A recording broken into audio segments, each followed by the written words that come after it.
As soon as Chen Feng opened his eyes, he returned to the golden city of Xiangjiang in 1980 and was hit by the peak of life system. The novice gift package rewarded him with 100 fondness Swiss candies and a stock trading guide. So he relied on Swiss sugar to conquer the Hong Kong Island goddess and exchange it for technological blueprints, harvesting the Hong Kong Island stock market with the stock trading guide. When the stock of Wharf was about to skyrocket, he stopped Zhong Chuluo and said, "Miss Zhong, lend me 50,000 and I'll repay you 80,000 tomorrow." From the gaming empire to the mobile revolution, Guan Jilin took charge of finance for him. Qiu Shuzhen became the female CEO of technology, and Zhou Huiqian dominated the negotiation table. When the Wall Street tycoon looked at the young man surrounded by a legion of goddesses and said, "The Swiss candy in his pocket is even more terrifying than our dollars." If you enjoy Hong Kong action stories like this, don't forget to like and subscribe. The adventure is about to begin. Chapter 1. The Heaven Descends Life Peak System, deceiving Zhong Chuluo at the beginning. Congratulations, you have been hit by the Life Peak System. This system can help you quickly reach the peak of your life. The novice gift pack has been distributed. Do you want to open it now? When Chen Feng heard this series of electronic sounds, he immediately sat up from the old bed. A month ago, he was reborn in 1980, thinking that at this time, Hong Kong Island was covered in gold. As a reborn person, he would definitely be able to show off his skills and create a new world on Hong Kong Island in the 1980s. So he found a way to come to Hong Kong Island and sought refuge with a relative, obtaining legal status on the island. Originally, he thought he could make a name for himself on Hong Kong Island by being a reincarnation, but he didn't expect that without any resources, he would run into obstacles everywhere and owe a lot of high-interest loans. And his relatives passed away due to illness, and he has no other relatives on Hong Kong Island. Therefore, he is now living alone at his relative's house. His relatives have no other property besides this property. These days he is worrying about how to repay his debts. If he doesn't have enough money to repay them, he's afraid that his relative's house will be taken away by the finance company, and he won't even have a place to live by then.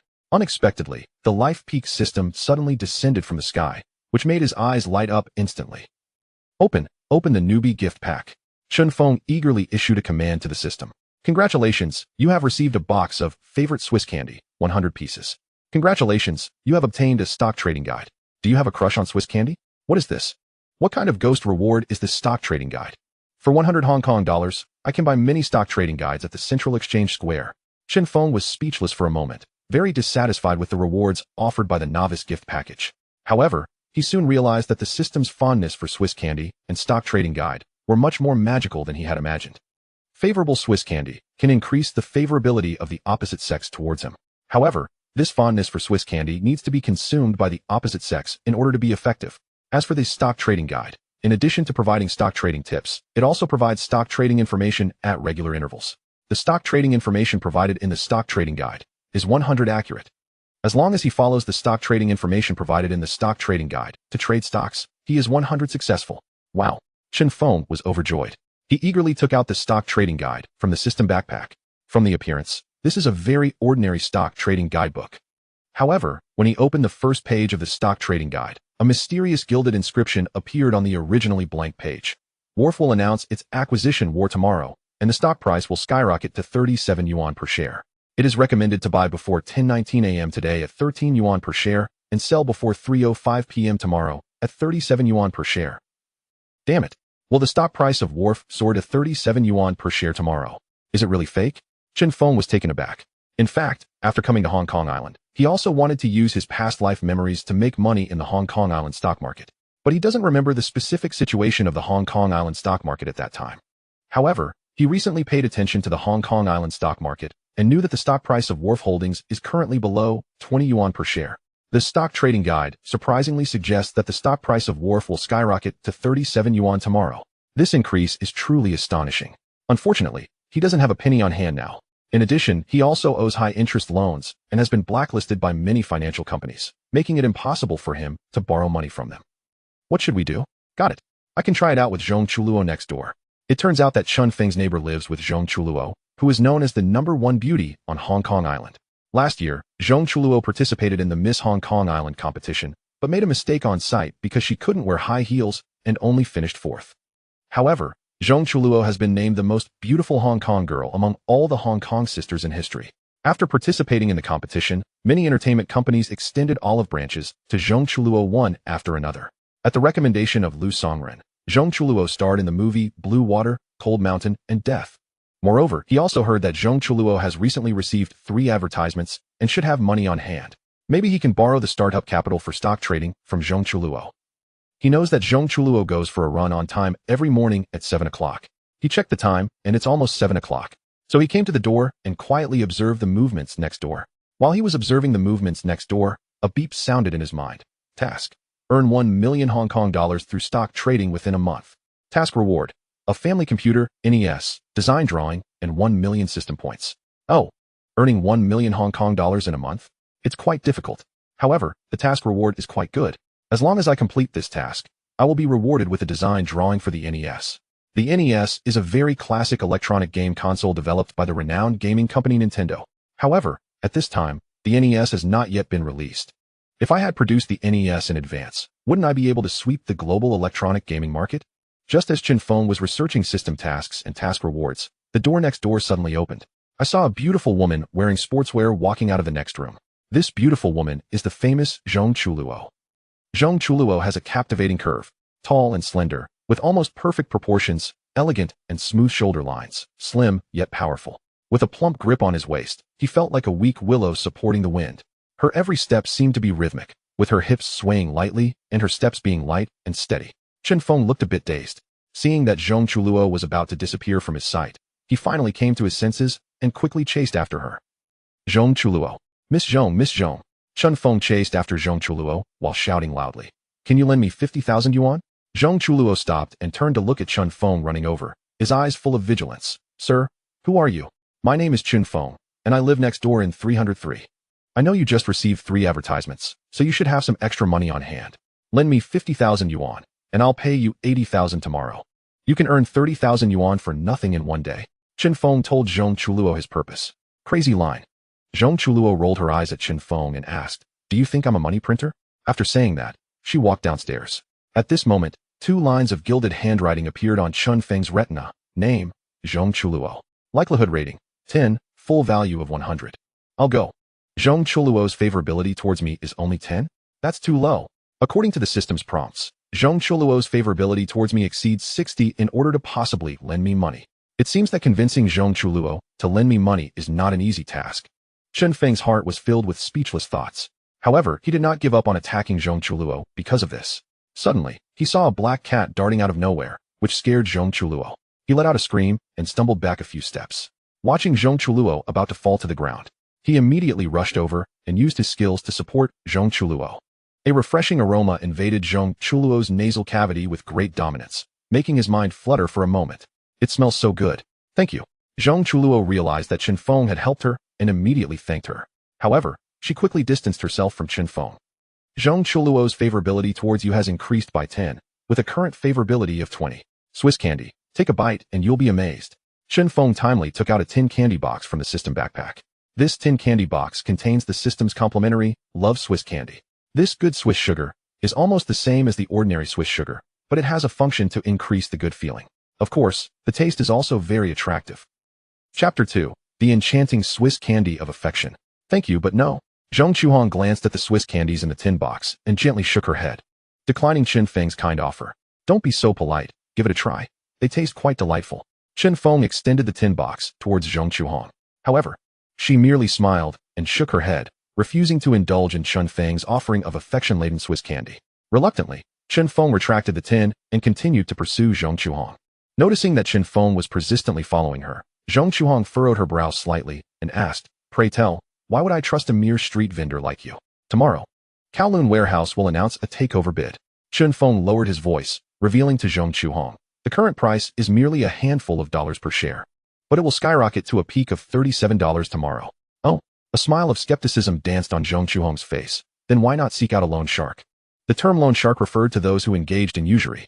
In the early days of the Hong Kong Island's opening, moneylenders would often insert a silver coin into their ear as a mark of their wealth, leading to the colloquial term for them. Because their interest rates are not as lucrative as yours, Chin Feng displayed a sincere expression. If you lend me 50,000 today, I will return 80,000 tomorrow. In just a day's time, you would earn a profit of 30,000. If I am lying, feel free to summon the authorities. How do you know Kowloon Warehouse will announce a takeover bid tomorrow? I read the news daily, yet I've never seen this information. Zhong Chuhong remained unmoved by Chin Feng's enticing offer, her rationality prevailing. Seeing her disbelief, Chen Feng casually responded, I deduced it. In fact, I am a financial analyst. Do you truly expect me to believe that? Zhong Chuhong rolled her eyes at him once more and then began to jog away. Undeterred, Chen Feng matched her pace, attempting to persuade her as they ran. Unfortunately, Zhong Chuhong's trust in him remained steadfastly at a mere 20. As they continued, Zhong Chuhong suddenly halted, pressing her hand to her forehead, her body swaying unsteadily. Chen Feng stopped as well, concern etched on his face. Miss Zhong, are you all right? No sooner had he spoken than Zhong Chuhong began to falter towards the ground. Chen Feng swiftly reached out and caught her. Zhong Chuhong's affection for you. 10. Current affection. 30. Kind reminder, the target individual is experiencing mild hypoglycemia. Providing her with sugar would be beneficial. Upon hearing the system's prompt, Chen Feng's eyes lit up. What a rare opportunity. He quickly retrieved the tin box of Swiss candy he had tucked away earlier and extracted a piece of the affection candy. Miss Zhong, you must be experiencing low blood sugar. Please, eat this Swiss candy. Chen Feng offered the piece to her. Zhong Chuhong hesitated for a moment before accepting the candy and popping it into her mouth. A unique and delightful sweetness burst within her mouth, instantly revitalizing her senses. Zhong Chuhong's affection for you. 30. Current affection. 60. Goodness. This Swiss candy is truly remarkable. Zhong Chuhong exclaimed, feeling her affection for him soar by 30 in an instant. What a marvel. Chen Feng's heart swelled with joy. With Zhong Chuhong's affection now at 60, he believed he was on the verge of gaining her trust. Surely, she would lend him the money now. This Swiss candy has quite a distinctive flavor. Zhong Chuhong glanced at the tin in Chen Feng's hand. Is it? Chen Feng refrained from explaining the candy's peculiar taste, as he had no way to articulate it. Instead, he seized the opportunity to extend the tin box once more. How about another piece? He thought to himself. Given how effectively this affection candy had elevated his standing with Zhong Chuhong by 30 points, perhaps another piece would yield yet another 30. If that were the case, her affection might soar to 90. Perhaps, by then, she would willingly lend him 50,000 without a second thought, or even entertain the idea of dating him.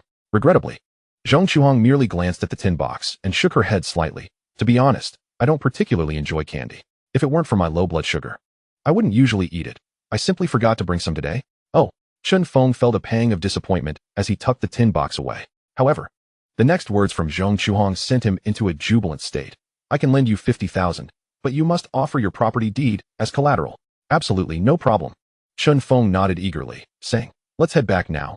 I will use the deed to my current residence as collateral. His urgency stemmed from the necessity of acquiring the funds that very day to invest in Kowloon warehouse stocks. Otherwise, as the stock price soared the following day, he would miss the optimal opportunity. Why the rush? Zhong Chuhong raised an eyebrow. Tomorrow, Kowloon warehouse will announce the takeover bid. The stock price will surge. Chen Feng explained. Do you genuinely believe Kowloon warehouse's stock will skyrocket tomorrow? Zhong Chuhong began to show interest in the stock at Chen Feng's fervent demeanor. Certainly, Chen Feng affirmed with conviction. A fleeting thought of investing in Kowloon warehouse crossed Zhong Chuhong's mind, but her rationality swiftly extinguished it. Subsequently, the two returned to their residence. Zhong Chuhong returned home for breakfast, while Chen Feng prepared all the necessary documents for the property deed, waiting patiently at the door for her to emerge. You've been waiting at the door for me? Zhong Chuhong stepped out of her home and, upon seeing him, smiled and remarked. Are you worried I might back out and refuse to lend you the money? Not at all. Chen Feng shook his head with a smile. I merely wish to save some time. With that, Chen Feng and Zhong Chuhong departed the estate, making their way to the Huifeng Bank located on Snow Factory Street in Central, where they finalized a loan agreement. Zhong Chuhong withdrew 50,000 Hong Kong dollars in cash and handed it over to Chen Feng. The reason Chen Feng requested cash was that check exchanges required 13 working days, which was far too long.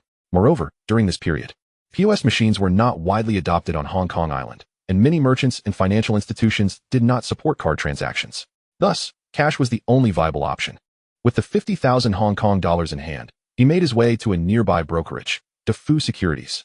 At that time, the financial system on Hong Kong Island adhered to the principle of separation of business, strictly delineating banking from securities operations, meaning banks could not directly engage in securities trading. Transactions were typically conducted through brokerage firms.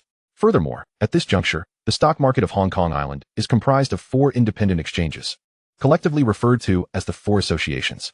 These 4 exchanges are the Hong Kong Island Stock Exchange, dominated by British capital, the Far East Exchange, dominated by Chinese capital, the Gold and Silver Securities Exchange, and the Kowloon Stock Exchange. Defu Securities Company is a large brokerage firm that holds licenses for all 4 exchanges, allowing it to facilitate stock trading across these venues. Hence, Chen Feng chose Defu Securities for his trading endeavors. Previously, he had already established a securities account with this firm. He deposited the 50,000 Hong Kong dollars that Zhong Chuhong had lent him into his account. Next, he prepared to seek an opportune moment to invest in Kowloon Warehouse's stock. Chapter 3. Kowloon Warehouse truly announces a takeover battle. When will you invest in Kowloon Warehouse's stock? After Zhong Chuhong transferred $50,000 into Chun Feng's securities account, she did not leave immediately. Instead, she was quite curious about when Chen Feng intended to purchase Kowloon Warehouse's stock. In a little while, Chen Feng glanced at his watch and noticed it was nearly 10 o'clock. According to the trading guide's information, the optimal time for him to acquire Kowloon Warehouse's stock was precisely at 10:19 a.m. today. As long as he made the purchase before 10:19 a.m., he would secure the stock at the lowest possible price. At that time, mobile phones had yet to be invented. Even the world's first commercial mobile phone, the brick phone, was launched by Motorola in 1983, and it only officially entered the Hong Kong island market in 1984. The year was 1980, and the brick phone had not yet been made available in Hong Kong Island. Additionally, the internet had not yet emerged. Thus, trading stocks was far less convenient than in later years. One could not trade via mobile phones or online platforms. Instead, trading was generally conducted by placing orders with brokerage firms, where traders would assist in executing the transactions. He inquired with the staff at Defu Securities regarding the current price of Kowloon Warehouse's stock. After some inquiries, he learned that the stock was priced at $16 per share.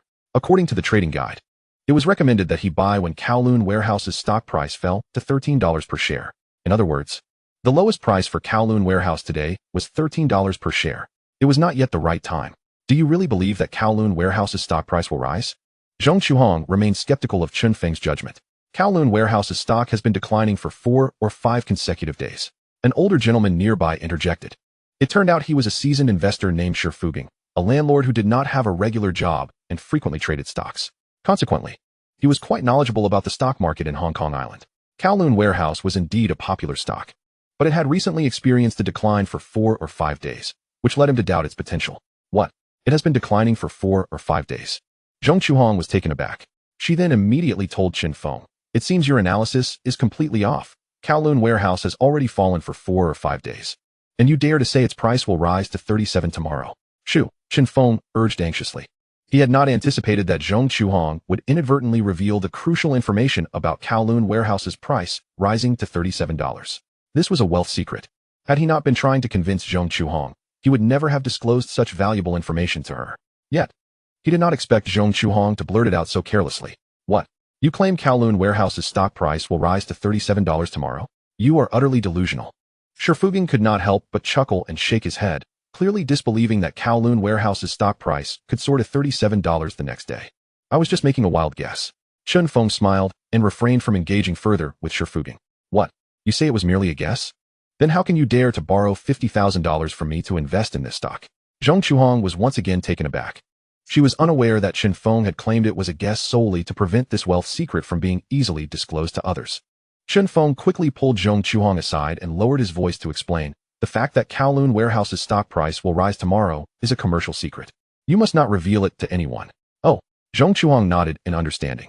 Subsequently, Kowloon Warehouse's stock price continued to decline, as it neared $13 per share.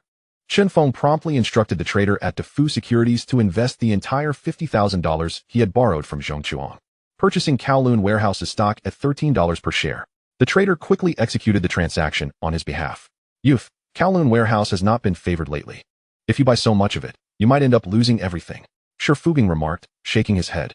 As an experienced investor, he believed that the current market conditions for Kowloon Warehouse were quite unfavorable, and he anticipated losses for anyone investing in it. "No worries if I end up without pants. I simply won't wear any." Chen Feng chuckled slightly. He then turned and walked toward the exit. "Chen Feng, do you truly believe Kowloon Warehouse's stock price will rise tomorrow?" This was the third time Zhong Chuhong had posed this question to him, as she found it hard to believe that Kowloon Warehouse's stock price could jump from a mere $10 to $37 overnight. Of course, Chen Feng nodded confidently. He believed the system would not lead him astray. Naturally, he was also gambling on the system's reliability.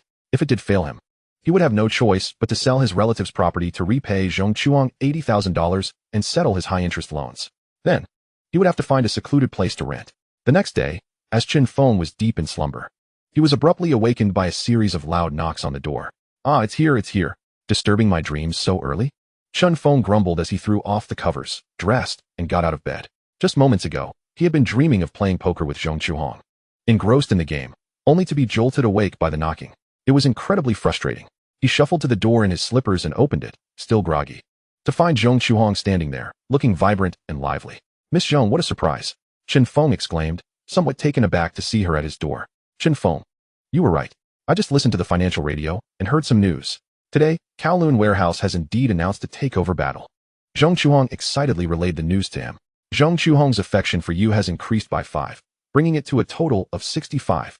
Well, didn't I tell you I wasn't lying?" Chen Feng smiled faintly. It seemed the system was indeed quite reliable. The system had predicted that Kowloon Warehouse would announce a takeover today, and indeed, it came to fruition. It appeared that Kowloon Warehouse's stock would surge at the market's opening today, likely reaching a peak of $37 per share. Will the stock price of Wharf Holdings truly rise to $37 per share? Zhong Chuhong inquired, her eyes brimming with curiosity as she gazed at Chen Feng. "Absolutely," Chen Feng affirmed with unwavering confidence, nodding his head. "Is it still possible for me to invest in Wharf Holdings now?" Zhong Chuhong asked eagerly. Although she had borrowed $50,000 from Chen Feng the previous day, her funds were dwindling. Nonetheless, she yearned to seize the opportunity before the stock price peaked. Chapter 4. Wharf Holdings skyrockets. Of course it's not too late. Based on my projections, the stock price of Wharf Holdings will reach its zenith around 3:05 p.m. today. Therefore, it is still timely to invest, Chen Feng explained to Zhong Chuhong. However, the stock market hasn't opened yet. Once it does, Wharf Holdings' opening price will certainly soar above $20 per share. Thus, buying today will yield considerably less profit than yesterday. Even if it opens at over $20 per share, there is still profit to be made, Zhong Chuhong mused, her eyes darting with determination. "I will find a way to raise more funds immediately, and I need you to accompany me to DeFu Securities to assist me in purchasing Wharf Holdings stock." "Not a problem," Chen Feng readily agreed, nodding enthusiastically. Subsequently, Zhong Chuhong turned and departed from Chen Feng's residence, returning to her own place to devise a plan for raising money. Around 8:30 a.m., Zhong Chuhong returned to Chen Feng's residence once more. "Miss Zhong, how did it go? How much have you managed to raise?" Chen Feng asked with curiosity. "I have gathered a total of $80,000. Zhong Chuhong replied. Although in Chen Feng's past life Zhong Chuhong was a renowned star in Hong Kong, at this point in time, she had only just begun her career, having filmed 1 movie and 3 commercials.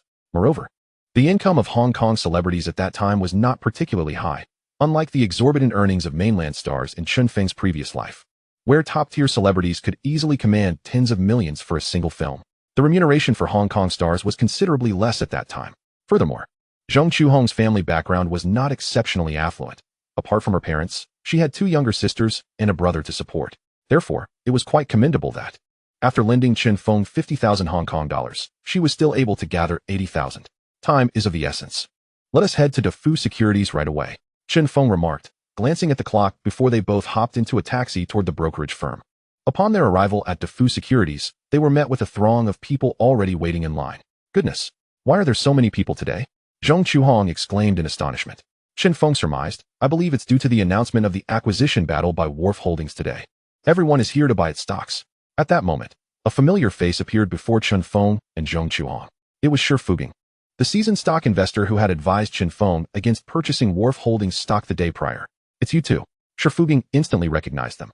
As Zhong Chuhong was not yet widely known, he did not realize she was an actress.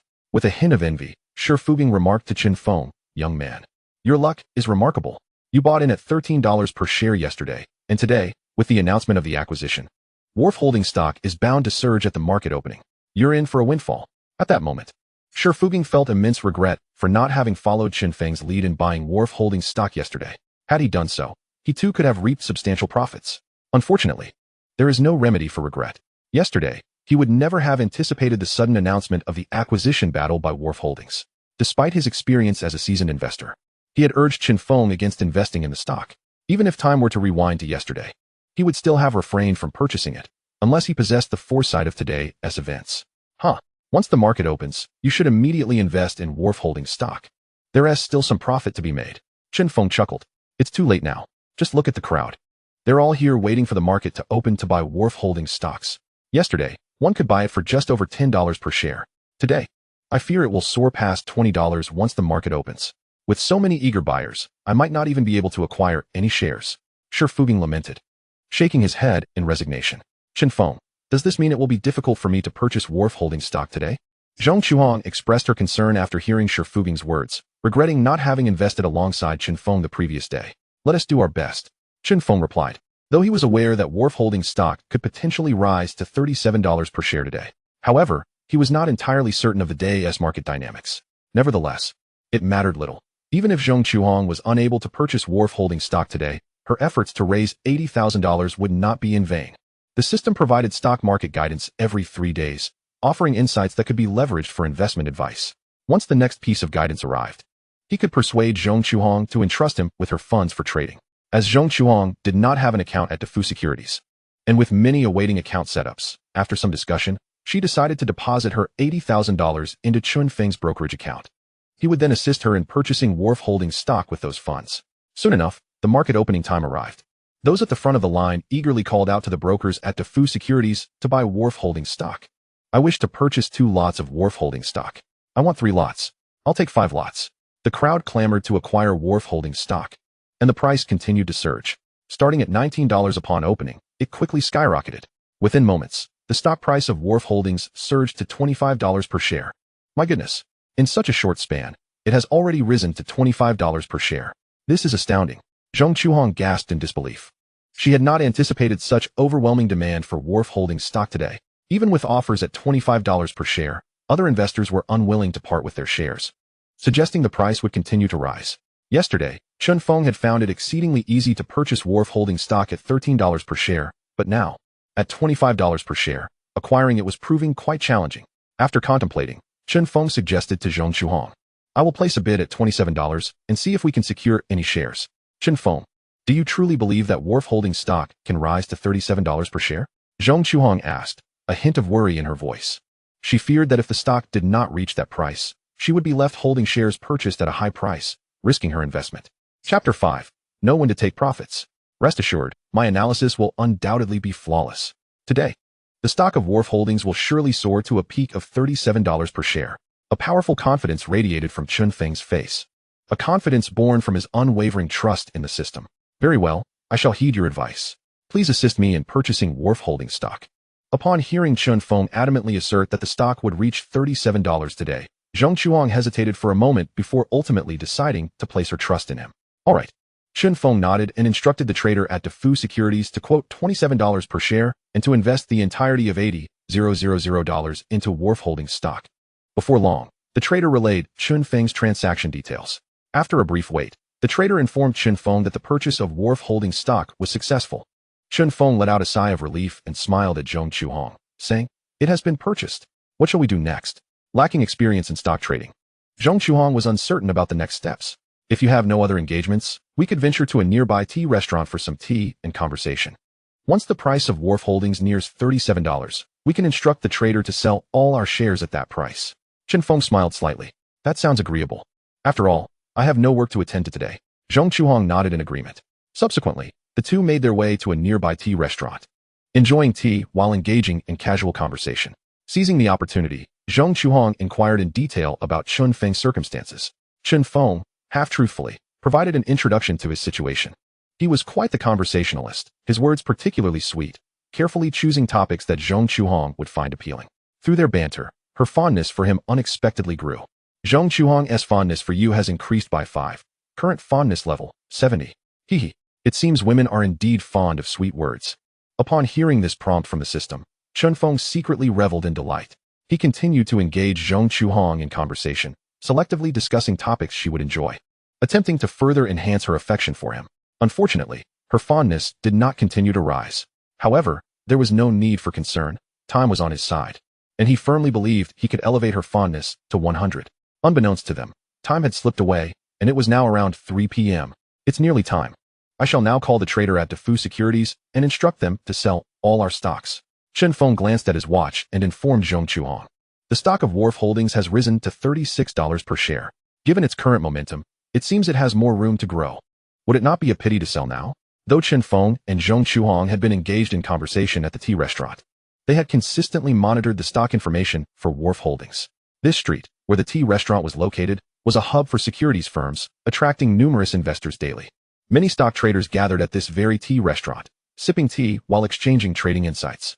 To draw more investors, the establishment had set up a television that continuously broadcasted financial news. During market hours, this channel provided real-time updates on significant stock prices. Thus, Chen Feng and Zhong Chuang were able to stay informed about the fluctuating price of Wharf Holdings.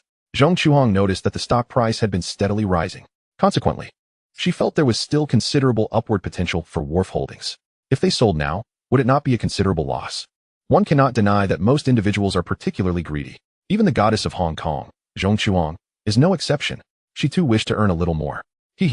When trading stocks, one must beware of excessive greed. Being overly greedy could lead to being trapped. Knowing when to take profits is one of my secrets to trading. Chen Feng chuckled, feigning profundity. In truth, the reason he chose to sell his Wharf Holding stock at this moment was due to the insights gleaned from the trading guide rewarded by the system, which indicated that the stock would plateau at $37. Failing to sell in a timely manner could result in substantial losses, or worse, being trapped. You do make a valid point. Zhong Chuang nodded slightly, agreeing with Chen Feng's perspective. At the same time, she felt a twinge of surprise. Previously, when Chen Feng had borrowed money from her, she perceived him as a greedy individual. Yet, she did not expect him to know when to stop, unlike herself, who still desired to earn more. At this moment, Chen Feng rose and walked towards the restaurant's counter, intending to use the landline phone to call the trader at Defu Securities to sell all his Wharf Holding stock at $37 per share. Coincidentally, he encountered the seasoned investor Sherfuging, whom he had met earlier at Defu Securities. "Oh, young man, is that you?" Sherfuging greeted Chen Feng with a smile. "Hello, sir." Chen Feng returned the greeting. "Are you here for afternoon tea as well?" Sherfuging inquired. "I've been here all along," Chen Feng replied, already at the counter. Using the restaurant's landline to call the trader at Defu Securities to instruct them to sell all his shares of Wharf Holdings at $37 each. "What? You intend to sell all your Wharf Holdings stock?" Sherfuging looked at Chen Feng with astonishment. Just yesterday, when Chen Feng acquired the shares, Sherfuging had advised him against it, citing the unfavorable market conditions for Wharf Holdings.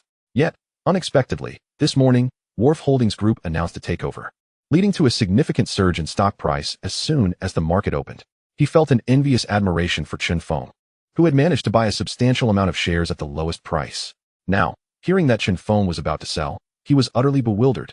He believed the stock still had considerable room to rise. If Chen Feng sold now, he would surely miss out on substantial profits. Indeed, Chen Feng nodded.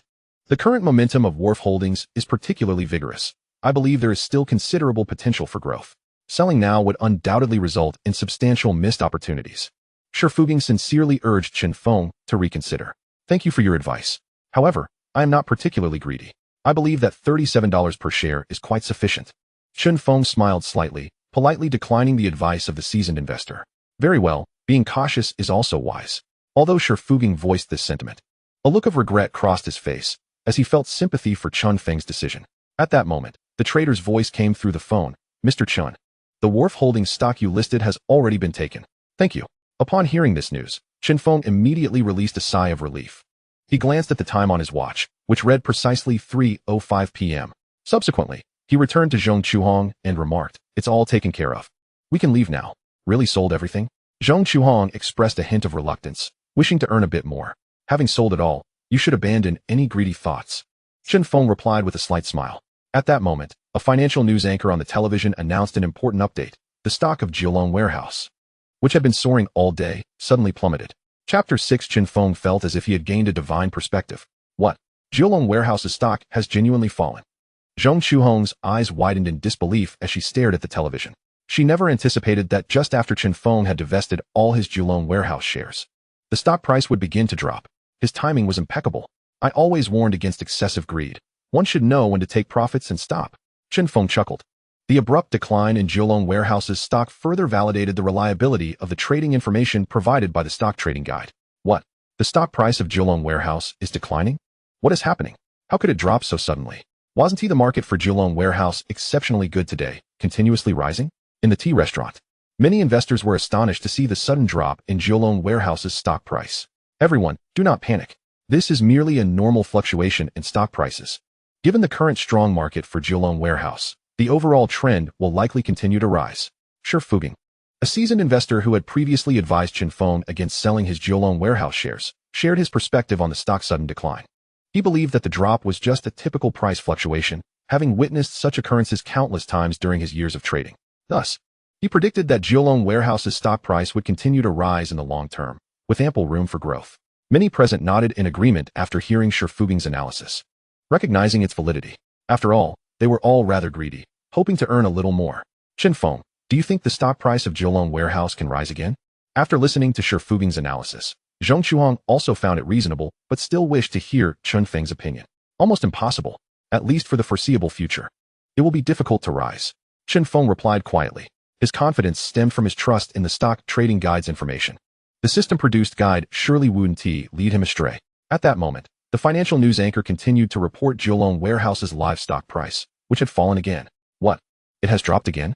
What is going on? Many investors began to panic as they witnessed Kowloon warehouse's stock price decline once more.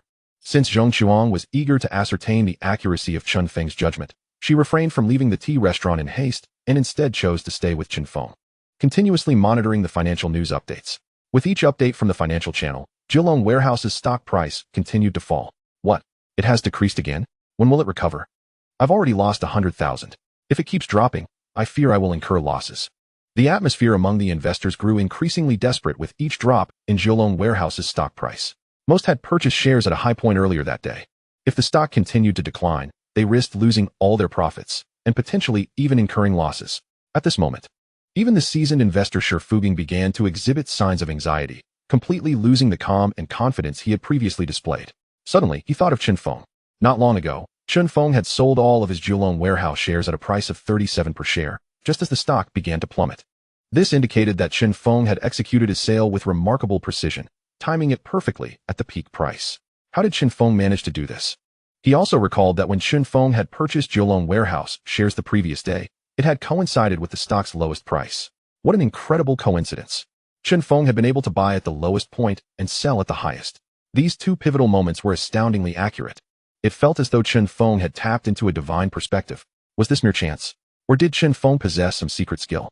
Sir, quickly sell all your Kowloon warehouse shares before it's too late. Seeing Shi Fuging in such a disoriented state, Chen Feng kindly offered a warning. After all, Shi Fuging had previously provided him with several well-meaning suggestions, albeit misguided. Nevertheless, his intentions had been good. Thus, Chen Feng felt compelled to alert him to prevent significant losses. All right, I'll take your advice. Shi Fuging nodded. He then promptly used the restaurant's landline to call his broker and instruct them to sell all his Kowloon warehouse shares. After a moment, the broker informed him that someone had taken over his shares at a price of 29 per share.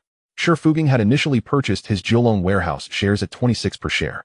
After deducting transaction fees, his profit was minimal. However, had he not sold, he would likely have faced losses. Indeed, shortly after he sold, Kowloon warehouse's stock price plummeted to 25 per share. Thank goodness I sold quickly. Otherwise, I would have been trapped. Shi Fuging felt a wave of relief.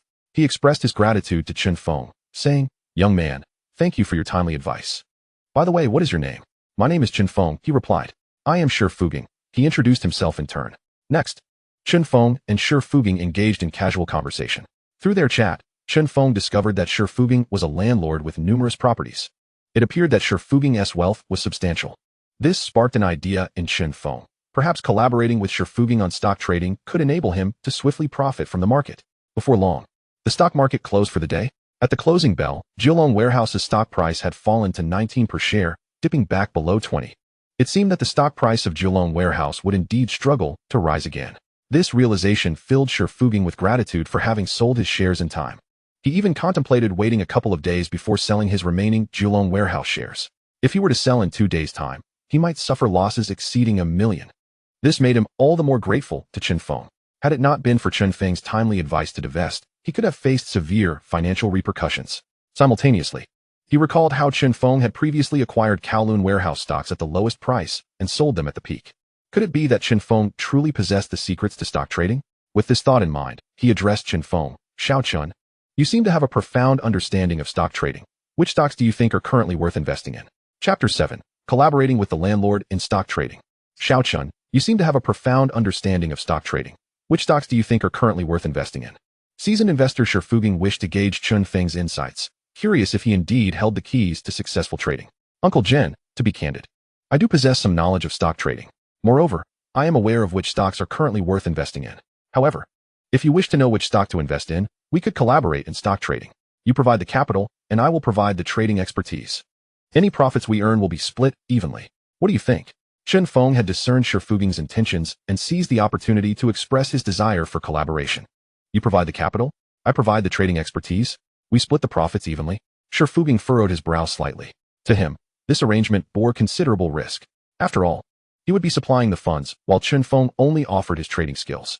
If Chunfeng's trading were to fail, he would incur losses, while Chunfeng would bear no consequence at all. It would be as if Chunfeng had shifted all the risk onto his shoulders. Uncle Jen, I understand your concerns. You are worried that all the risk will fall upon you, aren't you? Chunfeng smiled subtly, having perceived Shifuging's apprehension. He continued, rest assured. I will not let you shoulder the risk alone. Since we are splitting the profits, I will also share in the risks. If my trading fails, I will bear half of the losses, no matter how substantial. I will need to think it over. Shifuging remained unconvinced by Chunfeng. After all, their acquaintance had not been long, and Chunfeng's recent success with Kowloon warehouse stocks might merely be a stroke of luck, rather than a mastery of trading secrets. Consequently, he was hesitant to partner with Chunfeng in trading. If you are not fully confident in my trading skills, we could each invest 100,000 as a trial. Should I fail, our losses would be limited to 100,000 each. The risk is not too great, Chunfeng proposed. Previously, he had borrowed 50,000 from Zhong Chuang, all of which he had invested in Kowloon warehouse stocks, selling them today at a high price.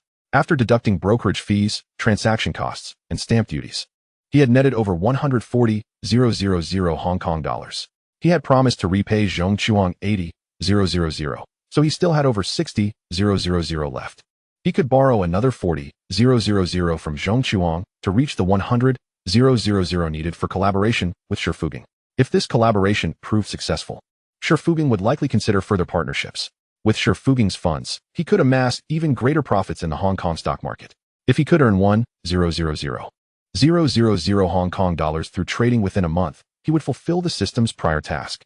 Moreover, he would receive a design blueprint for a family computer and 1,000,000 system points.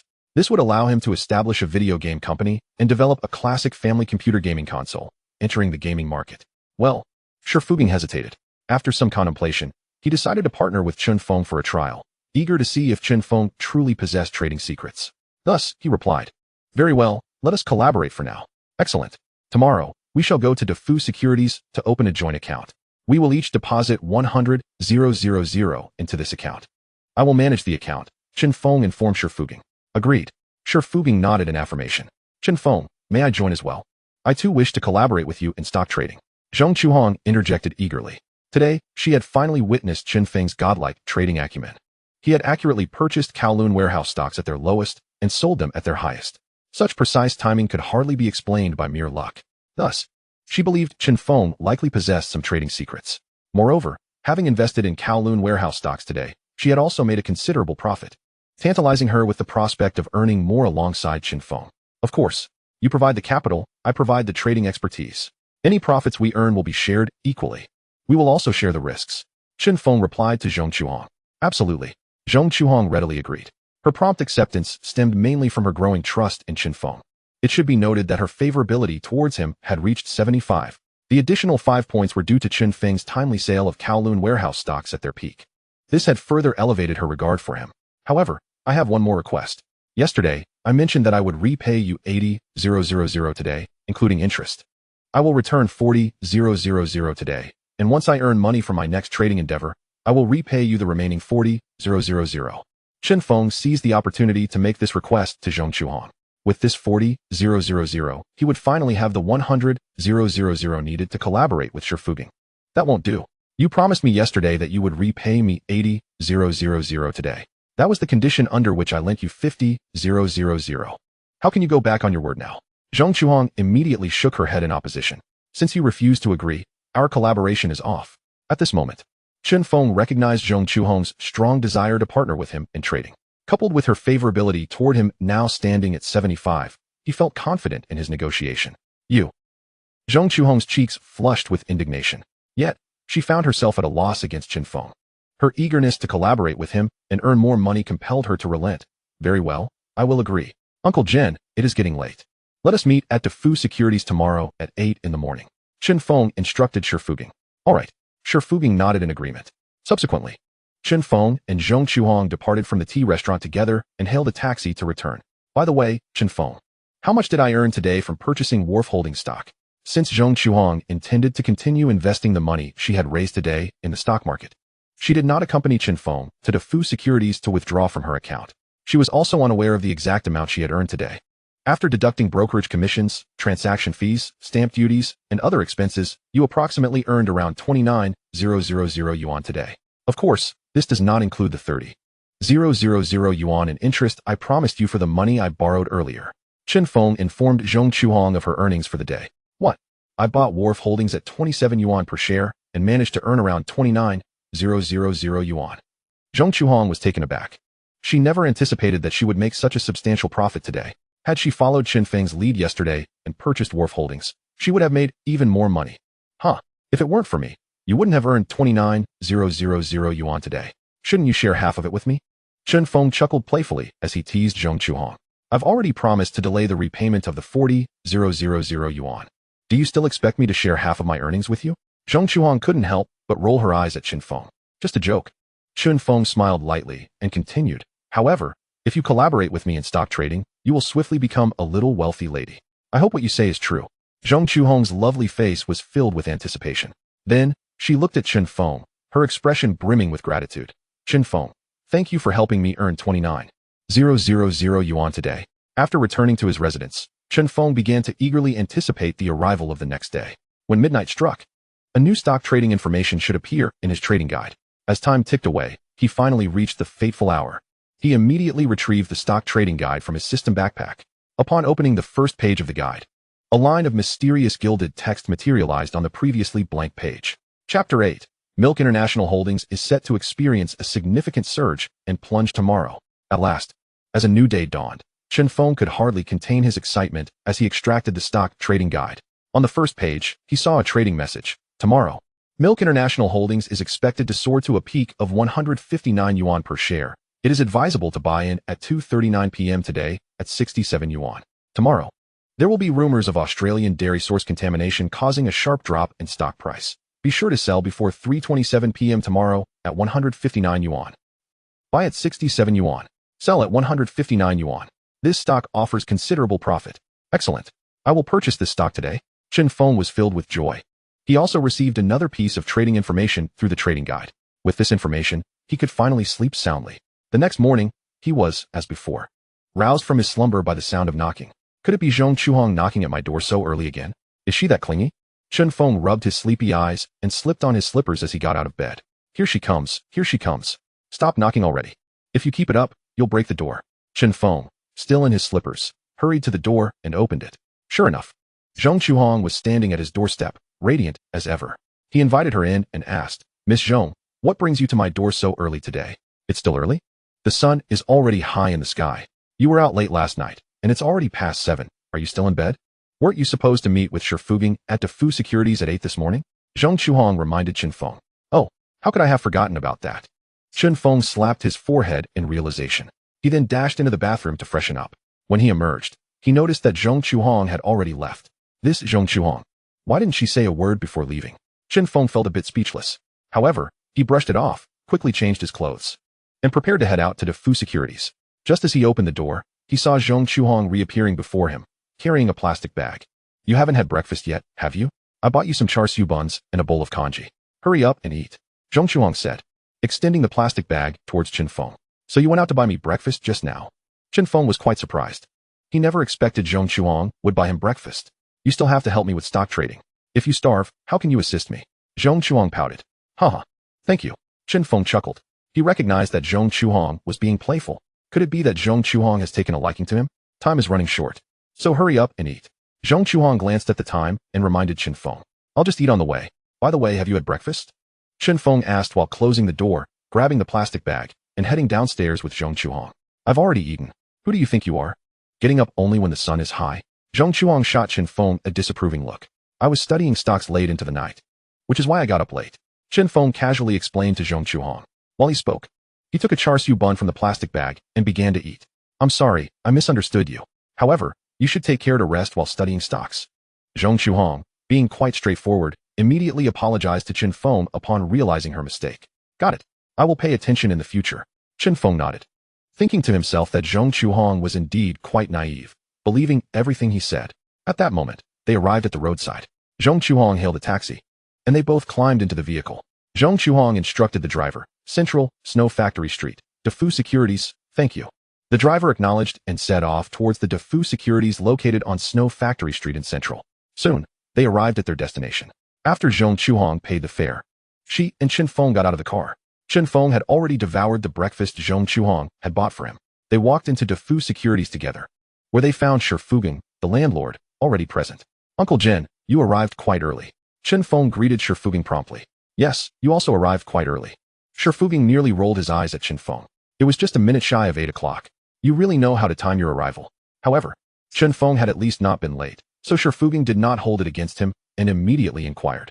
Have you brought the materials for your account opening? I have. Chen Feng nodded and produced a document pouch containing the materials required for opening an account. He and Shi Fuging were to establish a joint account, necessitating both parties' documentation. Subsequently, they approached a staff member at Defu Securities to facilitate the opening of their joint account. Due to the unique nature of joint accounts, they also needed to agree upon the allocation of funds. Before long, their joint account was successfully established, and each deposited 100,000 yuan into it. Since both had independent accounts at Defu Securities, each containing funds, the staff merely needed to transfer 100,000 yuan from their individual accounts to their joint account. A phone. Our joint account is set up, and the money has been deposited. When do you plan to start trading? Which stock will you buy first? Shi Fuging inquired eagerly. According to my predictions, Dairy International Holdings will soar tomorrow. However, it will also experience a significant plunge. Today is an opportune moment to acquire shares of Dairy International Holdings. Chen Feng replied. Dairy International Holdings will experience both a surge and a drop tomorrow. Is that true?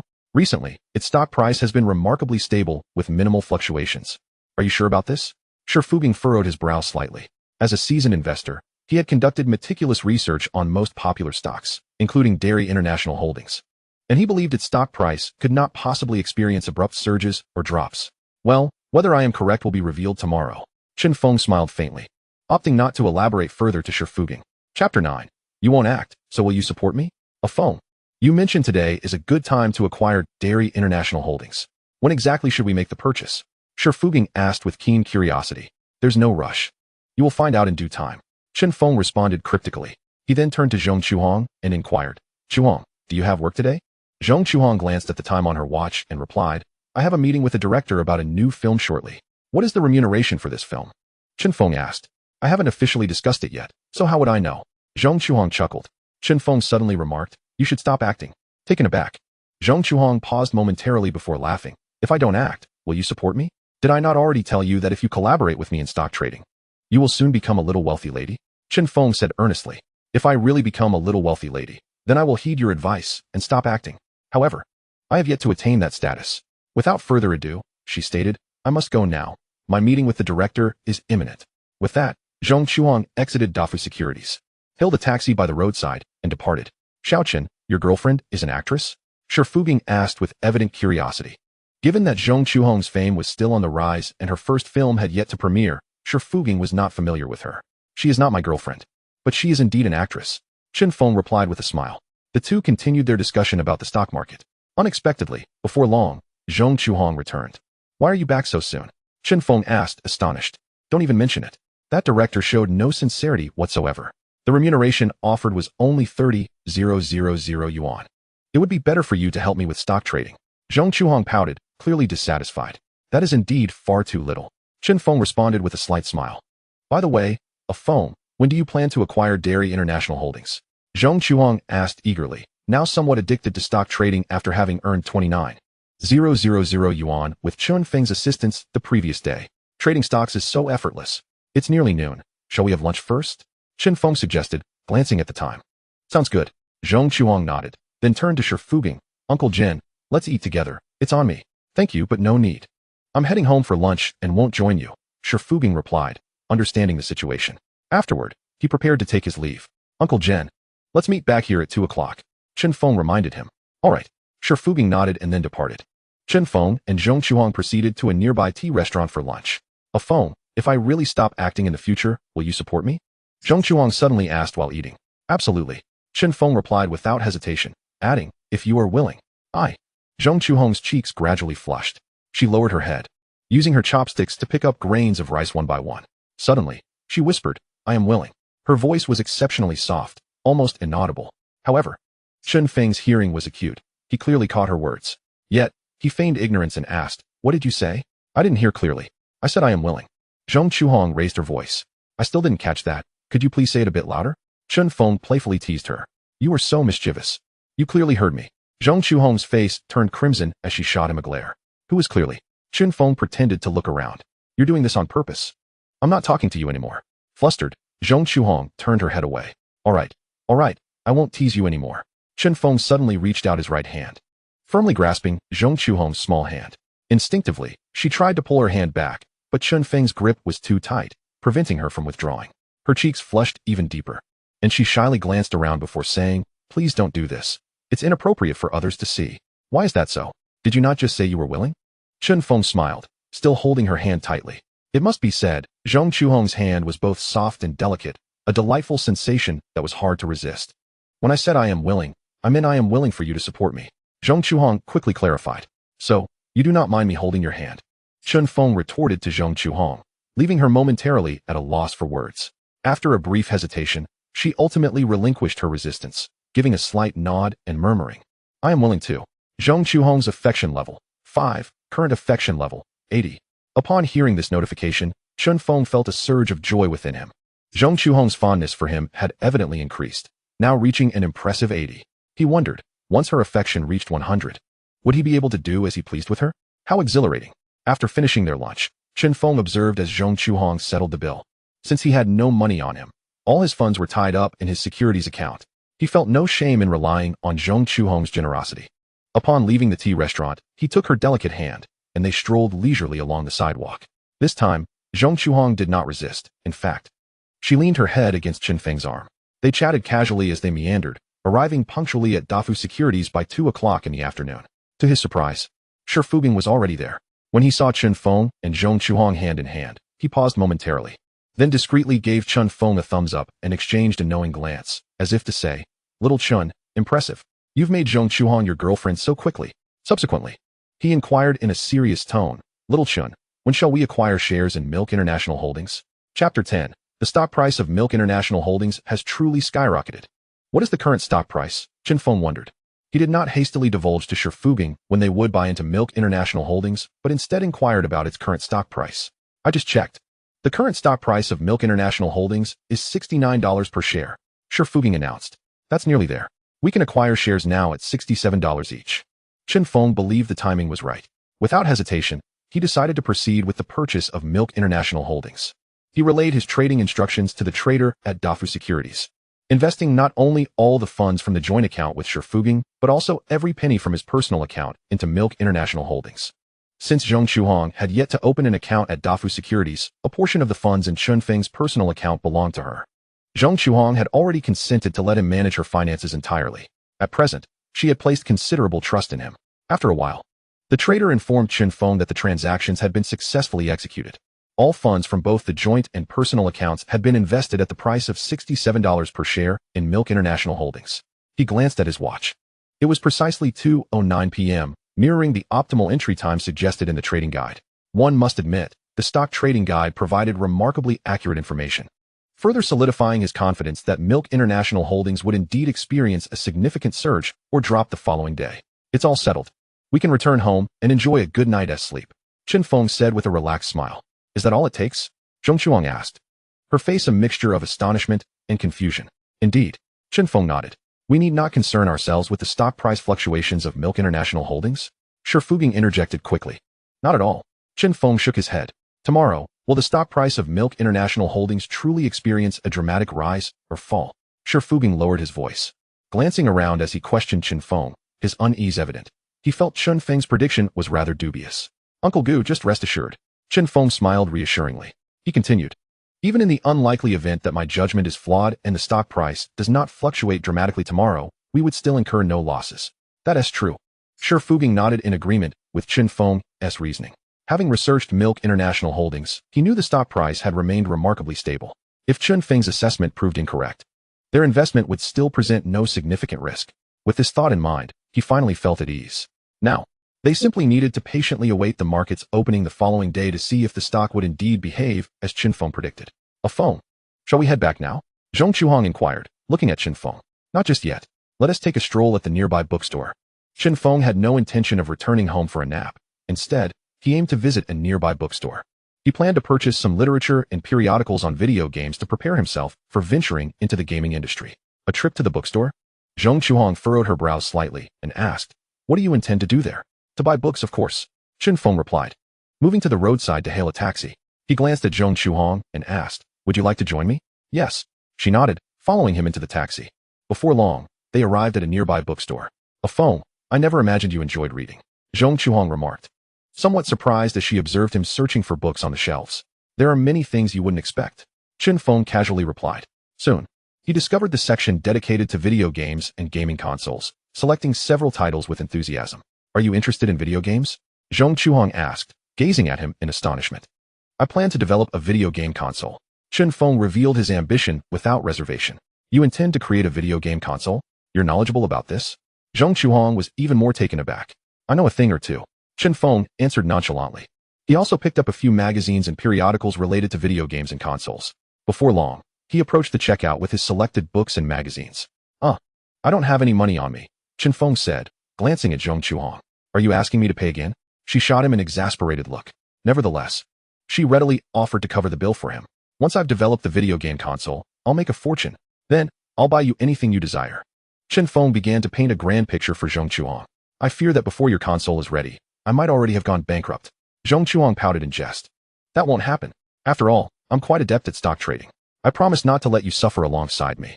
It must be said that Chen Feng's sweet words were truly delightful to Zhong Chuhong. After hearing his honeyed compliments, Zhong Chuhong felt a warmth spreading through her heart. Zhong Chuhong's affection for you has reached a level of 5, currently standing at 85. Chen Feng was momentarily taken aback. He had not anticipated that a casual remark could elevate Zhong Chuhong's fondness for him by another 5 points. Upon returning to his residence, he diligently began to peruse the books and magazines he had purchased earlier that day, all pertaining to video games and gaming consoles. In preparation for his imminent foray into the gaming industry, the following morning, rather than heading to Dafu Securities, he opted to remain at home. Continuing his research on video games and gaming consoles, eager to grasp the current global developments in the gaming sector. Suddenly, a series of knocks echoed from the front door. Judging by the rhythm, it was likely Zhong Chuhong once again. He opened the door and, indeed, found Zhong Chuhong standing at the threshold. In that moment, her face was alight with excitement as she exclaimed to Chen Feng, "Ah Feng, you are truly remarkable. I just heard on the radio that Milk International Holdings stock price has skyrocketed today." Chapter 11. No peeking while I change. "Ah Feng, you are truly remarkable. I just heard on the radio that Milk International Holdings stock price has indeed soared today." Zhong Chuhong eagerly shared this news with Chen Feng. "Oh," Chen Feng responded nonchalantly, nodding slightly before turning towards the sofa, adding, "Please close the door behind you. Milk International Holdings stock price has surged today, yet you exhibit no excitement whatsoever," Zhong Chuhong remarked, helping him shut the door and then sitting beside him, her expression one of confusion as she gazed at him. "I predicted yesterday that Milk International Holdings would experience a surge today. Is there any need for me to be excited?" Chen Feng replied, while continuing to scan through the magazines on video games and gaming consoles. "Ah Feng, how did you predict that Milk International Holdings would rise today? Previously, you also predicted the surge of Kowloon Warehouse, and you were right. How do you manage to do this?" Zhong Chuhong looked at him with curiosity. If Chen Feng had only predicted correctly once, one might attribute it to mere luck. However, he had accurately predicted twice. Particularly, he had bought Kowloon Warehouse stocks at their lowest price and sold them at their peak. Such precise trading could hardly be attributed solely to luck. Zhong Chuhong was immensely curious about how he accomplished this. "That is what one calls professionalism," Chen Feng replied with a slight smile, not lifting his gaze from the magazines. "Are you still engrossed in those gaming magazines?" Zhong Chuhong noticed Chen Feng's continued focus on the publication and inquired with curiosity. "Are you truly planning to develop a gaming console?" "Of course," Chen Feng affirmed, still focused on the magazine. Seeing his unwavering concentration, Zhong Chuhong refrained from interrupting him, propping her chin on her hand as she observed him. It must be said, Chen Feng's focused demeanor was particularly captivating. Zhong Chuhong found herself quite entranced by his concentration. Time passed unnoticed until her stomach audibly protested. Realizing it was nearly noon, she hastily glanced at the clock. "Shall we go out for lunch together?" "All right," Chen Feng nodded. Subsequently, he set aside the magazine, rose, and together they left the residence to enjoy a meal at a nearby restaurant. "Ah Feng, you predicted that Milk International Holdings would not only surge today, but also plummet. When exactly will it fall?" Zhong Chuhong asked with eager curiosity. "This afternoon," Chen Feng replied vaguely, not disclosing the precise timing of the anticipated drop. When shall we head to Dafu Securities? Zhong Chuhong inquired, looking at him. It's still early. Let us return home for a brief rest before proceeding to Dafu Securities. Chen Feng glanced at his watch and casually remarked. However, he had not anticipated that Zhong Chuhong would misinterpret his words, her cheeks flushing as she shot him a glare. Who said anything about sleeping with you? I never implied that we would sleep together, Chen Feng chuckled. Humph. You may sleep with whomever you wish. I am not concerned. Zhong Chuhong huffed, puffing her cheeks in annoyance as she briskly made her way back to her residence. Chen Feng, observing her retreating figure, felt a bit bewildered. They say women are fickle. And indeed it seemed so. Just moments ago, Zhong Chuhong had been amiable, and now she had turned abruptly. He shook his head slightly, following her back home as their paths inevitably converged. Since they were neighbors, their route home was the same. As he trailed behind her, he noticed that she stormed into her house without a backward glance. However, he paid it no mind and returned to his own abode, subsequently lying down for a midday rest. He was uncertain how long he had slept when he was roused by a knock at the door. It was evident that it was Zhong Chuhong at his door once more, as no one else would be knocking. Here we go again. He slipped on his slippers, got out of bed, and opened the door to find none other than Zhong Chuhong. At that moment, she looked stunningly beautiful, stirring feelings of excitement within him. I knew you would be indulging in a lazy nap. Zhong Chuhong assessed Chen Feng, clad in his loose shorts, and, as if entering her own home, stepped inside, making herself comfortable on the sofa while placing her bag down. You truly don't regard yourself as a guest, Chen Feng remarked, closing the door behind them and preparing a cup of instant coffee for Zhong Chuhong, knowing her fondness for it. Thank you, she said, accepting the cup from him. Taking a sip before asking, when do you plan to go to Dafu Securities? We can go now, Chen Feng replied, glancing at the time, which was approaching 2 in the afternoon. According to the stock trading guidelines, he needed to sell his Milk International Holdings shares before 3:27 p.m. today. So there was still time. Then why aren't you hurrying to change your clothes? Zhong Chuhong urged him. All right, just a moment. Chen Feng nodded, then walked toward his bedroom, suddenly turning back to Zhong Chuhong.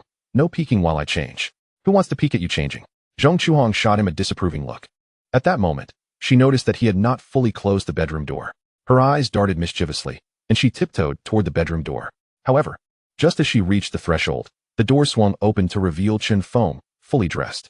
She was taken aback by how swiftly he had changed. If it were her, it would have taken at least 10 minutes.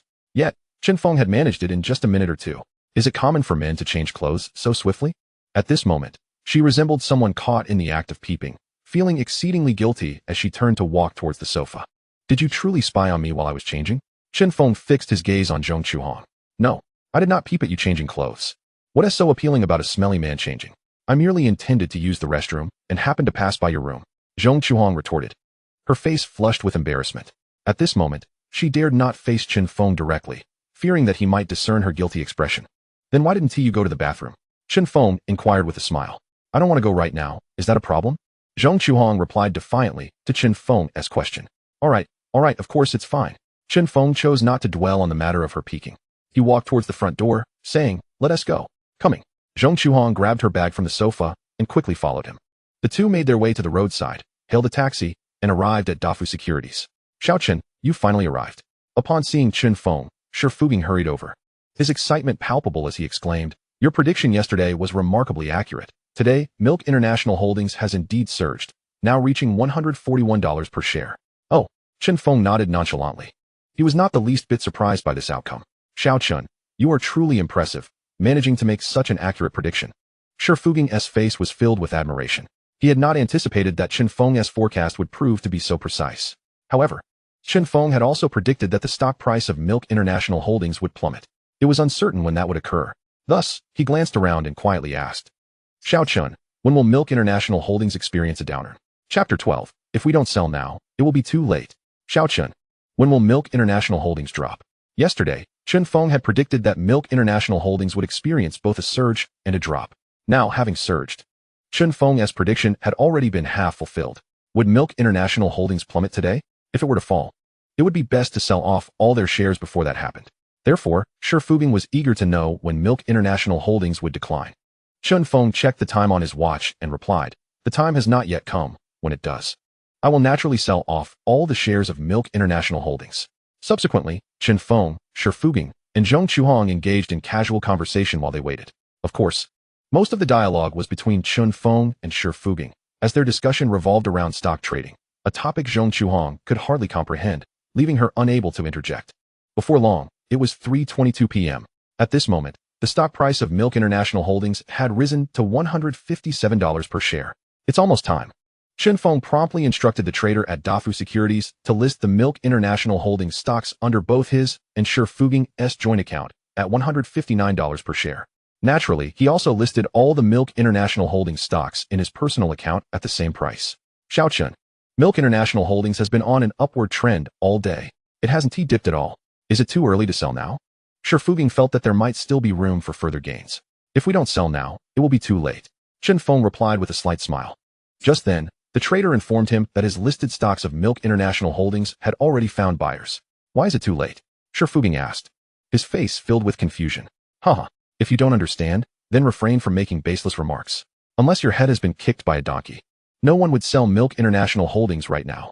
A nearby shareholder, holding a radio, mocked Chen Feng. At that moment, the radio broadcasted a voice from a financial news host. We have an urgent news report. Milk International Holdings is rumored to be facing contamination issues with its Australian milk supply. Upon hearing this urgent news, Shifuging was instantly stunned. The shareholder with the radio also froze in shock. Milk International Holdings was allegedly facing contamination issues with its Australian milk supply. This could only mean that the stock would soon plummet. Indeed. The financial news host continued. Due to the rumors of contamination with the Australian milk supply, the stock price of Milk International Holdings has dramatically fallen. Currently, at $139 per share.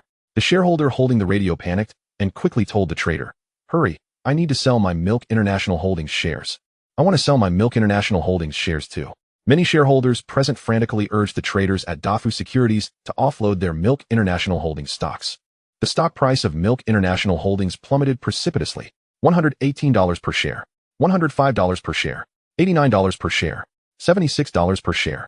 Even though the bids kept decreasing, no one was willing to buy. Everyone was frantically selling, and no one wanted to be the one left holding the bag. Meanwhile, the traders at Dafu Securities were swamped with calls. Their landline phones were ringing off the hook as numerous shareholders called in to request that their Milk International Holdings stocks be sold. My goodness, Xiao Chen, your prediction is astonishingly accurate. You managed to sell the Milk International Holdings stocks at the peak price.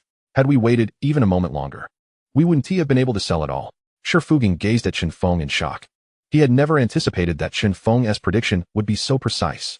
It was as if everything had been orchestrated by Chen Feng behind the scenes. By the way, the rumor of contamination with the Australian milk supply for Milk International Holdings, could that possibly be your doing? That was close. Off phone. Thank goodness you promptly sold off the stocks when the rumor broke. Otherwise, we would have suffered a significant loss, Zhong Chuang said, her beautiful face radiating relief and admiration as she looked at Chen Feng. Were it not for the presence of others, she would have been tempted to kiss Chen Feng right then and there. Chen Feng's prediction was remarkably precise. It was as if he had been granted a divine perspective. Zhong Chuang's affection for you has increased by 5 points, currently at 90. Zhong Chuang's affection for me has increased by another 5 points? Quite splendid. Chen Feng secretly rejoiced within himself. Now, Zhong Chuang's affection for him had reached 90. It was not far from 100. A perfect score of 100 signifies complete fondness. What attitude would Zhong Chuang have towards him once she reached that level? The anticipation was exhilarating. Uncle Jen, are you now willing to collaborate with me in stock trading? Chen Feng asked Shifuging. Shifuging hesitated for a moment before pulling Chen Feng to a secluded spot, whispering, Xiao Chen, be honest with me. Is it true that the rumors about the Australian milk source contamination involving Milk International Holdings are your doing? He suspected that the scandal was orchestrated by Chen Feng. Otherwise, how could he have so precisely sold all his shares in Milk International Holdings just before the news broke? Impossible. I was with A Feng yesterday, and today? This matter regarding Milk International Holdings cannot possibly be his doing.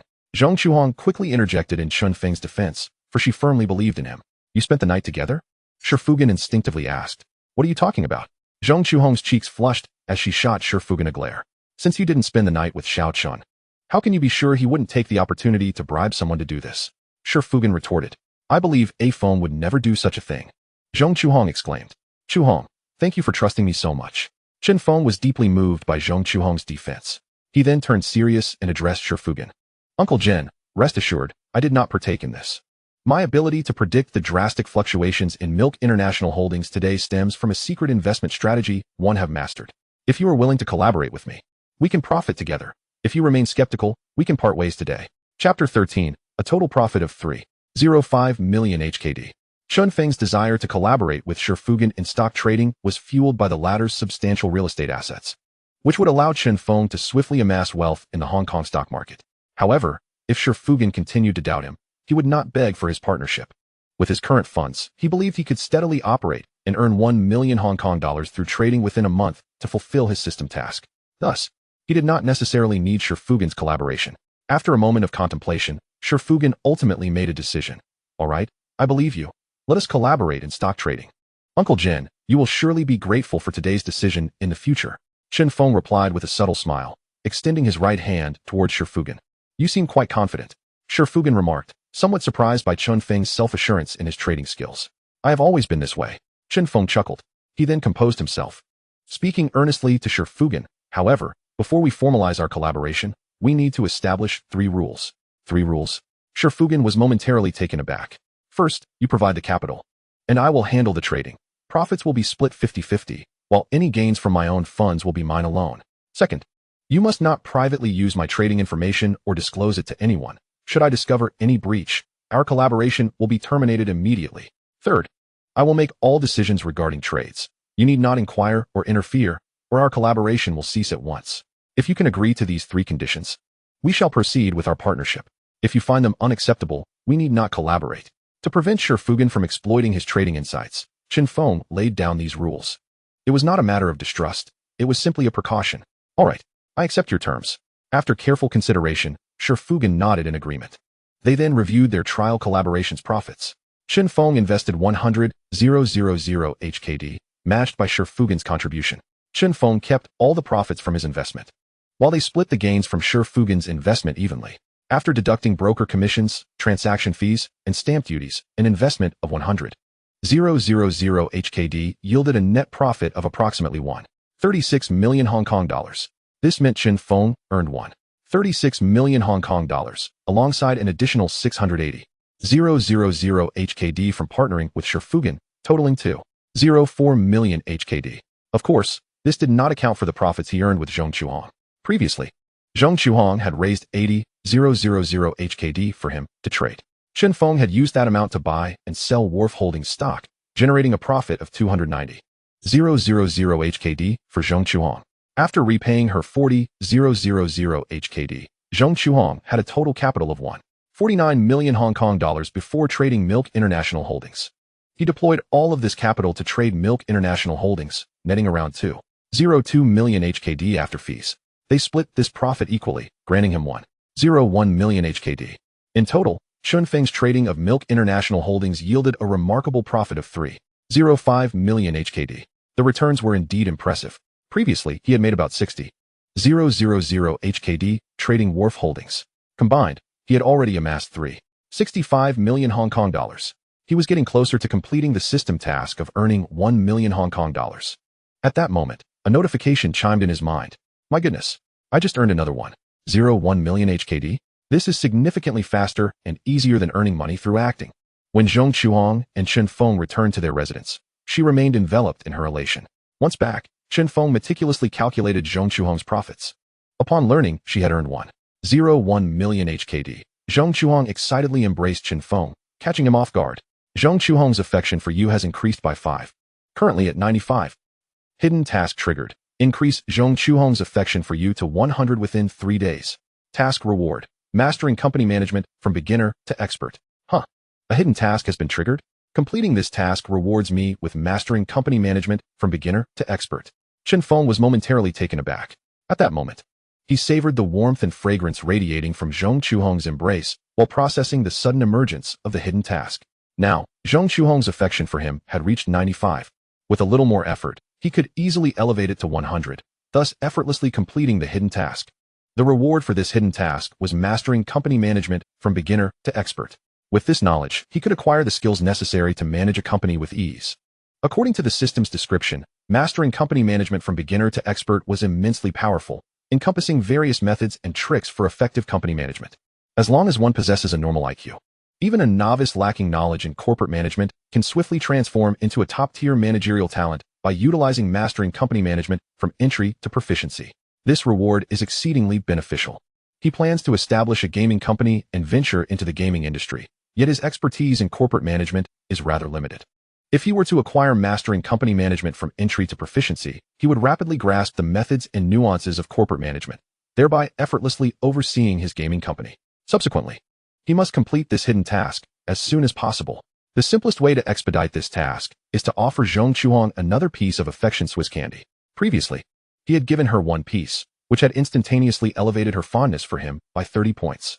However, her fondness has now reached 95, leaving just 5 points to achieve the coveted 100. Would it not be somewhat wasteful to give her another piece of affection Swiss candy at this juncture? It is worth noting that in the system marketplace, a box of affection Swiss candies requires the expenditure of 1 million system points for redemption.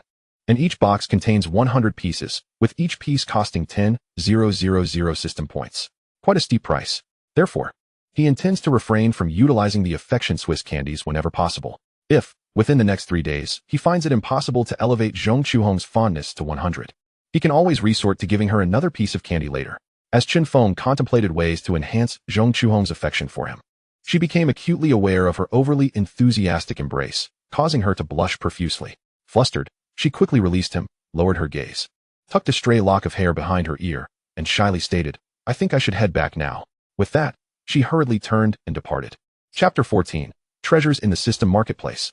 Chen Feng watched as Zhong Chuhong's flustered figure vanished from his sight, a gentle smile gracing his lips. Her fondness for him had already reached 95. Soon, it would undoubtedly soar to 100. He eagerly anticipated the possibilities that might unfold once that threshold was crossed. He resumed his exploration of the system. The system features a marketplace filled with numerous enticing items for sale. For instance, he is preparing to delve into the realm of video games. Upon completing system tasks, he could obtain a design blueprint for the Famicom. With this blueprint, he could establish a gaming company and develop the Famicom. However, to ensure that the Famicom he creates can be sold, he would also need to adapt video games for it. The system marketplace offers an array of source codes for video games compatible with the Famicom. Classics such as Super Mario Bros., Contra, The King of Fighters, Tank Battle, and Tetris are available. By expending a certain number of system points, he could redeem these game source codes. Subsequently, he would possess compatible video games to ensure the marketability of his Famicom. In addition to game source codes, the system marketplace houses many other intriguing items. Among them, one particular item captivates him profoundly. This item is called a teaching card. Through the teaching card, he can impart his acquired knowledge to another individual. For instance, the system has just issued him a hidden task. By completing this task, he could receive mastering company management from entry to proficiency, thus mastering the methods and nuances of corporate management and becoming a talent in managing a company. He could use the teaching card to bestow mastering company management from entry to proficiency upon another person. In doing so, the recipient would also acquire the methods and nuances of corporate management, thus becoming a managerial talent. This teaching card is exceptionally useful. He plans to eventually use it to impart mastering company management from entry to proficiency to Zhong Chuhong, allowing her to assist him in managing his gaming company. This way, he would have more energy to devote to other pursuits. Presently, he has already garnered considerable profits through stock trading tips, but he wonders what the next stock trading information from the guide will reveal. Soon, the answer was unveiled. Today, overseas Chinese real estate has been exposed for quality issues with the Huaqiang garden it developed, causing a significant drop in stock prices. It is advised to buy before 3:46 p.m. today at 49 yuan per share, before the market opens tomorrow. Overseas Chinese real estate and the Hong Kong government will issue a statement claiming that the quality issues of Huaqiang garden are the result of malicious rumors, leading to a surge in overseas Chinese real estate stock price, with a recommendation to sell before 9:51 a.m. the following day at 162 yuan per share. My goodness, tomorrow, someone is maliciously spreading rumors about overseas Chinese real estate's Huaqiang garden's quality issues? Such occurrences are indeed astonishing. Chen Feng felt a flicker of surprise within. Nevertheless, he cared little about the identity of those spreading malicious rumors regarding the Huaqiang garden. What truly mattered to him was the opportunity to capitalize on this situation and reap substantial profits by investing in overseas Chinese real estate. He resolved to make his move this afternoon. Early in the morning, Chen Feng was roused from his slumber by a persistent knocking at the door. Without a doubt, it was Zhong Chuhong once more. He slipped on his slippers and made his way to the entrance, opening the door to find Zhong Chuhong standing there, carrying a bounty of breakfast. You haven't brushed your teeth or washed your face yet, have you? Hurry and do so, then come over for breakfast. Zhong Chuhong entered with the familiarity of someone at home, placing the breakfast she had purchased on the coffee table. Do you truly consider this place your home? Should I give you a key to my house? Chen Feng remarked, somewhat bemused. After closing the door, he headed towards the bathroom. Sure, I wouldn't mind at all. Zhong Chuhong replied with a smile, as she unpacked the breakfast from the plastic bag and set it on the table. She did not immediately begin eating, but instead waited for Chen Feng. Before long, Chen Feng completed his morning routine and joined her at the coffee table. Sinking into the sofa. You bought so much breakfast? I can't possibly eat all of this by myself, he exclaimed, eyeing the delightful array of breakfast items. Who said it's just for you? Zhong Chuhong shot him a playful glare, grabbed a pair of chopsticks, and began devouring a char siu bun. Haven't you eaten breakfast yet? Chen Feng asked, momentarily taken aback. He anticipated that Zhong Chuhong would buy breakfast early in the morning to share with him. Are you going to eat or not? If not, I'll finish it all myself, Zhong Chuhong teased, reaching for the breakfast in front of Chen Feng as if to claim it. Eat, of course I will. Chen Feng quickly interjected, stopping her with his hand. When his hand brushed against her soft and delicate one, Zhong Chuhong's face flushed crimson, and she swiftly withdrew her hand. Chen Feng chuckled, then picked up a pair of chopsticks and joined her in enjoying a char siu bun. Feng, I truly appreciate your assistance over these past few days. You have helped me amass a remarkable sum of 160,000. Zhong Chuhong expressed her gratitude towards Chen Feng. Chen Feng had aided her in stock trading on 2 occasions. The first time, he enabled her to earn 290,000. On the second occasion, he facilitated her in gaining 1,010,000. Moreover, Chen Feng had previously lent her 50,000, promising her an interest of 30,000, which he has now fully repaid. Thus, in total, Chen Feng has assisted her in earning 160,000 in just a few days. The speed at which this fortune has been amassed is astonishing. Previously, she had participated in her very first film, The Treasure of the Blue Waters and Cold Mountains, for which she earned approximately 30,000, taking over a month to complete. In stark contrast, Chen Feng managed to help her earn 160,000 in merely a few days. This surpassed her earnings from acting and was far less strenuous. Haha, why the formality? We are all on the same side. Chen Feng chuckled. Who said we are on the same side? Zhong Chuhong's cheeks flushed with embarrassment as she shot him a playful glare. Despite her words, her heart was filled with sweetness. If we were not on the same side, would you have brought me breakfast so early in the morning? Chen Feng pointed to the breakfast and remarked with a smile. If you keep babbling nonsense, I want to be coming tomorrow. Zhong Chuhong retorted, feigning annoyance. All right. I shall cease my jesting. Chen Feng quickly stopped teasing Zhong Chuhong, as he was still looking forward to her bringing him breakfast every morning. By the way, Feng, which stock do you plan to acquire next? Zhong Chuhong looked at Chen Feng with keen curiosity. Chapter 15, Leverage Trading. Feng, which stock do you intend to purchase next? Zhong Chuhong inquired with great interest. Today, the stock price of overseas Chinese real estate is set to plummet. I plan to buy the dip on overseas Chinese real estate. Chen Feng did not conceal his intentions from Zhong Chuhong. However, he cautioned her. Chuhong, you must not divulge this to anyone. Given that Zhong Chuhong's fondness for him had reached 95, according to the system's notification, as long as a member of the opposite sex held a fondness of over 90, they would not betray him. Therefore, he trusted that Zhong Chuhong would not betray him by sharing his plans with others. Yes, I understand. Rest assured. I will certainly keep it to myself. Zhong Chuhong nodded with utmost seriousness. Chuhong, do you wish to earn even more money? Chen Feng looked at Zhong Chuhong and posed the question. Of course I do. Zhong Chuhong affirmed with conviction. If you want to earn more, then you should consider using your house deed as collateral. That way, you will have more capital for stock trading. I have already planned to use the deed to my house as collateral. Previously, in order to borrow money from Zhong Chuhong, Chen Feng had put up the deed to his residence as collateral, borrowing 50,000 from her. Now, he had repaid Zhong Chuhong the full amount with interest, thus reclaiming the deed. He intended to use the deed to his home as collateral to raise more funds for stock trading. What? Use my family's deed as collateral? If your stock trading fails, we would have no place to live. Zhong Chuhong hesitated. Her entire family resided in the house she currently lived in. If the deed were to be used as collateral and Chen Feng's stock trading were to fail, they would lose their home. Trust me, Chuhong, I will not fail. However, if you truly fear my failure, then do not use the deed as collateral. After all, you currently have a substantial amount of capital available. Chen Feng did not press Zhong Chuhong. Ultimately, her family lived in the house, and should anything go awry, he would feel remorse towards her. If I were to use the deed as collateral, how much could I potentially earn if your predictions hold true? Zhong Chuhong pondered for a moment and asked. The deed to your house could be used as collateral for approximately 700,000 to 800,000. If we employ a twofold leverage, I estimate you could earn an additional 1,000,000 or more. Chen Feng calculated thoughtfully. What? An additional 1,000,000? Zhong Chuhong was taken aback. She had never imagined that using her house deed as collateral could yield such an enormous profit. At that moment, the prospect of 1,000,000 Hong Kong dollars was indeed a substantial sum. This began to entice Zhong Chuang. Suddenly, she seemed to recall something and quickly inquired, "A phone? What exactly do you mean by leverage trading?" Leverage trading refers to my providing a portion of the margin to a broker who can then secure additional stocks for me. For instance, with a twofold leverage, if I provide 1,000,000 in margin, the broker can secure 2,000,000 worth of stocks. Chen Feng briefly explained leverage trading. Leverage trading first emerged in the late 1970s in the United States. By that time, it had already reached Hong Kong. However, it had yet to gain popularity. Only a select few brokers offered leverage trading to a small number of high-quality clients. Moreover, the leverage ratios were not particularly high. The maximum was merely twofold leverage. "Oh, I see." Zhong Chuang nodded, somewhat enlightened. "Are you considering using the deed as collateral?"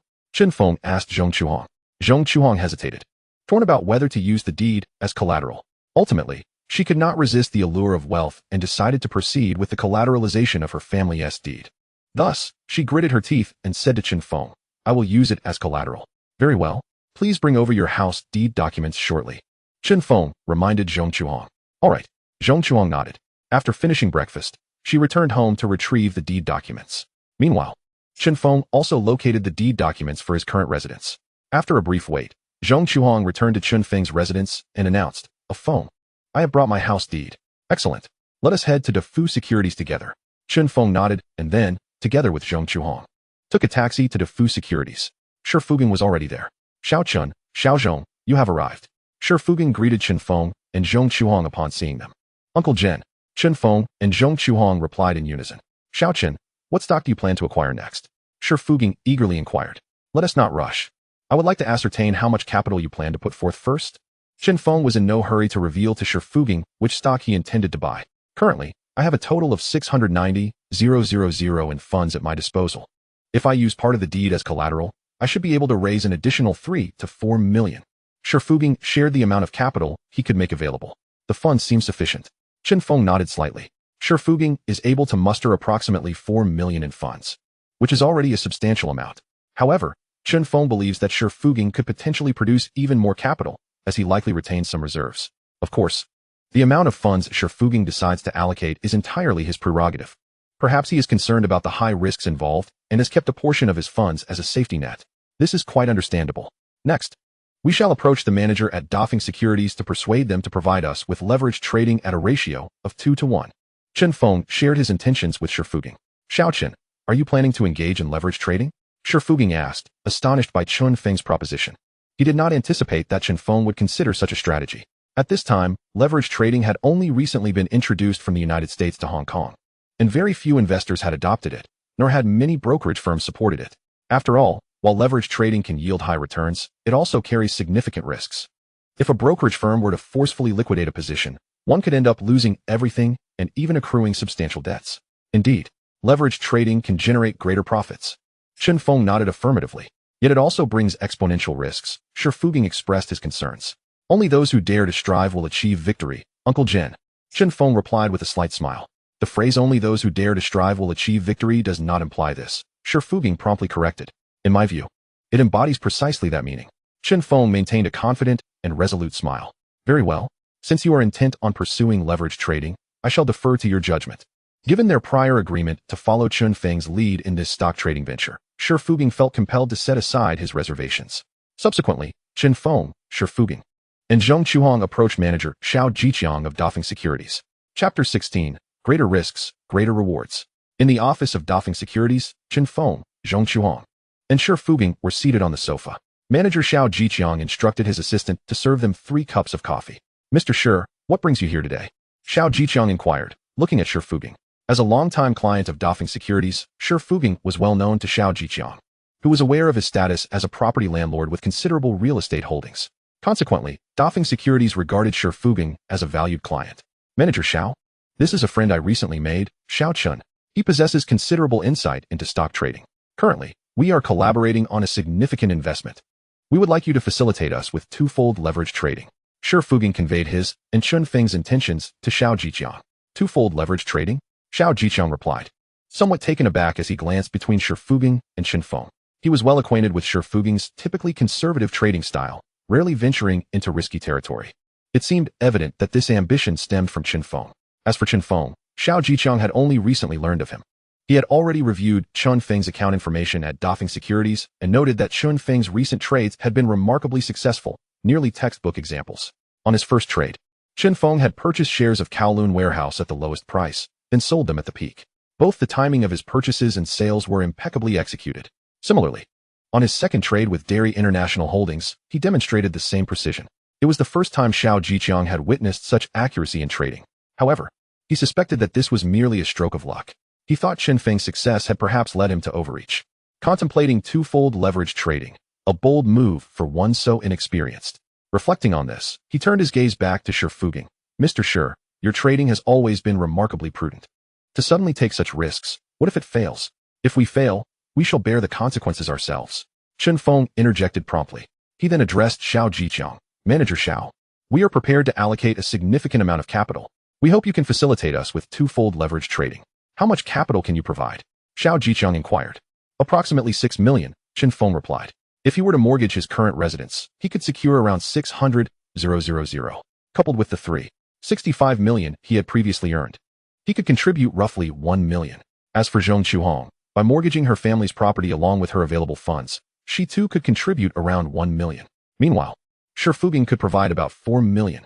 Thus, collectively, they could muster around 6 million. 6 million, Xiao Jiqiang pondered. While not an insignificant sum, it was not particularly large either. Moreover, per the regulations of Dafeng Securities, the commission for leverage trading is higher than that of standard trading. Additionally, he had outstanding tasks related to leverage trading that needed completion. Granting Qinfeng the requested twofold leverage would not only fulfill his obligations, but also yield a handsome commission. Nevertheless, he needed to clarify the specifics of Qinfeng and his companion's capital situation. He asked, is this 6 million in cash or partly cash? The rest is from property mortgages, Qinfeng clarified, detailing the mortgage status of his, Shifuging's, and Zhong Chuhong's properties to Xiao Jiqiang. We will need to assess the value of your properties. Xiao Jiqiang advised Qinfeng. That is perfectly fine. However, could you expedite the process? I have identified a stock I wish to begin trading on this afternoon. Qinfeng prompted Xiao Jiqiang. Absolutely. Xiao Jiqiang nodded. He then arranged for personnel to investigate the specifics of the properties Qinfeng, Zhong Chuhong, and Shifuging intended to mortgage, including location, age, and surrounding market values. To ascertain their current market prices, it must be said, Dafeng Securities exhibited remarkable efficiency. Soon, they confirmed the values of the properties prepared for mortgage by Qinfeng, Zhong Chuhong, and Shifuging. After evaluation, Qinfeng's property could be mortgaged for 610,000, Zhong Chuhong's for 780,000, and Shifuging's for 369 million. Additionally, Qinfeng could contribute 365 million in cash, Zhong Chuhong could provide 290,000, and Shifuging could offer 690,000. Thus, together, they could present a total of 425 million in funds. Dafeng Securities agreed to grant Qinfeng, Zhong Chuhong, and Shifuging the requested twofold leverage trading. By the time everything was finalized, it was around 3 p.m. There was still time. Xiao Chen, which stocks do you plan to trade this time? Shifuging inquired. Genuinely curious. In his eyes, with such a substantial amount of capital, it is estimated that one would need to manage several stocks, perhaps even a dozen, to mitigate risk. Even if some of those stocks incur losses, one could still reap significant profits from others. Yet, this time, I am resolutely focusing on a single stock. That stock is Wachio Real Estate. Qinfeng shared his intentions with Shifuging. What? Only one stock? Isn't that risk too great? Shifuging expressed his concerns. His face etched with worry. Rest assured, since I dare to proceed in this manner, I am certainly confident. Qinfeng smiled with assurance. However, the very Wachio Real Estate stock you have set your sights on has been exposed today for quality issues in its development of Wachio Garden. Consequently, the stock price of Wachio Real Estate plummeted. Moreover, this stock also faces the risk of being suspended from trading. Investing in this stock carries considerable risk, doesn't it? Shifuging articulated his apprehension. Today, Wachio Real Estate was suddenly revealed by the media to be facing quality concerns with Wachio Garden. This incident sent shockwaves throughout the real estate and financial sectors of the entire island.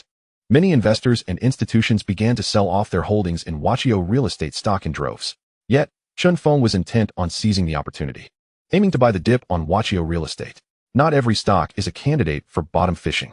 Shifuging felt that Qinfeng's attempt to buy Wachio Real Estate was fraught with risk. High risk, higher reward. Furthermore, I believe Watchio Real Estate will not simply allow their stock price to continue its descent. They will undoubtedly have a buyback plan in place. At that time, the stock price of Watchio Real Estate will rebound. Chen Feng did not disclose the true reason for his interest in Watchio Real Estate. According to the Stock Trading Guide's insights, an announcement would be made by Watchio Real Estate and the Hong Kong government tomorrow, declaring that the quality issues with Watchio Garden were the result of malicious rumors. When that happens, the stock price of Watchio Real Estate will surge. Chapter 17. The stock price of Watchio Real Estate indeed soared. Despite Shifuging's reservations regarding Chen Feng's risky investment in Watchio Real Estate, their previous agreement could not be altered.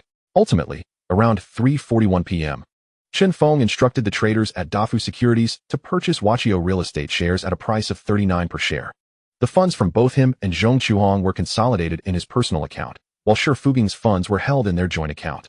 He allocated all the funds from these two accounts to acquire Watchio Real Estate shares.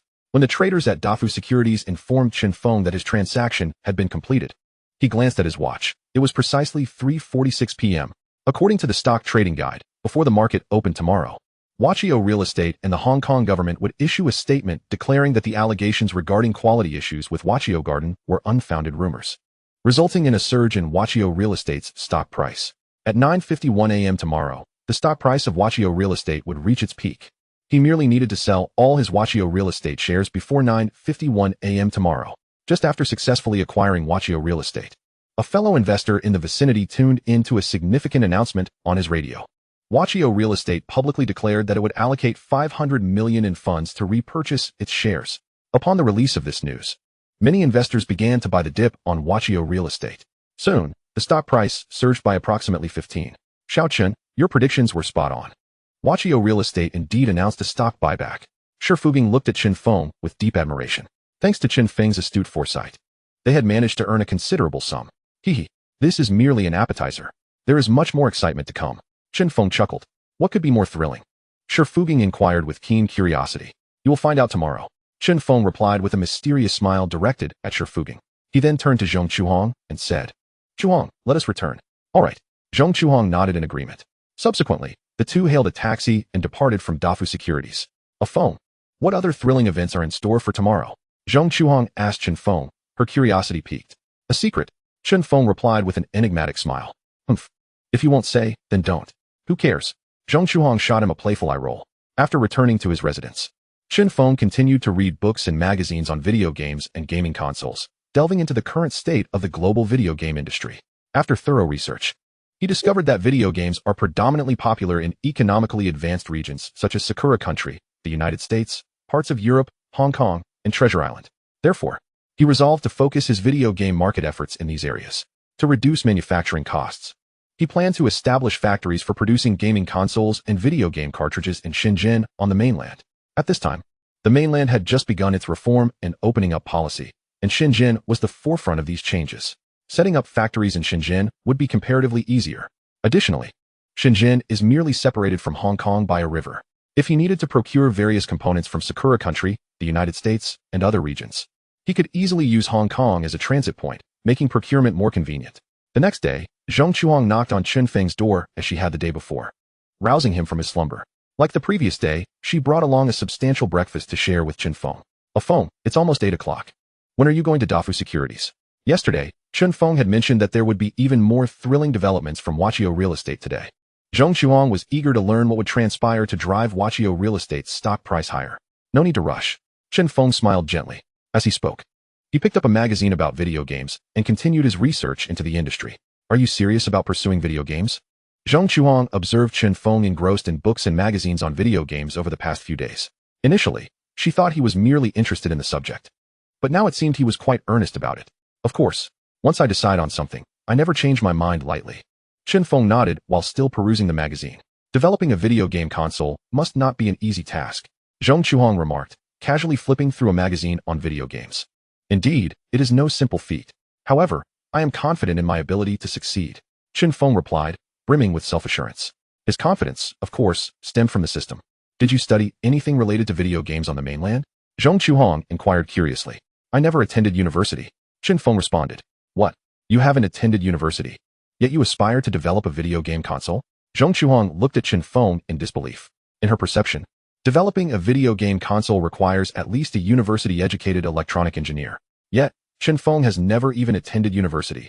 How could he possibly create such a device? At that moment, a thought appeared to strike her, and she hurriedly exclaimed, "Oh, I see. Are you planning to recruit some electronic engineers to assist you in developing a video game console?" "Indeed, I do intend to hire some technical talents. However, I will only have them assist me. I will personally develop the video game console." Chen Feng understood that creating an electronic product demands a substantial investment in research and development funds. Thus, he would not allocate excessive resources to the development team. Nevertheless, he required some technical personnel to assist him with time-consuming and intricate tasks, while he focused on the core technology. However, you have not studied any relevant subjects in video games. Can you truly develop a video game console? Zhong Chuhong looked at Chen Feng, her expression filled with doubt. Where there is a will, there is a way. Am I not currently studying this area of knowledge? Chen Feng replied with a smile. I hope you succeed.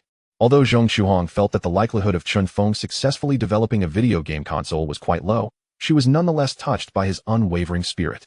At that moment, she pondered whether the stock of overseas Chinese real estate would rise today. Thus, she stood up and said to Chen Feng, "Ah Feng, I need to return home for a while." "Huh, isn't this your home?" Chen Feng teased Zhong Chuhong playfully. "Do you want me to live here?" "Humph, you wish." Zhong Chuhong shot him a glare, yet her heart felt sweet. After standing up, she left Chen Feng's residence, returned home, and turned on the radio, tuning it to a financial channel to listen to the latest financial news, hoping to hear something regarding overseas Chinese real estate. After a while, she heard a shocking announcement. Prior to the market opening today, overseas Chinese real estate and the Hong Kong government issued a statement, declaring that the reports of quality issues concerning the Hua Chao Garden developed by overseas Chinese real estate were malicious rumors. Given that the Hong Kong government also released this statement, it lent the announcement a high degree of authority. Consequently, the stock price of overseas Chinese real estate skyrocketed. Upon learning this news, Zhong Chuhong was utterly stunned. Chapter 18. Could I make a net profit of 2 million? Bang bang bang. Chen Feng was engrossed in a magazine about video games when suddenly, someone began to pound on his front door with great fervor. Without a doubt, it was Zhong Chuhong at the door. Here she comes, here she comes. Stop knocking already. At this rate, you'll break the door. Chen Feng exclaimed, exasperated. He got up and opened the door to find Zhong Chuhong bursting in, her face alight with excitement as she said, "Ah Feng, I just heard some news. Overseas Chinese real estate and the Hong Kong government have both issued a statement saying that the quality issues with the Hua Chao Garden are malicious rumors." "Oh, I see." Chen Feng replied calmly, nodding, as he closed the door and leisurely walked to the sofa, picking up the magazine he had been reading to continue. "You already knew?" Zhong Chuhong noticed Chen Feng's unruffled demeanor, devoid of any excitement. It appeared that he had been aware of this matter all along. She recalled what Chen Feng had said yesterday. "You mentioned that today there would be even more exciting developments for overseas Chinese real estate. Were you referring to this?" "Haha. This event only occurred today. I'm not that impressive to have foreseen it in advance. I'm no deity." Chen Feng chuckled. "Then what did you mean by saying there would be more exciting developments today?" Zhong Chuhong asked, her expression one of confusion. "The more exciting development I referred to is that the stock price of overseas Chinese real estate would soar today." Chen Feng replied casually. "That can't be it." Zhong Chuhong declared firmly. "Didn't the stock price of overseas Chinese real estate rise today?" Chen Feng glanced at her with a smile. "Indeed, it has soared. But how did you know the stock price would rise?" Zhong Chuhong inquired, her gaze fixed on him. "It's a secret," Chen Feng replied, adopting a mysterious demeanor. "You must be hiding something from me," Zhong Chuhong insisted, determined to uncover the truth. "You haven't even become my wife yet. And you're already trying to pry into my privacy?" Chen Feng teased her with a smile. "Humph, who wants to be your wife?" Zhong Chuhong's cheeks flushed slightly as she shot him a glare, but a peculiar feeling stirred within her. "You don't want to?" Chen Feng gazed intently at Zhong Chuhong. "I absolutely do not," she retorted, pouting. Chen Feng chuckled, choosing not to say more as he continued to read his magazine. "By the way, the stock price of overseas Chinese real estate is currently soaring. How much higher do you think it can rise? When do you plan to sell it?" Zhong Chuhong asked, her curiosity piqued. "In a little while." Chen Feng glanced at his watch, noting that it was around 9:30 a.m. There were still about 20 minutes left until the selling time recommended by the stock trading guide. "Are you implying that shortly the stock price will no longer be able to rise?" Zhong Chuhong furrowed her brows slightly and asked. "Precisely." Chen Feng nodded. "How do you know the stock price will soon stop rising?" Zhong Chuhong looked at him, her curiosity unabated. "It's a secret," Chen Feng replied again. "Another secret?" Zhong Chuhong rolled her eyes at him. Then, she urged, "Since you predict that the stock price will soon stop rising, shouldn't we hurry to Defu Securities?" "What do we need to go to Defu Securities for?" Chen Feng countered. Aren't you planning to sell the overseas Chinese real estate shares we hold? Zhong Chuhong looked at him, puzzled. Who said stock trading must be done at the brokerage? I can call the trader at DeFu Securities and relay my trading instructions over the phone. Chen Feng decided to transmit his trading instructions via phone to DeFu Securities to complete the sale of overseas Chinese real estate. He opted for this method to guard against Shifuging. He was concerned that Shifuging might secretly use his stock trading information to buy or sell shares of overseas Chinese real estate without his knowledge. Are you taking precautions against Uncle Jin? It must be said that Zhong Chuhong is remarkably astute, having immediately deduced Qin Feng's intentions. Hee, you are quite clever. Qin Feng chuckled. Then why didn't you guard against me? Zhong Chuhong inquired, casting a glance at Qin Feng. Because I trust you, Qin Feng blurted out. Upon hearing this, Zhong Chuhong felt a wave of sweetness wash over her, deeply touched by Qin Feng's unwavering trust. In truth, Qin Feng's confidence in Zhong Chuhong was rooted in two principal reasons. First, her affection for him had reached an impressive 95. Such a high level of fondness was sufficient to instill in Qin Feng a profound trust in her. Secondly, Qin Feng possessed a comprehensive understanding of Zhong Chuhong's financial situation. She had nearly entrusted her entire fortune to him for stock trading. As for Shifuging, whether he had similarly committed all his assets to Qin Feng for trading remained an open question.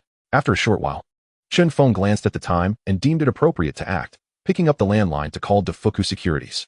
The call was swiftly connected, and he instructed the trader to sell all his shares in overseas Chinese real estate at $162 per share, encompassing both his personal account and the joint account he held with Shifuging.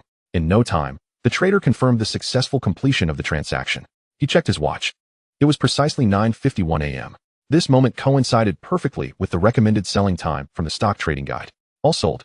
Zhong Chuhong asked Qin Feng. Indeed. Qin Feng nodded affirmatively. How much profit can we expect from this venture? Zhong Chuhong gazed at him with palpable anticipation. After deducting all expenses, you should net approximately 2.4 million. Qin Feng replied with a smile. I stand to gain 2.4 million? A look of incredulity spread across Zhong Chuhong's delicate features. Absolutely. Qin Feng nodded emphatically, offering her a reassuring response. Heavens, I can't believe I could earn such a sum. Zhong Chuhong was utterly astonished. She had never imagined that she could accrue such wealth in a single transaction.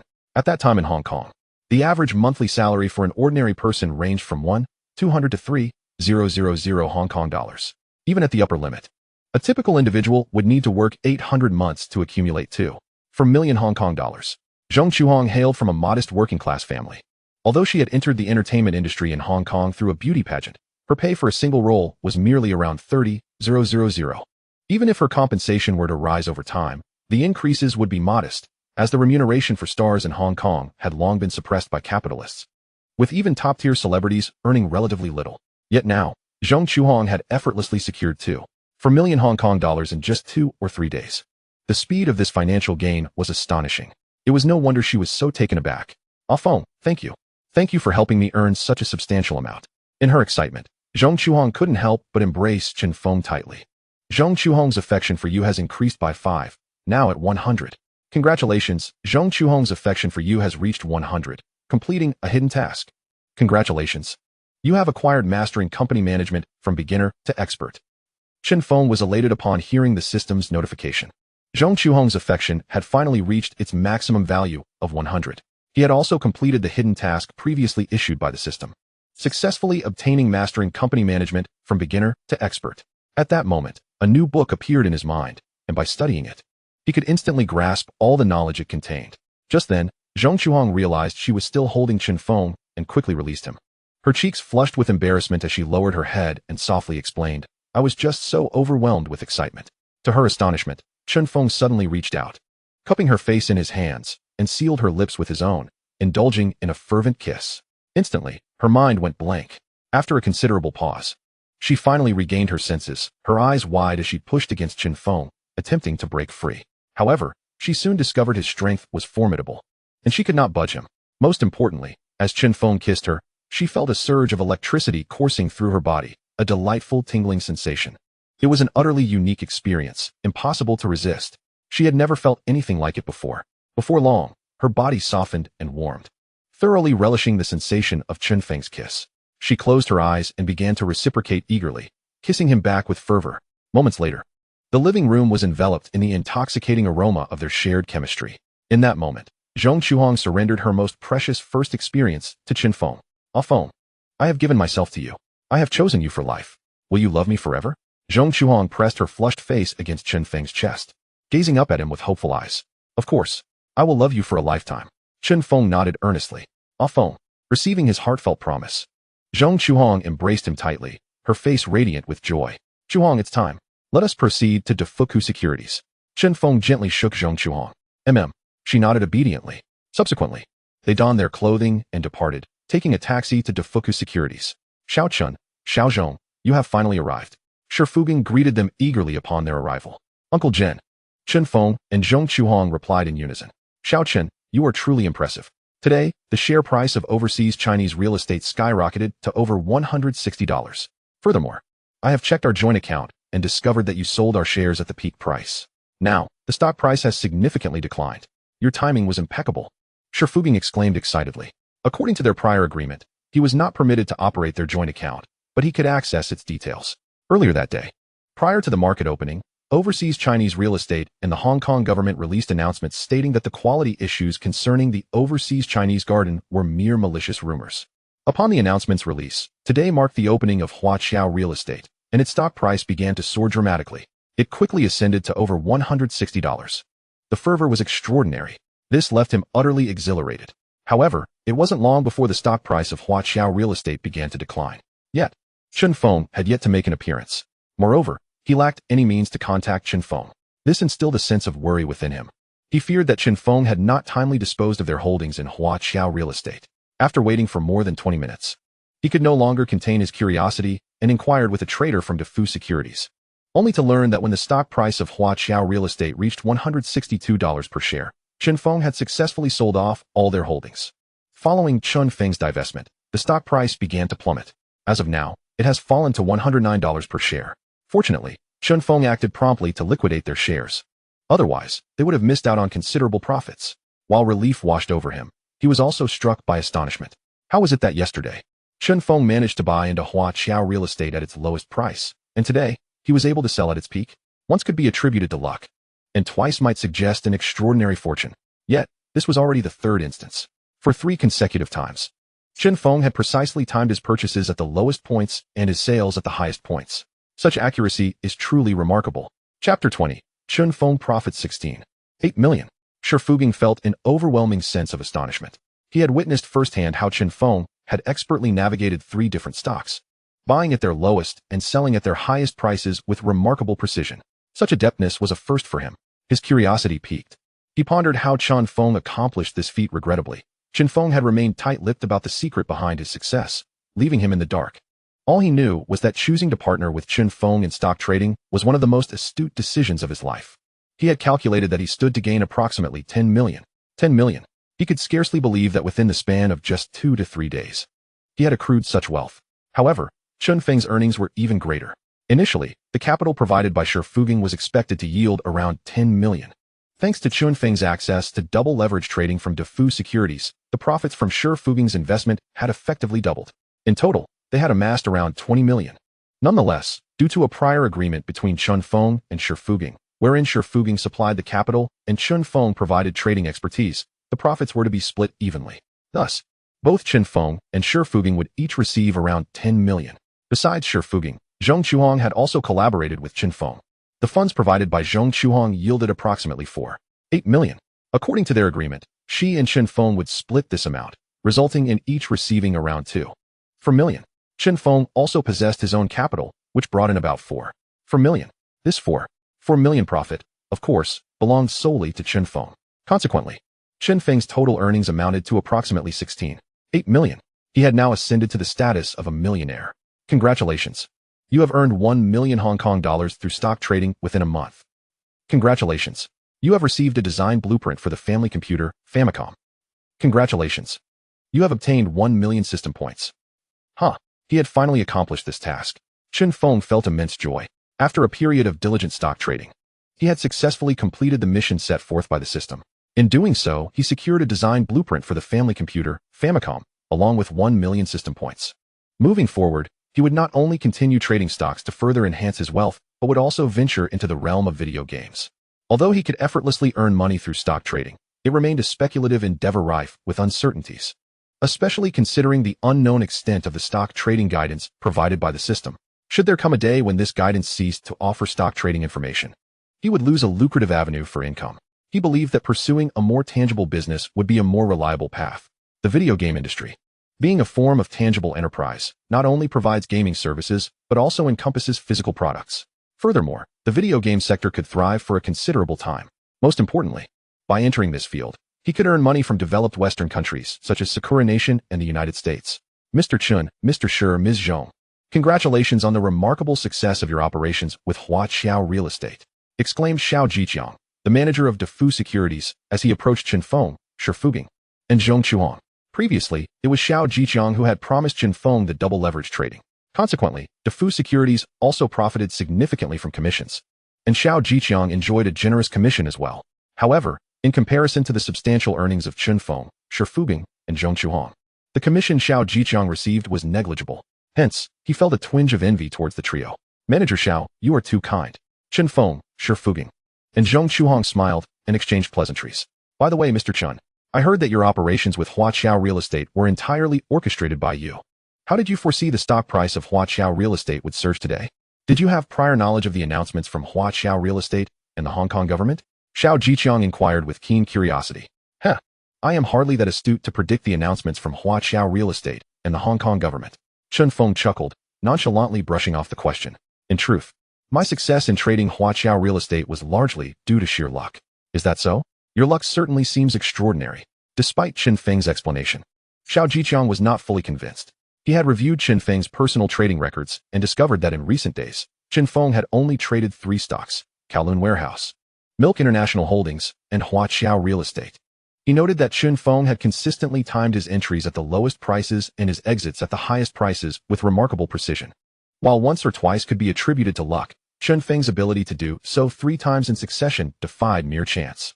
Thus, he suspected that either Chen Feng had acquired insider information regarding these 3 stocks in advance, or that he possessed some secret to stock trading. Manager Xiao, we have matters to attend to, so we shall take our leave. Chen Feng smiled as he bid farewell to Xiao Jiqiang. Please do. Xiao Jiqiang nodded with a smile. Subsequently, Chen Feng, Zhong Chuang, and Shi Fuging exited Defu Securities.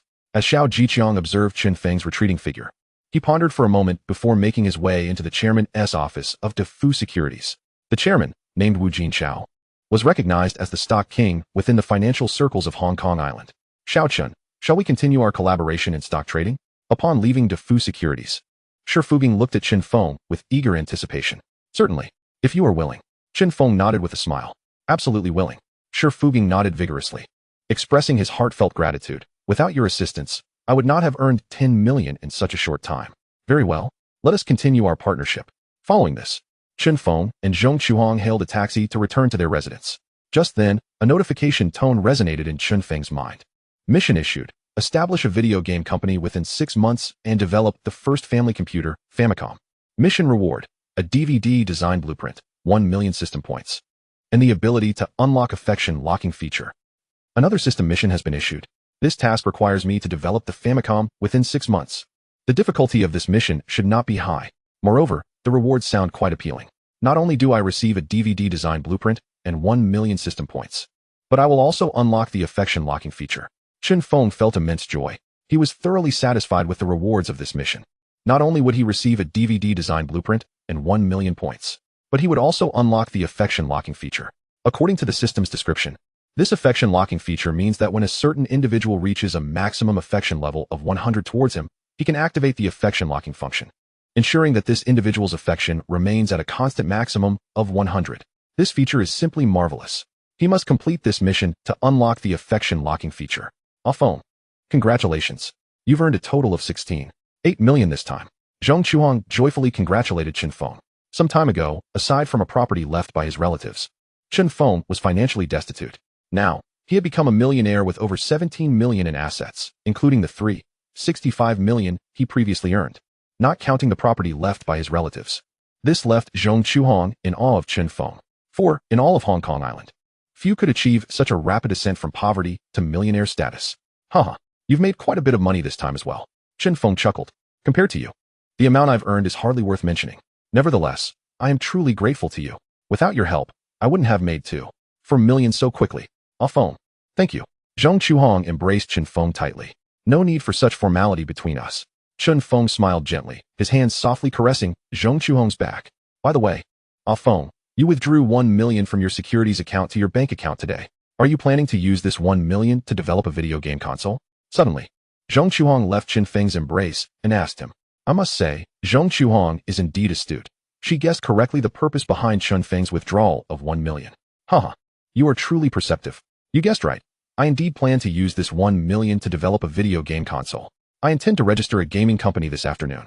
Then, I will recruit relevant talents to form a development team to create a video game console. Chen Feng chuckled, gently tapping Zhong Chuhong's delicate nose as he shared his plans. I will accompany you to register the company this afternoon. Zhong Chuhong, having understood Chen Feng's character, knew that once he made a decision, he would not easily change it. Thus, she fully supported him. Indeed, Chen Feng nodded, then looked at Zhong Chuhong and said, Chuhong, I have a favor to ask. Feng, just tell me what you need. I will do my utmost if it is within my capabilities. Zhong Chuhong replied earnestly. Chuhong, you are truly obedient. Chen Feng smiled slightly, then conveyed his thoughts to Zhong Chuhong. I would like you to help me manage my gaming company. What? You want me to manage your gaming company? Zhong Chuhong's expression was one of surprise and disbelief. She never anticipated that Chen Feng would ask her to manage the company. She quickly shook her head and said, No, I know nothing about managing a company. How could I possibly help you manage one? Haha, you need not worry about that. I understand company management. Moreover, I possess a unique ability.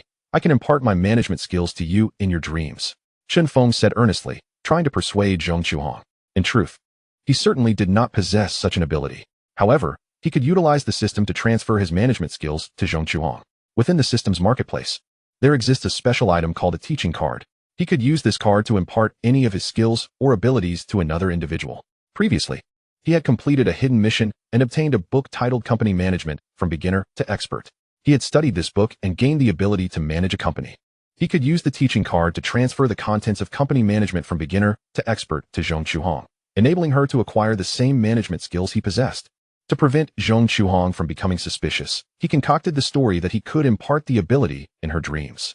Though this explanation was rather implausible, he could not find a more reliable one. You can impart your management skills to me in my dreams? Do you take me for a 3-year-old child, easily deceived? Zhong Chuhong rolled her eyes, clearly not believing Chen Feng's words. If you don't believe me, we can give it a try? Chen Feng said with a smile. How do we test it? Zhong Chuhong wore an expression of curiosity. In a while, we will hold hands and sleep together. Once we drift off, I shall impart to you the knowledge I possess regarding company management within your dreams. Chen Feng elucidated. So, you wish to sleep with me again? Zhong Chuhong blushed, casting a sidelong glance at Chen Feng. If you desire to sleep with me, just say so. Why concoct such a peculiar excuse? You misunderstand. Our intention is merely to share a slumber. I harbor no ulterior motives. Chen Feng interjected, a sly smile creeping onto his face. However, should you wish otherwise, I would not object to starting things off. Dream on. Zhong Chuhong shot him another glare before striding into Chen Feng's bedroom. Where are you headed? Chen Feng hurriedly pursued her. Did you not say you would teach me how to manage a company in my dreams? I am quite eager to see if you can indeed impart such wisdom while I slumber. As she spoke, Zhong Chuhong removed her shoes and reclined on Chen Feng's bed. Chapter 22. The King of Stocks in Hong Kong takes an interest in Chen Feng. In the office of the chairman of Defu Securities, 2 individuals were present. One was the manager Xiao Jiqiang, and the other was the chairman, Wu Jinxiao. Wu Jinxiao held another astonishing title, that of the recognized king of stocks in the Hong Kong financial circle. His moniker was closely tied to his legendary life story. Born in a refugee camp in Tiu Kung Lung in 1950, his father was a banker who fled from Shanghai, and his mother hailed from a once prominent family. In 1965, he witnessed the Hong Kong banking crisis, where he saw his father leap from a building during a bank run, prompting him to delve into the mystical connections between the I Ching and the Dow Jones Index. By 1968, he worked as a waiter at the Lu Yu Tea House, clandestinely learning stock market strategies from affluent patrons and investing his 3-month salary in the original shares of Chung Kong Holdings. In 1971, he founded Defu Securities and invented a predictive method for cargo ship throughput, using container counts at Kwai Chung Terminal to forecast stock trends. In 1973, he secretly shorted stocks during the frenzy of the Hong Kong stock market crash, acquiring British citizenship through a sham marriage to open offshore accounts. And his wealth surged 20-fold post-crash. In 1976, he targeted the Jardine Group's dairy company, fabricating a supply chain crisis with 36 counterfeit customs documents, netting a profit of 48 million Hong Kong dollars in just 3 days. In 1978, He collaborated with shipping magnate Pao Yugong in a covert battle against the Kowloon warehouse, inventing a shadow account system to absorb 49 circulating shares, compelling the Land Development Corporation to repurchase at inflated prices. By 1979, at the peak of the real estate bubble, he accurately liquidated his assets and shifted to the London Metal Exchange, utilizing I Ching hexagrams to decipher tin mine strike cycles. His rise to become the king of stocks in Hong Kong was marked by three pivotal battles. First, the blood-soaked harvest during the 1973 Hong Kong stock market crash. Disguised as a horse racing jockey, he infiltrated the VIP lounge at the Jockey Club, witnessing major investors collectively divesting from property stocks. He mortgaged a family heirloom jade ring to secure high-interest loans, shorting stocks through 7 shell companies registered in Bermuda. On the day of the crash, he scattered 10,000 HKD in cash along Gloucester Road, inciting a stampede that accelerated panic selling, resulting in a 20-fold increase in his fortune. Second, the lightning strike against the dairy company in 1976. He bribed the dairy company's truck drivers to falsify delivery records while simultaneously spreading rumors of foot-and-mouth disease in the Tsingtao Daily. He hoarded 30,000 boxes of fresh milk in a funeral home's freezer, creating an illusion of scarcity that halved the stock price of the Jardine Group. On the day of delivery, he distributed the hoarded milk free of charge to the impoverished in Kwun Tong, landing on the front page of the Hong Kong Morning Post. Third, the clandestine maneuver against Kowloon Warehouse in 1978. He trained 30 mainland stowaways to pose as investors, purchasing stocks in batches at various brokerages. He then bribed officials at the Marine Department to alter ship tonnage registrations, artificially inflating Kowloon Warehouse's debt ratio. On the decisive night, he rented a radar jammer at Kai Tak Airport, severing the Land Development Corporation's communications to London for assistance. He developed a highly unique trading method known as the numerical hexagram trading method, converting daily opening prices into plum blossom I Ching hexagrams. For instance, on March 15, 1978, when the Hang Seng Index opened at 12,345 points, he noted the last digits 4 and 5, correlating them with the Zhun and Sun hexagrams, predicting a policy shift that day. He also established a database of human weaknesses, compiling the birth charts of 300 executives from listed companies to model greedy, angry, and deluded behaviors. He maintained a network of informants among 70 nightclub hostesses, gaining insider information 6 hours ahead of financial journalists. Through these methods, he consistently emerged victorious in his trades, solidifying his title as the king of stocks in Hong Kong. Chairman, we have recently encountered a mysterious trader at our securities firm. In the past 10 days, he has operated on only 3 stocks: Kowloon Warehouse, Milk International Holdings, and Overseas Chinese Town. Xiao Jicheng reported. What astonishes me is that he always enters these stocks at their lowest points and sells them at their peaks. His timing is impeccably precise, especially regarding the recent rumors surrounding Overseas Chinese Town. Just yesterday, he bought in at the lowest price, and today he sold at the highest. He has operated through 2 accounts, generating a net profit of 29.2 million Hong Kong dollars after all expenses. Xiao Jicheng detailed Chun Feng's situation to Chairman Wu Jinshao. Oh, he has achieved such precision in 3 consecutive trades? Wu Jinshao's face revealed an expression of astonishment after hearing about Chen Feng. While 1 or 2 accurate trades might be attributed to luck, 3 in succession defies such an explanation. Could it be that a genius trader has emerged in the Hong Kong financial circle? After a moment of contemplation, he addressed Xiao Jicheng. We should have his contact information. Correct? Indeed. Xiao Jicheng nodded. He left his contact number when registering his securities account with us. Excellent. Please call him immediately and invite him to our office. I wish to meet him. Wu Jinshao instructed Xiao Jicheng. Yes, Chairman. Xiao Jicheng promptly replied. He then accessed Chun Feng's registration details at Defu Securities, locating the contact number he had provided.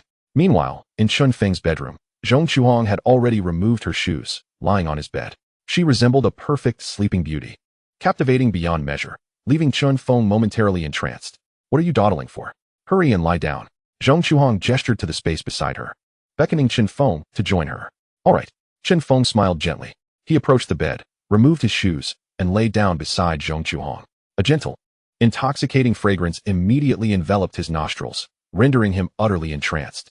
The alluring scent emanating from Zhong Chuhong was simply enchanting, a delight he could never tire of. What shall we do next? Zhong Chuhong inquired, gazing at Chen Feng. What do you wish to do? Chen Feng replied with a double entendre. Zhong Chuhong momentarily paused, but as she caught sight of the mischievous expression on Chen Feng's face, she instantly grasped the underlying meaning of his words. Her cheeks flushed crimson, and she shot him a disapproving glance, saying, I am speaking seriously, yet you persist in thinking of such lewd notions. I am earnest. Chen Feng chuckled softly. Subsequently, he stowed away his smile, took hold of Zhong Chuhong's left hand with his right, and gently instructed her, "Now, simply close your eyes, clear your mind, and together we shall drift into a slumber." Chapter 23, The Enigmatic Dream. Chen Feng held Zhong Chuhong's left hand, softly reiterating, "Now, simply close your eyes, clear your mind, and together we shall drift into a slumber." His words flowed like a soothing lullaby, and soon Zhong Chuhong succumbed to sleep. Meanwhile, his consciousness entered the system marketplace, where he expended 100,000 system points to procure a teaching card. He then utilized this card to impart the knowledge contained within company management, from novice to expert to Zhong Chuhong. In the realm of dreams, Zhong Chuhong found herself in a most peculiar dream. She appeared in a mysterious space, surrounded by darkness, illuminated only by a beam of light shining down upon her. There was no one else around, nor any sign of Chen Feng. A phone, where are you?" Zhong Chuhong began to panic, unsure of how she had ended up in this unfamiliar place. Just then, a beam of light descended from above.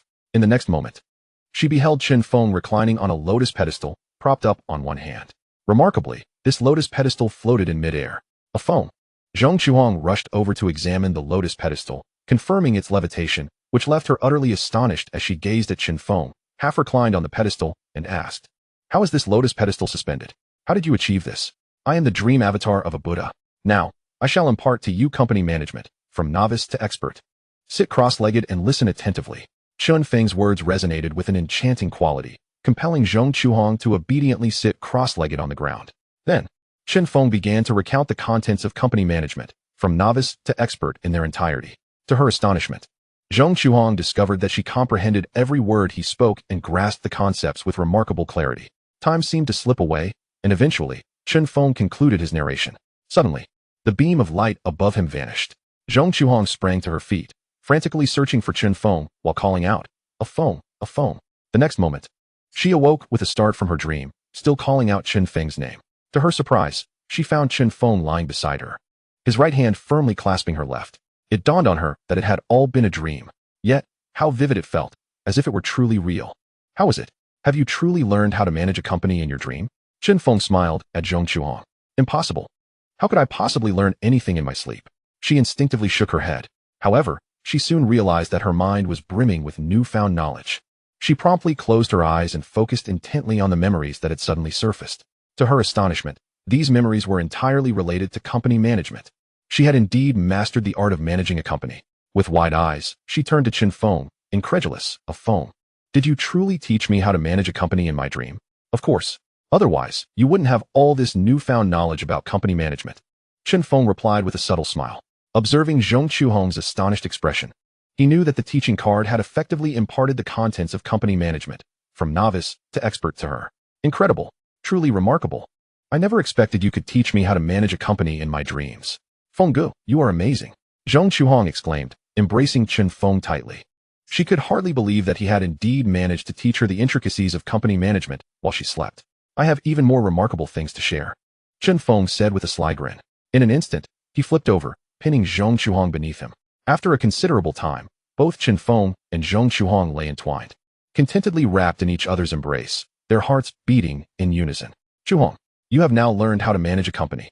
I previously mentioned needing your assistance with my gaming company. Will you help me?" Chen Feng gently caressed Zhong Chuhong's supple form as he inquired. "Absolutely," Zhong Chuhong replied, her cheeks aflame as she nodded shyly. "You are so obedient."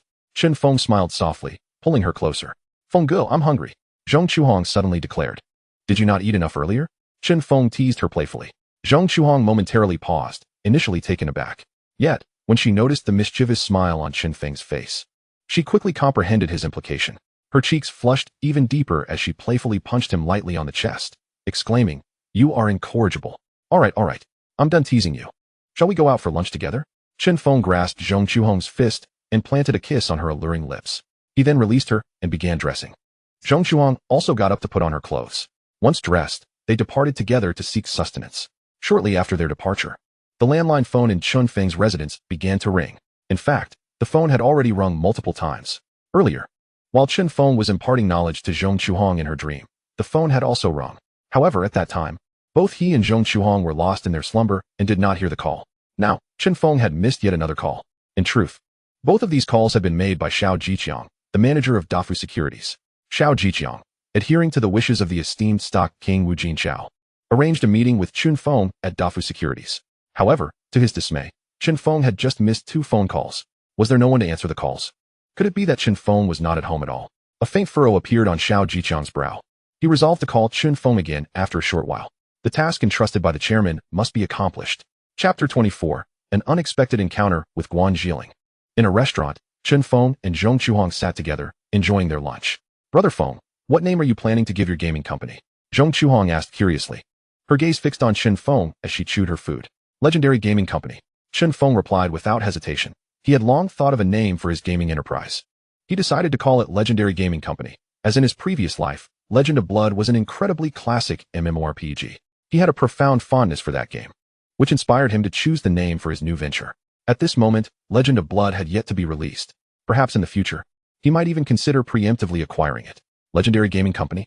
Zhong Chuhong savored the name, finding it quite meaningful. She nodded and remarked, I think that's a wonderful name. Thank you. Chun Feng smiled gently. Then, glancing at the time, he said to Zhong Chuhong, after lunch, let us take a stroll and then proceed to register the company. That sounds great. Chun Feng's suggestion resonated with Zhong Chuhong, who was eager to explore the streets with him. After finishing their meal, the two held hands and wandered around the nearby shopping mall. Time's almost up. Let us go register the company now, Chun Feng said, checking his watch and addressing Zhong Chuhong. Sure. She nodded in agreement. Just as they hailed a taxi, Zhong Chuhong seemed to recall something. She suddenly slapped her forehead and said to Chun Feng, Brother Feng, I'm so sorry. I just remembered I promised my sister I would attend her talent show this afternoon. Oh, is there still time for you to make it? Chun Feng inquired. Glancing at the clock, Zhong Chuhong checked the time and replied, There is still time. Then hurry. You can take this taxi. Chun Feng opened the door for her. Brother Feng, I'll be off now, Zhong Chuhong said as she climbed into the car, waving goodbye. Chun Feng waved back, watching as the taxi carrying her vanished from sight. He then hailed another taxi to head to the relevant department for company registration. Having prepared all the necessary documents beforehand, the registration process went smoothly. Now, all he needed to do was patiently await the review results. As he reached the roadside to catch a cab, a sudden downpour ensued. The rain fell in torrents. After waiting for a while without seeing a taxi, he had no choice but to seek refuge under the awning of a nearby building. Just as he reached the shelter, a young and beautiful woman rushed in, clutching a brown paper bag. Water droplets clung to her hair, and her white shirt became translucent, revealing the delicate lace outline of her bra. This woman looked strikingly familiar to Chun Feng. A slight frown crossed his face as he gazed intently at her. Suddenly, a name flashed in his mind, Guan Jiling. Indeed, the beautiful young woman before him was none other than a young Guan Jiling. At this time, she had yet to enter the entertainment industry. Chun Feng had not anticipated encountering Guan Jiling today. What a serendipitous coincidence. At that moment, a notification chimed in his mind. Hidden task triggered. Find a way to make Guan Jiling eat a piece of affection Swiss candy. Task reward. Ancient style Tai Chi. Huh. A hidden task was triggered? How on earth could he persuade Guan Jiling to eat a piece of affection Swiss candy? This seemed exceedingly difficult. Although he recognized Guan Jiling, she did not know him at all. Convincing her to accept candy from a stranger would be quite a challenge. After all, who would take candy from someone they did not know? However, recalling that the task reward was the ancient style of Tai Chi, Chun Feng resolved to give it a shot. According to the system's prompt, this ancient Tai Chi was a long-lost martial art. The modern versions of Tai Chi were merely watered-down forms, lacking combat effectiveness and only serving to promote health. In contrast, the ancient Tai Chi offered both physical strength and formidable fighting capability.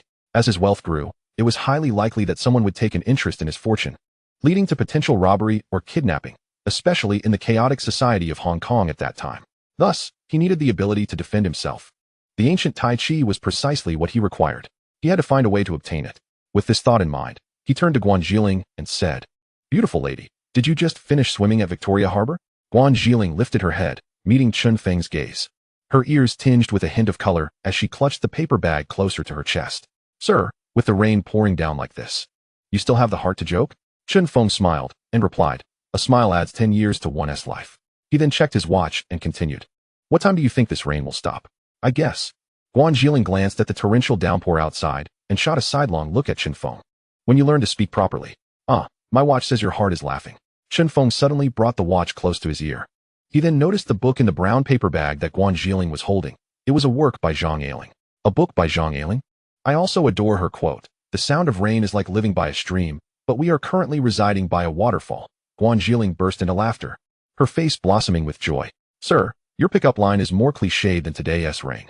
Seeing that Guan Zhiling was beginning to lower her guard, Chen Feng swiftly seized the opportunity to produce a box of affection Swiss candy.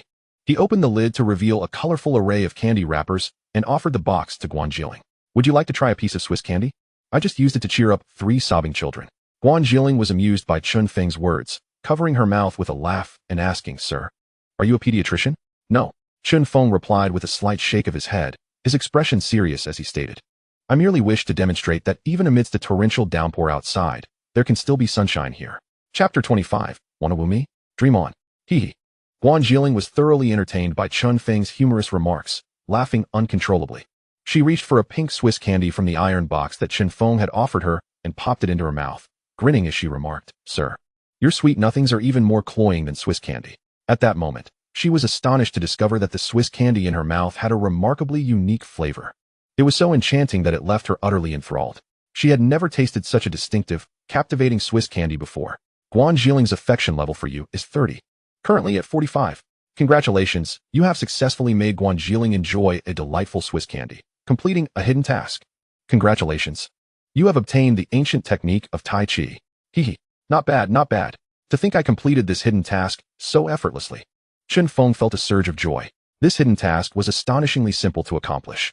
With just a few witty sweet nothings, he had successfully coaxed the previously unfamiliar Guan Zhiling into savoring a delightful Swiss candy.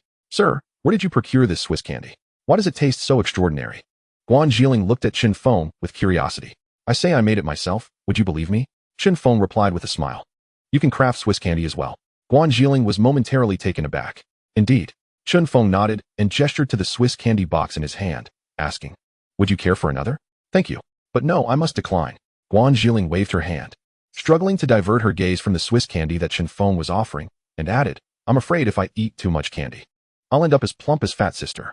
The Fat Sister she referred to was none other than the famous Shun Dianxia from the Hong Kong entertainment circle. My name is Chen Feng, with Feng meaning peak. Chen Feng retracted his Swiss candy and introduced himself, then inquired, may I have the honor of knowing your name, Miss? Guan Zhiling. She replied, stating her name. Zhiling? Chen Feng raised an eyebrow slightly. Your name sounds like the freshly steamed shrimp dumplings from Wanchai Pier, crystal clear and still steaming. Guan Zhiling chuckled, Mr. Chun, your words resemble pu'er tea from the Lu Yu tea house, with a playful hint in the aftertaste. Because I hope to meet you again. Chen Feng said, pulling out a pen and a blank sheet of paper from his document bag. He quickly wrote down his home phone number on the paper and handed it to Guan Zhiling, asking, will you grant me this opportunity? Guan Zhiling hesitated for a moment, took the paper with the phone number from Chen Feng's hand, and tucked it into her brown paper bag. Then, she retrieved a pen and a piece of paper from her bag. With swift strokes, she wrote something on the paper, folded it, and handed it to Chen Feng with a charming smile, saying, guess what I wrote for you? With that, she clutched her paper bag and dashed outside. At that moment, the rain had lessened significantly. Chen Feng watched as Guan Zhiling boarded a public bus, and once the bus disappeared from his sight, he opened the piece of paper she had just given him. It bore a few elegant characters. Wanna woo me? Dream on. The implication was clear. If you wish to pursue me, it's not happening. Chen Feng smiled faintly. Although Guan Zhiling had not left her number, he had an inkling that he would encounter her again in the future. He tucked away the note that Guan Zhiling had given him, then walked to the roadside and hailed a taxi to return home. Upon returning home, he began to contemplate how to develop the Famicom gaming console. In fact, he had been planning this endeavor for some time. The design blueprints provided by the system included key modules such as the CPU, PPU, picture processing unit, memory layout, and cartridge interface. However, the blueprints did not encompass the design schematics for core components like the CPU, PPU, and memory. Thus, he needed to procure these essential components from other semiconductor companies. He had already researched that at this time, MOS Technology had launched the MOS 6502 chip in 1975. This CPU chip was one of the most powerful 8-bit microprocessors of its time, operating at a frequency of 1 MHz. Most importantly, this chip was competitively priced, originally retailing for merely $25, and now even less at $20. This price was significantly lower than that of contemporaneous Intel 8080 or Motorola 6800 chips, greatly reducing hardware costs. In 1977, Apple Incorporated adopted this chip extensively in the Apple II computer, establishing its early foothold in the computer market. Subsequently, the Famicom, FC, and other electronic products like the Wincuxing Electronic Dictionary also adopted this chip on a large scale, allowing it to continue its glorious history in the embedded field. Therefore, Chen Feng planned to utilize the MOS 6502 chip for the Famicom he intended to develop. As for the PPU, memory, and other core components, he had already identified the most cost-effective products. He merely needed to assemble a prototype of the Famicom according to the design blueprints provided by the system to test all hardware compatibility and stability. To alleviate his workload, he needed to recruit technical talents proficient in integrated circuits, software engineering, industrial design, and other areas to form a research and development team. He also needed to establish a production line in Shenzhen to assemble the Famicom and manufacture compatible game cartridges. To protect his interests, he would need to apply for key patents, such as for the cartridge interface and image scrolling technology. Moreover, he needed to register the trademark Family Computer in advance to prevent it from being registered by Nintendo. The term Family Computer was the English name for the Famicom. After all, the Famicom he was developing would initially be sold primarily in developed Western countries, just as he was planning his upcoming work arrangements. The landline phone at his home suddenly rang. He felt a slight stir in his heart. Could it be Guan Jilin calling? Chapter 26. The Stock King wishes to see me? Chen Feng was engrossed in planning the launch of his gaming console when suddenly, the landline phone rang. He immediately speculated whether it might be Guan Jilin calling him, as he had fortuitously encountered her earlier in the afternoon and had left her his contact number. Isn't she usually quite reserved? Why is she calling me so soon? A smile crept onto Chen Feng's lips. He picked up the receiver, placed it against his ear, and said, "Hello? Hello, is this Mr. Chen?" Came the voice of Xiao Jiqiang, the manager of Dafeng Securities. Manager Xiao? Chen Feng was momentarily taken aback. He had not anticipated that it would be the manager of Dafeng Securities reaching out to him. Just moments ago, he had mistakenly thought it was Guan Jilin calling. He quickly inquired, "Manager Xiao, what can I do for you?" "Mr. Chen, are you free this evening? Our chairman wishes to meet with you." Xiao Jiqiang stated the purpose of his call. "The chairman wishes to see me?" Chen Feng was astonished once more. He was well aware of who the chairman of Dafeng Securities was, none other than the illustrious stock king of Hong Kong, Wu Jinchao. He had not expected that Wu Jinchao would desire to meet him. Could it be that his recent maneuvers with the stocks of Kowloon Warehouse, Milk International Holdings, an overseas Chinese town had captured the attention of the stock king? It was highly plausible. Furthermore, it was quite possible that Xiao Jiqiang had relayed his situation to Wu Jinchao, leading to the latter's interest in meeting him. With this thought in mind, he replied, "I am available this evening." "Excellent. We shall convene at 8 p.m. in room 9 on the 3rd floor of Lai Tea House." Xiao Jiqiang specified the meeting location. "All right. I will be there on time." Chen Feng nodded. After ending the call, he glanced at the time. It was nearly 6 o'clock, leaving him with some time to continue his plans for the gaming console. Just then, a series of knocks echoed from the door. It must be Zhong Chuhong, he thought. He promptly stood up and opened the door to find Zhong Chuhong standing there, looking lively. "Brother Feng, has your gaming company been registered?" she asked, stepping inside as if it were her own home. "It has been registered. Now we just await the results," Chen Feng replied, closing the door behind them. "Have you had dinner yet?" Zhong Chuhong inquired. "Not yet. I just received a call from Manager Xiao at Dafeng Securities. He informed me that the chairman wishes to meet with me tonight." Chen Feng shared the news. "Is it that stock king Wu Jinchao?" Zhong Chuhong had learned from Chen Feng that the chairman of Dafeng Securities was the renowned stock king of Hong Kong. "Indeed, it is him." Chen Feng confirmed with a nod. "Why does the stock king suddenly wish to meet you?" Zhong Chuhong asked, taken aback. "I suspect it is due to my recent successful stock trading endeavors, which have garnered Manager Zhao's attention. He may have mentioned my situation to the stock king, leading to his interest in meeting me." Chen Feng speculated. "You are quite right in your conjecture. It must be just as you say." Zhong Chuhong nodded in agreement, then smiled brightly. "Brother Feng, you are truly remarkable to have caught the stock king SI. Haha, it's really nothing much." Chen Feng chuckled. Eager to finalize the gaming console, Chen Feng was focused on establishing the legendary gaming company. Observing his dedication, Zhong Chuhong had brought back some sweets for him to snack on while they devised plans for the company together. Since Chen Feng had imparted his knowledge of company management to her in his dreams, she had become quite adept at it, and was now capable of assisting him in his endeavors.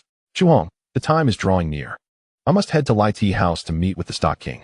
Chen Feng glanced at his watch and stood up. "Go ahead. I'll be here waiting for your return." Zhong Chuhong had no intention of leaving. Seeing Chen Feng's urgency in establishing the legendary gaming company, she planned to stay and continue aiding him in drafting the company's charter. "Very well." Chen Feng nodded, preparing to turn and leave. Suddenly, Zhong Chuhong called out to him, "Wait, what is it?" Chen Feng asked, puzzled. Without saying a word, Zhong Chuhong tilted her head slightly, pointing to her alluring lips. Understanding her implication, Chen Feng smiled gently and approached her, leaning down to plant a soft kiss on her enticing lips. "All right, you may go now." Zhong Chuhong smiled contentedly. After leaving his residence, Chen Feng hailed a taxi to Lai Tea House. Established in 1930, Lai Tea House boasts a rich history of 50 years and is a renowned tea restaurant in Hong Kong. It is famous not only for its traditional and exquisite dim sum, but also as a gathering place for many affluent individuals, often referred to as the banquet hall of the rich. Prominent figures such as Li Jiaqing, Hua Yingdong, and Kowloon are frequent patrons, drawn by its unique charm and commitment to authentic traditional methods. Chen Feng arrived at Lai Ti House swiftly in the taxi. Upon entering, he was greeted by an elegantly decorated interior reminiscent of ancient times. A waiter dressed in traditional attire approached him courteously, asking, "May I inquire how many guests, sir? I have a reservation. 3rd floor, room 9, Mr. Wu." Chen Feng informed the waiter. "May I have your surname?" The waiter asked promptly. "Just Chen, no need for formality." Chen Feng replied. "Understood, sir. Please wait a moment." The waiter proceeded to the counter, picked up the phone, and called room 9. Shortly thereafter, he set the phone down and smiled at Chen Feng, saying, "Mr. Chen, please follow me." The waiter led the way to the 3rd floor and knocked on the door of room 9. Inside sat a middle-aged man, none other than the illustrious stock king of Hong Kong, Wu Jinchao. Chapter 27. Establishing 3 rules with the stock king. In a private room on the 3rd floor of Lai Ti House, Chen Feng finally came face to face with the renowned stock king, Wu Jinchao. "Hello, I am Wu Jinchao." "Hello, I am Chen Feng." The two exchanged firm handshakes and introduced themselves. "Please, have a seat." Wu Jinchao gestured graciously towards a chair, inviting Chen Feng to sit. "After you." Chen Feng reciprocated the courtesy. After all, for him, Wu Jinchao can be considered a senior. After exchanging pleasantries, the two took their seats. "Mr. Wu, may I inquire about the purpose of your invitation to meet today?" Chen Feng asked forthrightly, eager to ascertain Wu Jinchao's intentions. "I have heard that you have recently been trading 3 stocks, Kowloon Warehouse, Milk International Holdings, and Overseas Chinese Realty. You consistently purchase these stocks at their lowest price points and sell them at their peaks. How do you manage to achieve this?" Wu Jinchao gazed at Chen Feng with evident curiosity. In truth, he had also engaged in trading Kowloon Warehouse, Milk International Holdings, and Overseas Chinese Realty on numerous occasions. Notably, 2 of his most celebrated trades were linked to Kowloon Warehouse and Milk International Holdings, which was once known simply as the Milk Company. However, his renowned trades often involved some less than savory tactics. For instance, during the lightning strike on the Milk Company in 1976, he bribed the company's delivery drivers to forge delivery records while simultaneously spreading rumors about foot-and-mouth disease in the Qingdao Daily. Furthermore, he created an illusion of scarcity by storing 30,000 boxes of fresh milk in a funeral home's freezer, ultimately driving down the stock price of Jardine Matheson. According to his investigations, Chen Feng had not employed any such tactics. He had merely bought and sold Kowloon Warehouse, Milk International Holdings, and Overseas Chinese Realty directly. This left him profoundly intrigued. How did Chen Feng possess the foresight to predict the fluctuations in the stocks of Kowloon Warehouse, Milk International Holdings, and Overseas Chinese Realty? That is my secret to stock trading. It may not be convenient for me to divulge it to Mr. Wu. After saying this, Chen Feng took a sip of pu'er tea, keeping the mystery to himself. In truth, regardless of who it was, he would not reveal such secrets, not even to his closest confidant. Haha, I see I have overstepped. Wu Jinchao, recognizing Chen Feng's reluctance to share, did not press the matter further. He then poured more pu'er tea into Chen Feng's cup and added, "Actually, the reason I sought you out today is to propose a collaboration in stock trading." "A collaboration in stock trading? That sounds agreeable." Chen Feng readily nodded in affirmation, having already suspected that Wu Jinchao wished to join forces with him. He then turned to Wu Jinchao and stated, "Let us first discuss the terms of our collaboration. You provide the capital, and I will handle the trading, with profits split evenly." "Split evenly?" Wu Jinchao paused momentarily, then smiled and replied, "Mr. Chen, are you jesting? You merely handle the trading and expect to claim half of the profits?" "I am not joking, because I will undoubtedly succeed in trading, achieving exceptionally high returns. This is a foolproof venture. Therefore, claiming half of the profits is hardly unreasonable." Chen Feng explained with a smile. "In truth, I am well versed in stock trading. I do not necessarily need to collaborate with you. My partnership with you is merely an opportunity one am offering." Wu Jinchao attempted to gain an upper hand over Chen Feng, but Chen Feng was not easily swayed. "Haha, Mr. Wu, if I recall correctly, you suffered a serious illness at the end of last year. Although you have recovered, your memory and energy have significantly diminished. Since then, you have practically retired from trading. It has been quite some time since you last engaged in the stock market, hasn't it?" Chen Feng had thoroughly familiarized himself with Wu Jinchao's situation. "Ha, how interesting. It seems I underestimated you." Wu Jinchao laughed heartily, his expression filled with admiration for Chen Feng. "Mr. Wu, should you choose to collaborate with me in stock trading, it will undoubtedly be the most successful decision of your life." Chen Feng stated earnestly. "You seem remarkably confident." Wu Jinchao regarded Chen Feng with a hint of surprise. "Of course, I may lack many things, but confidence is not one of them." Chen Feng replied with a smile. "Very well. I appreciate your confidence." Wu Jinxiao nodded approvingly before continuing. Based on your confidence, I have decided to collaborate with you in stock trading, with profits split evenly. However, before we proceed, I need to establish some ground rules. Chen Feng once again proposed the 3 principles. Ground rules? Wu Jinxiao appeared slightly taken aback. First, you will provide the capital, and I will manage the trading. Any profits we make will be split evenly. However, any profits generated from my own funds will be mine to keep entirely. Second, you must not privately utilize my trading information for your own trades, nor disclose it to anyone else. Otherwise, I will terminate our collaboration and refuse to trade at your brokerage ever again. Third, the methods of trading will be determined solely by me. You need not inquire further, nor intervene. Otherwise, our partnership will be terminated immediately. Chen Feng slightly amended the agreements he had previously established with Shifugang. If you agree to the ground rules I have proposed, we shall proceed with our collaboration in stock trading. If not, consider this conversation as though it never happened. Chen Feng's insistence on the ground rules stemmed primarily from his desire to protect his trading insights from being exploited by Wu Jinxiao, preventing any undue advantage. How intriguing. I did not expect you to be so thorough in your considerations. Wu Jinxiao, far from being angered by the stipulations, found himself increasingly impressed by Chen Feng. He sensed that Chen Feng was no ordinary individual and intuitively believed that Chen Feng's future achievements could surpass his own. May I ask if Mr. Wu agrees to my ground rules? Chen Feng inquired, gazing at Wu Jinxiao. No problem. Let us proceed as you suggest. Wu Jinxiao readily assented. How much capital do you intend to allocate for me to manage?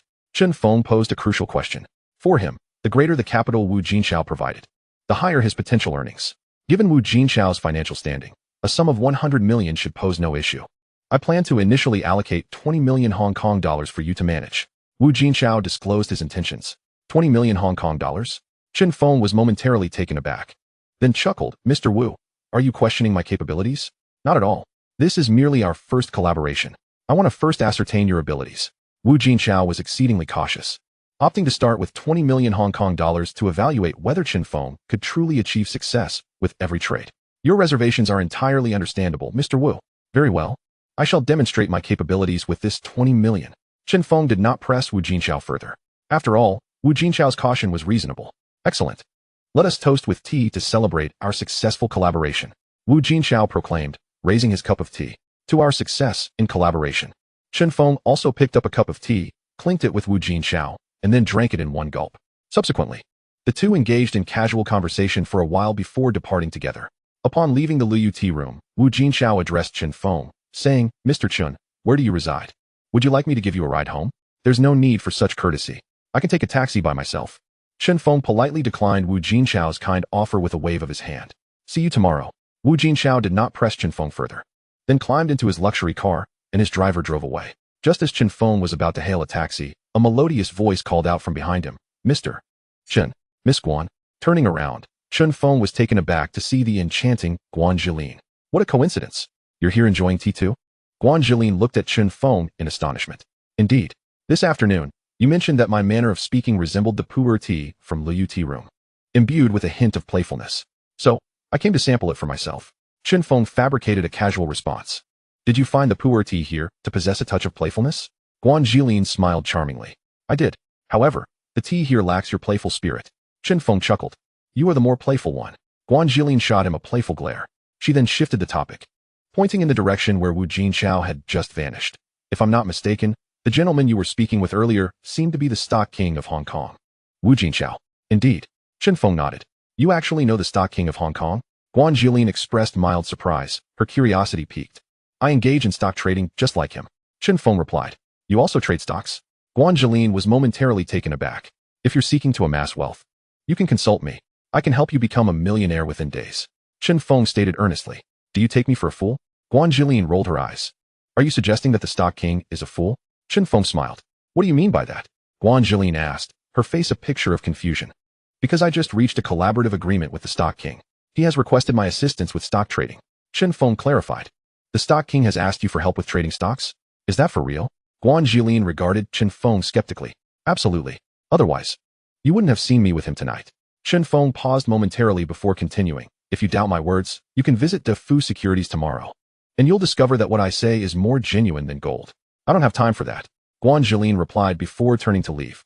Chen Feng watched her retreating figure and smiled softly. This Guan Jilin is rather challenging to win over. Yet, He had a vague feeling that he would encounter her again. With that thought, he hailed a taxi and returned home. Upon arriving at his residence, he was surprised to find it had been transformed into a pristine state. Moreover, Zhong Chuhong was not in the living room. Just then, Zhong Chuhong emerged from his bedroom, a sheen of perspiration glistening on her forehead. She raised her arm to wipe away the sweat and greeted him with a radiant smile. "You're back. Did you tidy up the place for me?" Chen Feng pointed to the room. "Yes. I noticed your room was a bit messy, so I took the liberty of cleaning it up." Zhong Chuhong nodded. "Chuhong, you truly are a virtuous and caring partner." Chen Feng expressed his gratitude, stepping forward to envelop Zhong Chuhong in a warm embrace. "Who wants to be your wife?" Although Zhong Chuhong retorted playfully, her heart was filled with sweetness. She held on to Chen Feng tightly, relishing the warmth and masculine aura emanating from him. "I intend for you to be my wife." As Chen Feng spoke, he lifted Zhong Chuhong and carried her into the bedroom, gently placing her on the bed before leaning over her. Soon, a captivating battle unfolded within the room. After a considerable time, the tumultuous encounter came to a close, leaving the participants in a state of tranquility. Zhong Chuhong clung to Chen Feng like an octopus, her body pressed against his. "Chuhong, it's getting late. If you don't return soon, your family might come looking for you," Chen Feng reminded her, glancing at Zhong Chuhong in his arms. "It's all right. I've already informed my family that you've earned me a substantial sum of money. They now approve of our relationship." Zhong Chuhong's lovely face rested against Chen Feng's chest, radiating happiness. "That's wonderful." Chen Feng smiled gently, embracing Zhong Chuhong closer. "Feng Ge." Zhong Chuhong clung tightly to Chen Feng, her joy evident. The next day, Chen Feng awoke early, realizing it was still before 6 o'clock. At this moment, Zhong Chuhong remained tightly wrapped around him, her lovely face adorned with a blissful smile. He smiled softly and attempted to gently pry away Zhong Chuhong's arms, only to find her grip tightening around him. Furthermore, she mumbled indistinctly in her sleep, "Feng Ge. I want more." "You want more?" Chen Feng was momentarily taken aback, pondering if Zhong Chuhong was dreaming. If so, he might as well let her dream come true. With that thought, he turned over and initiated another thrilling encounter. After a considerable time, Zhong Chuhong's cheeks flushed, and she playfully glared at Chen Feng. "Feng Ge, you're incorrigible. You've left me all sweaty so early in the morning." Chapter 29. I gained enlightenment on a set of martial arts techniques during our earlier encounter. After rising, Chen Feng made his way to the living room to begin practicing the ancient art of Tai Chi yesterday. He had completed a hidden mission and acquired the ancient technique of Tai Chi through the system. He learned the methodology of Tai Chi and instantly grasped its practice. Now, he merely needed to consistently train in Tai Chi each day to strengthen his body and enhance his skills. The movements and techniques of ancient Tai Chi differed significantly from the modern, diluted version. The ancient form featured swift and dynamic movements, unlike the modern version, which was soft and lackluster. Moreover, he discovered that many techniques in ancient Tai Chi were quite ruthless. Techniques such as striking vital points, eye jabs, and throat locks were commonplace. Although these underhanded moves might not be considered honorable, their effectiveness in combat was unparalleled, capable of incapacitating an opponent in a remarkably short time. Ancient Tai Chi was also intricately linked with acupoints, the 12 meridians, and the 8 extraordinary vessels. Many techniques specifically targeted the enemy's vital acupoints and meridians. This might well explain the reason for the art's obscurity. The devastating power of ancient Tai Chi could lead to chaos if too many individuals were to learn it. "Brother Feng, are you practicing martial arts?" After finishing her morning routine, Zhong Chuhong noticed Chen Feng in the living room engaged in a martial arts practice. "Indeed," Chen Feng replied, while honing his skills in the ancient art of Tai Chi. "What style are you practicing?" Zhong Chuhong inquired with genuine curiosity. "It's my own creation. The Chen-style fist." Chen Feng casually misled Zhong Chuhong. If he had claimed to be practicing Tai Chi, it would have been hard for her to believe, as everyone knows the movements of Tai Chi are soft and fluid, starkly contrasting with his rigorous training. It was perhaps more convincing to assert he practiced the Chun-style fist. "You have even developed your own style?" Zhong Chuhong was momentarily taken aback. "What? You don't believe me?" Chen Feng countered. "It's not that. I just think creating a martial art is quite challenging. Besides, I've never seen you practice before." Having spent some time with Chen Feng, she indeed had not witnessed his martial arts prowess. Just now, after our intense sparring session, I suddenly comprehended a new form, which led me to create the Chun-style fist. Chen Feng declared with feigned seriousness. "We had a fierce battle just now?" Zhong Chuhong furrowed her brows slightly. When did they engage in such a confrontation? Suddenly, she realized his intent, and her cheeks flushed as she shot him a playful glare. "You're incorrigible. I'm not talking to you anymore." With that, she turned and walked outside. "Chuhong, would you like to learn my self-created Chin-style fist? It would be beneficial for you." Chen Feng called after her retreating figure. "I will not." Zhong Chuhong tossed back a retort before departing from his residence. After completing a series of ancient Tai Chi movements, Chen Feng felt invigorated, as though he had truly engaged in a fierce battle with Zhong Chuhong. Moreover, he noticed his skin exuding a significant amount of unpleasant impurities. How foul! He hurried into the bathroom for a thorough cleansing. Once he washed away the grime, he marveled at his now smooth and taut skin, feeling as if he had undergone a remarkable transformation. Is this the result of practicing ancient Tai Chi? Chen Feng exclaimed in surprise, not expecting such pronounced effects from his training. Upon emerging from the bathroom and returning to the living room, he found Zhong Chuhong had opened the door, carrying an array of breakfast items. Having given her a set of keys to his home, she no longer needed to knock. Brother Feng, have you finished washing up? Come join me for breakfast. Zhong Chuhong placed the breakfast on the coffee table and looked up at Chen Feng, momentarily struck by his changed appearance. She realized his demeanor seemed entirely transformed, and his skin appeared more vibrant and luminous. Chuhong, why do you gaze at me so? Chen Feng noticed her dazed expression. I just feel as though you've become a different person. Zhong Chuhong looked at him in confusion, examining him closely. Despite his familiar features, he radiated an entirely new aura. Beauty is in the eye of the beholder. You think I've become increasingly handsome? Chen Feng chuckled, aware that his rigorous practice of ancient Tai Chi had indeed brought about a significant change in his overall state, making him seem almost unrecognizable to her. You're so vain. Zhong Chuang rolled her eyes before fetching 2 pairs of chopsticks from the kitchen, handing one to Chen Feng. Let us eat breakfast quickly. It will get cold. Chuang, wait a moment. I need to head to Defuku Securities to collaborate with the Stock King on some trading. Therefore, I'll leave the affairs of the game company in your capable hands. Chen Feng instructed while eating breakfast. Although he had registered the legendary game company, numerous tasks remained, such as recruiting technical talent, purchasing necessary equipment, and sourcing components. Fortunately, he and Zhong Chuhong had devised a comprehensive work plan, allowing her to execute it seamlessly. He had also imparted knowledge on company management from beginner to pro, equipping her with the skills to manage the company effectively. Thus, even in his absence, she could competently fulfill her responsibilities. No problem. Zhong Chuhong nodded without hesitation. After breakfast, Chen Feng and Zhong Chuhong parted ways. She began implementing their established work plan by recruiting technical talent and acquiring equipment, while Chen Feng took a taxi to Defuku Securities. Today, he had received a new stock trading tip through his trading guide. Tomorrow, the Hong Kong government will announce the gas supply regulations, granting China Gas exclusive operating rights in Kowloon and the new territories. China Gas is expected to surge. It is advisable to buy before 10:37 a.m. today at $29 per share and sell before 3:41 p.m. tomorrow at $59 per share. Friendly reminder, if your capital exceeds 10 million Hong Kong dollars, the substantial investment may introduce volatility in stock prices, and you might need to build, increase, or reduce your position in batches. Additionally, the yield may be slightly lower than projected. Chapter 30. Is this the arrangement of the matchmaker or Cupid's handiwork? Chen Feng discovered that this stock trading tip was more intricate than previous ones.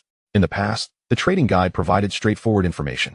However, this time, it advised caution regarding substantial investments, suggesting a staggered approach to trading. This was understandable. When investing a modest amount, the impact on stock prices was negligible, making the buying and selling prices relatively stable. Yet, a significant investment could sway the stock's value due to supply and demand dynamics. The higher the demand for a stock, the more likely its price would rise, while large-scale sell-offs could trigger panic selling, resulting in a price drop. Such principles allowed large investors to manipulate stock prices, buying in bulk to inflate the price before selling off to drive it down, profiting from the price differential. Therefore, should Chen Feng's investments become excessive, they would inevitably influence stock price fluctuations. The operation has become significantly more intricate, and the associated risks have escalated considerably as well. Naturally, the rate of return has consequently diminished. However, the decline in returns does not greatly affect him. After all, the capital he manages has increased, leading to an overall rise in his profits. Presently, he possesses over 30 million Hong Kong dollars in funds, including contributions from himself, Chung Chuang, and Shi Fuging. Additionally, last night, the King of Stocks from Hong Kong Island agreed to allocate 20 million Hong Kong dollars for him to manage. Thus, he now has the ability to operate with over 50 million Hong Kong dollars. Managing such a substantial amount and trading China Gas will undoubtedly exert some influence on the stock's price. Therefore, this trading endeavor is far more complex than his previous ones. Soon, the taxi he was in arrived at the entrance of Defu Securities. After paying the fare, he alighted from the cab. Just as he was about to step into Defu Securities, he suddenly caught sight of a familiar figure. Guan Demiran? Chen Feng was momentarily taken aback. He had not anticipated that Guan Jilin would be standing at the entrance of Defu Securities. The previous night, he had encountered Guan Jilin for the second time at the entrance of Lu Yuti House. At that time, He had invited her to accompany him to DeFu Securities, hoping to allow her to witness his collaboration with the stock king, Wu Jinchao, thereby proving he had not deceived her. However, Guanjilin had responded, saying she had no leisure time. Little did he expect that her words were insincere. And today she had come to DeFu Securities. Clearly, Guanjilin was not there to trade stocks, but was waiting for him. A smile crept across his face as he approached her. Miss Guan, did you not say you had no time to spare? I merely happened to be passing by. Guanjilin remained quite obstinate. Is that so? Then it seems we are indeed fated. From yesterday afternoon to last night, and now again. We have coincidentally crossed paths 3 times. Do you believe this is the arrangement of the matchmaker, or Cupid? Chen Feng gazed at Guanjilin with a smile. I believe this is merely your fanciful thinking. Guanjilin replied with a smile.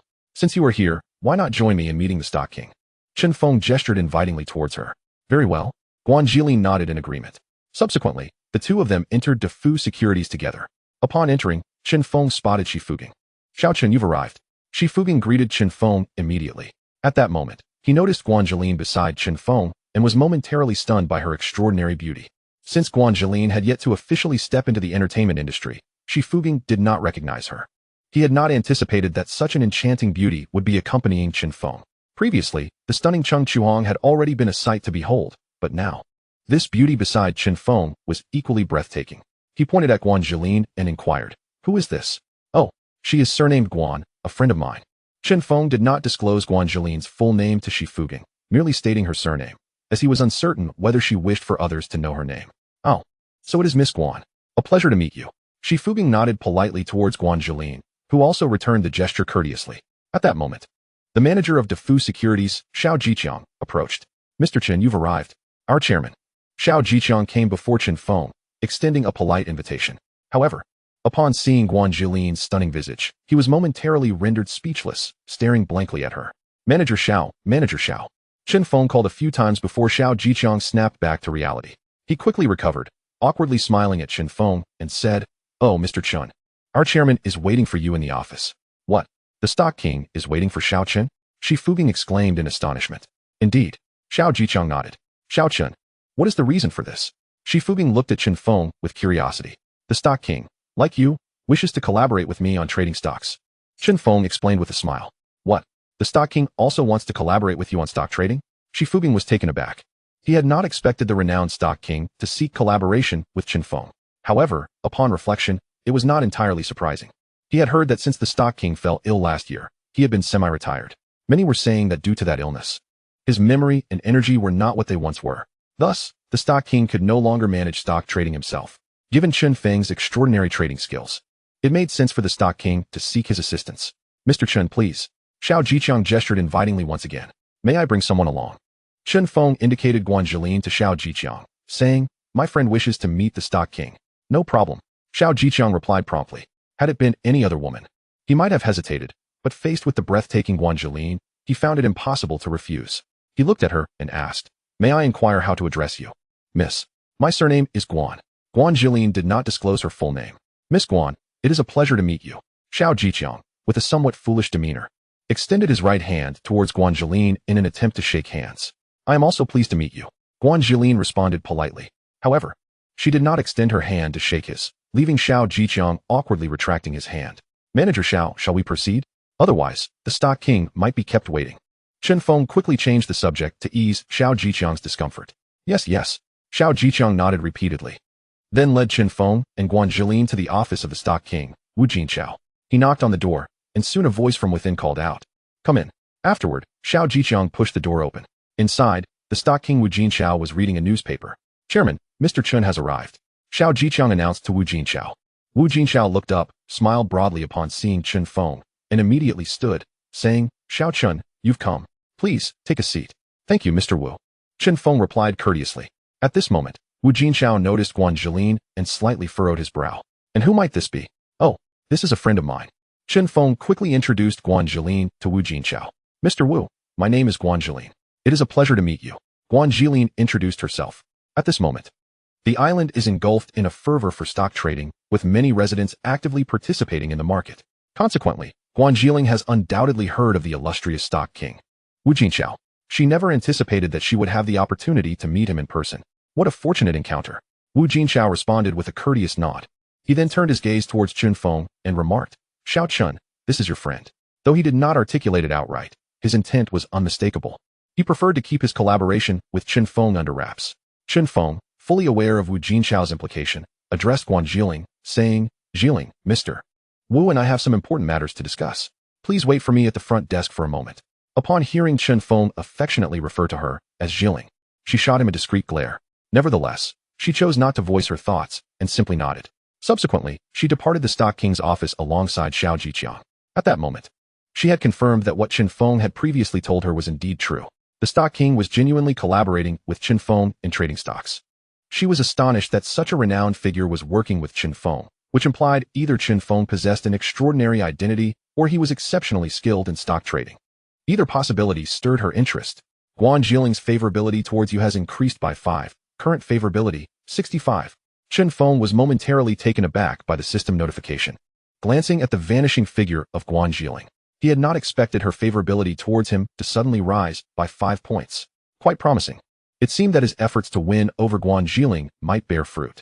"Xiao Chun, I have prepared 20 million Hong Kong dollars. When do you intend to commence trading?" Wu Jinshao looked at Chun Feng with eager anticipation. "Starting today," Chun Feng replied without hesitation. He then proposed a condition to Wu Jinshao. "However, please transfer the 20 million Hong Kong dollars to my personal account first, so that I can manage the trading effectively." He had no intention of using multiple accounts for trading. Firstly, the total funds were not particularly substantial, making it unnecessary, and secondly, managing multiple accounts would be exceedingly taxing, and he did not wish to expend so much energy. Certainly, Wu Jinshao agreed readily, unperturbed by the thought of Chun Feng absconding with the funds, as Chun Feng's personal account was under the auspices of his DeFu Securities. If Chun Feng were to manipulate the funds in his personal account, Wu Jinshao would be promptly informed. He then called to instruct the company's finance personnel to transfer the 20 million into Chun Feng's personal account. "From now on, I will manage trades over the phone. Please provide me with a dedicated trader's phone number," Chun Feng reminded Wu Jinshao. "No problem." Wu Jinshao nodded in affirmation. He promptly arranged for a dedicated trader to handle Chun Feng's calls. Once everything was settled, Chun Feng left Wu Jinshao's office and made his way to the lobby of DeFu Securities, where he found Guan Jiling and Shi Fuging waiting for him. "Xiao Chun, how did it go?" Shi Fuging inquired as soon as he spotted Chun Feng emerging. "I have already finalized the discussions with the Stock King," Chun Feng responded succinctly. Shi Fuging, perceptive as ever, sensed that Chun Feng was reluctant to divulge further details. Moreover, he was more interested in when Chun Feng would commence trading. Thus, he asked, "When do you plan to start trading?" "Today. It should conclude by tomorrow," Chun Feng replied, withholding the specifics of the stock he intended to operate on. "Great. I look forward to your good news." Given that Chun Feng and Shi Fuging had previously established a tacit understanding, Shi Fuging refrained from pressing Chun Feng for the details of his trading plans. At that moment, Guan Jiling pulled Chun Feng aside and quietly asked, "If I say I want you to help me trade stocks right now, would it be too late?" Earlier, while Chun Feng was discussing the collaboration with Wu Jinshao, Guan Jiling had learned from Shi Fuging that Chun Feng had previously made over 10 million in collaboration with him. This revelation astonished her. She had not anticipated that Chun Feng's trading skills were so exceptional, enabling him to amass over 10 million Hong Kong dollars in just 2 or 3 days. Consequently, she was immediately intrigued. However, feeling intrigued was one thing. Taking action was another. Thus, she promptly resolved to withdraw her savings and entrust them to Chun Feng for trading. She aspired to become a millionaire, or even a billionaire. "It's not too late." Chun Feng glanced at his watch and added, "If you can transfer your funds to my account before 10:30, it won't be too late." "No problem." Guan Jiling readily nodded, exclaiming, "I'll head to the bank to withdraw the money right now." Guan Jiling's favorability towards you has increased by 5. Current favorability, 70. Chapter 32. When will you be able to help me earn 1 million? Chun Feng accompanied Guan Jiling to a nearby bank for her withdrawal. Although Guan Jiling had yet to enter the industry, her parents were both renowned stars from the Shaw Brothers studio in Hong Kong, providing her with a substantial allowance. She had over 50,000 Hong Kong dollars in her bank account, and after some deliberation, she withdrew the entire amount of 50,000, handing it over to Chun Feng. "Chun Feng, this is all my savings. If you lose it all, I will never forgive you," Guan Jiling declared with conviction. "If that happens, I would be more than willing to lose your money." Chun Feng chuckled. "You dare." Guan Jiling shot him a fierce glare with her beautiful eyes. Subsequently, Chun Feng and Guan Jiling returned to DeFu Securities, where he deposited the 50,000 Hong Kong dollars entrusted to him into his personal account. It was undeniable that Guan Jiling's 70 favorability was quite effective, as she had entrusted her entire savings to someone she had known for less than 24 hours. When will you be able to help me earn $1 million? Guan Zhiling gazed at Chen Feng with anticipation. If luck is on our side, it won't take more than 10 days. Chen Feng responded impulsively. Is it really that quick? Guan Zhiling asked, astonished. Trust in my abilities. Chen Feng smiled gently. After a moment of contemplation, Guan Zhiling produced a pen and instructed Chen Feng, extend your hand. What do you intend to do? Chen Feng inquired as he extended his hand towards her. Guan Zhiling grasped his outstretched right hand and wrote a series of numbers in his palm with her pen. This is my phone number. If you make a profit, please call me. I am generally at home after 7 p.m. After finishing, she put away her pen and turned to leave. Chen Feng glanced at the number inscribed in his palm and then at the retreating silhouette of Guan Zhiling, a smile curling at the corners of his mouth. He then hailed a taxi and headed to the Yihe building, where he had already rented several offices. The office of his legendary gaming company is located right here. Soon, he arrived at the office of the legendary gaming company. There, he observed Zhong Chuhong directing the workers as they transported desks, computers, printers, and other office equipment. Brother Feng, you're here. Upon seeing Chen Feng, Zhong Chuhong hurried over to greet him. Chuhong, you've worked hard. Chen Feng took out a packet of tissues, pulled one out, and gently wiped the beads of sweat from her forehead. It's no trouble at all. Zhong Chuhong happily allowed Chen Feng to dab her sweat away.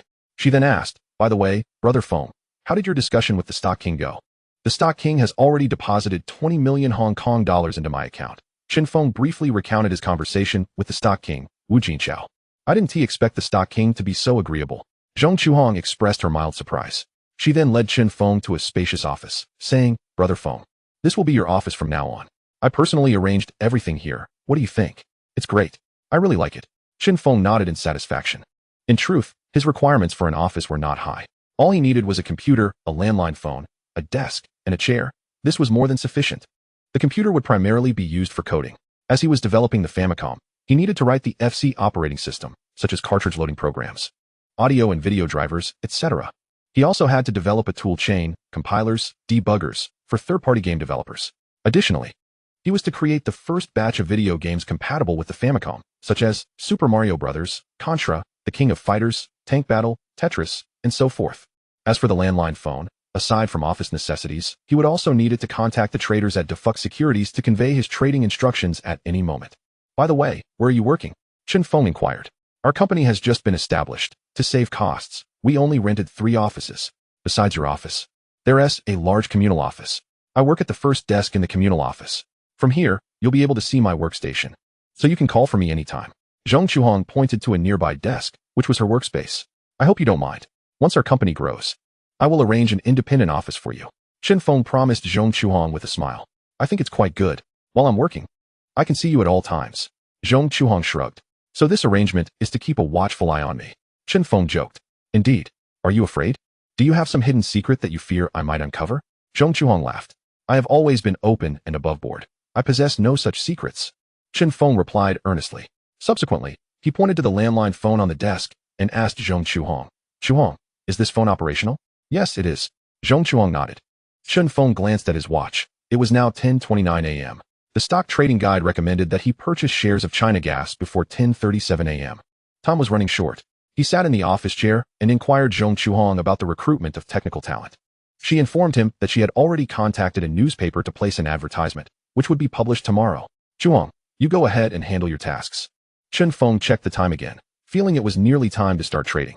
Once Zhong Chuhong left, he picked up the landline phone on the desk and called the trader at Defux Securities, issuing a trading instruction, China Gas, by 800 lots at $29 per share. Soon, the trader successfully executed the transaction for Chen Feng. Concurrently, the trader reported Chen Feng's transaction to the stock king, Wu Jinqiao. Chen Feng has set his sights on China Gas? What could have prompted him to choose China Gas? Wu Jinqiao furrowed his brow, pondering why Chen Feng had opted for this stock. He immediately retrieved a thick notebook and began to search through it. Before long, he found the page containing information about China Gas. Chapter 33, The Stock King's Doubts and Confusion. Due to a serious illness last year, the stock king, Wu Jinqiao, had suffered a significant decline in his memory. Consequently, he had prepared a notebook to document information regarding listed companies that he gathered through various channels. He learned of Chen Feng's trading in China Gas and sought to understand his reasoning behind it. Thus, he searched his notebook for relevant information. Soon, he found a crucial detail. The Hong Kong government had been drafting the Hong Kong Island Gas Supply Ordinance, which would determine China Gas's operating rights across various districts. However, this ordinance had yet to be officially released, nor had any notification been made regarding its publication. Chen Feng likely could not have acted based on this ordinance. So, what was the true motivation behind Chen Feng's choice to trade this stock? Wu Jinchao searched his notebook for an answer, but to no avail. Meanwhile, Chen Feng was simultaneously coding on his computer while trading shares of China Gas. Given that his trading capital had exceeded 10 million Hong Kong dollars, reaching over 50 million, such substantial funds were sufficient to influence fluctuations in China Gas's stock price. As a result, the stock trading guide would provide advanced trading tips for his next moves. He merely needed to follow the trading advice provided by the guide. It was quite effortless. As for coding, it was also relatively easy. The design schematics for the Famicom provided by the system contained a comprehensive array of components. Not only were there complete circuit diagrams, but also comprehensive software program codes, including cartridge loading programs, audio and video driver programs, compiler programs, debugger programs, and other source codes. He simply needed to input all these program source codes into his computer and then compile them into the relevant programs. As for when he would assemble a prototype of the Famicom, that awaited Zhong Chuang's assistance in procuring the essential core components such as the CPU, PPU, and ROM. Before long, noon arrived. Chen Feng and Zhong Chuang went together to a nearby tea restaurant for lunch. Chuang, when do you plan to procure the core components like the CPU, PPU, and ROM? Chen Feng asked while eating. Brother Feng, I will help you purchase the CPU, PPU, ROM, and other core components this afternoon according to the list you provided. Zhong Chuang replied. By the way, in addition to procuring these essential components, you are also tasked with acquiring cutting machines, drilling machines, printers, developing machines, etching machines, silkscreen printers, sandblasting machines, green oil printers, green oil curing ovens, laminators, chip mounters, electroplating lines, and gold finger plating lines. The machinery and consumables mentioned by Chen Feng are all related to the manufacturing of PCB boards, i.e., circuit boards. This is because he requires the production of the NES PCB boards, which are the most critical hardware for the NES. It is this NES PCB board that integrates the CPU, PPU, ROM, and other hardware, much like the motherboard in a computer. Moreover, the NES PCB board is a proprietary technology. In contrast, the CPU, PPU, ROM, and other hardware must essentially be sourced from other companies, as their technologies belong to others. It is precisely because the NES PCB board is a proprietary core technology that Chen Feng intends to manufacture it himself, rather than outsourcing to other manufacturers. In addition to the PCB board being a proprietary core technology, there are also cartridge loading programs, audiovisual driver programs, compiler programs, debugger programs, and other software that also belong to the realm of proprietary core technology. All of these are of utmost importance and require vigilance to prevent other gaming companies from stealing them. After finishing lunch, Chen Feng returned to his office, took a brief rest, and then continued to code, while simultaneously conveying trading instructions to the traders at Defu Securities via phone calls. Meanwhile, Zhong Chuang was procuring core components such as the CPU, PPU, and ROM, as well as equipment and consumables including cutting machines, drilling machines, printers, developing machines, etching machines, silkscreen printers, sandblasting machines, green oil printers, green oil curing ovens, laminators, and chip mounters, according to the list provided by Chen Feng. The next day, the Hong Kong government officially released the Hong Kong Island Gas Supply Ordinance. In this ordinance, the government clearly defined the exclusive operating rights of the China Gas Company in Kowloon and the new territories. At that moment, Stock King Wu Jinchao was having breakfast in his villa's dining room. He always watches the morning news to stay updated on the latest developments, ensuring he remains informed about the dynamics of the Hong Kong stock market. Today's morning news reported a surprising announcement. The government had officially released the Hong Kong Island Gas Supply Ordinance. Initially, he was not particularly astonished by this news. After all, he had long been aware through various channels that the government had already drafted the Hong Kong Island Gas Supply Ordinance. However, the fact that Chen Feng had chosen to operate China Gas yesterday, and now the government was officially announcing the ordinance granting exclusive rights to China Gas in Kowloon and the new territories, meant that upon the market's opening today, the stock price of China Gas would undoubtedly soar due to this favorable news. Could it be that Chen Feng had foreseen the government's announcement of the Hong Kong Island Gas Supply Ordinance today? Wu Jinchao furrowed his brow slightly. Even he, with his extensive connections, had not been informed in advance of the government's announcement. Did Chen Feng somehow acquire this information beforehand? Otherwise, how could it be such a coincidence that he chose to operate China Gas just yesterday? Furthermore, Chen Feng had built his position in batches, investing over 50 million in purchasing shares of China Gas. His unwavering decision to operate China Gas surely had its reasons. Could it be that Chen Feng truly had foreknowledge of the government's announcement? How did he come to know?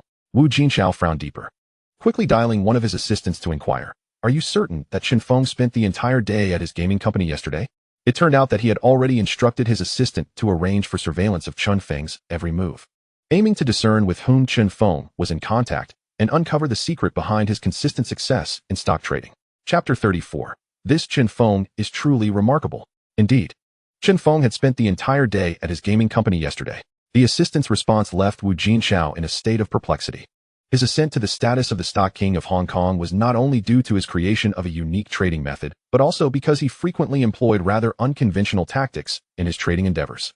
For instance, he had bribed the top dancers at 70 nightclubs in Hong Kong to serve as informants, gathering insider information on various listed companies for him. Back in 1978, when he operated the stock of Kowloon warehouse, he trained 30 mainland smuggler immigrants to disguise themselves as investors and purchase stocks in batches from different brokers daily. He even colluded with maritime officials to alter the registered tonnage of cargo ships, artificially inflating the asset-liability ratios of Kowloon warehouse.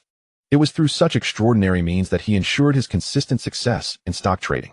He believed that Chen Feng's repeated successes in trading must also stem from similar tactics, whether by obtaining insider information in advance or employing unusual methods. Thus, he instructed his assistant to arrange for ongoing surveillance of Chen Feng's activities to uncover whom he was associating with and to determine the reason behind Chen Feng's consistent trading success. However, the personnel assigned by his assistant to monitor Chen Feng discovered that he had remained at his newly established gaming company throughout the entire day. As for Zhong Chuang, she had been preoccupied with procuring various items outside all day. Neither Chen Feng nor Zhong Chuang had any contact with government officials or executives from China Gas.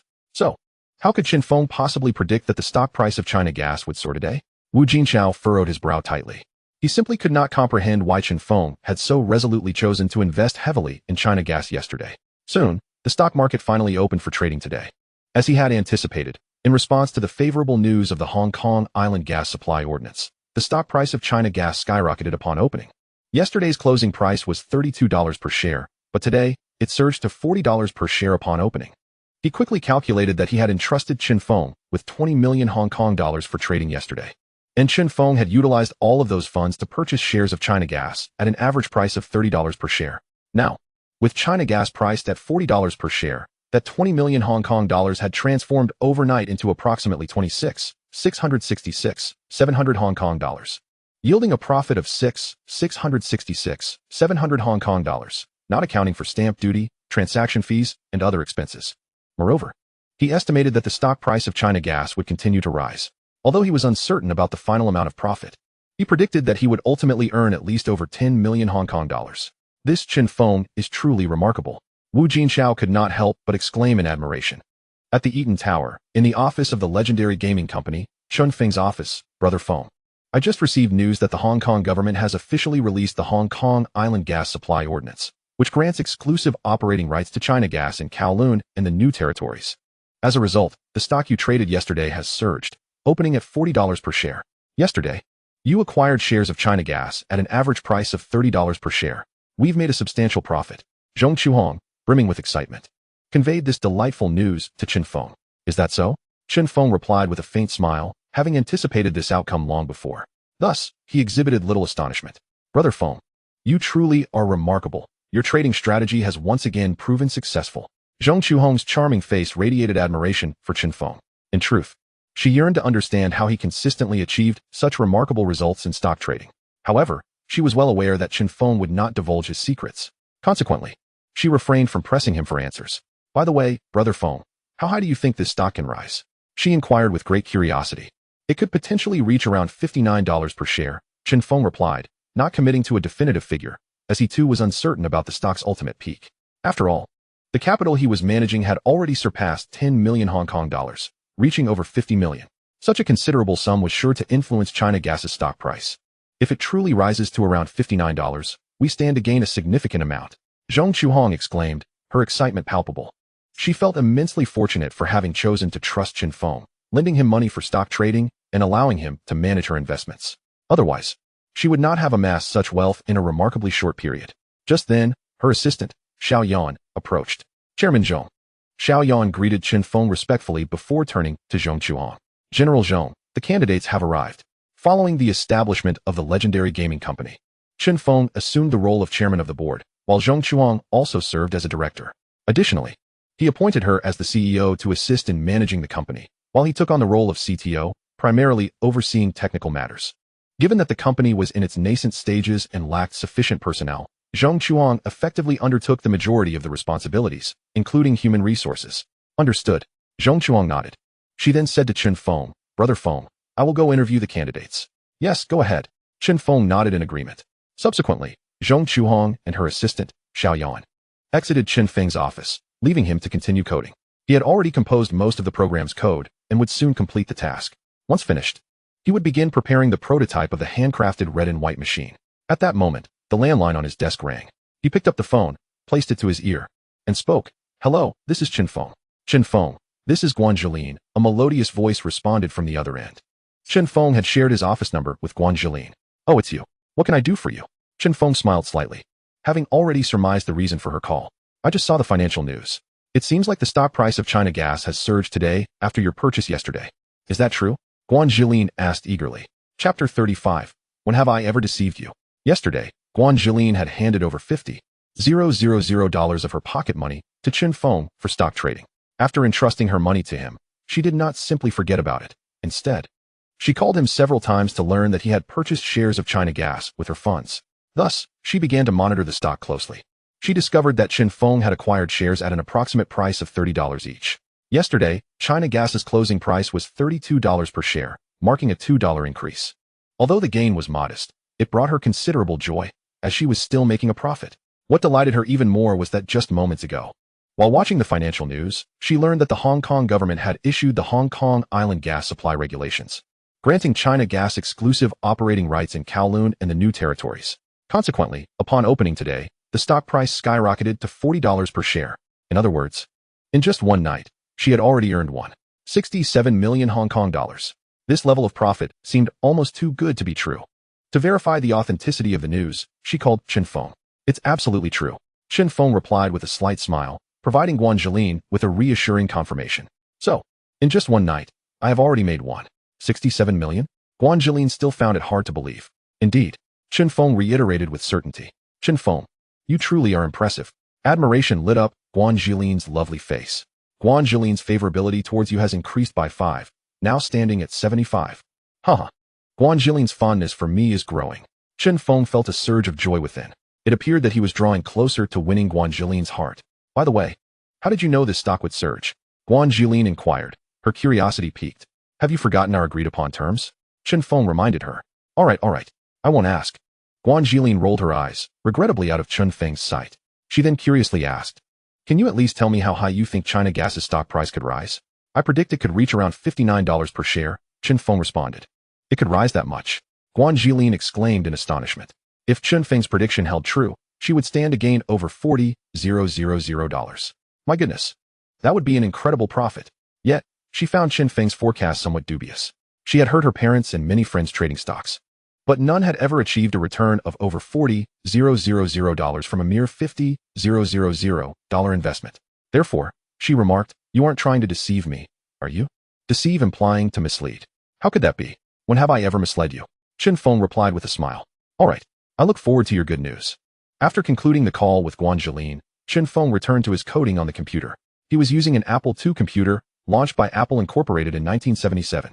However, during this era, computers were generally not equipped with a mouse. Although the mouse had been invented, it was limited to use in certain laboratories and research institutions, not yet commercially available.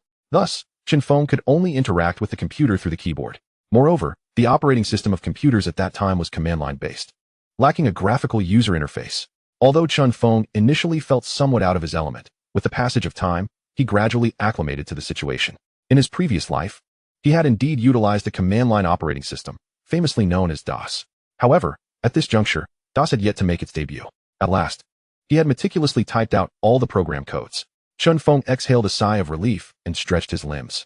He had successfully inputted the source codes for various software, including the cartridge loading program, audiovisual driver program, compiler, and debugger, into the computer.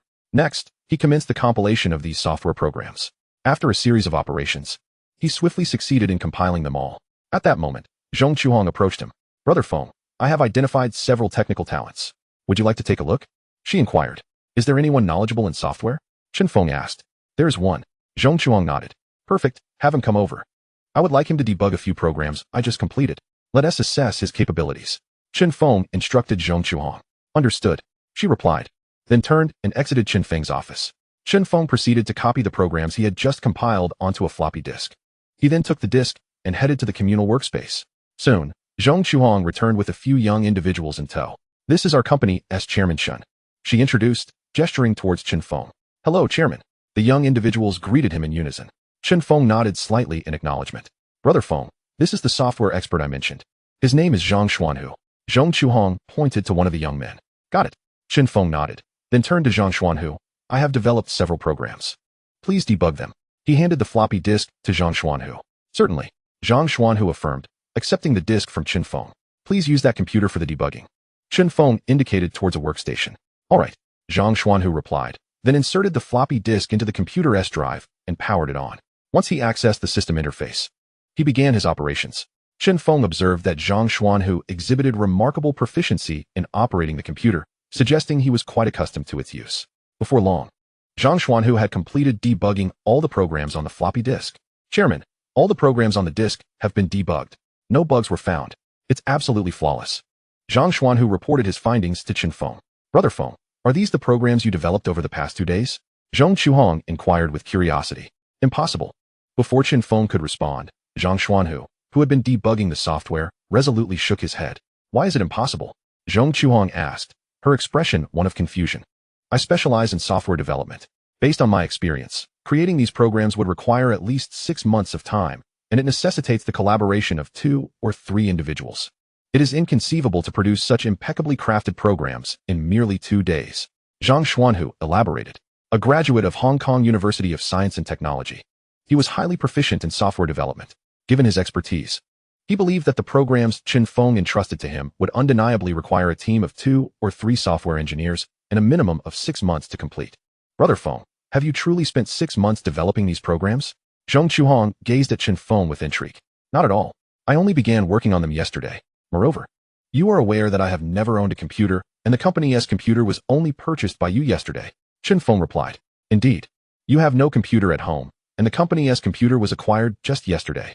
This means you genuinely began developing these programs only yesterday, Zhong Chuhong stated. Turning to Zhang Xuanhu. Zhang Xuanhu, are you absolutely certain that these programs would require at least 6 months to create?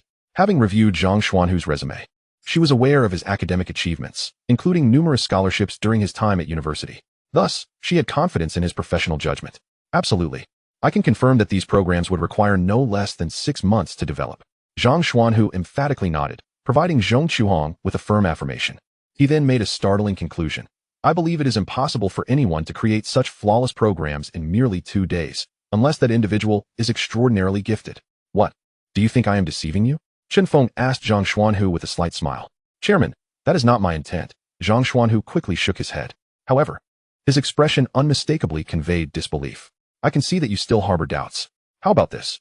Allow me to demonstrate to you what a true programmer is capable of. Chen Feng smiled gently, having already discerned Zhang Xuanhu's potential through the debugging process. He resolved to impress him significantly to ensure he would willingly join him in establishing the gaming company.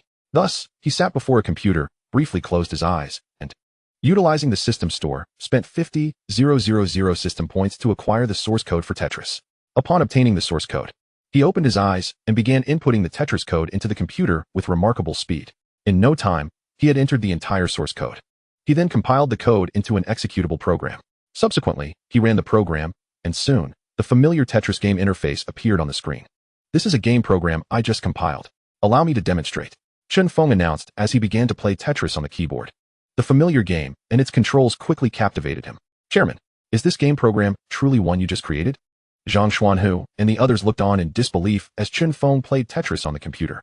They could all see that this game was remarkably novel and entertaining, something they had never encountered before. Furthermore, as Chen Feng played, the game program exhibited no bugs whatsoever. You all witnessed it. I just personally created this game. Chen Feng responded with a smile. Chairman Chen, may I have the opportunity to try this game? Zhang Xuanhu inquired. Certainly. Chen Feng nodded, then made room for Zhang Xuanhu and explained how to operate Tetris. The controls for Tetris are remarkably straightforward. Zhang Xuanhu quickly mastered them. He discovered that not only was this game exceptionally novel and engaging, but it also functioned flawlessly without any issues. Chairman Chen, you are truly remarkable. This game you have created is absolutely perfect. You are undoubtedly a genius among geniuses.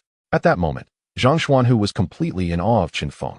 As a programmer, Zhang Xuanhu understood that the source code of a program must be meticulously crafted.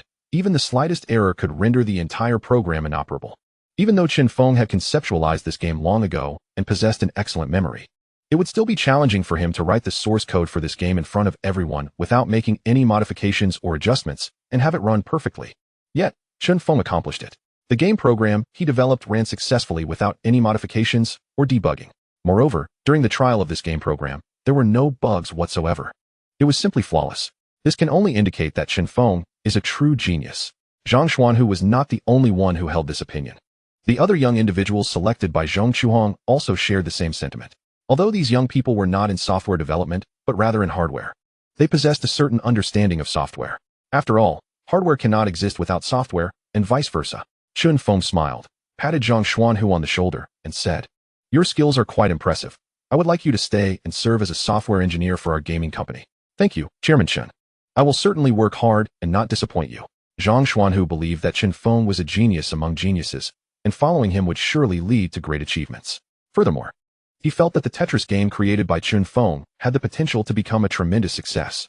Therefore, he held immense confidence in the legendary gaming company established by Chen Feng, believing it would thrive. "By the way, Chairman Chen, what is the name of this game?" Zhang Xuanhu asked curiously. "Let us call it Legendary Blocks." Chen Feng decided to rename Tetris on the spot. Since this game was originally developed by a Russian programmer, it was called Tetris. Now that Chen Feng had seized it ahead of schedule, he certainly would not continue to refer to it as Tetris. Instead, he renamed it Legendary Blocks, ensuring that whenever people played this game in the future, they would remember his legendary gaming company. Chapter 37, The Greedy Financial Company. In a tea restaurant, Chen Feng and Zhong Chuhong were enjoying lunch together.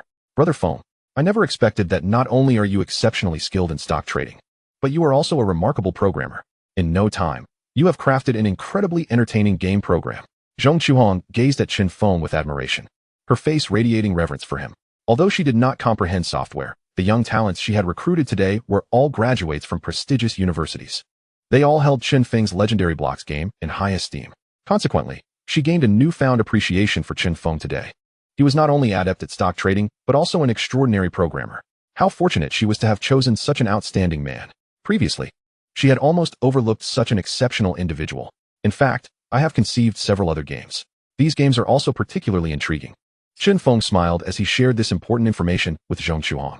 Besides Legendary Blocks, originally Tetris, he also planned to develop classic games such as Super Mario Bros., Contra, King of Fighters, and Tank Battle. The source codes for these games were available in the System Mall, and he could redeem them at any time using system points. "Really? When do you think you will be able to create these games?" Zhong Chuhong looked at Chen Feng with eager anticipation. "I will be able to do it very soon. However, I plan to focus on developing the gaming console first." Chen Feng was not in a hurry to create games like Super Mario Bros. Or Contra. Instead, he intended to methodically develop the prototype of the Famicom first. Creating the Famicom prototype required hardware such as a CPU, PPU, ROM, and so forth. Thus, he inquired of Zhong Chuhong, "How is the procurement of the CPU, PPU, ROM, and other hardware that I asked you to handle?" "I have procured most of it. We are only missing the MOS 6502 microprocessor. This afternoon, I will pick it up from the distributor of MOS technology on Hong Kong Island." The MOS 6502 microprocessor mentioned by Zhong Chuhong is a type of CPU. This CPU boasts an exceptional cost-performance ratio, as Apple Incorporated utilized it in their Apple II computer. Furthermore, in Chen Feng's past life, the Famicom, produced by Nintendo, also employed this CPU. Many gaming consoles from Atari, the largest gaming company in America, also utilized this CPU. In the 1990s, popular electronic products like the Little Tyrant Learning Machine and the Wenkuxing Electronic Dictionary also utilized this CPU. This illustrates the classic nature of this CPU. Of course, Chen Feng chose this CPU primarily for its high cost-performance ratio. After finishing lunch, Chen Feng and Zhong Chuhong took a taxi to return home for a brief rest. They were currently residing in a Tong Lao. The Tong Lao lacked an elevator, and the stairway entrances were completely open, allowing anyone to come and go freely. As they approached the stairway entrance, they were confronted by three scruffy-looking delinquents. "Is it you?" Chen Feng immediately recognized these three delinquents.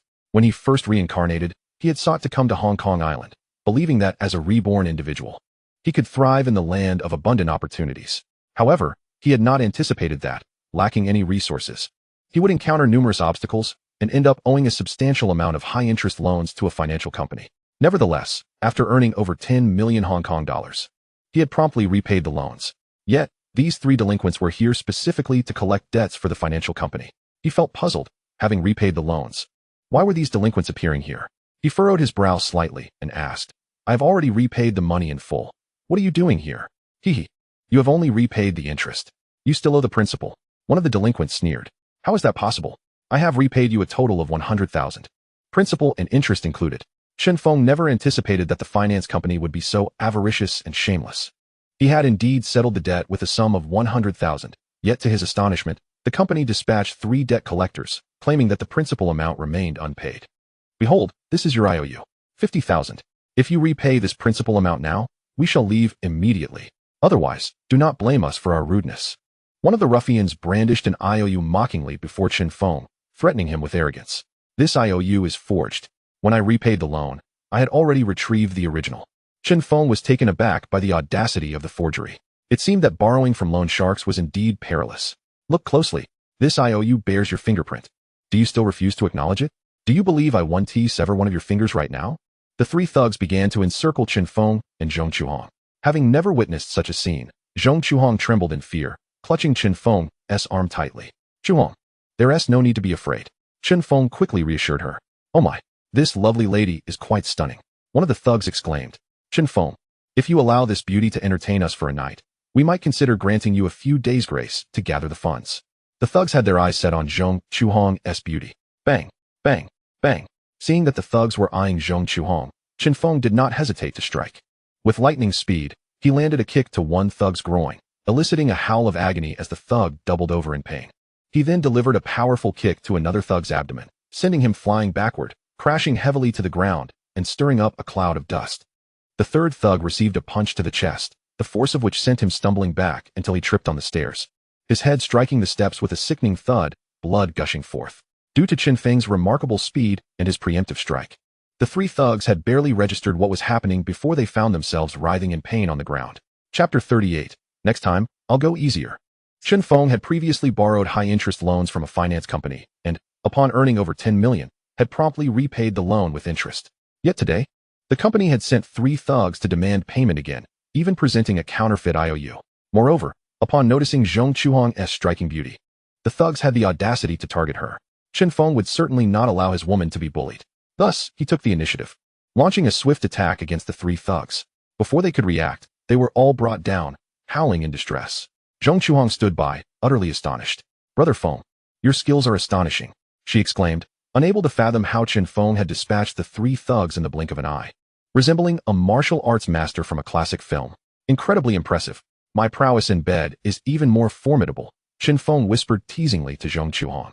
You are incorrigible, she replied, her cheeks flushing as she did not expect Chen Feng to flirt at such a moment. Hand over the forged IOU.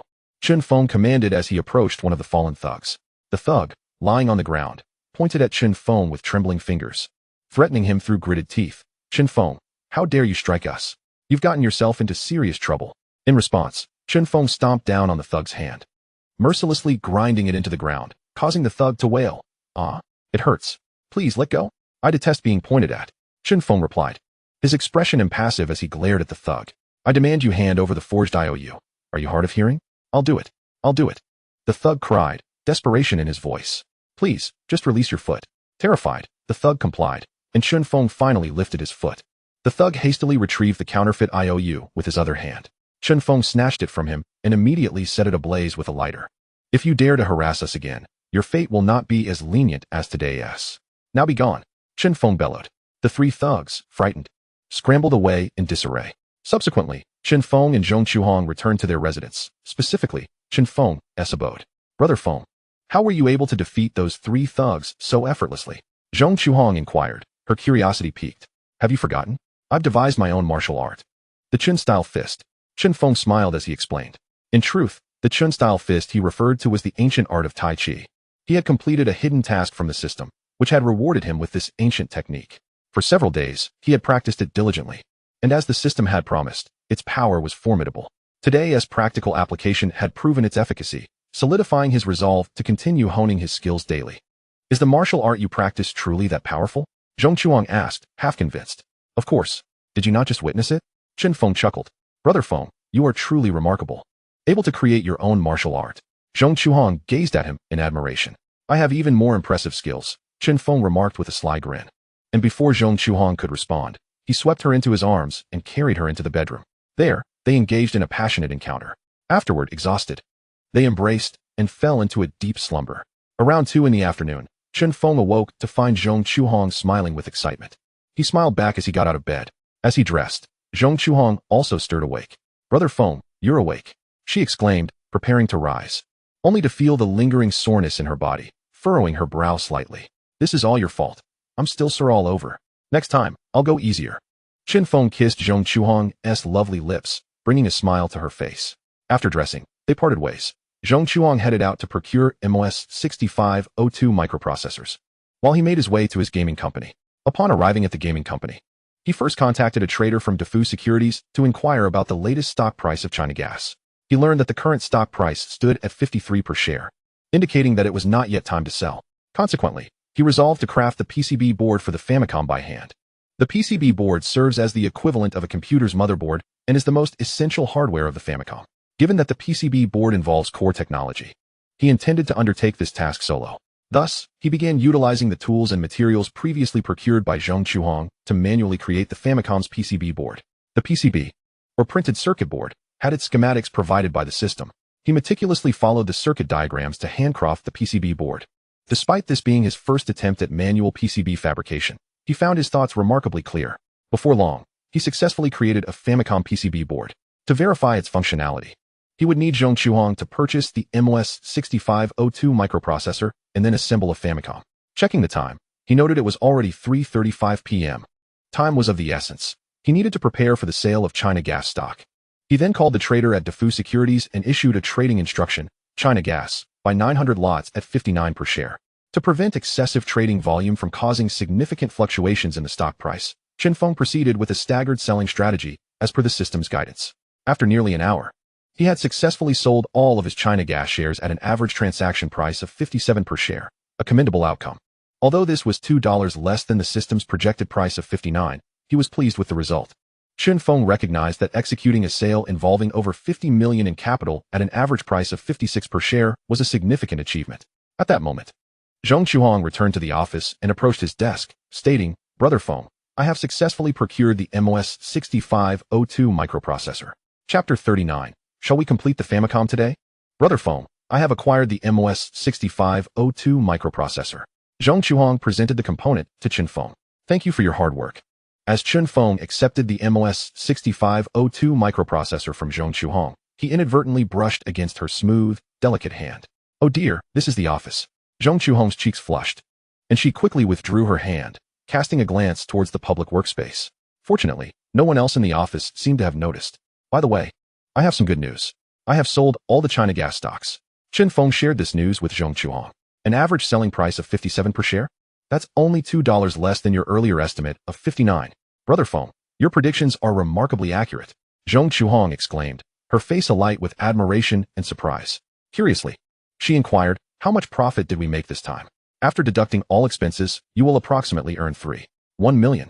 As for my share of the profits, it comprises 2 parts, one from my own capital, amounting to about 16 million, and the other from assisting you, Shifubing, and the Stock King in trading, yielding a shared profit of 2 million, of which you receive half, totaling 1 million. Additionally, Shifubing's capital garnered 2 million, allowing both of us to share 1 million. Lastly, the funds from the Stock King generated 18 million, which we will split, each receiving 9 million. Therefore, I will realize a total profit of approximately 2 million Hong Kong dollars. Chen Feng disclosed the earnings to Zhong Chuhong. Although Zhong Chuhong had become his partner, they maintained separate finances, primarily because a significant portion of her funds came from her parents. I can earn 1 million this time. That's fantastic. Zhong Chuhong exclaimed with enthusiasm. Although her earnings paled in comparison to Chen Feng's, she felt immensely satisfied. Earning 1 million with minimal effort left her with no room for discontent. Moreover, knowing that Chen Feng would earn 2 million Hong Kong dollars brought her joy. Brother Feng, you have amassed over 30 million in wealth. It won't be long before you become a billionaire. Zhong Chuhong expressed her admiration. Not long ago, Chen Feng was a penniless young man. Now he was a millionaire with over 50 million in wealth. His prowess in stock trading was truly remarkable. At that moment, The landline on Chun Feng's desk began to ring. He picked up the receiver, placed it to his ear, and replied, "Hello, this is Chun Feng." "Xiao Chun, it's me," came the voice of the stock king, Wu Jinxiao, from the other end. Wu Jinxiao sounded elated as he stated, "I have reviewed your trading records, and they are quite impressive. We have earned approximately 18 million in profit. Let's celebrate tonight at 8 p.m. at the Lu Yu House." "Sure, I'll be there on time," Chun Feng promptly affirmed. After hanging up, Zhong Chuhong eagerly inquired, "Was that the stock king?" "Indeed," Chun Feng nodded. "He invited me to celebrate at the Lu Yu House tonight at 8 p.m. The stock king has witnessed your trading capabilities. Surely he will provide more funds for you to collaborate on stock trading." Zhong Chuhong speculated. "That seems likely," Chun Feng concurred with her assessment.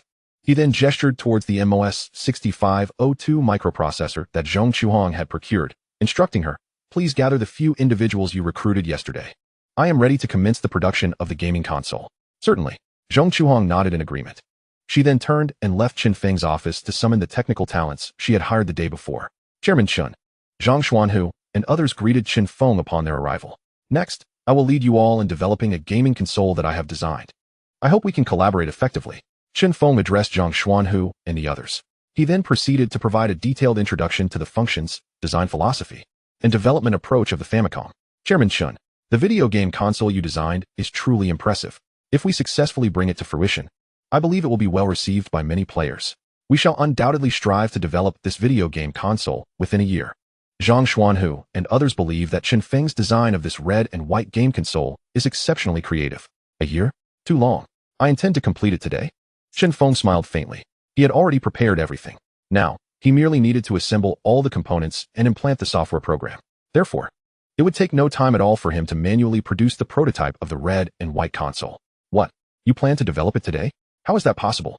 In such a short time, how can a video game console be created?" Zhang Xuanhu and the others were utterly astonished. They all shook their heads in disbelief, asserting that it was impossible to develop a video game console in just one day. "Huh, Brother Feng, are you joking with everyone?" The nearby Zhong Chuhong was equally taken aback.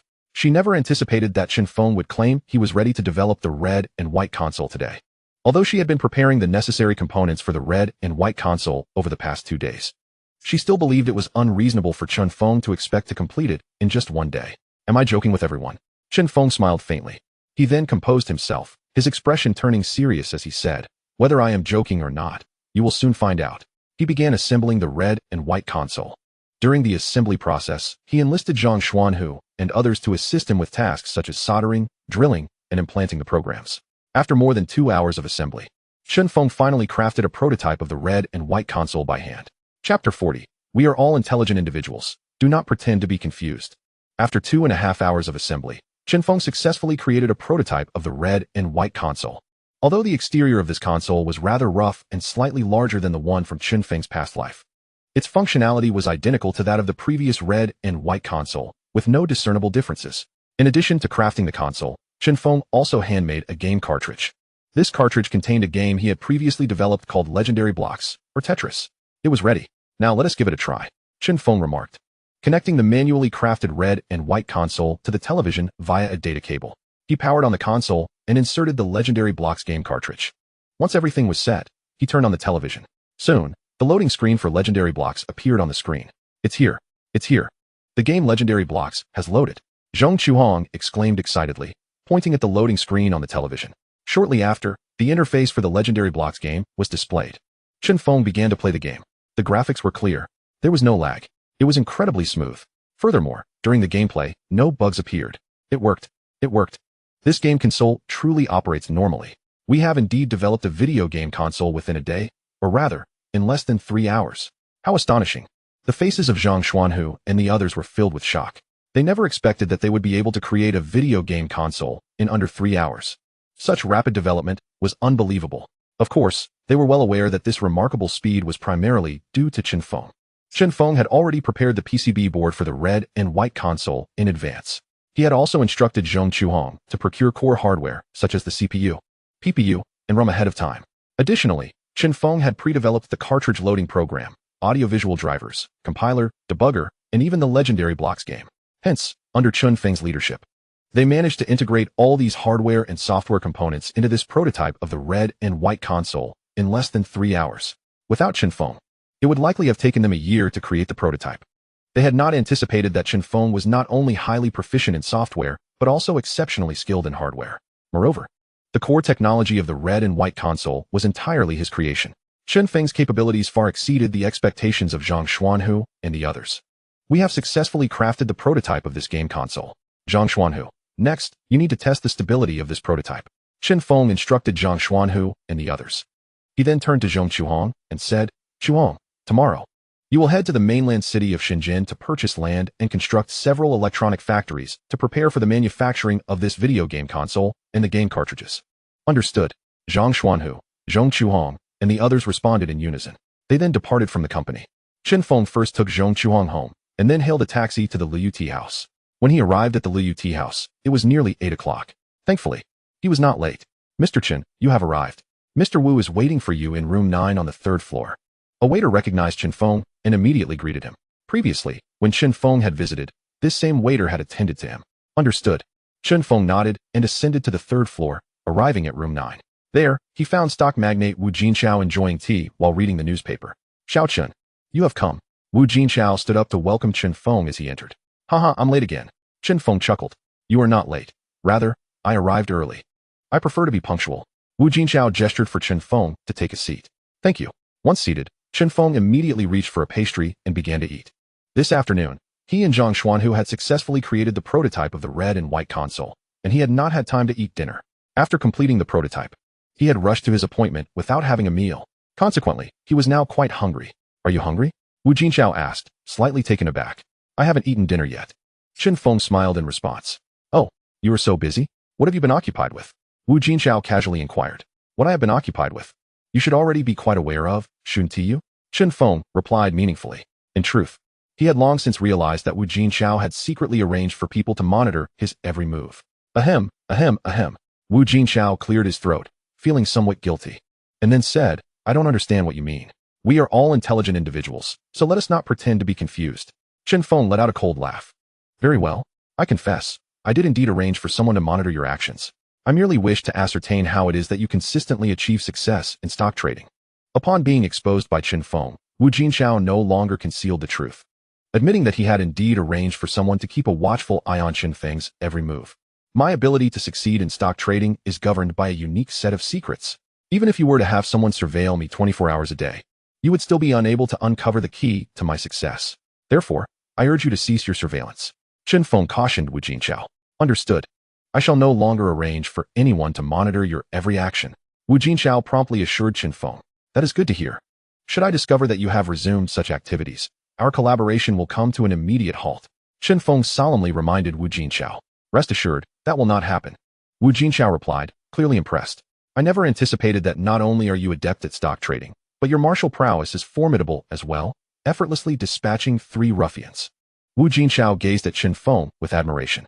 The aforementioned ruffians from the financial company had approached Chen Feng with forged debt notes, seeking money and attempting to harass Zhong Chuhong, only to be thoroughly defeated by Chen Feng. Wu Jinxiao's men witnessed the incident and reported it back to him, hence his awareness of the matter. He then assured Chen Feng, rest easy, I have already warned that financial company. They will no longer trouble you. Chapter 41, Guan Jiling, carry me back. You can be assured, I've taken measures to ensure that financial company will never harass you again. Wu Jinxiao disclosed this to Chen Feng in an effort to curry favor. Thank you. Chen Feng responded with a hint of gratitude. Wu Jinxiao's assistance in resolving the troubles with the financial company indeed alleviated Chen Feng's concerns. At the very least, he no longer needed to worry about the financial company's personnel continuing to pester him and Zhong Chuhong. Xiao Chen, your operation with China Gas was exceptionally successful. The 20 million Hong Kong dollars I provided you yielded approximately 18 million in profits. You are truly remarkable, Wu Jinxiao exclaimed, raising a cup of tea in a gesture of thanks toward Chen Feng. Mr. Wu, you are too kind, Chen Feng replied, lifting a cup of tea to toast with Wu Jinxiao. Setting down the cup, he turned to Wu Jinxiao and inquired, Mr. Wu, now that you have witnessed my trading capabilities, I wonder how much capital you are prepared to invest in our future collaborations? Most of my funds are currently tied up in other projects, making them temporarily inaccessible. At present, I can allocate 1.2 billion Hong Kong dollars to collaborate with you in stock trading, Wu Jinxiao explained. Excellent. 1.2 billion Hong Kong dollars is a substantial amount. As before, please deposit the funds into my personal account. When the opportune moment arises, I will continue to operate. Given that tomorrow is Saturday, All 4 major stock exchanges in Hong Kong would be closed for the weekend. Consequently, he would be unable to trade in the coming 2 days. No problem. Wu Jinxiao readily agreed. By the way, Mr. Wu, I have another matter I would like to discuss with you. Chen Feng had an additional purpose for meeting Wu Jinxiao. Feel free to tell me. As long as it is within my means, I will certainly assist you. There is no need for formality. To Wu Jinxiao, Chen Feng was akin to a golden goose, capable of generating wealth in the stock market. Hence he was inclined to accommodate Chen Feng's requests. You are aware that I have established a game company and am preparing to launch a video game console. I plan to build several electronic factories in the Shenzhen market to manufacture the video game consoles I have developed. However, my connections in Shenzhen are rather limited. I know that Mr. Wu has extensive connections. Do you happen to know anyone in the Shenzhen government? If so, I would greatly appreciate your introduction. Chen Feng understood that establishing electronic factories in Shenzhen required more than just financial resources. It also necessitated a certain level of networking. Knowing that Wu Jinxiao, like himself, was originally from the mainland and had decent connections there, he hoped Wu Jinxiao could assist him in this regard. So that is the matter at hand. A trivial request. I happen to know the second-in-command in Shenzhen. You can reach out to him. I will provide you with his contact information. Wu Jinxiao readily acquiesced, promptly writing down the contact details of the second-in-command in Shenzhen for Chen Feng. Thank you. Chen Feng expressed his gratitude as he accepted the contact information from Wu Jinxiao. After a brief period of casual conversation, they departed from the Lu Ut house together. Upon reaching the entrance, Chen Feng was pleasantly surprised to see Guan Zhiling's charming figure. She smiled and waved at him. After bidding farewell to Wu Jinxiao, he approached Guan Zhiling. Were you waiting for me here? Don't flatter yourself. Who would be waiting for you? Guan Zhiling rolled her eyes at Chen Feng. In truth, she had indeed been waiting for him. Initially, she intended to call him, but refrained from doing so. Feeling a bit bored that evening, she decided to take a stroll, and quite serendipitously found herself at this location. She had intended to leave, but was struck by a sudden thought. Might Chen Feng appear here tonight? After this thought crossed her mind, she waited at the entrance of the Lu Ut house. She never imagined that Chen Feng would indeed emerge from within, leaving her both surprised and delighted. By the way, I tracked the stock price movements of China Gas today. This afternoon, the stock price truly peaked at $59 per share, exactly as you predicted. You are simply incredible. How do you make such accurate predictions? Guan Zhiling gazed at Chen Feng with admiration. Because I am exceptional. Chen Feng replied with a faint smile. You are quite the narcissist. Guan Zhiling shot him a playful glare before asking, by the way, did you sell the China Gas stocks you purchased for me? I have sold them all. The average selling price was $57 per share. Chen Feng responded. That is quite impressive. How much have I earned this time? Guan Zhiling looked at Chen Feng expectantly. In total, we made 880,000. As agreed, we will each take 440,000. Chen Feng stated. I can receive 440,000? How is that possible? Guan Zhiling exclaimed in astonishment. She had anticipated a share of around 20,000. I secured a twofold leverage for you. Hence, the profits doubled. Chen Feng elucidated. Due to Guan Zhiling's limited funds, she secured a twofold leverage trading arrangement with Defuku Securities. As for the stock king, Wu Jinxiao, who is the chairman of Defuku Securities, he provided 20 million in capital without employing any leverage. Thank you, Chen Feng. Guan Zhiling exclaimed, bursting with excitement as she couldn't help but embrace Chen Feng, bouncing joyfully. She never anticipated that her modest investment of 50,000 would yield a staggering profit of 440,000. Her happiness was boundless. Guan Zhiling's affection for you has reached 5, totaling 80 now. To her astonishment, Guan Zhiling's fondness for me escalated to 80 so rapidly. Quite remarkable. I must continue striving to elevate her affection to 100 as soon as possible. Chen Feng reveled in delight. Just then, Guan Zhiling let out a soft ouch. What's wrong? Chen Feng inquired with genuine concern. I think I've twisted my ankle. Guan Zhiling grimaced in pain, supporting herself against Chen Feng while gently lifting her injured right foot. In her exuberance, she had inadvertently twisted her ankle while leaping in joy. Shall I hail a taxi to take you home? Chen Feng suggested promptly. No need, my home is nearby. I can manage to walk back. Guan Zhiling replied as she attempted to take a step. However, a sharp pain shot through her right ankle, causing her to wince. By the looks of it, you certainly cannot walk back. Chen Feng frowned slightly. This injury is all your fault.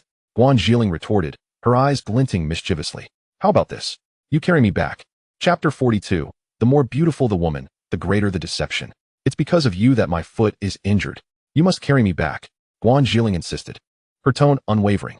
Chen Feng was momentarily taken aback. Guan Zhiling had made a request he found difficult to refuse. Was he mistaken? I knew you were an irresponsible man. Fine, I'll just walk back myself. Guan Zhiling feigned sorrow. That won't he do? Your ankle is injured. Walking back will surely exacerbate the injury. I'll carry you. Chen Feng conceded reluctantly. Now that is more like it. Guan Jiling smiled contentedly. Subsequently, Chen Feng crouched before her. Hop on. Guan Jiling promptly climbed onto his back. Chen Feng felt the delightful weight of her softness against him, stirring a rush of emotions.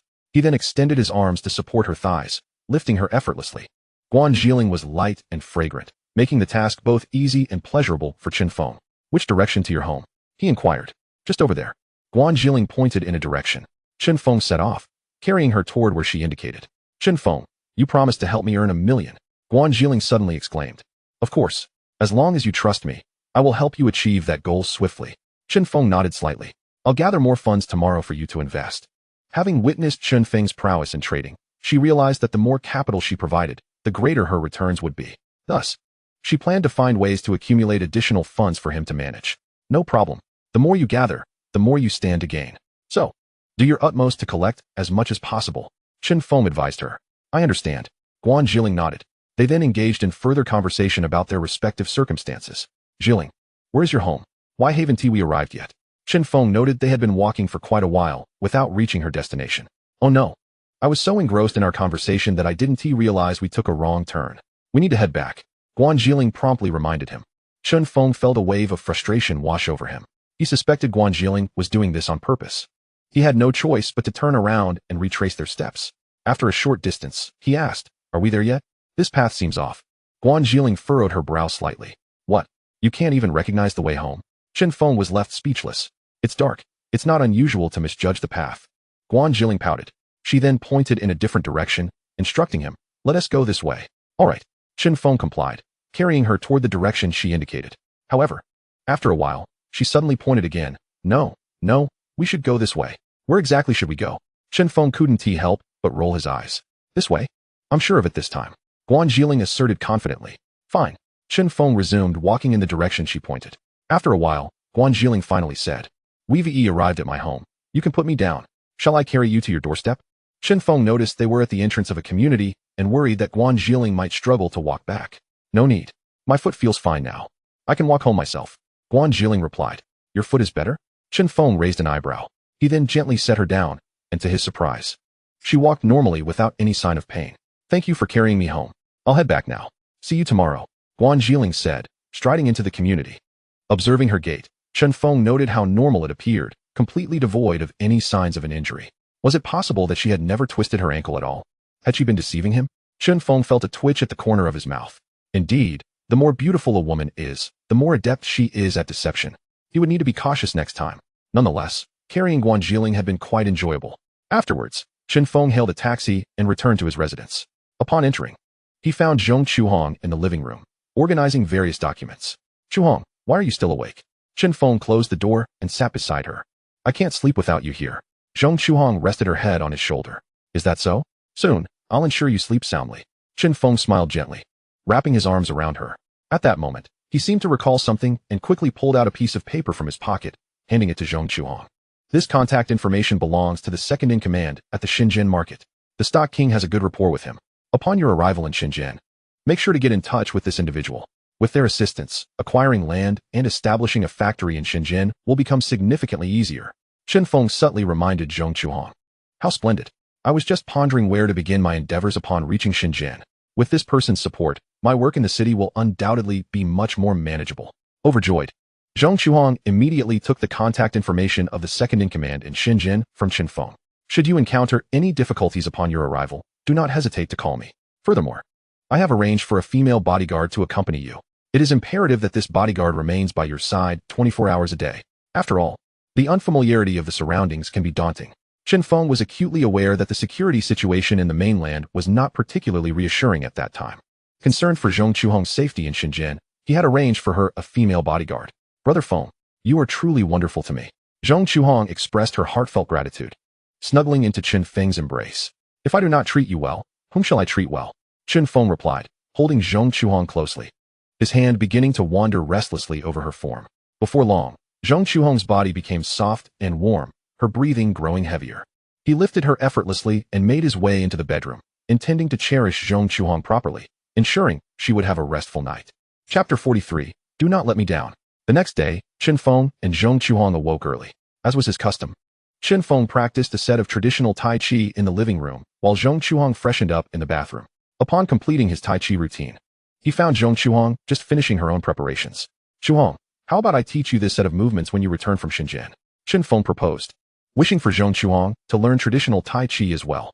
This way, should she face any danger in the future, she would have the means to defend herself. Let us discuss it later. Zhong Chuhong replied, not providing a definitive answer.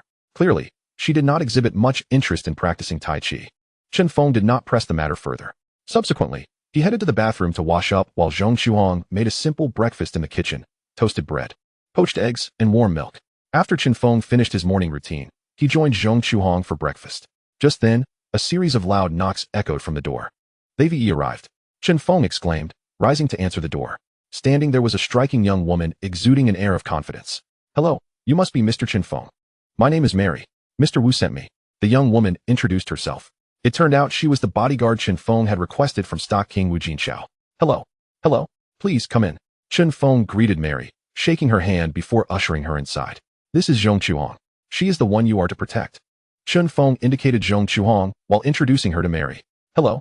Nice to meet you. Zhong Chuhong and Mary exchanged pleasantries with a handshake. Have you had breakfast? May I prepare something for you? Zhong Chuhong inquired politely. No, thank you. I've already eaten. Mary waved her hand dismissively. Soon after, Chen Feng and Zhong Chuhong finished their breakfast, and the two women set off for the train station to travel to Shenzhen. Meanwhile, Chen Feng proceeded as usual to the Legend Game Company located in Iha Building. The prototype of the Famicom had been successfully developed. Next, he needed to produce the source codes for 4 classic games, Super Mario Bros., Contra, The King of Fighters, and Tank Battle. He promptly accessed the system's marketplace, expending a significant amount of system points to exchange for the source codes of these 4 games. After retrieving the source codes, he began to input them into his computer at a rapid pace. The sound of his fingers flying across the keyboard filled the room. Before long, he had entered a considerable amount of game source code into his computer. Unbeknownst to him, lunchtime had arrived. Just as he was preparing to leave the office for a nearby restaurant, the desk phone rang. He answered it, placing the receiver to his ear. Hello. This is Chen Feng. Chen Feng, it's me, came the melodious voice of Guan Zhilin from the other end. Have you had lunch yet? Not yet, Chen Feng replied. Then how about we have lunch together? I'll also bring the money I've gathered for you. It turned out Guan Zhilin was coming to deliver funds to Chen Feng. All right, he agreed enthusiastically. They arranged a meeting place, and soon they met at the designated location. Guan Zhilin was dressed beautifully today, causing Chen Feng's heart to flutter. Why are you looking at me like that? She asked, feigning shyness. You look stunning today. Chen Feng blurted out. Was I not beautiful yesterday? Guan Zhilin countered playfully. No, you're beautiful every day, but today you're particularly radiant. Chen Feng's flattery warmed Guan Zhilin's heart. Guan Zhilin's affection for you has increased by 5. Current affection level, 85. Chen Feng felt a surge of joy. Hey, did you spread honey on your lips? Your words are sweet enough to be overwhelming. Guan Zhilin teased, rolling her eyes at him. If I didn't spread honey, would you like to taste and find out? Chen Feng replied with a chuckle. You're incorrigible, always looking to take advantage. Guan Zhilin playfully scolded. Her playful demeanor was utterly irresistible. I wonder who took advantage last night. You clearly didn't twist your ankle. Yet you pretended to and made me carry you for ages. Chen Feng called out Guan Zhilin's little scheme from the previous night. Who says I didn't twist my ankle? Who took advantage of whom? Guan Zhilin rolled her eyes again. Then, she strutted into a restaurant, her high heels clicking against the floor as her graceful figure swayed enticingly. Chen Feng smiled and followed her inside. They found an empty table and placed their orders. I managed to gather a total of 180,000. Guan Zhilin announced, pulling out a paper bag from her purse, filled with cash, 18,000 and 1,000 HKD notes. She handed the bag to Chen Feng. Chen Feng promptly placed the 180,000 into the bag he had brought. I worked very hard to gather this money. Please do not let me down. Guan Zhilin gazed at Chen Feng with eager anticipation. Although her parents were prominent stars in the Shaw Brothers Film Company, and she hailed from a well-off background, her expectations were nonetheless heartfelt. However, her parents had already divorced, and she lived with her mother, who had been out of the film industry for many years and had little to no income. Consequently, she mustered her courage to seek out her father, concocting an excuse that she wished to start a business with her friends, which enabled her to obtain 180,000 from him. Rest assured, I will not let you down, Chen Feng promised with a smile to Guan Zhilin. Chen Feng, what do you think about my pursuit of acting? Guan Zhilin looked at Chen Feng with eager anticipation, hoping he would provide her with an answer. Recently, She had been contemplating whether to follow in her parents' footsteps and pursue acting. Acting? I believe that is unwise. Chen Feng shook his head, as he was not inclined to see Guan Zhiling embark on an acting career, although he had greatly admired her portrayal of the character 13 Ant in his previous life. He was currently vying for Guan Zhiling's affection and wished for her to become his partner. He certainly did not want his beloved to be in the limelight. Why? Guan Zhiling asked, her expression one of confusion. Isn't acting just a means to earn money? I can help you make a fortune. Chen Feng attempted to persuade her to abandon the notion of acting. After a moment of hesitation, Guan Zhiling replied, but I cannot remain idle without working. You wish to work? That is simple. I can help you find a suitable job. An idea suddenly struck Chen Feng's mind. Chapter 44. A genius game designer. Upon learning that Guan Zhiling was seeking employment, a notion immediately took shape in his mind. Previously, the system had issued a task requiring him to establish a video game company within 6 months and create the first family computer, Famicom. In doing so, he would be rewarded with a DVD design blueprint. At that point, he could establish a multimedia company and produce DVD players. He could enlist Guan Zhiling to help manage this multimedia firm. You can truly help me find a suitable job? Guan Zhiling's expression shifted, and she quickly inquired. What kind of job can you offer me? I am currently developing a new product called a DVD player. This DVD player functions similarly to a VCR, allowing for the playback of films, television shows, and other audiovisual works. However, VCRs are prohibitively expensive and complicated to operate, primarily used by film companies. Ordinary households do not possess VCRs. My new product, on the other hand, is not only more affordable, but also remarkably user-friendly. This DVD player can easily enter typical households. Common people will be able to enjoy watching movies at home through the DVD player. Chen Feng shared his vision with Guan Zhiling. A DVD player? Guan Zhiling furrowed her brows slightly. Clearly, she was hearing about the DVD player for the first time. At that time, even VCD players had yet to emerge, let alone DVD players. Therefore, it was hardly surprising that she had not heard of a DVD player. However, she was even more intrigued by the fact that Chen Feng claimed to be researching it. Could it be that Chen Feng was capable of inventing? Thus, with curiosity etched on her face, she asked, do you truly possess the ability to invent? Who exactly are you? I do have a penchant for tinkering with novel gadgets. Chen Feng casually deflected Guan Zhiling's query. He then continued with a smile, as for who I truly am. If we take the time to get to know one another more deeply, you will gradually discover the answer. How mysterious. Guan Zhiling shot Chen Feng a sidelong glance. After finishing lunch, Chen Feng parted ways with Guan Zhiling. Upon returning to the company, he continued inputting the source codes for the 4 games provided by the system, Super Mario Bros., Contra, The King of Fighters, and Tank Battle, into his computer. After spending over a day, he successfully entered the source codes for all 4 games and compiled them into programs. He even created game cartridges for these titles. Next, he needed to test whether the 4 games he had developed were functioning correctly. He first inserted the cartridge for Tank Battle into the prototype of the Famicom he had handcrafted yesterday and connected it to the television. Then, he turned on the TV. Soon, the loading screen for Tank Battle appeared on the monitor. At that moment, Zhang Xuanhu and several other software and hardware talents gathered around. Tank Battle. When Zhang Xuanhu and the others saw the name of the game on the screen, they couldn't help but exclaim it aloud. They then focused intently on observing Chen Feng as he operated the Famicom controller to play the Tank Battle game. This game seamlessly blended strategy and shooting. Players had to control tanks to shoot and eliminate enemies, while simultaneously safeguarding their own base from destruction, adding a layer of strategy to the gameplay. Players needed to devise combat plans based on terrain, enemy tank distribution, and movements, determining when to attack, when to defend, and how to utilize the landscape for cover, thereby enhancing the game's depth and replayability. The game comprised a total of 35 levels, each featuring distinct terrains and enemy configurations. The terrains included brick walls, steel plates, seawater, jungles, and floors, each affecting tank movement and shooting differently. For instance, tanks could not traverse rivers, while they could hide in forests. This ensured that players faced new challenges at every level, maintaining the game's freshness. Additionally, the game offered numerous power-ups. After attacking the flashing red enemy tanks, various power-ups would appear. For example, stars to enhance firepower, clocks to immobilize enemy tanks, shovels to reinforce the base, tanks that granted an extra life, and helmets to improve defense. The introduction of these power-ups added variability and strategic choices to the game, requiring players to decide when to acquire and use them based on the situation. The game also supported a 2-player mode, allowing players to join forces with friends to combat enemy tanks together. This cooperative aspect not only heightened the game's enjoyment, but also tested the players' coordination and teamwork. The 2 players could divide roles, with one attacking and the other defending, or collaborate on flanking maneuvers, enhancing player interaction and the social aspect of the game. Moreover, I implemented two unique features in this game. One feature involved friendly fire, where friendly tanks could inadvertently damage each other.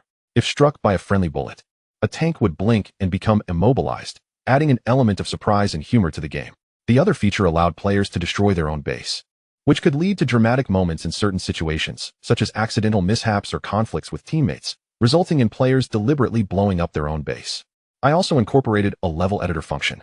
Players could design their own maps using 5 different terrains according to their preferences and creativity. This feature greatly stimulated players' creativity and imagination, enabling them to create unique, personalized levels, thus increasing the game's playability and freedom. As Chen Feng played Tank Battle, he took the opportunity to explain the game to Zhang Xuanhu and the others. At this moment, Zhang Xuanhu and the others were utterly astonished. Chairman Chen, you are truly a genius-level game designer. The game Tank Battle that you have developed is simply remarkable. Not only is the gameplay straightforward and comprehensible, but it is also brimming with entertainment. The most crucial aspect is that both the gameplay and design philosophy of this game are exceedingly innovative. Many features are groundbreaking, particularly the level editor function. I have never encountered such a feature in any other video game. Chairman Chen, you are exceptional. Zhang Xuanhu and his companions were once again profoundly impressed by Chun Feng's talents. Just yesterday, they had marveled at Chun Feng's design of the game legendary blocks, finding him to be quite extraordinary. Yet today, they were taken aback to discover that Tank Battle was even more engaging and thrilling than legendary blocks. Following this, Chun Feng showcased Super Mario Bros., Contra, and the King of Fighters in front of them, which made them realize that they had significantly underestimated Chun Feng's capabilities. Chapter 45. The share price of GD Company is set to experience dramatic fluctuations. After Chen Feng played his own creation, Tank Battle, he also indulged in Super Mario Bros., Contra, and the King of Fighters, as Zhang Xuanhu and the others watched him play these 3 games. Their expressions increasingly betrayed their loss of composure. They recognized that the games Super Mario Bros., Contra, and the King of Fighters were completely on par with Tank Battle and legendary blocks. In fact, they felt that these 3 games were even more enthralling and entertaining than the latter 2, especially Super Mario Bros., which was simply delightful. They never anticipated that Chen Feng could design so many fascinating games. Chairman Chen, we are utterly convinced. You are truly a one-of-a-kind, genius game designer. All 5 of the games you have created are splendid and immensely enjoyable. Zhang Xuanhu and his companions found themselves at a loss for words to adequately describe Chun Feng's game design prowess. They had never seen any game designer capable of creating such a plethora of captivating games. If you find these 5 games enjoyable, then I can rest easy. Next, you need to thoroughly test these 5 games for any bugs. If you find any issues, please inform me immediately. Chen Feng assigned the task of testing the games to Zhang Xuanhu and his colleagues. Of course, they also needed to assess the stability of the Famicom. Before mass-producing the Famicom and the 5-game cartridges, he needed to ensure that neither would encounter any trivial problems. The following day, after Chen Feng awoke, he first checked his stock trading guide to see if it had provided any new stock information. Tomorrow, GD Company will announce its participation in the bidding for the Central Trading Plaza plot. The stock price is expected to soar. It is recommended to purchase before 9:51 a.m. today at 68 Hong Kong dollars per share. In 7 days, the Hong Kong government will announce tightened real estate loan policies, exposing the risks of GD Company's high debt model, necessitating an early cash out. It is advised to cash out when the stock price reaches around 15 Hong Kong dollars. Chen Feng discovered that the trading guide's information had a longer operational cycle than before. However, that was of no concern. Following the guidance provided, the potential yield appeared quite favorable. After confirming the new stock information, he proceeded, as usual, to the living room to practice a set of traditional Tai Chi, and then freshened up in the bathroom. Next, he casually prepared some breakfast in the kitchen. Truthfully, he found it somewhat uncomfortable without Zhong Chuhong by his side.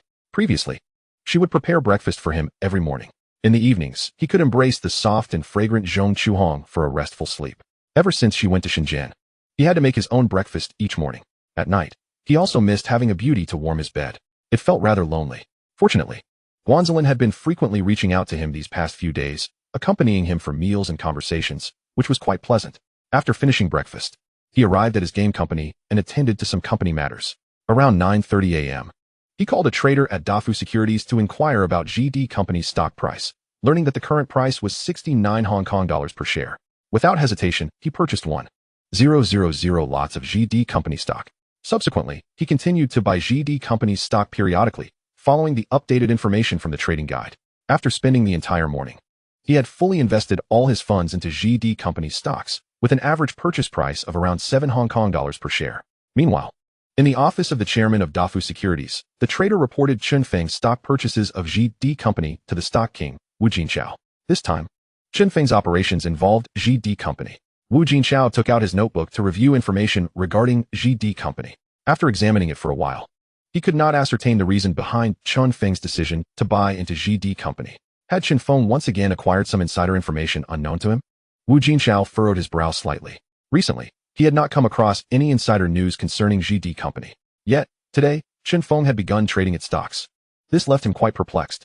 At this moment, while the stock king pondered Chen Feng's actions, Chen Feng was enjoying lunch in a restaurant with Guanzilin.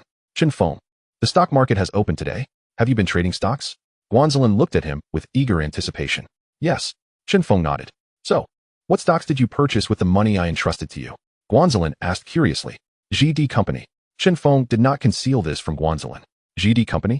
That seems to be a real estate company. Guanzilin mused for a moment before speaking. Indeed, it is a reputable real estate company that has developed numerous properties. Chen Feng affirmed. What do you estimate I could earn from this stock? Guanzilin inquired with great curiosity. She was eager to know how much profit she might make this time. The first time you entrusted me with 50,000 HKD, I earned you 440,000 HKD. Later, you entrusted me with an additional 180,000 HKD. Thus, your total capital amounts to 274 million Hong Kong dollars. I've managed to secure you a twofold leverage trade. I estimate you could earn around 270,000 HKD this time. This does not include my share of the profits. Chen Feng outlined the estimated earnings for Guanzilin. Are you saying that even after you take half of the profits, I could still earn around 270,000 HKD? Guanzilin looked at Chen Feng in astonishment. Absolutely. Chen Feng nodded emphatically. My goodness. Is that for real? Is making money from stock trading truly that effortless? Guan Zhiling gazed incredulously at Chen Feng. Incorrect. He promptly corrected her assertion. It is not that stock trading is inherently easy for everyone. Rather, it is that I find it remarkably simple to profit from it. In reality, the majority of retail investors struggle to achieve the same level of profitability as he does. Armed with the stock trading guidance provided by the system, he effortlessly gains access to insider information about publicly listed companies, allowing him to make substantial profits in the stock market with ease. Guan Zhiling's affection for you has increased by 5. Current affection level, 90. Chapter 46 triggered yet another hidden task. Guan Zhiling's affection for you has increased by 5. Current affection level, 90. Upon hearing the system's notification, Chen Feng's heart leapt with joy. Guan Zhiling's affection for him had risen by another 5 points, and he was now tantalizingly close to reaching a perfect score of 100. Hidden task activated. Within 3 days, elevate Guan Zhiling's affection for you to 100. Task reward, music skills. Oh, another hidden task has been triggered? Chen Feng was momentarily taken aback. He realized that this new hidden task bore similarities to a previous one. Previously, the system had activated a hidden task requiring him to raise Zhong Chuhong's affection for him to 100 within 3 days. Now, the system had set forth a task to achieve the same with Guan Zhiling. With Guan Zhiling's affection already at 90, he surmised that completing this hidden task would not pose a significant challenge. The reward for this task was the coveted music skills. Once acquired, he would master all aspects of music, including music theory, acoustics, composition, arrangement, singing, and various technical skills such as audio recording, editing, mixing, and the use of music production software. Quite impressive indeed. Once I acquire these music skills, I can seize the songs I am familiar with from my past life in advance. At that point, I could even establish a record company. Chen Feng was thoroughly satisfied with the task reward and was determined to find a way to complete it. Alphone, what are you laughing about?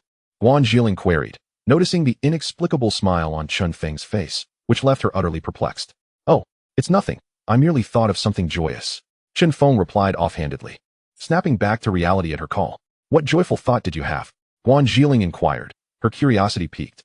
If you eat a Swiss candy, I shall reveal it to you. Chen Feng produced a box of affection Swiss candies from his pocket, opening it and extending it toward Guan Zhiling. He was eager to see if consuming one of the candies would elevate her affection for him to 100. If she reached that level, he could effortlessly complete the task. That would be quite convenient. How peculiar. Guan Zhiling mused, unaware of Chen Feng's intentions behind the Swiss candy. However, she paid it little mind. Selecting a pink candy from the box and popping it into her mouth. Guan Zhiling's affection for you has increased by 5. Current affection level, 95. No way. Eating one of my affection Swiss candies only increased her affection by 5 points? That's rather paltry. Chen Feng felt a bit exasperated. He recalled that the first time he offered Guan Zhiling a candy, her affection for him had surged by 30 points. The second candy had yielded a 15-point increase. Yet now, the third candy had barely moved the needle. The diminishing returns were disheartening. I've eaten it. Can you now tell me? Guan Zhiling eagerly awaited his response. Do you know the difference between you and a monkey? Chen Feng suddenly posed. Huh. Guan Zhiling was taken aback, not expecting such a question. Her cheeks flushed with indignation as she retorted, I don't know. The difference is that a monkey resides in a cave, while you dwell in my heart. Chen Feng said earnestly, pointing to his chest and delivering a corny line. Having never encountered such cheesy romance before, Guan Zhiling found herself utterly captivated by Chen Feng's words. Her face turned crimson as she playfully chided him. Is that all you do, sweet-talk me? Guan Zhiling's affection for you has increased by 5. Current affection level, 100. Congratulations. Guan Zhiling's affection for you has reached 100, completing the hidden task. Congratulations. You have acquired music skills. Goodness, is that even possible? Chen Feng was astounded. He hadn't anticipated that a simple cheesy line could elevate Guan Zhiling's affection by 5 points, bringing her to the coveted score of 100. He had effortlessly completed the system-triggered hidden task. This task had been far too easy. He had expected to exert more effort to accomplish it. After finishing lunch, Chen Feng and Guan Zhiling left the restaurant and strolled leisurely. He attempted to take her small hand in his. She feigned a brief struggle before allowing him to hold it. Her delicate, soft hand felt incredibly pleasant to touch, making Chen Feng reluctant to let go. Brother Feng, do you have anything planned for the afternoon? Guan Zhiling asked, her cheeks slightly flushed. No. Chen Feng shook his head. He had already completed half of his stock trading tasks. The remaining half would require waiting 5 to 6 days before he could proceed. As for the gaming company matters, he had also finished the preliminary work, having developed the prototype for the Famicom, as well as 5 games: Super Mario Bros., Contra, The King of Fighters, Tank Battle, and Tetris. All he needed now was for Zheng Chuhong to help him establish the electronics factory, enabling mass production of the Famicom and the game cartridges. Thus, he truly had no pressing matters to attend to. Shall we go watch a movie together? Guan Zhiling asked eagerly. Absolutely. Let's go right now. Chen Feng readily agreed. He took her hand and led her to a nearby cinema to watch a film. In truth, neither of them was particularly focused on the movie. They occupied the last row of the theater, nestled close together in an affectionate embrace. Chen Feng remained oblivious to the film's title until it concluded. After the movie, they wandered around for a while before having dinner together. Once dinner was finished, Chen Feng escorted Guan Zhiling home and then took a taxi back to his own residence. He was about to prepare for a shower in the bathroom. At that moment, a series of knocks echoed from outside the door. He furrowed his brow slightly, pondering who could be at his door at such a late hour. Approaching with a sense of curiosity, he opened the grand entrance. Upon seeing the identity of the visitor, he was taken aback. What brings you here? Chapter 47. The Little Enchantress, are you yearning again? Chen Feng had just returned to his residence, preparing to head to the bathroom for a shower when suddenly, a knock resounded from outside. Puzzled, he wondered who could be knocking at such an hour. He made his way to the door and swung it open, only to find Guan Zhiling standing there, radiantly poised. Zhiling, what brings you here? Chen Feng asked, his expression a mix of confusion and surprise. He hadn't anticipated Guan Zhiling would appear at his doorstep, especially since he hadn't disclosed his address to her. How did she know where he lived? Brother Feng. Before Chen Feng could fully process the situation, Guan Zhiling had already leapt into his embrace, holding him tightly. Feeling the softness and fragrance of her form stirred a tumult of emotions within him. He cradled her delicate face in his hands, lowered his head, and gently pressed his lips against her alluring crimson ones, savoring the sweetness of her kiss. In return, Guan Zhiling responded with equal fervor, eagerly reciprocating his kiss. Soon, her body became soft and warm, her breaths growing heavier. Chen Feng lifted Guan Zhiling and carried her into the bedroom, gently laying her on his bed. In no time, the room was enveloped in the intoxicating scent of their shared passion, the temperature rising as their bodies intertwined. Thus, Guan Zhiling underwent her transformation, offering her most precious first time to Chen Feng. After a while, Guan Zhiling lay contentedly in Chen Feng's embrace, her face adorned with an expression of lingering satisfaction. Zhiling, I recall not having told you I lived here. How did you find me? Chen Feng inquired, one arm wrapped around her while the other explored her form. Curiosity evident in his tone. After we parted, I hopped into a taxi. I followed and ended up here. Guan Zhiling explained. Ah, I see. Chen Feng nodded in realization, then chuckled. Why did you follow me? Because I long to be with you. Guan Zhiling confessed, tightening her hold around Chen Feng, wishing to remain forever close to him. Little Enchantress, are you yearning again? Chen Feng teased, gently brushing his fingers against her delicate nose before reigniting the flames of passion. The following day, upon awakening, Chen Feng discovered that Guan Zhiling was no longer by his side. As he pondered this, he was suddenly greeted by a delightful aroma, rising to don his sleepwear. He made his way to the kitchen, where he found Guan Zhiling busily preparing a meal. "Zhiling, I didn't expect you to be adept in the kitchen," Chen Feng remarked. Momentarily taken aback, he had assumed she was too pampered to know how to cook. "I learned culinary skills from my mother since childhood. While my cooking may not be extraordinary, it is certainly edible. Just wait, and you shall taste my culinary prowess." Guan Zhiling responded with a smile. "All right." Chen Feng nodded in agreement. He then proceeded to the living room, practicing a set of traditional Tai Chi before freshening up in the bathroom. By the time he returned, breakfast was ready. "Zhiling, your cooking is quite impressive. This breakfast is delicious." Chen Feng praised her efforts. "Really?" Guan Zhiling's heart swelled with joy at his compliment. Just then, the radio broadcast an important financial news update.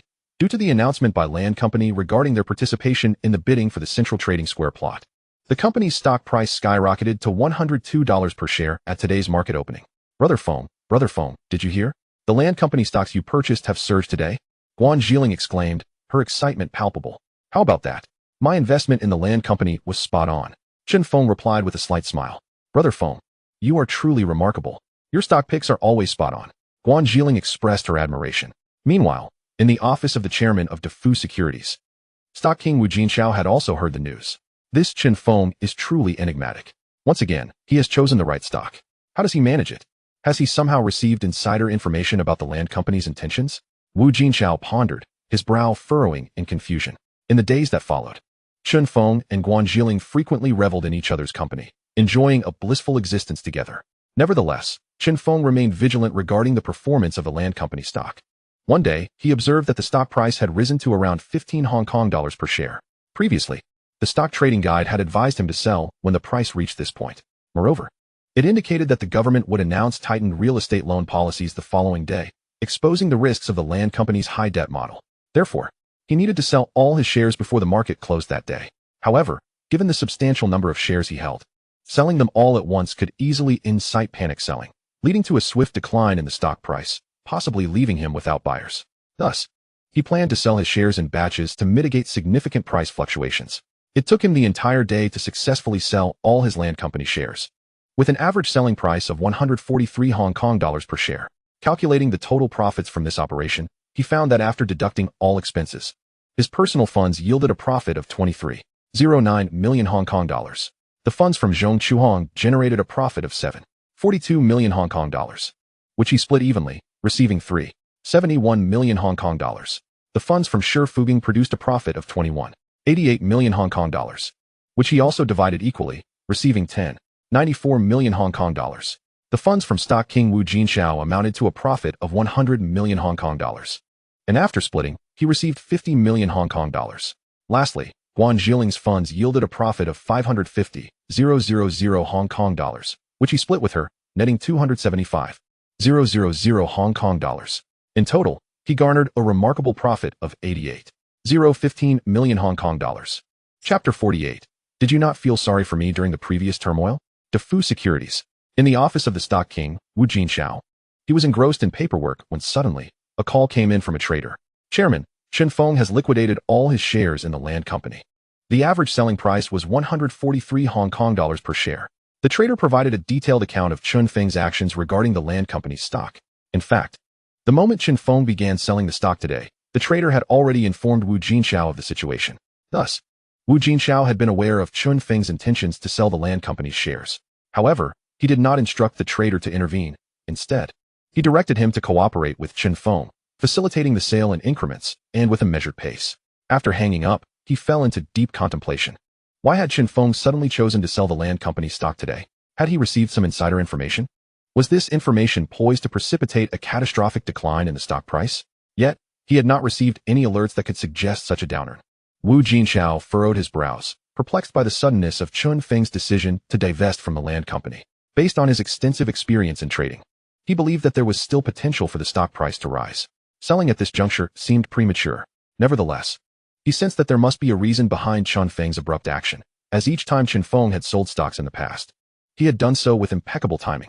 Surely, this instance was no exception. Yet, he struggled to discern the rationale behind Chen Feng's sudden sell-off. Was it possible that he had lost his touch? Had age dulled his acuity? However, clarity soon dawned upon him regarding Chen Feng's motives for selling the Land Company's shares. The following morning, as he savored his breakfast while watching the morning news, a report captured his attention. the Hong Kong government announced a tightening of property loan policies. The government had indeed declared a restriction on real estate loans. The operational model of the land company had always relied heavily on leverage. Now, with the government's announcement, this was undeniably bad news for the land company. As the stock market opened today, a panic sell-off was certain, and the stock price would undoubtedly plummet. Fortunately, Chen Feng had preemptively sold all his shares in the land company yesterday. Otherwise, divesting today would have been exceedingly difficult. Chen Feng's timing was impeccable. Had he somehow foreseen the government's announcement regarding the tightening of property loan policies? Wu Jinchao's brow furrowed in concern. This news had eluded even him. Could it be that Chen Feng had outmaneuvered him and obtained the information in advance? Meanwhile, in Chen Feng's bedroom, what? It's already past 8. Brother Feng, this is all your fault. You kept me up all night, and now look at me. Upon awakening, Guan Zhiling realized the time and couldn't help but chastise Chen Feng. He had worn her out the previous night, leaving her feeling utterly drained. Chen Feng's energy was astonishing. Heh, little enchantress.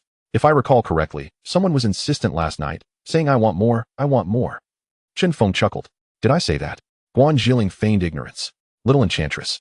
You refuse to admit it, don't you? It seems I must employ the most torturous methods to elicit a confession from you. As he spoke, Chen Feng playfully pounced on Guan Zhiling, subjecting her to his whims. After a spirited exchange, Guan Zhiling finally surrendered, admitting that she had indeed been pleading for more the night before. Once they were up, Guan Zhiling, still weary, headed to the kitchen to prepare breakfast. But Chen Feng stopped her. Wait a moment, let us go out to eat together. He was quite considerate of Guan Zhiling's fatigue. He didn't want her to exert herself further. Now you care about me? What about when you were exhausting me just now? Guan Zhiling pouted. Hey, I just got carried away in the moment. Chen Feng shrugged with a grin.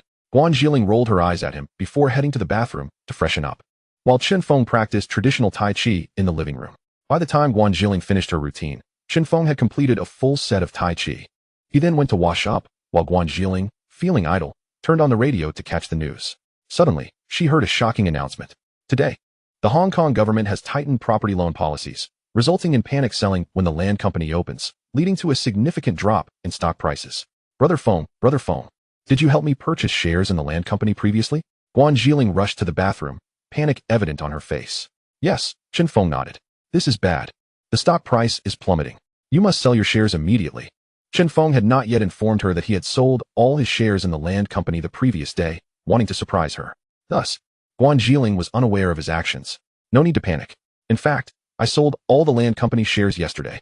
Therefore, even if the stock price crashes today, it has no bearing on us. Chen Feng chuckled, relaying the news of his timely sale to Guan Zhiling. So, you had already sold them all. I worried for nothing. Guan Zhiling exhaled in relief, patting her chest. Then, with great anticipation, she asked Chen Feng, by the way, how much did you earn this time?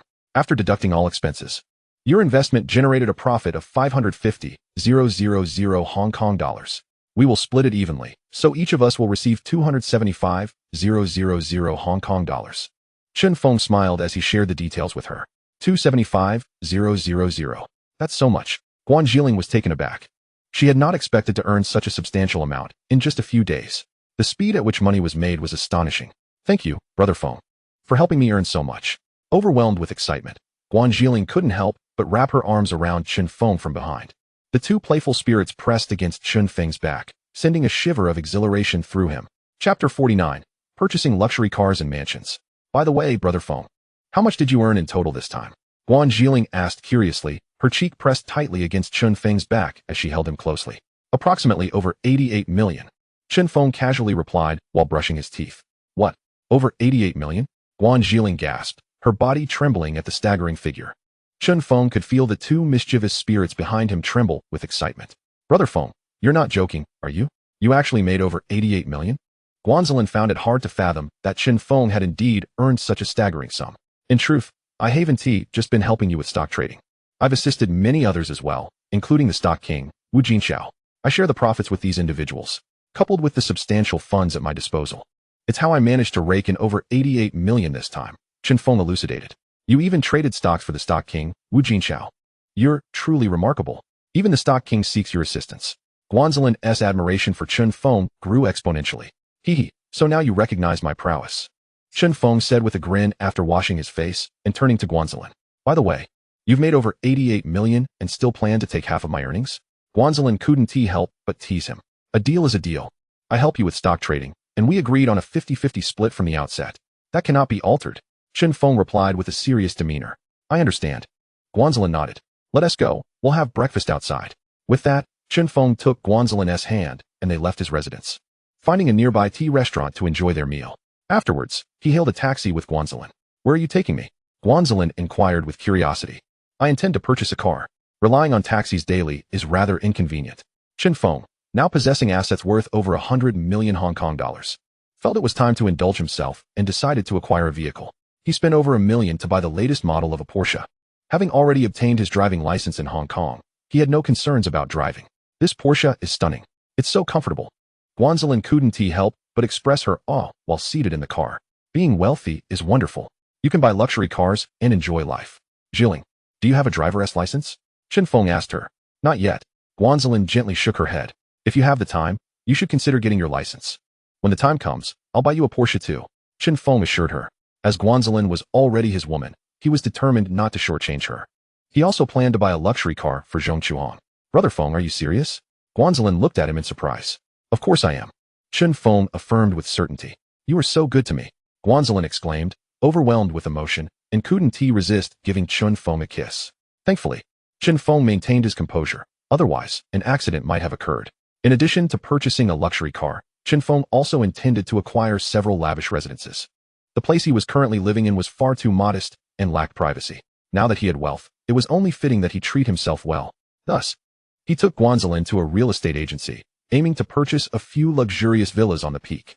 Brother Feng, are you planning to buy villas? Guanzelin asked. Her curiosity piqued. Indeed.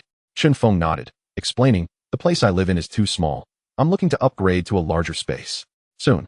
Under the guidance of a real estate agent, Chen Feng and Guanzelin arrived at a villa located on the peak. The property exuded a European architectural style, with its red brick walls elegantly framed by white window casings, embodying a classic charm. The steeply sloped roof, adorned with deep gray tiles, shimmered subtly under the sunlight. The villa spanned 3 floors, featuring a spacious loft and a basement. The clean, flowing lines of the architecture, with corners that gently curled upwards, imparted a sense of refinement and vitality. The expansive courtyard was enveloped by towering trees and lush shrubs, creating a natural barrier that ensured privacy. The garden was a riot of colors, with an array of flowers and greenery, from vibrant roses to delicate jasmine and stately palm trees, filling the air with fragrant blooms throughout the seasons. A winding stone pathway led from the entrance to the villa's front door, flanked by exquisite stone sculptures and ceramic flower pots bursting with vivid tulips and violets. In one corner of the garden sat a small fountain, its crystal-clear water cascading from the central sculpture, adding an enchanting ambience to the courtyard. Upon entering the villa, one was greeted by a spacious and bright living room, adorned with luxurious marble flooring, exquisite oil paintings, and vintage wall sconces, all illuminated by a magnificent crystal chandelier that radiated a warm and gentle glow. The living room featured a plush leather sofa, complemented by vibrant throw pillows, creating an inviting yet stylish atmosphere. The dining area, adjacent to the living room, boasted a solid wood dining table capable of seating 10, accompanied by intricately carved chairs. A set of silver cutlery and a beautiful vase filled with fresh flowers adorned the table, while a large landscape painting depicting the picturesque scenery of the peak hung on the wall, allowing one to enjoy both the culinary delights and the breathtaking views outside. The kitchen was modernly designed, equipped with high-end appliances, including an oven, microwave, and refrigerator. The cabinets and countertops were crafted from premium wood and stone, not only aesthetically pleasing but also remarkably functional.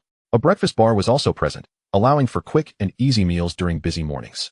The bedrooms were distributed across the 2nd and 3rd floors, each with its own en-suite bathroom and walk-in closet. The decor was simple yet warm, with soft hues on the walls and plush carpets underfoot. The bedding was made from the finest silk and cotton, providing an unparalleled level of comfort. The large windows in each bedroom flooded the spaces with natural light, offering stunning views of either the mountains or the sea. The villa also boasted several high-end amenities, including a private swimming pool and a gym. This villa is absolutely stunning, Guanzelin exclaimed in admiration. Do you like it? Chen Feng asked, gazing at her. I love it. Of course I do. Guanzelin nodded vigorously. Chen Feng then smiled at the real estate agent, saying, how many of these villas do you have? I want 3. Chapter 50. A significant figure wishes to meet you. What? You want to purchase 3? The real estate agent was taken aback upon hearing Chen Feng's intention to buy 3 such villas, his expression one of disbelief. Brother Feng, I must not have heard you correctly. You truly wish to acquire 3 of these villas? Guanzelin, equally astonished, looked at Chen Feng in disbelief. You heard correctly. I indeed plan to purchase 3 of these villas.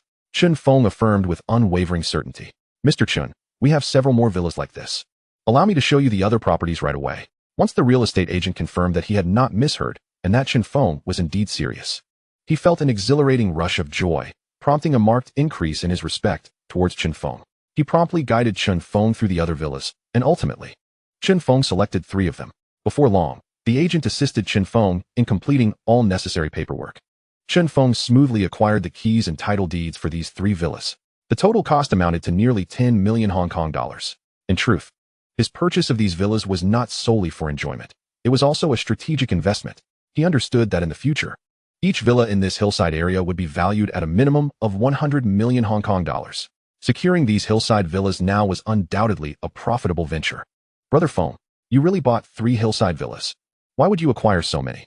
Guan Jiling expressed her astonishment, tinged with curiosity. One of them, I plan to let you reside in. Chen Feng replied with a smile. You intend for me to live in one? Guan Jiling's face lit up with surprise. Indeed, you are now my woman. I certainly would not neglect you. Chen Feng said warmly. Brother Feng, you are truly too kind to me. Guan Jiling felt overwhelmingly touched. She had never anticipated such generosity from Chen Feng. Unable to resist, she threw herself into his embrace, holding him tightly and unwilling to let go for a long while. With such kindness, shouldn't you offer yourself in return? A mischievous grin appeared on Chen Feng's face. Guan Jiling was well aware of his implication and shyly nodded in response. Subsequently, Chen Feng lifted her into his arms and carried her to the bedroom on the 2nd floor, where they engaged in a passionate encounter that would leave even the heavens weeping. After a considerable time, Guan Jiling curled up in Chen Feng's embrace like a docile kitten, her face reflecting a lingering sense of satisfaction. By the way, Brother Feng, you purchased 3 villas, 1 for yourself and 1 for me. What about the last one? Guan Jiling inquired curiously. It's a secret. Chen Feng responded mysteriously while playfully teasing her. In truth, the last villa was reserved for Zhong Chuang. Just then, a notification chimed in his mind. Task issued. Earn 100 million Hong Kong dollars through stock trading within 1 month. Task reward. Access to the system mall for script purchases and 1 million system points. Another new task? To earn 100 million Hong Kong dollars through stock trading in a month? That seems like a piece of cake. Chen Feng thought with a slight smile. With his current funds, along with the profits he would receive from trading for Shi Fuging, the stock king Wu Jinxiao, and Zhong Chuang, he could swiftly amass 100 million Hong Kong dollars and fulfill this system task. This task reward is quite exceptional. The system mall will sell scripts. This means that upon completion of this task, the system mall will feature a variety of television and film scripts. According to the system's prompts, these scripts are all classics from his past life. In the future, he could purchase various television and film scripts from his previous world and invest in their production. Redeeming a script would require approximately 10,000 system points. With 1 million points, he could potentially redeem around 100 scripts. The rewards for this task are indeed quite impressive. In the afternoon, he arrived at Dafu Securities. As soon as he stepped inside, he spotted Shi Fuging. Xiao Chun, you finally made it. It's quite a rarity to see you. Did you know that I tried calling you several times this morning, but no one answered? Shi Fuging exclaimed as he approached Chen Feng, unable to suppress his complaints. Oh, I wasn't home this morning. Chen Feng smiled and explained. You are truly remarkable. Yesterday, when you sold all the shares of the land company, I thought you acted prematurely. Little did I know that this morning, the Hong Kong government unexpectedly announced a tightening of property loan policies, leading to a massive drop in land company stock at the market opening. Your decision to sell those shares was incredibly timely. Otherwise, we would have been stuck with them. Shi Fuging expressed his excitement and admiration. Chen Feng had a knack for selling his stocks at the most critical moments. Even the renowned stock king Wu Jinxiao would find it difficult to achieve such timing. Haha. I've always told you, choosing to collaborate with me on stock trading was the wisest decision of your life. Chen Feng chuckled. He then said to Shi Fuging, Uncle Jin, I can't chat any longer. I'm off to find the stock king. All right, let us talk next time. Shi Fuging nodded. Oh, by the way, here is my new contact information. If you need to reach me, use this number, Chen Feng said, pulling out a slip of paper with his number from the hillside villa written on it. All right. Shi Fuging took the slip from Chen Feng. Shortly thereafter, Chen Feng made his way to Wu Jinxiao's office. Before long, he arrived at Wu Jinxiao's office and knocked before entering. Xiao Chen, you've arrived. Please, take a seat. Wu Jinxiao greeted him warmly, standing up in recognition. This time, Chen Feng had helped him earn 50 million Hong Kong dollars. He had begun to regard Chen Feng as his most esteemed guest. He even personally poured a cup of coffee for him. Thank you. Chen Feng accepted the coffee from Wu Jinxiao. Xiao Chen, you are truly impressive. Your handling of the land company stock was nothing short of spectacular. I even felt a sense of inferiority. Wu Jinxiao's words were sincere. Had he been the one to manage the land company stock, he certainly would not have been able to sell it with such impeccable timing as Chen Feng did. Mr. Wu, you flatter me, Chen Feng humbly replied. Suddenly, Wu Jinxiao spoke up. Xiao Chun, a prominent figure wishes to meet you. Would you be interested? Chapter 51, The Real Estate Tycoon of Hong Kong.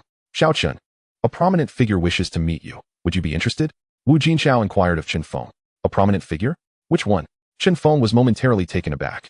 Do you know why my Dafu Securities is called Dafu Securities? Wu Jinxiao asked with a smile. Is it related to Chow Tai Fook? Chow Tai Fook Jewelry is a globally renowned gold and jewelry company. Besides Chow Tai Fook, there is also Chow Sang Sang, another highly successful gold and jewelry company. The triumph of Chow Tai Fook and Chow Sang Sang has established the character Chow as a prestigious emblem within the gold and jewelry industry. Numerous subsequent entrants have endeavored to replicate the brand name associated with the Chow surname, seeking to leverage its market influence and the trust it has garnered from consumers to swiftly penetrate the market. For instance, brands such as Chow Sang Fook and Chow Pak Fook were founded by individuals not bearing the Chow surname. However, by incorporating the character Chow, they have cultivated a brand image connected to the esteemed heritage of established names, thereby enticing consumers. When Chen Feng first encountered the name Defuck Securities, his immediate association was with Chow Tai Fook. Yet, he later discovered that the founder of Defuck Securities was the stock king, Wu Jinxiao. This revelation led him to realize that Defuck Securities seemingly bore no relation to Chow Tai Fook. Recently, Wu Jinxiao unexpectedly inquired about the origin of the name Defuck Securities, which once again prompted thoughts of Chow Tai Fook. It is no coincidence. When I initially established Defuck Securities, I indeed drew inspiration from Chow Tai Fook. You may not be aware that my founding of Defuck Securities was primarily facilitated by the financial backing of Mr. Zheng Yutong. Very few are privy to this information. Wu Jinxiao elaborated on his rationale for naming his securities company Defuck Securities, revealing that it was predominantly supported by Zheng Yutong, the head of Chow Tai Fook. Mr. Zheng has expressed a desire to meet you, having heard of your remarkable prowess in stock trading. Would you be willing to have an audience with him? Wu Jinxiao inquired. Looking at Chen Feng, Mr. Zheng wishes to meet me? Chen Feng exclaimed in astonishment. Zheng Yutong is a formidable figure in Hong Kong. Under his stewardship, not only does he command the illustrious Chow Tai Fook, but he also oversees the renowned New World Development Company. New World Development is a prominent real estate firm in Hong Kong. At present, the primary real estate companies on the island include Sun Hung Kai Properties, founded by Guo Duxing, Chung Kong Holdings, established by Li Ka-shing, New World Development, spearheaded by Zheng Yutong, Henderson Land Development, initiated by Li Shaoqi, and the venerable Jardine Matheson and Swire Group, which control Hong Kong Land Company. Among these, Sun Hung Kai, Chung Kong, New World, and Henderson are collectively regarded as the four major real estate developers of Hong Kong. Furthermore, the Zheng Yutong family is often mentioned alongside the Li Ka-shing, Guo Duxing, and Li Shaoqi families as one of the four prominent families of Hong Kong. Chen Feng never anticipated that the illustrious real estate magnate Zheng Yutong would seek to meet him. Naturally, he was eager to accept the invitation. Without hesitation, he responded to Wu Jinxiao, stating, "It would be an honor to meet Mr. Zheng. I would certainly be willing to do so." "Very well. I shall inform Mr. Zheng. We shall convene at the Lu Yu Tea House at 8 o'clock this evening." Wu Jinxiao confirmed the meeting arrangements. "Excellent. I will be sure to arrive punctually." Chen Feng nodded in agreement. In his mind, he speculated that Zheng Yutong's desire to meet him was likely due to an interest in his stock trading acumen. Although Zheng Yutong currently possesses a fortune exceeding billions, who would harbor enmity towards wealth, Zheng Yutong, too, would undoubtedly aspire to amass even greater riches. Thus, it was highly probable that Zheng Yutong sought to collaborate with him in stock trading. This prospect was a fortuitous opportunity for Chen Feng. With the formidable financial support of Zheng Yutong, he could potentially earn even greater profits in the stock market. After departing from Defuck Securities, Chen Feng drove back to his previous residence, organized his belongings, and subsequently relocated to a villa on the peak. His possessions were not numerous, allowing him to swiftly arrange them in their respective places. Just then, the doorbell rang. He approached the entrance and opened the door to find Quan Qilin standing vivaciously at the doorstep of the villa. "Feng Ge, I have already moved my things here. Have you brought yours over? Would you like me to assist you with the move?" Quan Qilin inquired. "I just finished moving." Chen Feng responded with a smile. "So soon?" Quan Qilin was momentarily taken aback. She was aware that Chen Feng had visited Defuck Securities earlier that afternoon and was surprised that he had not only gone there, but had also already moved his belongings. "I don't have much to move, so it was quite quick," Chen Feng replied with a subtle smile. "Feng Ge, there is a great new movie that just premiered. Shall we go see it together this evening?" Quan Chi Lin asked expectantly, her thoughts consumed with the desire to spend time with Chen Feng. By the way, premiered refers to its release. Tonight is not possible. Zheng Yutong wishes to meet me, and I must go see him. Chen Feng casually replied. Zheng Yutong? Quan Chi Lin slightly furrowed her brow. Is he the head of Chow Tai Fuk, the one you mentioned? Indeed, that is him. Chen Feng affirmed with a nod. No way. The head of Chow Tai Fuk actually wants to meet you. Quan Chi Lin looked at Chen Feng in disbelief. Utterly astonished that such a renowned figure would express interest in meeting him. You're truly remarkable, she exclaimed, her curiosity piqued. How did he come to know of you? It's likely that the stock king Wu Jinxiao mentioned me to Zheng Yutong. You may not yet know, but DeFuck Securities, established by the stock king, is primarily funded by Zheng Yutong. Chen Feng elucidated. No wonder when I first heard the name DeFuck Securities, it struck me as particularly familiar. So, the stock king's venture is backed by the head of Chow Tai Fuk. Quan Chi Lin nodded in realization.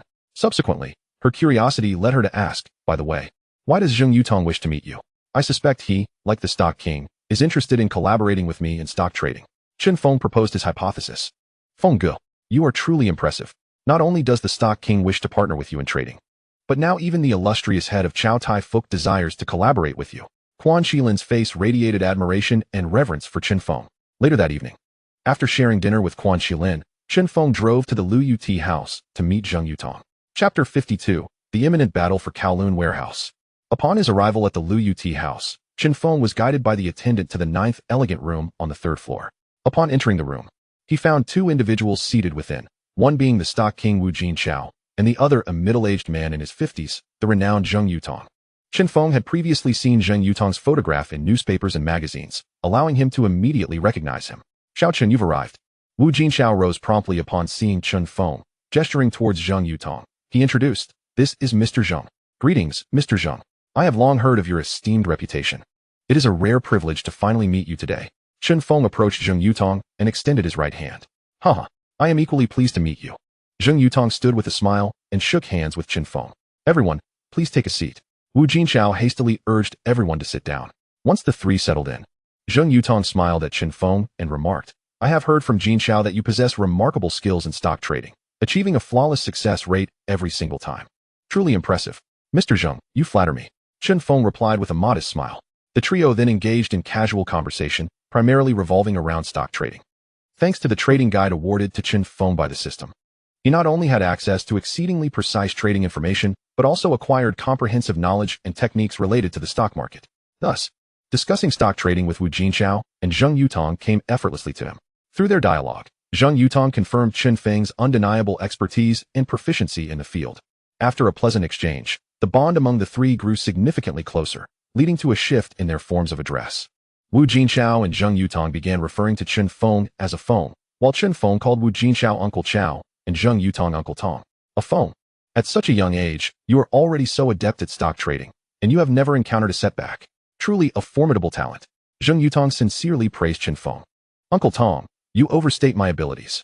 Chen Feng humbly responded. A Feng, the primary reason I sought you out today is to discuss a collaborative opportunity in stock trading. I shall provide the capital, and you will manage the trading operations. The profits will be split equally, just like with Jinxiao. Zheng Yutong finally revealed his intent. No problem at all. Chen Feng readily agreed with a nod. He then inquired, May I ask how much capital Uncle Tong is willing to allocate for this endeavor? I can initially offer you 500 million Hong Kong dollars for your management, Zheng Yutong replied. Despite his substantial wealth, much of it was tied up in Chow Tai Fuk and New World development. Furthermore, as this was their first collaboration, he was cautious about committing too much capital to Chen Feng. The fact that he could allocate 500 million Hong Kong dollars demonstrated a significant level of trust in Chen Feng. Naturally, Chen Feng practiced fairness in all his stock trading partnerships, establishing clear terms beforehand to avoid any disadvantageous positions. Zheng Yutong agreed to these terms without hesitation. After concluding their discussions, they departed from the Lu Yuti house together. Chen Feng drove back to his villa in the mid-levels. Shortly after his return, Guan Zhiling arrived at his residence. Feng Ge, how did your meeting with Zheng Yutong go today? Does he truly wish to collaborate with you on stock trading?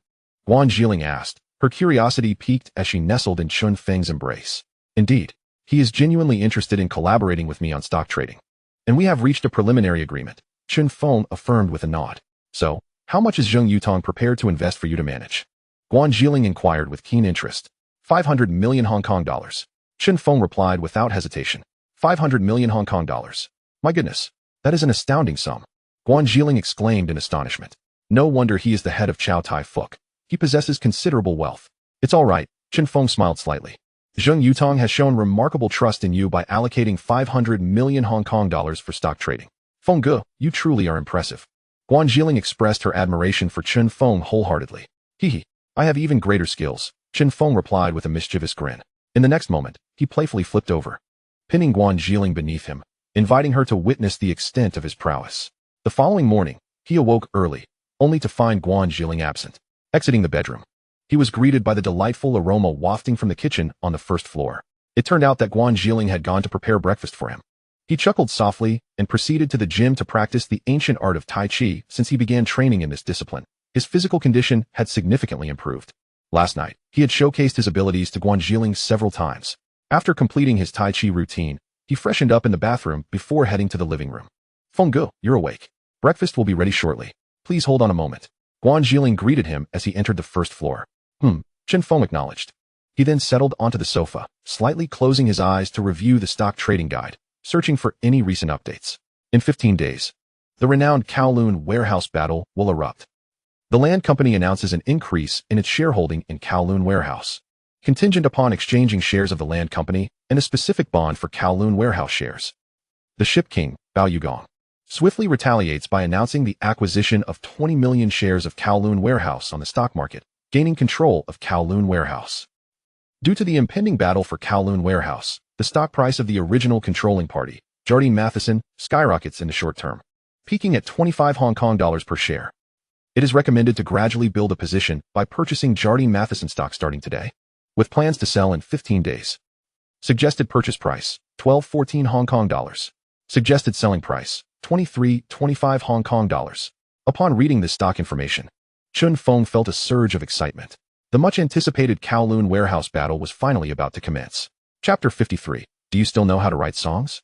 In the annals of Hong Kong's business history, a remarkable commercial battle once unfolded, the Kowloon warehouse battle.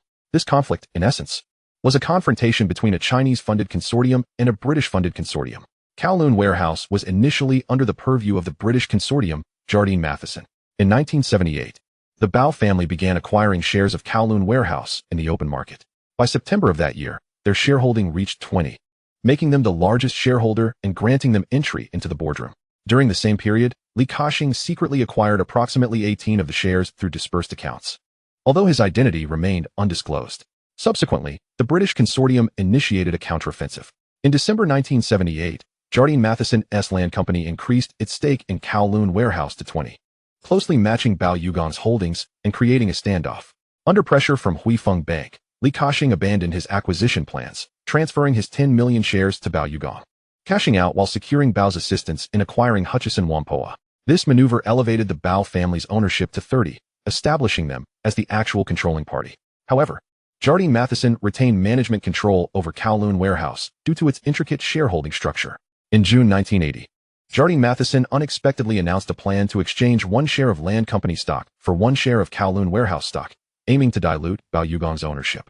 In response, Bao Yugong launched a swift counterattack. Bao Yugong urgently returned from overseas to announce the acquisition of 20 million shares of Wharf Holdings. The following day, he completed the acquisition within 4 hours, raising his stake to 49, thereby gaining complete control over Wharf Holdings. Taking advantage of the situation, Jardine Matheson sold off 10 million shares. Ultimately, the Bao family secured absolute control with a 49 stake, marking the end of Jardine Matheson's century-long dominance over Wharf Holdings. This battle signifies a breakthrough by Chinese consortiums against Jardine's monopoly, with Li Ka-shing exiting to secure funding and support from Huifeng, subsequently facilitating his successful acquisition of Hutchison Whampoa, thus solidifying his real estate hegemony. This event caused a significant surge in Jardine Matheson's stock price in the short term. The stock trading guide provided by the system offers investment advice concerning Jardine Matheson's stock. If executed properly, Chen Feng stands to gain considerable profits from this opportunity. As for the fierce competition between the shipping magnate Bao Yugong and Jardine Matheson over Wharf Holdings, Chen Feng expressed little interest. Of course, he currently lacks the financial means to partake in such a venture. He merely wishes to seize this occasion to benefit. Brother Feng, breakfast is ready. Come quickly. Guo Zhilin's voice echoed from the dining area. Coming. Chen Feng responded, rising to join her. Upon seeing the coriander, century egg, and salted egg sandwich prepared by Guo Zhilin, He inhaled deeply. It smells wonderful. Come, taste my culinary skills. Guo Jilin smiled as she addressed Chen Feng. Chen Feng nodded, taking a bite of the sandwich. To his delight, Guo Jilin's cooking was quite impressive. The sandwich boasted a rich flavor, with the unique taste of the century egg harmoniously blending with the creamy salted egg yolk. The outer crust was also pleasantly crisp. Delicious, delicious. Jilin, your culinary skills are commendable. Chen Feng gave a thumbs up to Guo Jilin, eliciting a bright smile from her. By the way, Brother Feng, when do you plan to resume stock trading? Guo Jilin inquired with curiosity. Starting today? This trading cycle is somewhat lengthy, he replied. Furthermore, with his collaboration with Zheng Yutong, his capital had significantly increased. He needed to invest more time to manage his trades, avoiding excessive fluctuations in stock prices. Thus, he intended to commence his trading operations today, focusing on Jardine Matheson's stock. Brother Feng, I hope you achieve the same resounding success as before. Guo Jilin expressed her anticipation. Of course. I am confident of my success. Chen Feng replied with a smile full of assurance. After finishing breakfast, Chen Feng began to busily prepare for his trading activities. He first called a trader at Defu Securities to inquire about the current stock price of Jardine Matheson. Presently, the stock price stood at 127 Hong Kong dollars per share. According to the trading guide's recommendations, shares could be acquired if priced between 121 Hong Kong dollars and 124 Hong Kong dollars. Thus, he issued a trading instruction to the trader, Jardine Matheson. Buy 1,000 lots at 128 Hong Kong dollars. Shortly thereafter, the trader successfully executed the transaction, as he managed Jardine Matheson's stock. He also prepared to intercept classic songs from his past life from memory. Previously, he had obtained music skills by completing a hidden task. Now, he had mastered all musical skills, including music theory, acoustics, composition, arrangement, singing, and various musical techniques. He had always enjoyed listening to music, particularly songs from Hong Kong and Taiwan. Consequently, he vividly remembered many classic songs, such as I Just Like You by Chan Bok Kong, the theme song Iron-Blooded Heart from the Legend of the Condor Heroes, Boundless Oceans, Vast Skies by Beyond, and Karaoke Forever OK by Principal Tan, among others.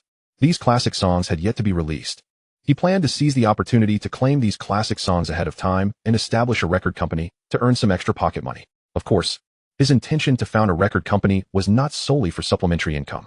Previously, the system had assigned him a task, with the reward being DVD design blueprints. Once he acquired the DVD design blueprints, he would establish a company dedicated to manufacturing DVD players. He intended to record the intercepted songs as DVD versions of music videos. This way, he could profit from selling the music videos while also promoting the sales of DVD players. Consumers primarily purchase DVD players to enjoy various audiovisual content at home. And besides movies and television series, music videos are also a popular form of entertainment. If paired with a microphone, one could even enjoy karaoke at home. Brother Feng, what are you writing? Guo Jilin inquired curiously, noticing Chen Feng scribbling in a notebook. Oh, I'm writing a song. Chen Feng casually responded. Huh, you can write songs? Guo Jilin exclaimed in surprise. She had never imagined that Chen Feng possessed such talent. She looked at him skeptically. Is that really true? Of course it is. Chen Feng nodded with a smile. Could you sing your song for me? Guo Jilin, who adored music, was eager to hear the quality of Chen Feng's composition. Certainly.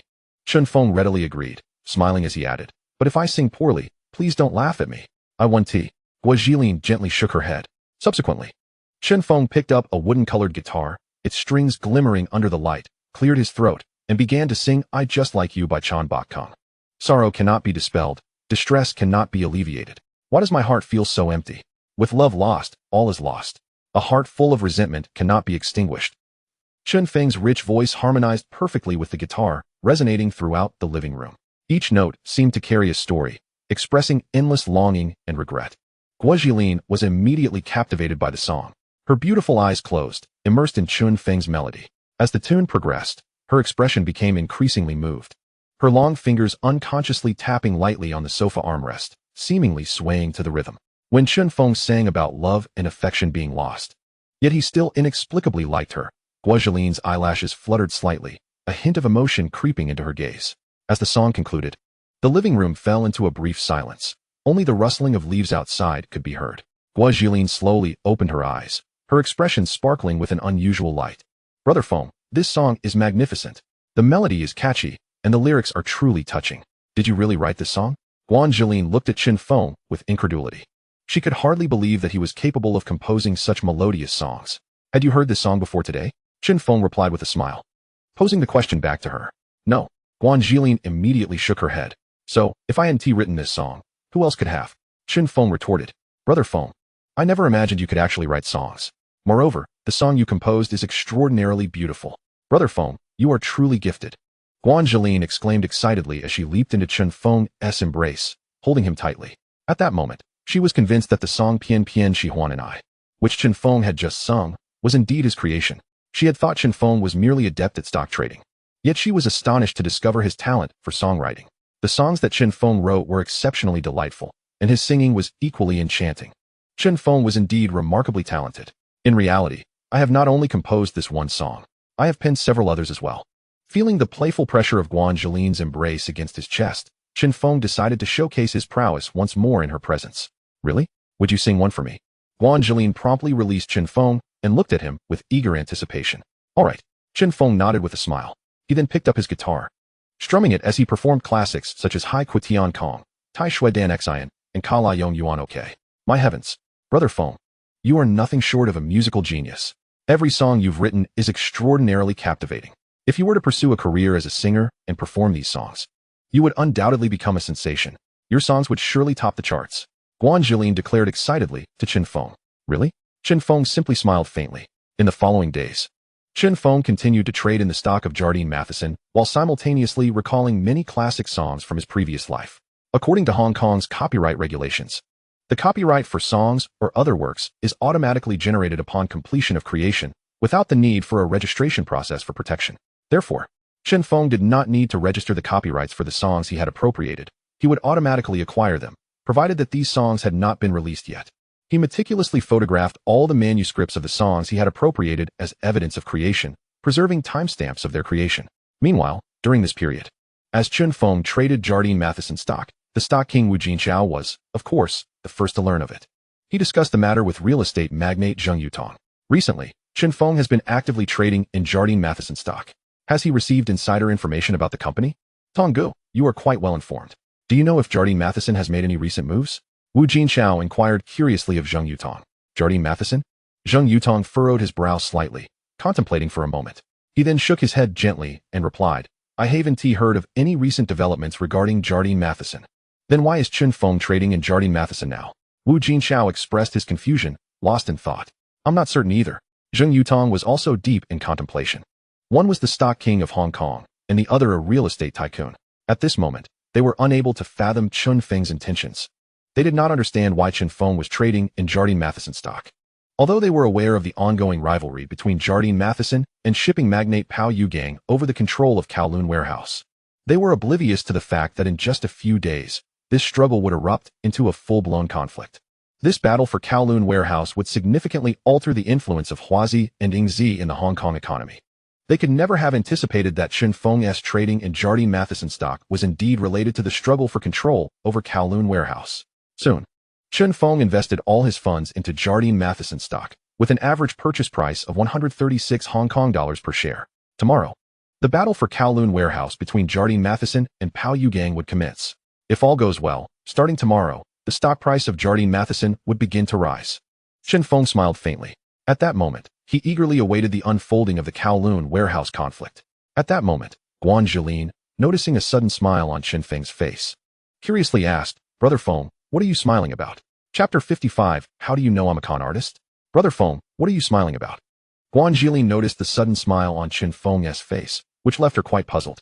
Oh, I'm smiling because the Jardine Matheson stock I recently acquired will surge in price tomorrow. Chen Feng casually responded. How do you know that Jardine Matheson's stock will rise tomorrow? Guan Zhilin looked at Chen Feng with a puzzled expression. Because I have a knack for prediction. Chen Feng smiled as he playfully teased Guan Zhilin. Con artist. Guan Zhilin rolled her eyes. How do you know I'm a con artist? Chen Feng replied with a double entendre. Before Guan Zhilin could react, a mischievous smile crept onto Chen Feng's face. Would you like to experience the prowess of my con artistry? With that, Chen Feng scooped Guan Zhilin up into his arms and carried her into the bedroom, allowing her to personally experience what true con artistry entails. The following morning, after Chen Feng and Guan Zhilin finished breakfast together, Chen Feng drove his luxury car, taking Guan Zhilin to a bookstore where they purchased various magazines and periodicals related to audiovisual products. At that time, audiovisual products were not very diverse. Only televisions, radios, and VCRs were available. Mobile phones, MP3 players, MP4 players, VCD players, and DVD players had yet to emerge. Consequently, there were not many magazines and periodicals dedicated to audiovisual products. After searching for quite a while, Chen Feng only managed to find a few publications that contained some content related to audiovisual products. He purchased these magazines because he was about to acquire DVD design blueprints and was preparing to develop a DVD player. Previously, Zhong Chuang had gone to Shenzhen to establish an electronics factory for him, intending to manufacture Famicom game consoles and game cartridges. During this time, he had maintained contact with Zhong Chuang. From her, he learned that Zhong Chuang had secured the land and had begun constructing several electronics factories. He had arranged for talents in hardware and software, such as Zhang Xuanhu, to travel to Shenzhen to assist Zhong Chuang in completing the construction of the electronics factories and setting up the production lines. Zhong Chuang also informed him that it would take approximately 1 to 2 months for the factory producing game consoles and cartridges to be completed. At that time, his gaming company would be able to manufacture the Famicom console. Once the first Famicom was produced, he could complete the system task and obtain the DVD design blueprint. Therefore, he needed to familiarize himself with the market conditions of audiovisual products in advance, preparing diligently for the impending launch of his DVD player. "Brother Feng, what are you buying those newspapers and magazines for?" inquired Guan Zhiling, her curiosity piqued. "Did I not mention to you that I am researching an electronic product called a DVD player?" Chen Feng explained succinctly.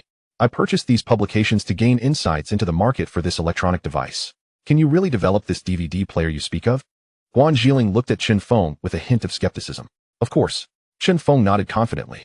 He then added with a smile, "In fact, I am not only researching the DVD player, but have already developed a video game console, which is currently in the process of establishing a factory on the mainland and will soon be produced in large quantities."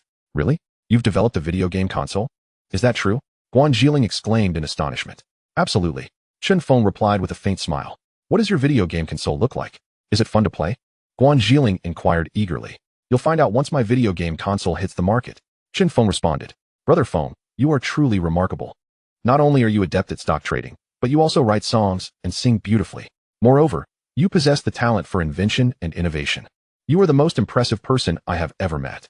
Guan Zhiling gazed at Chen Feng with admiration, her beautiful eyes sparkling with reverence. At that moment, the bookstore owner suddenly exclaimed, "No way. Jardine Matheson has unexpectedly announced a swap of 1 share of land stock bonds for 1 share of Wharf Holdings." Jardine Matheson? Upon hearing the bookstore owner mention the name, Guan Zhiling's expression changed. She quickly turned to Chen Feng and asked, "Brother Feng, what did the bookstore owner just say about Jardine Matheson swapping what for what? Will this affect Jardine Matheson's stock price?" "Of course it will. Since the year before last, the shipping magnate, Sir Pao Yu Gang, has been vying for control of Wharf Holdings against Jardine Matheson. For the past 2 years, they have been engaged in both overt and covert battles for control. As Sir Pao's shareholding in Wharf has grown increasingly substantial, coupled with the rising influence of Chinese capital, Jardine Matheson has been anxious about losing control of Wharf to him. Now, with Jardine Matheson suddenly announcing the exchange of 1 share of land stock bonds for 1 share of Wharf Holdings, it is evident that they aim to dilute Sir Pao's stake in Wharf. This move will undoubtedly cause Jardine Matheson's stock price to soar," Chen Feng elucidated. In truth, Guan Zhiling barely grasped Chen Feng's explanation. However, she did catch one crucial point. Jardine Matheson's stock price was set to rise. Excitedly, she exclaimed, "Brother Feng, you predicted last night that Jardine Matheson's stock price would soar, and it has indeed come true. You are incredible. Hehe. I have always said I possess foresight." Chen Feng chuckled. "Did you know in advance that Jardine Matheson would announce this swap?" Guan Zhiling was skeptical of Chen Feng's abilities. She suspected he might have received insider information. "I am not a senior executive at Jardine Matheson. How could I possibly know about their announcement in advance?" Chen Feng replied with a smile. "Then how did you know that Jardine Matheson's stock price would rise today?" Guan Zhiling asked, curious. "Did I not tell you? I possess foresight." Chen Feng laughed. "Charlatan." Guan Zhiling rolled her eyes at him. Chen Feng leaned closer to Guan Zhiling, lowering his voice. "Are you perhaps yearning to experience the charm of a charlatan again? I won't talk to you. You're incorrigible." Guan Zhiling's cheeks flushed a deep crimson. Meanwhile, the stock king, Wu Jinxiao, was taken aback upon hearing the news that Jardine Matheson had unexpectedly announced the swap of 1 share of land stock bonds for 1 share of Wharf Holdings. Chapter 56, Real Estate Tycoon. Chen Feng is indeed a genius in stock trading. Dafu Securities, the office of stock king Wu Jinxiao. Moments ago, Wu Jinxiao received a piece of news that left him utterly astonished. Just recently, Jardine Matheson had announced the swap of 1 share of land stock bonds for 1 share of Wharf Holdings. He was well aware of the ongoing struggle between shipping magnate Sir Pao Yu Gang and Jardine Matheson for control of Wharf Holdings. After all, this was no secret. Today, Jardine Matheson's unexpected announcement about the stock swap made him immediately infer their intentions. Jardine Matheson aimed to dilute Sir Pao's stake in Wharf.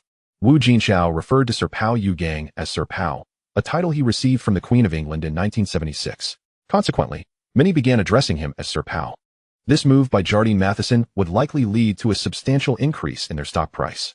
Wu Jinchao concluded with great precision. Indeed, he soon learned that following Jardine Matheson's announcement, their stock price began to surge. Currently, Jardine Matheson's shares had risen to 198 Hong Kong dollars each, up from yesterday's closing price of 138 Hong Kong dollars, an increase of a full $6. Moreover, he estimated that there was still considerable room for further growth in Jardine Matheson's stock price. This indicated that Chun Feng's maneuver with Jardine Matheson had once again proven successful. He had chosen the right stock. Could it be that Chen Feng had possessed this insider information for half a month? Wu Jinchao furrowed his brow slightly. He recalled that Chen Feng had begun trading in Jardine Matheson stocks half a month prior. He had always puzzled over Chun Feng's choice to invest in this stock. But now it all made sense. However, he still could not comprehend how Chen Feng had known that Jardine Matheson's stock would rise. Did Chen Feng truly have advanced knowledge of their announcement regarding the stock swap?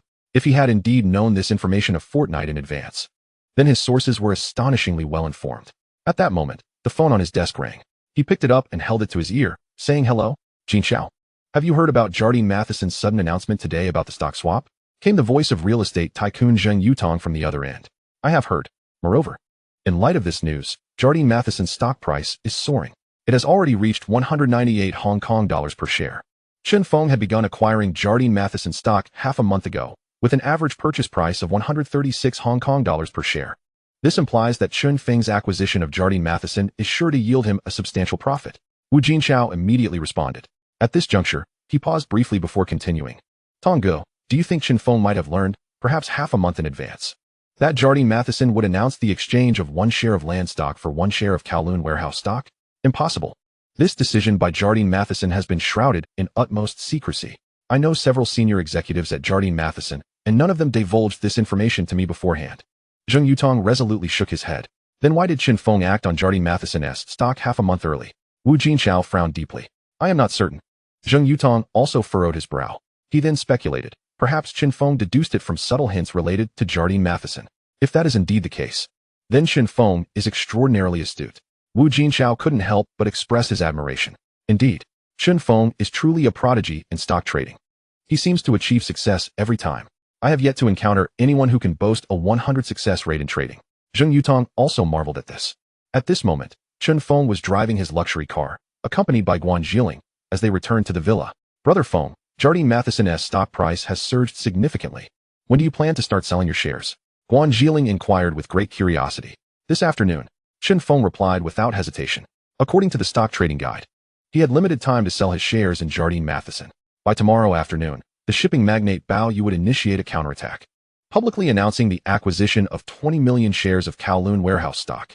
At that point, the shipping king's shareholding would rise to 49, giving him complete control over Kowloon warehouse. This would result in Jardine Matheson losing its grip on Kowloon warehouse, leading to a dramatic decline in its stock price. Thus, he had only 1 day to sell his Jardine Matheson shares. Soon, when the afternoon stock market opened, he focused all his energy on selling Jardine Matheson stock. To prevent his selling from causing abnormal fluctuations in the stock price, he needed to sell in batches. Fortunately, he had already mastered the selling techniques quite adeptly. Coupled with the trading guide continuously providing optimal selling time points, he managed to consistently sell portions of Jardine Matheson stock at high prices. By the end of the second day's midday trading, Chen Feng had finally sold all his shares of Jardine Matheson. The average selling price was 243 Hong Kong dollars per share. Not bad. Chen Feng nodded in satisfaction, feeling quite pleased with his performance. Previously, when he purchased Jardine Matheson stock, the average buying price was 136 Hong Kong dollars per share. Now, with an average selling price of 243 Hong Kong dollars per share, this indicated an average profit of 107 Hong Kong dollars per share. The yield was indeed substantial. "Brother Feng, how much do you think I can earn this time?" Guan Jiling looked at Chen Feng with eager anticipation. "After deducting all expenses, you should approximately earn 5.11 million Hong Kong dollars. Chen Feng quickly calculated Guan Jiling's earnings. 5.11 million Hong Kong dollars. So much, Guan Jiling exclaimed in surprise. She had not anticipated earning such a considerable sum. Chen Feng truly was her lucky star. Curiously, she then asked, "Brother Feng, how much do you stand to gain this time?" Chapter 57, a windfall of 5 billion, completing the system task. Brother Feng, how much do you stand to gain this time? Guan Jiling asked, her curiosity piqued. She was eager to know how much Chen Feng would earn this time around. During his last trading venture, Chen Feng had amassed over 88 million Hong Kong dollars.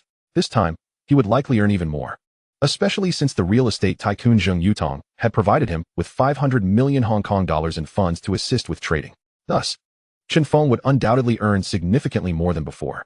I estimate my total earnings this time to be around 300 to 400 million Hong Kong dollars. Chen Feng shared his approximate profits with Guan Jiling. His own capital, after deducting all expenses, yielded him 82.09 million Hong Kong dollars. The funds from Zhong Chuhong, after expenses, generated a profit of 8.12 million Hong Kong dollars, which he split evenly with Zhong Chuhong, each receiving 4.06 million Hong Kong dollars.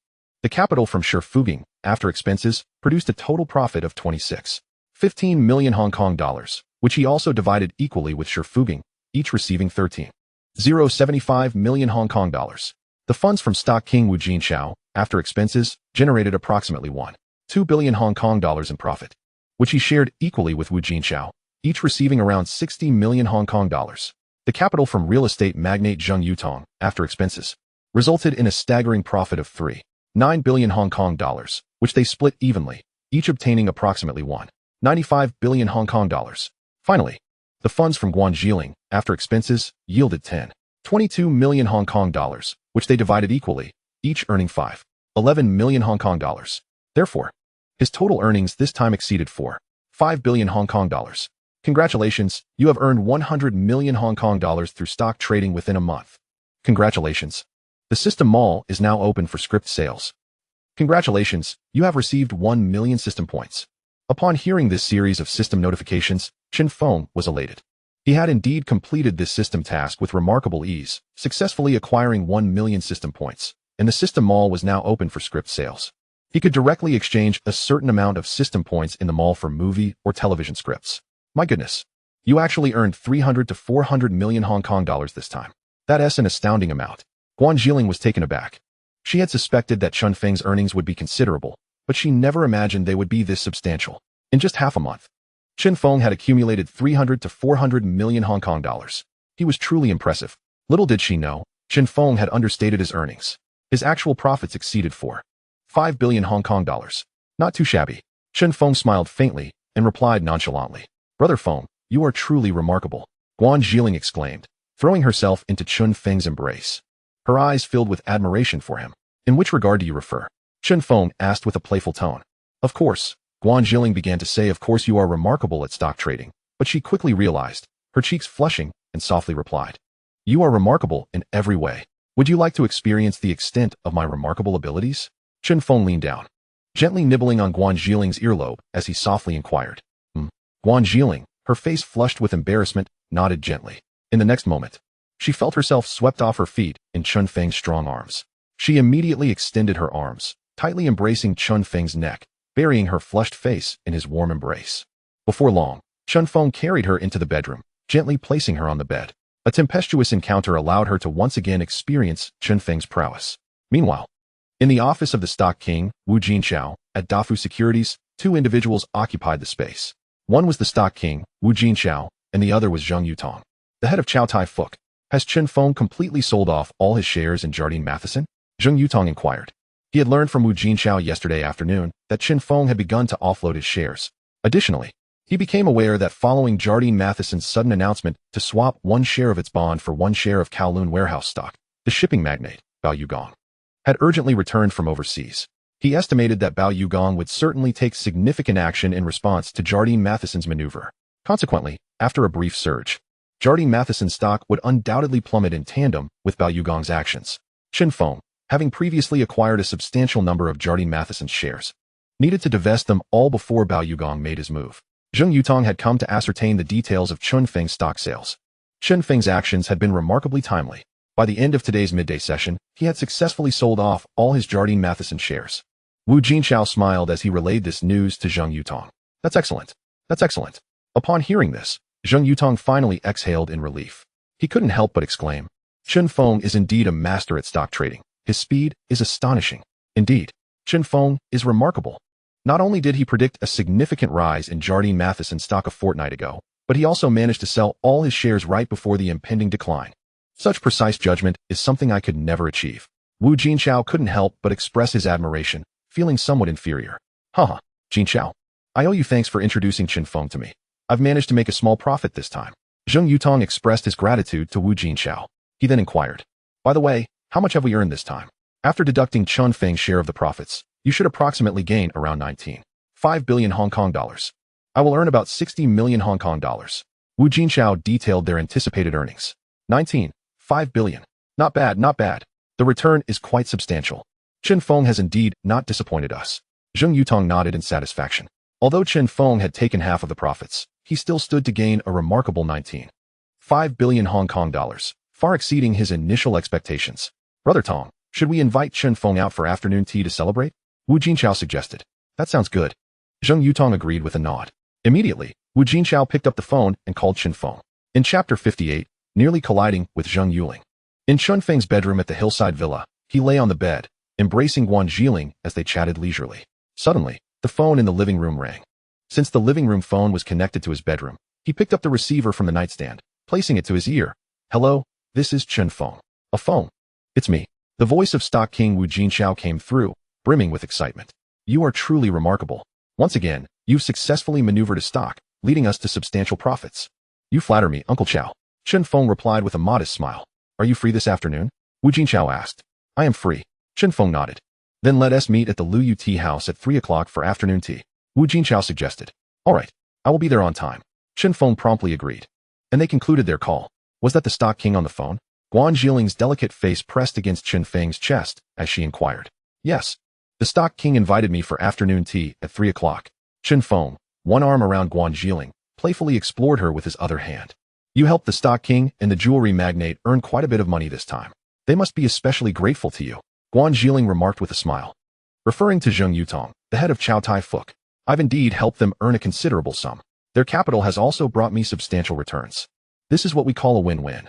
Qinfeng smiled slightly. After a playful exchange with Guan Jiling, he dressed and drove to the Luyu Tea House for their meeting. Soon, he arrived at the Luyu Tea House. As Wu Jinchao frequently gathered with friends in the number 9 private room on the 3rd floor, it had essentially become his designated space. Therefore, upon arriving, Qinfeng headed straight for the number 9 room on the 3rd floor. Knocking and entering, he found Wu Jinchao and Zheng Yutong already present. Feng, you've arrived. Come, sit down and have some tea. Wu Jinchao called out eagerly as he saw Qinfeng. Qinfeng, not one to stand on ceremony, immediately took a seat. Feng, your handling of Jardine Matheson stock has been nothing short of extraordinary. You began purchasing shares half a month ago, each time at the lowest point. Just yesterday, Jardine Matheson suddenly announced a swap of 1 share of its bond for 1 share of Kowloon warehouse stock. The stock price soared, while many investors and institutions followed suit. You timely sold all our Jardine Matheson shares at their peak. This afternoon, Sir Bao returned to Hong Kong from overseas and publicly announced the acquisition of 20 million shares of Kowloon warehouse stock. Following this news, Jardine Matheson's stock faced panic selling, causing a dramatic drop. Thankfully, you had already sold all your shares. Otherwise, we would have been stuck with them. Your timing is impeccable. Simply remarkable. Wu Jinchao exuberantly praised Qinfeng. Indeed, Feng, your stock trading skills are truly exceptional. Zheng Yutong also commended him. Haha, Uncle Tong, Uncle Chao, you flatter me. Qinfeng chuckled modestly. Feng, thank you for helping me earn 19.5 billion Hong Kong dollars this time. Allow me to express my gratitude with tea in place of wine. Zheng Yutong said, lifting a cup of tea and gesturing towards Qinfeng. Feng, I am also grateful to you for helping me earn 60 million this time. Wu Jinchao remarked, raising a cup of tea and gesturing towards Qinfeng. Uncle Tong, Uncle Chao, you are being too polite. Qinfeng replied with a smile, lifting his own cup to acknowledge Zheng Yutong and Wu Jinchao. Subsequently, the 3 of them downed their tea in unison. Feng, which stock do you plan to operate next? Wu Jinchao inquired with great curiosity. I have not yet conducted thorough research. Qinfeng responded. His stock trading guide had not provided any new information, leaving him unable to answer Wu Jinchao's question. No rush. Take your time. Just ensure the accuracy of your trades. Spending extra time on stock research is perfectly acceptable. Zheng Yutong quickly reminded Qinfeng. He required Qinfeng's absolute success rate in trading and wished to avoid any mistakes. Thus, he encouraged Qinfeng to take his time with the stock analysis. Indeed. Take your time. There's no need to hurry. Wu Jinchao wholeheartedly concurred with Zheng Yutong's advice. Unbeknownst to them, Chen Feng's flawless trading success was not relying on stock research, but rather on the enigmatic stock trading guide. After finishing their afternoon tea, Chen Feng parted ways with Wu Jinxiao and Zheng Yutong. He drove his luxury vehicle back to his hillside villa. While driving down a road, a figure suddenly appeared in front of his car, emerging from the direction of a parked truck. He immediately slammed on the brakes. With a screech, he was fortunate to react swiftly, aided by the impressive braking system of his luxury car, stopping just in time. However, the person was still startled and fell to the ground.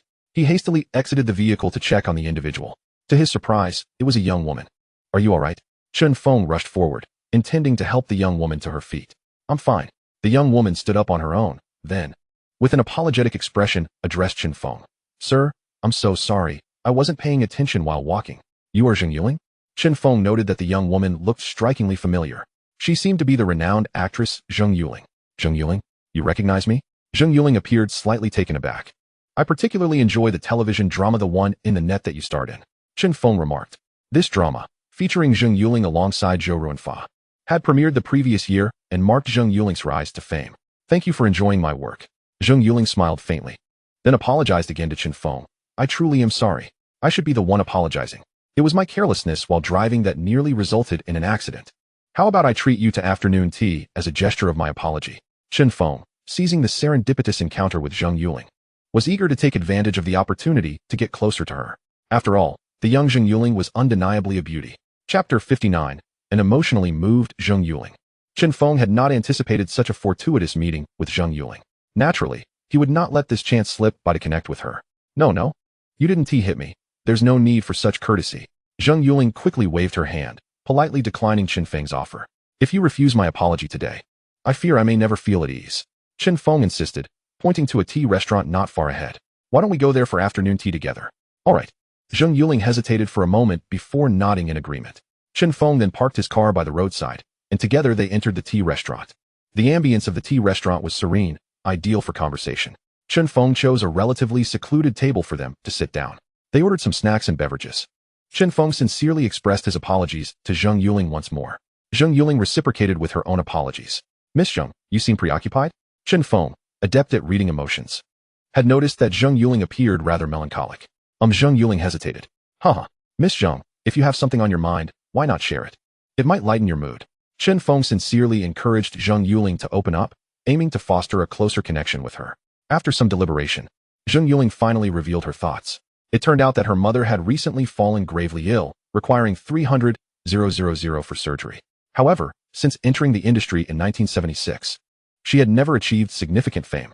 Although she signed with TVB last year and starred in The One in the Net, which catapulted her to stardom, it was well known that TVB paid its artists meager salaries. Moreover, Zheng Yuling had come from a challenging background, with her parents divorced during her childhood. She had reached out to her father, hoping he could contribute some money for her mother's surgery, but he had offered nothing.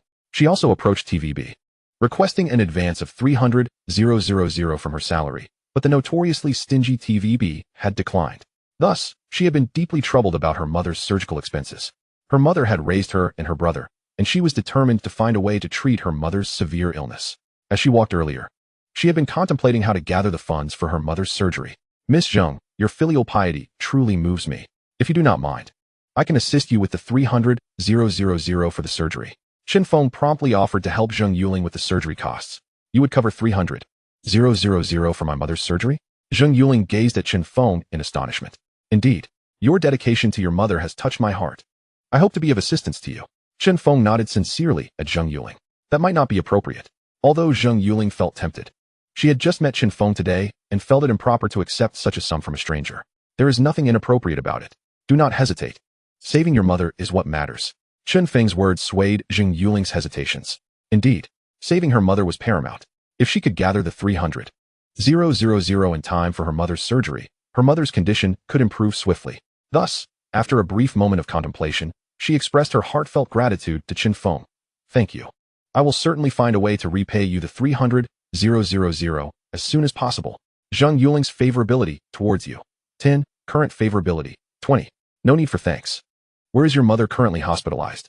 I will accompany you and cover the surgical expenses of 300,000, urging the hospital to expedite the operation for your mother. Chen Feng seized the opportunity, intent on furthering his relationship with Zheng Yuling. "My mother is currently at St. Mary's Hospital." Zheng Yuling was profoundly touched. She had never anticipated encountering such a benevolent person today. Truly, fortune had smiled upon her. Subsequently, Chen Feng drove his car, taking Zheng Yuling to St. Mary's Hospital. By the way, sir, what do you go by? It was only after getting into the car that Zheng Yuling realized she did not even know Chen Feng's name. My name is Chen Feng. Chen from the east, and Feng meaning peak. Chen Feng introduced himself. Mr. Chen, I am immensely grateful to you. Zheng Yuling could not help but express her thanks to Chen Feng once more. No need for formalities. Chen Feng gently shook his head. Soon, he arrived at St. Mary's Hospital with Zheng Yuling, where he paid the 300,000 surgical fee. Indeed, with the funds in place, everything proceeded smoothly. St. Mary's Hospital promptly assessed Zheng Yuling's mother's condition and deemed her suitable for surgery. Consequently, the hospital swiftly arranged the operation for Zheng Yuling's mother. Chen Feng waited alongside Zheng Yuling at the entrance of the operating room. At that moment, Zheng Yuling felt a surge of anxiety, worrying about the success of her mother's surgery. Miss Zheng, you need not fret. Your mother's surgery will surely be successful. Have a piece of Swiss candy to calm your nerves. Chen Feng timely produced a box of Swiss candy and extended it toward Zheng Yuling. Thank you. Zheng Yuling hesitated for a moment before selecting a piece of the delightful candy and placing it in her mouth. A uniquely exquisite sweetness exploded in her mouth. This flavor was remarkably special and enchantingly delightful. She had never tasted such a distinct and captivating Swiss candy before. Zheng Yuling's fondness for you increases by 30. Current fondness level, 50. Chen Feng noticed that every woman who tasted his Swiss candy for the first time had her fondness for him rise by 30 points. This seemed to be a fixed phenomenon. Mr. Chen, this Swiss candy has such a unique flavor. Zheng Yuling exclaimed in surprise, glancing at the box in Chen Feng's hand. Do you enjoy it? Would you like another piece? Chen Feng offered, extending the box toward Zheng Yuling. Thank you. Zheng Yuling selected another piece of the delightful Swiss candy and popped it into her mouth. Once again, a distinct sweetness burst forth. Zheng Yuling's fondness for you increases by 15. Current fondness level, 65. Chapter 60. The aspiration to establish a film company. Chen Feng successfully encouraged Zheng Yuling to enjoy 2 pieces of his Swiss candy, causing her fondness for him to soar to 65. He then took advantage of the moment and suggested she try another piece. However, in an effort to maintain her figure, Zheng Yuling graciously declined Chen Feng's kind offer. Chen Feng reluctantly returned the box of Swiss candy to his pocket. At that moment, the light at the operating room door went out. Soon after, the door swung open, and the lead surgeon emerged. Zheng Yuling hurriedly approached, inquiring of the surgeon, Doctor, how did my mother's surgery go? Rest assured, your mother's surgery was exceedingly successful. The lead surgeon delivered the good news to Zheng Yuling. That is wonderful. Thank you, doctor. Zheng Yuling exclaimed with joy. Just then, a nurse wheeled out a gurney from the operating room, revealing Zheng Yuling's mother, eyes closed, lying on the stretcher. Mother, mother. Zheng Yuling rushed to the gurney, supporting it as she called out to her mother. The patient has yet to awaken from anesthesia. She will need some time to rest before regaining consciousness. The nurse gently reminded Zheng Yuling. Subsequently, the nurse wheeled Zheng Yuling's mother toward the ward, with both Zheng Yuling and Chen Feng following closely behind. Upon arriving at the ward, they assisted in transferring Zheng Yuling's mother from the gurney to the hospital bed. Gazing at her mother lying in the bed, Zheng Yuling finally breathed a sigh of relief. She expressed her heartfelt gratitude to Chen Feng. Mr. Chen, I cannot thank you enough. If it weren't for your assistance in covering the 300,000 surgical fee, my mother would not have been able to undergo surgery today. I will certainly find a way to repay you for this amount. Given your current income level, repaying 300,000 may take quite a long time. I have a suggestion that could enable you to earn enough to repay me swiftly. Chen Feng began to plant the seeds of his idea in Zheng Yuling's mind. In truth, from the moment he unexpectedly encountered Zheng Yuling, he had been contemplating this notion. Do you have a way for me to make money quickly? Zheng Yuling was momentarily taken aback. Curiously, she inquired, what do you propose for me to earn money rapidly? I wish to collaborate with you on a film project. I am preparing to establish a film company, and I would like you to help manage it and assist in producing films. Chen Feng revealed his ambitions. He intended to establish a film production company and invest in filmmaking. His foray into the film industry had a dual purpose, not only to engage in filmmaking, but also to prepare for the promotion of his DVD player. He believed that in order for consumers to purchase his DVD players, there must be sufficient film resources available to create DVDs. Currently, most of the film resources in Hong Kong were held by established companies like Shaw Brothers and Golden Harvest. Acquiring film rights from these traditional firms would undoubtedly require a substantial investment. Rather than spending money to purchase film rights from Shaw Brothers and Golden Harvest, he would be better off producing his own films. The System Marketplace had already listed numerous classic movie scripts from his past life. As long as he invested in and produced these classic films, he could not only earn box office revenue, but also outshine the likes of Shaw Brothers and Golden Harvest. Once he surpassed these traditional film companies, he could acquire them. In doing so, he would obtain a wealth of film resources at a lesser cost. With sufficient film resources, selling his future DVD players would be much easier. Thus, he resolved to establish a film company, just as he had previously intended to create a record company. Both endeavors aimed at promoting his DVD player. As for why he chose to collaborate with Zheng Yuling on filmmaking, it was primarily because he lacked the energy to dedicate to managing the film company. He needed someone to help him oversee it. Zheng Yuling was undoubtedly an excellent candidate. Having been in the Hong Kong entertainment industry for several years, she had accumulated a network of connections. Furthermore, Zheng Yuling had always been diligent and ambitious. Moreover, he could use a card to impart the knowledge of mastering company management to her. He believed that with the skills in company management, Zheng Yuling would undoubtedly assist him in effectively managing the film company and producing countless classic films. Are you asking me to assist you in managing a film company and help you produce movies? Zheng Yuling gazed at Chen Feng in astonishment. Indeed, in truth, I have a penchant for crafting stories. I have already penned a considerable number of film scripts. You may peruse my works before deciding whether to collaborate with me and assist in producing these films. Chen Feng was confident that the scripts he presented would undoubtedly captivate Zheng Yuling. Can it be that you are a scriptwriter? Zheng Yuling's expression was one of surprise and disbelief. Curiously, she added, then I shall take a look at your scripts. Zheng Yuling was eager to discover just how exceptional Chen Feng's creations truly were. My scripts are in my car. With that, Chen Feng led Zheng Yuling to the hospital parking lot. He instructed her to wait in the car while he pretended to retrieve the scripts from the trunk. In reality, he seized the opportunity to exchange for several scripts from the system marketplace, titles that had yet to be released. He returned to the car with these scripts in hand and presented them to Zheng Yuling. So many scripts? Zheng Yuling was momentarily taken aback. She had anticipated only one script, yet here were 8. Without hesitation, she opened one titled Modern Bodyguard. Originally produced by the island's Golden Harvest and directed by Su Guowen. The film starred the Su brothers, Su Guowen, Su Guojia, and Su Guoying. In Chen Feng's previous life, this film became the island's first to surpass 15 million Hong Kong dollars at the box office, claiming the title of that year's box office champion. Su Guowen received the Best Actor award at the inaugural Hong Kong Film Awards for this film.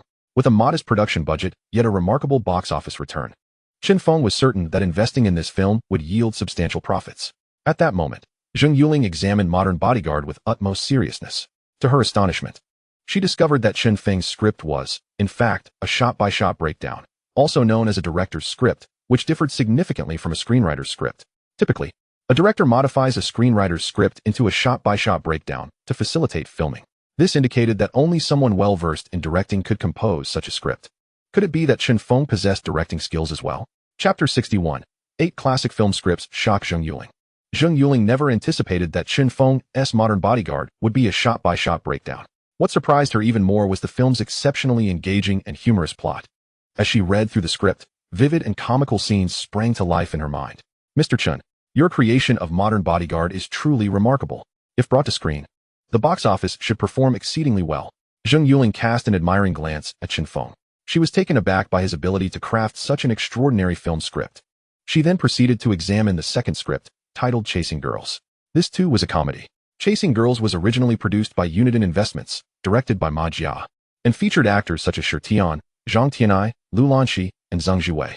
The film pioneered the modern urban comedy genre and became the forerunner of the Chasing Girls series. In Chen Feng's previous life, it achieved a box office of 64 million Hong Kong dollars, ranking second for that year. Brilliant, simply brilliant. The plot of Chasing Girls was also exceedingly entertaining. Zheng Yuling found herself increasingly impressed by Chen Feng. Having reviewed 2 of his scripts, both were exceptionally captivating. It was evident that Chen Feng was indeed a formidable screenwriter. Next, she delved into the third script, titled The Genius and the Idiot. This was yet another comedy. Originally produced by Uniden Investments and directed by Su Ku, the film starred Lin Zhaoxiang, Teddy Robin, and Ma Jia. The plot was steeped in absurdity and suspense. Su Ku won the Best Director award at the Golden Horse Awards for this film. In Chen Feng's previous life, it also garnered significant box office success, earning 79 million Hong Kong dollars and ranking 4th for that year. The storyline of The Genius and the Idiot was particularly engaging, and if filmed, it too was bound to perform well at the box office. Zheng Yuling marveled again. She continued to explore the other scripts, all of which were high-grossing classics. For instance, Braveheart directed by Yuan Heping and starring Yuan Ji, Mr. Vampire directed by Hung Jin Bao, which was the progenitor of the zombie genre, The Good-for-Nothing directed by Hung Jin Bao and starring Yuan Ji, and The King of Gamblers directed by Wang Ji, featuring Xie Xian. These films were all quintessential works of island cinema. Having swiftly perused these scripts, Zheng Yuling was utterly astounded. Mr. Chun, I had no idea your screenwriting talents were so profound. The plots of these scripts are exceptionally captivating, and they are written with remarkable professionalism. At that moment, Zheng Yuling regarded Chen Feng with newfound respect. She had never imagined that his screenwriting prowess could rival that of today's leading writers. Ms. Zheng, you flatter me. Chen Feng chuckled. He was not the least bit surprised by Zheng Yuling's reaction, as he knew that the scripts he had acquired were all timeless classics. As a professional actress, Zheng Yuling could undoubtedly discern the high quality of these scripts. Ms. Zheng, are you now willing to collaborate with me, help manage the film company, and bring these projects to fruition? Chen Feng inquired, gazing at Zheng Yuling. However, I am still a contracted artist with TVB, having signed a 3-year agreement. Only a year has passed, leaving 2 years remaining on my contract. If I breach it, I would incur a substantial penalty. Zheng Yuling voiced her concerns. Rest assured, I shall cover your penalty fees. The remuneration for TVB artists is not high, and thus, the penalty should not be exorbitant. For a burgeoning billionaire like me, your penalty is but a trifling sum, hardly worth mentioning. I am merely an actress and lack the expertise to manage a company. I fear I may not be able to assist you effectively in managing your film company. Zheng Yuling expressed her reservations once more. That is not an issue. I possess a method to swiftly impart the skills required for managing a company. Chen Feng said with a smile to Zheng Yuling. Is that so? What method? Zheng Yuling inquired, her curiosity piqued. I have a unique ability to bestow upon you my knowledge of company management within your dreams. Chen Feng proclaimed earnestly, attempting to convince Zheng Yuling. What? You can teach me company management in my dreams? Surely, I must have misheard you, Zheng Yuling replied, her disbelief palpable as she gazed at Chen Feng, uncertain if she had understood correctly. You heard me correctly. I can indeed impart my knowledge of company management to you while you dream. Chen Feng affirmed with a serious nod. Is that true? Zheng Yuling regarded him with skepticism. If you doubt my words, you can experience it for yourself right now. Chen Feng said with a slight smile. How do I do that? Zheng Yuling asked, her curiosity intensifying. First, give me your hand. Then, lean back in your chair, close your eyes, and clear your mind. I will enter your dreams and teach you the art of managing a company. Chen Feng extended his right hand towards Zheng Yuling. All right, I will give it a try. After a moment of hesitation, her curiosity overcame her reservations. Zheng Yuling placed her left hand in Chen Feng's. Now, you may close your eyes and empty your mind. Chen Feng instructed. Zheng Yuling nodded. Following Chen Feng's guidance, she closed her eyes and cleared her thoughts. Immediately, Chen Feng purchased a teaching card from the system store and utilized it to prepare for imparting the knowledge encompassed in mastering company management from beginner to expert to Zheng Yuling. At that moment, Zheng Yuling found herself in a rather peculiar dream. She appeared in a mysterious space, surrounded by darkness. Suddenly, a beam of light descended from above. Illuminating her from above, she realized she was alone, with no sign of Chen Feng. Mr. Chun, she called out. Just then, another beam of light fell from the sky ahead of her. Chapter 62, The Marvelous Unique Ability. Zheng Yuling discovered herself in a mystical realm.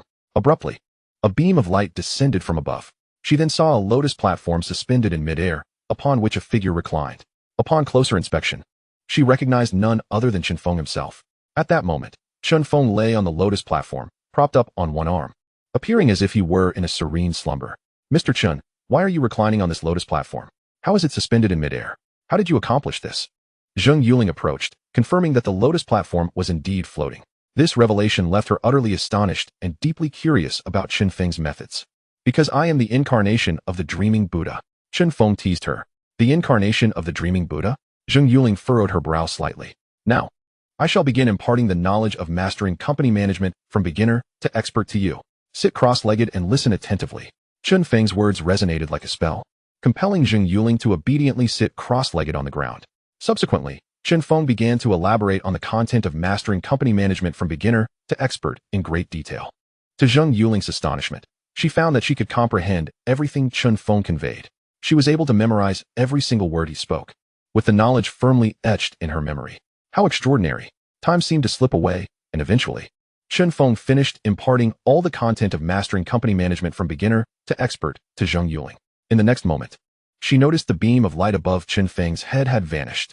She quickly stood up and rushed towards the spot where Chen Feng had just been, calling out, Mr. Chun, Mr. Chun. In the next instant, she awoke from her slumber. As she regained her senses, she discovered that her left hand was still clasped in Chen Feng's grip. who remained seated beside her in the driver's seat. Mr. Chun, I just had the most peculiar dream. In it, you claim to be the incarnation of the dreaming Buddha and taught me mastering company management from beginner to expert. As she spoke, Zheng Yuling suddenly realized that her mind was overflowing with newfound memories. All of them pertained to mastering company management from beginner to expert. This meant that the dream had indeed been real. Chen Feng had genuinely imparted knowledge about company management to her. Have I truly acquired the skills of company management? How remarkable. Mr. Chun, what exactly transpired? Zheng Yuling gazed at him in astonishment. She had never encountered such a miraculous event before. Chen Feng could indeed teach her the skills of company management within her dreams. Now do you believe I possess a unique ability to teach you management skills while you dream? Chen Feng smiled gently. I believe. Zheng Yuling nodded emphatically. But how did you achieve this? She asked, still bewildered. Well, it is indeed a unique ability. Chen Feng replied vaguely. How marvelous. Truly remarkable. I never imagined you possessed such extraordinary powers. At that moment, Zheng Yuling felt an increasing admiration for Chen Feng. She felt incredibly fortunate to have met such a remarkable individual that day. Chen Feng not only provided her with 300,000 yuan to cover her mother's surgical expenses, but he also endowed her with the skills of company management through his extraordinary ability, enabling her to acquire the competence to manage a company. Furthermore, Chen Feng intended for her to oversee a film company, where she would be responsible for producing films like Modern Bodyguard, Chasing Girls, and Ghostly Genius. She believed that once these films were produced, they would likely achieve significant box office success. At that point, not only would she receive a share of the box office profits, but she would also become a prominent figure in the Hong Kong film industry. No longer would she have to navigate the entertainment world by relying on others. Instead, people would have to seek her approval. Chen Feng was truly her lucky star.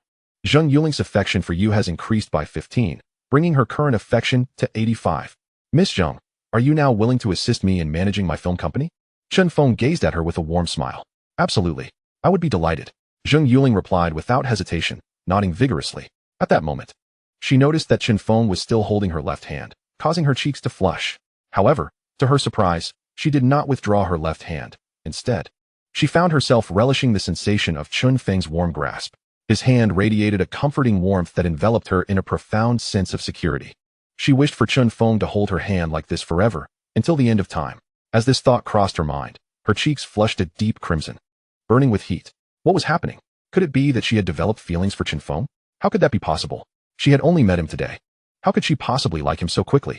Could this be the fabled phenomenon of love at first sight? The hour was growing late. I must return. I will contact you again tomorrow. Here is my contact information. Chen Feng released Zheng Yuling's left hand and produced his business card, extending it towards her. The instant he let go, a wave of desolation washed over Zheng Yuling's heart. She reached out to accept the card he offered. By the way, what is your phone number? Chen Feng inquired. My home phone number is. Zheng Yuling recited her number. Chen Feng promptly noted it down. Are you staying at the hospital or returning home? If you're heading home, I can give you a ride. Chen Feng asked, gazing at Zheng Yuling. Thank you. But I wish to remain at the hospital until my mother awakens. Zheng Yuling's thoughts were still occupied with her mother. Very well. I shall take my leave. Until tomorrow. Chen Feng nodded. Until tomorrow. Zheng Yuling hurriedly exited the vehicle. Subsequently, Chen Feng drove away from the hospital parking lot. As she watched his car recede into the distance, a void seemed to open in her heart. She had never experienced such a feeling before. Why had this sensation suddenly arisen today? Meanwhile, Chen Feng returned to his hillside villa, where Guan Zhiling awaited him at the entrance. Feng Ge, why have you returned so late? Guan Zhiling asked, her expression tinged with melancholy. I was held up by some matters. Chen Feng replied casually. He then parked the car in the garage and walked into the living room with Guan Zhiling. Feng Ge, I missed you so much. Upon entering the living room, Guan Zhiling leaped into Chen Feng's embrace. You little enchantress, are you craving something again? Chen Feng smiled as he lifted Guan Zhiling, making his way to the bedroom on the second floor, prepared to indulge her whims. Just then, the phone in the living room rang. Chapter 63, Completing the System Task. Unlocking Affection Levels. As Chen Feng carried Guan Zhiling toward the upstairs bedroom, the phone rang again. He wondered who could be calling. Zhiling, I need to answer this call. Please wait for me in the room. Chen Feng looked tenderly at Guan Zhiling. She obediently nodded. Chen Feng then set her down, and she ascended to the bedroom. He returned to the living room, promptly picked up the receiver, and said, Hello, this is Chen Feng. How go, it's me. A voice on the other end identified itself as Zhong Chuhong. Chuhong, so it's you. Chen Feng smiled slightly. He then playfully teased Zhong Chuhong, saying, Have you been missing me? Of course. I think about you every day. Zhong Chuhong nodded emphatically. I feel the same. Chen Feng responded immediately. Feng Ge, I have wonderful news for you. The several electronic factories here have been completed. The production lines are also set up. Starting tomorrow, we can commence large-scale production of the Famicom game consoles. Zheng Chuhong excitedly relayed the good news to Chen Feng. That's fantastic. Chuhong, you've worked hard these past few days. Chen Feng rejoiced.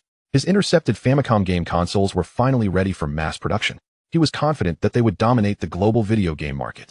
He was immensely grateful to Zheng Chuhong for her efforts in establishing several electronic factories in Shenzhen, which had alleviated much of his burden. He then told Zheng Chuhong, I have good news for you as well. What is it? Zheng Chuhong asked with keen curiosity. This time, I successfully traded the stock of EHA Shipping, earning you 4.06 million Hong Kong dollars. Your assets now exceed 10 million Hong Kong dollars. You are now a millionaire. Chen Feng said with a smile. You earn me over 4 million again. Feng Ge, you are truly remarkable. Zheng Chuhong exclaimed with delight. Chen Feng was indeed exceptional. Having helped her amass a considerable fortune, not long ago, she had been troubled by financial worries. Now, with Chen Feng's assistance, she had become a millionaire. It felt like a dream. How surreal. Of course, her newfound wealth was entirely due to Chen Feng's help. And she felt immensely grateful to have met him and lent him 50,000 yuan, which had dramatically altered the course of her life. Were it not for Chen Feng, she would likely still be struggling to make ends meet, earning a pitiful salary from acting. She expressed her heartfelt gratitude to Chen Feng, saying, Feng Ge, thank you. Haha. We need not stand on ceremony with each other. Chen Feng chuckled. He then inquired, when do you plan to return to Hong Kong Island? I intend to return once the first batch of Famicom game consoles is produced.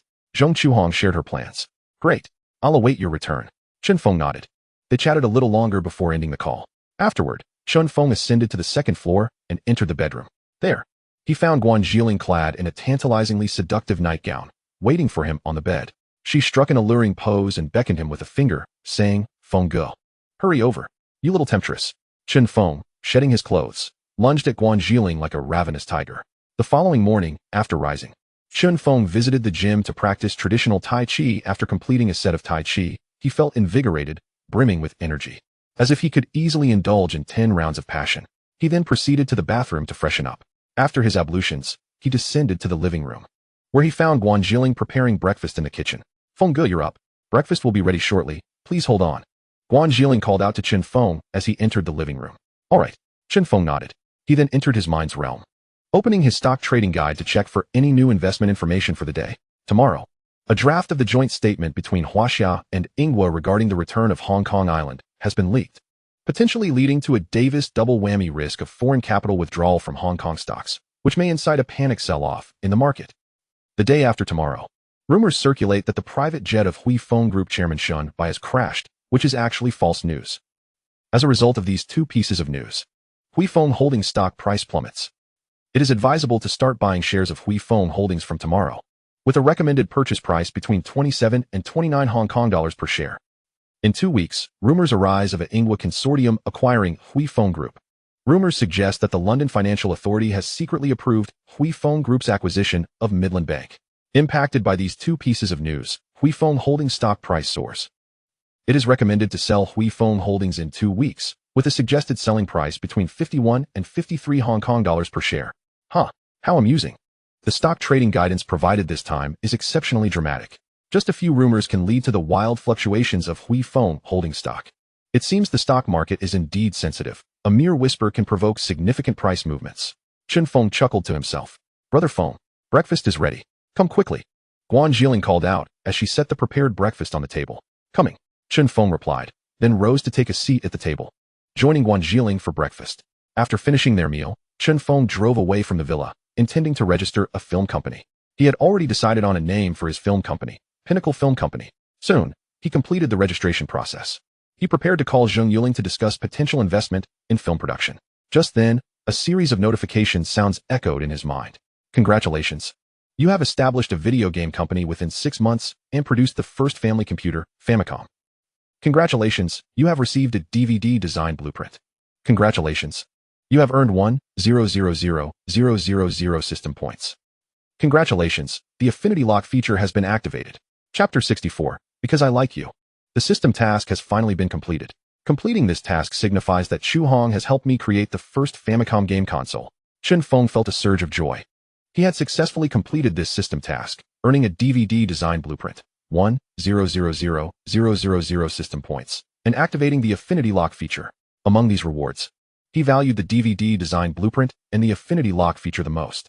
The DVD design blueprint would allow him to secure a DVD player ahead of time. As for the activation of the affinity lock feature, it was something he had been particularly eager for. According to the system, once the affinity lock feature was activated, as long as a woman's affection for him reached 100, he could lock that affection at 100 indefinitely, ensuring it would never diminish. This meant that her affection would always remain at 100, regardless of circumstances. It implied that this woman would always cherish him alone, never to waver. This feature was incredibly powerful. Upon acquiring this function, he promptly locked in the affections of Zhong Chuhong and Guan Jiling. Currently, only Zhong Chuhong and Guan Jiling had reached an affection level of 100. Just as he locked in their affections, the image of Chen Feng suddenly appeared in the minds of Zhong Chuhong and Guan Jiling. Why do I suddenly miss Brother Feng so much? Zhong Chuhong, inspecting the production line of the Famicom at an electronics factory, pondered in confusion. Moments ago, Chen Feng's image inexplicably surfaced in her mind, stirring a deep longing for him. This left her feeling quite perplexed. Then, she smiled softly, her eyes reflecting warmth and affection. Perhaps it's because I've been away from Brother Feng for too long. A similar situation unfolded for Guan Jiling. While reading magazines on audiovisual products in the villa gifted to her by Chen Feng, she suddenly envisioned Chen Feng's figure. This too puzzled her greatly. Just moments ago, she had breakfast with Chen Feng, and now, having parted ways not long ago, she inexplicably found herself yearning for him. It must be that I love Brother Feng too much. He truly treats me well. Guan Jiling smiled brightly. At this moment, the object of Zhong Chuhong and Guan Jiling's thoughts, Chen Feng, parked his car at the roadside and found a public phone booth to call Zhong Yuling. After several attempts, no one answered. Zhong Yuling must have gone to the hospital to visit her mother, he speculated. Just as he was about to hang up, he heard Zhong Yuling's voice on the line. Hello, Ms. Zhong, it's me. Chen Feng immediately responded. Mr. Chen, how nice to hear from you. I was just about to head out. If you had called a bit later, I would have been gone. Zhong Yuling smiled. What a coincidence. Chen Feng replied with a slight grin. He then said to Zhong Yuling, I have registered my film company, and I would like to discuss investment in film production with you. So soon? Zhong Yuling was momentarily taken aback. Chen Feng's actions were indeed swift. Haha, I dislike dawdling. Once I make a decision, there's no need for delay. Chen Feng chuckled. Mr. Chen is indeed a person of action. Zhong Yuling couldn't help but praise him. Subsequently, Chen Feng and Zhong Yuling arranged a meeting point, and he drove to pick her up. He took her to the Jardine house. He had rented an office there to serve as the headquarters for his film company. Yuling, may I address you as such? Chen Feng inquired, looking at Zhong Yuling. Zhong Yuling was slightly taken aback. At the moment Chen Feng referred to her as Yuling, her heart fluttered, and she felt her pulse quicken. She struggled to calm her heartbeat and then smiled radiantly. Of course. Yuling, starting today, you will be the CEO of Pinnacle Film Company, responsible for managing our film operations. Chen Feng decided to appoint Zhong Yuling as the CEO of Pinnacle Film Company, while he himself would serve as the chairman of the board. Of course, the board comprised only 2 members, himself, holding 95 of the shares, and Zhong Yuling, with 5. He allocated 5 of the shares to Zhong Yuling primarily to encourage her to actively assist in managing the company. You want me to be the CEO? Zhong Yuling was taken aback. Then she expressed her concerns. This position is quite significant, and I fear I may let you down. Rest assured, since I appointed you as CEO, I naturally believe in your capabilities. Moreover, just yesterday, I imparted to you the capability to manage the company. You undoubtedly possess the aptitude to oversee our film enterprise. Chen Feng smiled as he spoke to Zhong Yuling. Ah Feng, thank you for trusting me so much. Since you have said so, I shall not decline. I will certainly assist you in managing the company. Zhong Yuling was profoundly touched. Zhong Yuling's affection for you. 5. Current affection level, 90. By the way, I have also granted you a 5 stake in the company. Chen Feng remarked. You've given me a 5 stake in the company? But I haven't invested anything. Zhong Yuling looked perplexed. No investment from you is necessary. I have already made the investment on your behalf. Chen Feng replied with a slight smile. Ah Feng, why are you so kind to me? Zhong Yuling was filled with emotion. She had not anticipated that Chen Feng would give her a 5 stake in the company without requiring any investment from her. Although the share was not substantial, it was a generous gift from Chen Feng. Zhong Yuling's affection for you. 5. Current affection level, 95. Because I have feelings for you. Chen Feng seized the opportunity to grasp Zhong Yuling's delicate hand. Zhong Yuling's hand was smooth and delightful to hold, evoking an irresistible fondness. Faced with Chen Feng's unexpected confession and his sudden grasp of her hand, Zhong Yuling felt somewhat flustered. However, she was astonished to find that she genuinely enjoyed the warmth of his hand around hers. Simultaneously, her heart raced, and her cheeks flushed a deeper shade of crimson. Throughout her life, she had encountered numerous declarations of love from various suitors. Yet, she had never experienced a sensation quite like today. At that moment, Chun Feng slowly leaned closer to her, causing her heart to race even faster, as if it might leap from her chest. Simultaneously, she found herself eagerly anticipating Chun Feng's approach. Just then, Chun Feng gently cupped her chin, lifting her face slightly. As she gazed into Chun Feng's handsome visage, her heart pounded even more fervently. At that instant, she noticed Chun Feng's lips inching closer to hers. Chapter 65. The Establishment of Bu Gao Company. Zheng Yuling felt Chun Feng's arm encircle her waist and saw his lips gradually approaching her own. She understood perfectly well what Chun Feng intended to do next. Bashfully, she sought to reject him. Yet, she realized that she simply could not bring herself to refuse Chun Feng. Her thoughts were consumed by him. Slowly, she closed her eyes, tilted her head slightly, and parted her lips ever so slightly, eagerly anticipating Chun Feng's kiss. In the next moment, she felt the warmth and resilience of his lips pressing against hers, causing her mind to explode with sensation. The feeling was utterly intoxicating. She fervently reciprocated Chun Feng's kiss, greedily savoring the taste of his lips. Just as Chun Feng was about to deepen the kiss, she suddenly came to her senses. Quickly, she grasped Chun Feng's hand. Her face flushed with embarrassment as she said, "No, not here. Do not worry, there is no one else here. It is just the two of us." Chun Feng gently moved Zheng Yuling's hand away. Subsequently, he took her first kiss right there. Chun Feng entrusted the Peak Film Company to Zheng Yuling, allowing her to oversee the hiring of the company's staff and executives. Additionally, he provided her with the scripts for 8 films, including Modern Bodyguard, Chasing Girls, and The Genius, tasking her with their production. To ensure the quality of these films and to faithfully reproduce the original works, he supplied Zheng Yuling with a list of the original directors, actors, and key crew members, encouraging her to gather the original team for the filming of these movies. Of course, if it proved impossible to assemble the original cast and crew, he would not impose. He entrusted Zheng Yuling to make her own decisions in selecting suitable personnel to fill any gaps. He had complete faith that Zheng Yuling would successfully bring Modern Bodyguard, Chasing Girls, and The Genius, among others, to fruition. Naturally, he would not completely relinquish control. He would also offer Zheng Yuling advice and assistance. Once the film company was established, he registered another company named Bu Gao. He found the name Bu Gao to be quite appealing. In his previous life, the Bu Gao company had not yet emerged. He thought it wise to preemptively secure the name. He intended for his Bu Gao company to produce DVD players. After registering the company, he summoned Guan Jiling to his villa. "Jiling, I have just established Bu Gao company. This company will focus on the DVD player I am developing. From now on, you will assist me in managing this company." Chun Feng embraced Guan Jiling, speaking to her earnestly. "You founded a company so quickly?" Guan Jiling was momentarily taken aback. Then, she looked at Chun Feng and inquired, "Have you already developed the DVD player?" "Not yet. However, I am on the verge of completion." Chun Feng had already obtained the design blueprints for the DVD player. Next, he needed only to follow the blueprint provided by the system to develop the DVD player. Can you truly develop a DVD player? Although Guan Jiling had never seen a DVD player or a similar product, she felt that the complexity of developing a DVD player was quite high based on Chun Feng's description. She worried that he might spend an inordinate amount of time and still be unable to realize the DVD player. She believed that Chun Feng would be better off investing his time in stock trading instead of pursuing the development of an unknown new product. She felt that stock trading would yield him greater profits. "Rest assured, I will soon have the DVD player developed. Moreover, I dare say that the DVD player will undoubtedly become a global sensation. This DVD player has the potential to bring us immense wealth." As someone who has been reborn, Chun Feng was acutely aware that the value of the DVD player far surpassed that of the VCD player. The VCD player had already generated significant profits for many companies. For instance, Bu Gao, Ado, Xiaobao Wang, Shinka, and many others had all prospered immensely from the VCD player.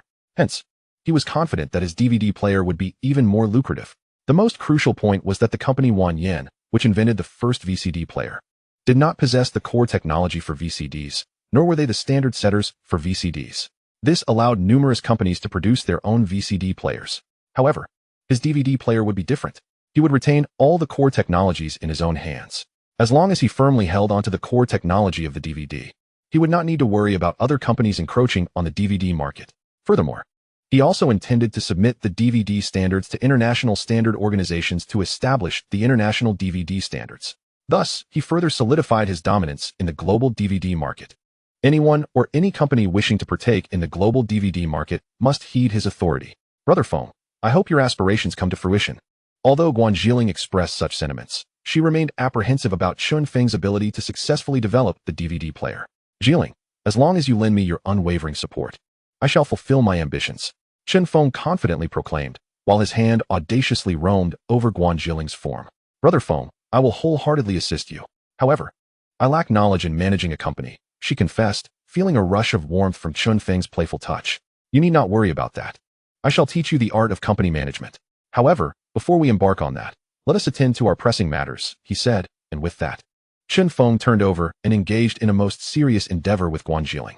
After concluding their important business, he exchanged a card to impart the knowledge of from novice to master, company management to her.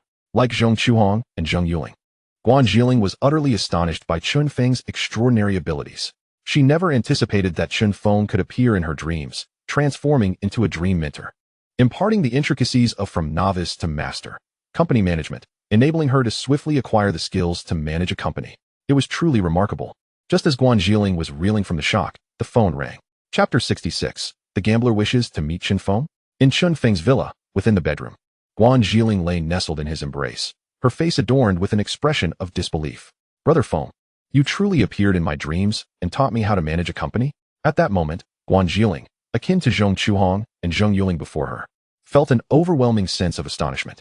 She had never imagined that Chen Feng possessed such wondrous abilities. Chen Feng was indeed extraordinary. Just then, the phone rang again. Chen Feng reached for the receiver on the bedside table, placing it to his ear as he spoke. Hello, this is Chen Feng. Ah Feng, it's me. Came the voice of the stock king, Wu Jinchao. Uncle Chao, do you need something? Chen Feng inquired promptly. Are you free tonight? Wu Jinchao asked. Yes. Chen Feng nodded. Let us meet at the Liu Tea house at 8 o'clock. A significant figure wishes to meet you. Wu Jinchao arranged a meeting for Chen Feng with a prominent individual. Another major figure wishes to meet me? Who might that be? Chen Feng asked, curiosity piqued. Previously, through Wu Jinchao's introduction, he had met the renowned jewelry magnate and real estate tycoon Zheng Yutong. Zheng Yutong had even provided him with 500 million Hong Kong dollars to trade stocks. With that capital, not only did Chen Feng help Zheng Yutong earn a substantial profit, but he also reaped considerable rewards for himself. Now, Wu Jinchao was introducing him to yet another significant figure. This was undoubtedly a fortuitous opportunity. The importance of networking was evident. It was through his acquaintance with stock king Wu Jinchao that he had met jewelry mogul Zheng Yutong. Now, he was poised to meet another prominent individual through Wu Jinchao. He was eager to discover who this significant figure was. He is the gambling king. Wu Jinchao's revelation left Chen Feng astounded. The gambling king. Historically, there have been 4 gambling kings. The first was Lu Jiao, the first Chinese merchant to obtain a gambling monopoly. The second was Fu Laorong, who dominated the gambling industry on Macau Island in the first half of the 20th century. The third was Yi Han. The fourth, the current gambling king, is Ho Hongshan. The gambling king Wu Jinchao referred to must be the 4th generation gambling king, Ho Hongshan. Chen Feng could hardly believe that the significant figure Wu Jinchao was introducing to him was the gambling king. Indeed, the gambling king has learned of your exceptional stock trading skills and wishes to meet with you. In truth, gambling king Ho Hongshan had heard of Chen Feng through jewelry tycoon Zheng Yutong, with whom he shared a cordial relationship. Previously, Chen Feng had helped Zheng Yutong earn nearly 200 million Hong Kong dollars through his stock trading of the Jardine Matheson stock. During casual conversations, Zheng Yutong mentioned this to the gambling king. Furthermore, Zheng Yutong informed Ho Hongshan that Chen Feng had achieved an almost flawless success rate in stock trading. To date, Chen Feng had never encountered a failure. This piqued Ho Hongshan's interest in Chen Feng. Although Ho Hongshan did not trade stocks himself, he was acquainted with numerous stock trading experts, including stock king Wu Jinchao and real estate magnate Li Jiaqing. Wu Jinchao specialized in professional stock trading, while Li Jiaqing manipulated his own listed company's stock price to harvest wealth from institutions and retail investors. Neither Wu Jinchao nor Li Jiaqing could claim a perfect success rate in stock trading. Yet here was Chen Feng, an individual they had never heard of, managing to achieve a flawless success rate. This was truly incredible. Hence, Ho Hongshan was eager to meet Chen Feng. All right, I shall be there promptly at 8 o'clock tonight. Chen Feng readily agreed. If he wished to thrive in Hong Kong and amass greater wealth, he must forge connections with more prominent figures. The more influential individuals he knew, the more successful he would be in Hong Kong. Moreover, the gambling king held significant stature not only in Hong Kong, but also in Macau, with considerable international influence. Thus, it was imperative to befriend the gambling king. After Chen Feng hung up the phone, Guan Jiling looked at him and inquired, Brother Feng, I just heard you mention the gambling king on the phone. Indeed, the stock king just called me, saying the gambling king wishes to meet me due to my impressive stock trading skills. Chen Feng nodded, relaying the news of the gambling king's interest in meeting him to Guan Jiling. The gambling king wishes to meet you. Guan Zhiling exclaimed, sitting upright in astonishment, gazing at Chen Feng in disbelief. Brother Feng, you are truly remarkable. Not only do you know the stock king, but you are also acquainted with the jewelry mogul. And now, even the gambling king wishes to meet you. Guan Zhiling admired Chen Feng greatly. Whether it be the stock king, the jewelry mogul, or the gambling king, all were illustrious figures in Hong Kong. It is exceedingly challenging for an ordinary person to meet even one of them. Now, these titans were all captivated by Chen Feng's stock trading prowess, eager to meet him. Chen Feng was indeed extraordinary. It seemed her judgment was astute. Having chosen such an exceptional man, she hoped her partner would one day rise to the esteemed status of the stock king, jewelry mogul, or gambling king. Little enchantress, you are quite impressive as well. I mean, in your skills in the bedroom, Chen Feng remarked, playfully pinching Guan Zhiling's mischievous form. You are incorrigible, always teasing me. Guan Zhiling shot him a playful glare. The look in her eyes, the tone of her voice, was irresistibly captivating, leaving Chen Feng somewhat unable to restrain himself, leading to another passionate encounter with Guan Zhiling. As the clock approached 7 in the evening, Chen Feng drove his luxury car to the Liu Tea house. As he has now become a regular patron of the Liu Tea house, the waitstaff here have grown quite familiar with him. Consequently, upon his arrival, they greeted him with great warmth. True to his routine, he made his way directly to the 9th elegant room on the 3rd floor. Upon knocking and entering, he found 3 individuals seated within. Among them were 2 old acquaintances of Chen Feng, the stock king, Wu Jinchao, and the jewelry magnate, Zheng Yutong. The third person, however, was instantly recognizable to Chen Feng, the illustrious gambling king, He Hongshen. Whether in his previous life or this one, Chen Feng had seen photographs of He Hongshen. At this moment, He Hongshen was only 59 years old, appearing quite youthful, significantly younger than the version Chen Feng had encountered online in his former life. Moreover, He Hongshen seemed to be in excellent spirits. Feng, you've arrived. Allow me to introduce you to the renowned gambling king, Wu Jinchao exclaimed, quickly rising to his feet and gesturing towards He Hongshen as he introduced him to Chen Feng. Hello, Mr. He. It is a pleasure to make your acquaintance. Chen Feng extended his right hand towards the gambling king. Chen Feng, I have heard that you possess remarkable skills in stock trading. It is astonishing that at such a young age, you have mastered such advanced trading techniques. Truly impressive. He Hongshen replied, shaking Chen Feng's hand. After a round of polite exchanges, everyone took their seats. Subsequently, He Hongshen inquired in detail about Chen Feng's trading process with EHA shipping. He was curious as to how Chen Feng managed to precisely buy at the lowest point of EHA shipping's stock price and sell at its peak. Naturally, Chen Feng refrained from divulging the true reasons behind his success. Instead, he conveyed to He Hongshen that it was all a result of his analytical prowess. With his stock trading guide offering a wealth of knowledge and techniques, he spoke with such confidence that even the stock king, Wu Jinchao, was oblivious to any flaws in his narrative. Impressive. Truly impressive. Feng, your stock trading skills are indeed remarkable. No wonder you achieve such great success with each trade. He Hongshen commended Chen Feng, giving him a thumbs up. He seldom admires others, yet today, he genuinely respected Chen Feng. Haha. I believe Feng is the true stock king, the stock god of our Hong Kong. My trading skills pale in comparison. Wu Jinchao added, sincerely praising Chen Feng. Feng's trading techniques are indeed top-notch. I dare say even the financial tycoons of Wall Street may not possess skills as refined as his. Zheng Yutong chimed in, also lauding Chen Feng. Uncle Shun, Uncle Chow, Uncle Tong, you flatter me. Chen Feng replied with a modest smile. After engaging in conversation with the gambling king, he grew more familiar with him and began addressing He Hongshen as Uncle Shun. Similarly, He Hongshen referred to Chen Feng as Feng, just like Wu Jinchao and Zheng Yutong. Feng, when do you plan to trade stocks next? He Hongshen asked curiously. Tomorrow. I intend to continue trading then. Chen Feng disclosed his plans. Feng, I would like to join in the excitement as well and contribute some funds for us to collaborate on stock trading. You wouldn't mind, would you? He Hongshen inquired with a smile. Of course not. I welcome Uncle Shun to partner with me in stock trading. Chen Feng replied, his heart filled with joy. The gambling king wished to invest some funds for him to manage. He wholeheartedly agreed. The more capital he had, the more he could earn, especially since He Hongshen, akin to Zheng Yutong, was a super rich tycoon with a fortune exceeding billions. He believed the gambling king would be able to invest a substantial amount. Curious, he asked, Uncle Shun, how much do you plan to allocate for me to manage? Like Yutong, I will also provide 500 million Hong Kong dollars for you to operate. He Hongshen stated his intentions. Following this, Chen Feng and He Hongshen established a set of guidelines. Regardless of who the individual was, as long as they recognized his trading expertise and wished to collaborate, he would lay down the rules to avoid any potential disputes in the future. With He Hongshen's 500 million Hong Kong dollars, combined with the funds from Zheng Yutong, Wu Jinchao, and his own capital, he now had nearly 2 billion Hong Kong dollars at his disposal. With such a substantial amount, he was certain he could reap considerable profits from trading Huifeng Holdings. After finalizing their discussions, Chen Feng and the others departed from the Liu Ti house. Chen Feng drove back to his villa. Brother Feng, did you really meet the gambling king today? Guan Zhiling asked curiously, her gaze fixed on Chen Feng. Indeed. Chen Feng nodded. Did the gambling king also allocate some funds for you to collaborate on stock trading? Guan Zhiling speculated, believing that the gambling king, like Zheng Yutong, had recognized Chen Feng's trading skills and sought to partner with him. After all, even a super-rich tycoon with a fortune of billions would never turn down the opportunity to earn more. Exactly. I have reached a cooperative agreement with the gambling king. Chen Feng confirmed with a nod. How much did he invest for you to trade stocks? Guan Zhiling inquired, her curiosity piqued. Like the jewelry king, the gambling king has also entrusted me with 500 million Hong Kong dollars for trading. Chen Feng replied. My goodness, another 500 million Hong Kong dollars. These super-rich individuals are truly wealthy, able to casually part with such sums. Guan Zhiling exclaimed in astonishment. To her, 500 million Hong Kong dollars seemed an astronomical figure. Zhiling, as long as you help me establish the Bubu Gao Company, earning 500 million Hong Kong dollars in the future will be quite effortless. Chen Feng smiled as he spoke to Guan Zhiling. Really? Will our Bubu Gao Company truly earn that much in the future?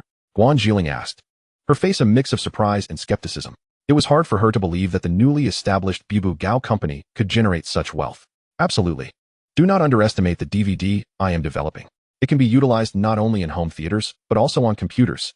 I can confidently assert that DVDs will become standard equipment in computers in the future. Every computer will be equipped with a DVD drive. As a reborn individual, Chen Feng knew that for a considerable period, DVD drives would indeed become standard components in computers, whether it be a desktop or a laptop. Both are equipped with a DVD drive. Thus, the DVD technology is poised to bring him a continuous stream of wealth. Can DVDs be utilized on computers as well? Guan Zhiling exclaimed in surprise. She had not anticipated that the DVD technology being developed by Chen Feng could indeed be applied to computers. It seems she had underestimated the prowess of Chen Feng's DVD innovations. With admiration, she gazed at Chen Feng and remarked, Brother Feng, you are truly remarkable. I have something even more impressive, Chen Feng replied with a mischievous grin. He then lifted Guan Zhiling into his arms and carried her toward the bedroom, eager to let her experience his even more extraordinary creation. Chapter 68. The technology is so advanced that a group of talents cannot comprehend it the next day. After enjoying breakfast together, Chen Feng and Guan Zhiling made their way to the Bubu Gao Company located in the Iha building. Guan Zhiling had already assisted Chen Feng in recruiting several employees, many of whom were technical experts. These talents would aid Chen Feng in the development of the prototype for the DVD player. Chen Feng first called a trader at Dafu Securities to inquire about the current stock price of Huifeng Holdings. He learned that the stock was currently priced at 37 Hong Kong dollars per share. Previously, the stock trading guide had suggested buying in the range of 27 Hong Kong dollars to 29 Hong Kong dollars per share. Clearly, this was not the optimal time to invest. He would need to wait a little longer. It appeared that the draft of the joint statement regarding the return of Hong Kong to China had not yet been leaked, which explained why the stock price of Huifeng Holdings had not yet declined. He instructed Guan Zhiling to gather all the technical talents he had recruited into his office. I heard that our chairman Chun is developing a new product called DVD. What is a DVD? I've never heard of it before. I've only heard of CDs. I understand that CDs are a form of laser disc that offer numerous advantages over vinyl records and are considered the next generation of discs. However, products related to CDs have yet to be developed. Last year, Philips and Sony collaborated to advance CD technology and establish a unified standard.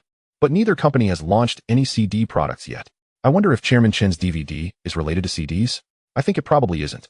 Following Chen Feng's directive, Guan Zhiling recruited individuals proficient in audio technology, video technology, optical storage technology, and other related fields. While these talents were indeed well-versed in their respective specialties, they had never heard of DVD technology. Consequently, they were all quite curious about what this DVD technology that Chen Feng was researching actually entailed. However, many among them regarded Chen Feng's DVD technology with skepticism. They believed he was likely engaging in a gimmick, attempting to use it to list his Bubu Gao company and deceive investors into funding it for the purpose of financial gain. They had encountered numerous pseudo-tech companies that create concepts for non-existent high-tech products to trick investors, inflate stock prices, and ultimately cash out. They suspected that Chen Feng's so-called DVD technology was very likely a spurious technology. If it weren't for the exceptionally high salaries offered by Chen Feng's Bubu Gao company, they would not have considered applying there.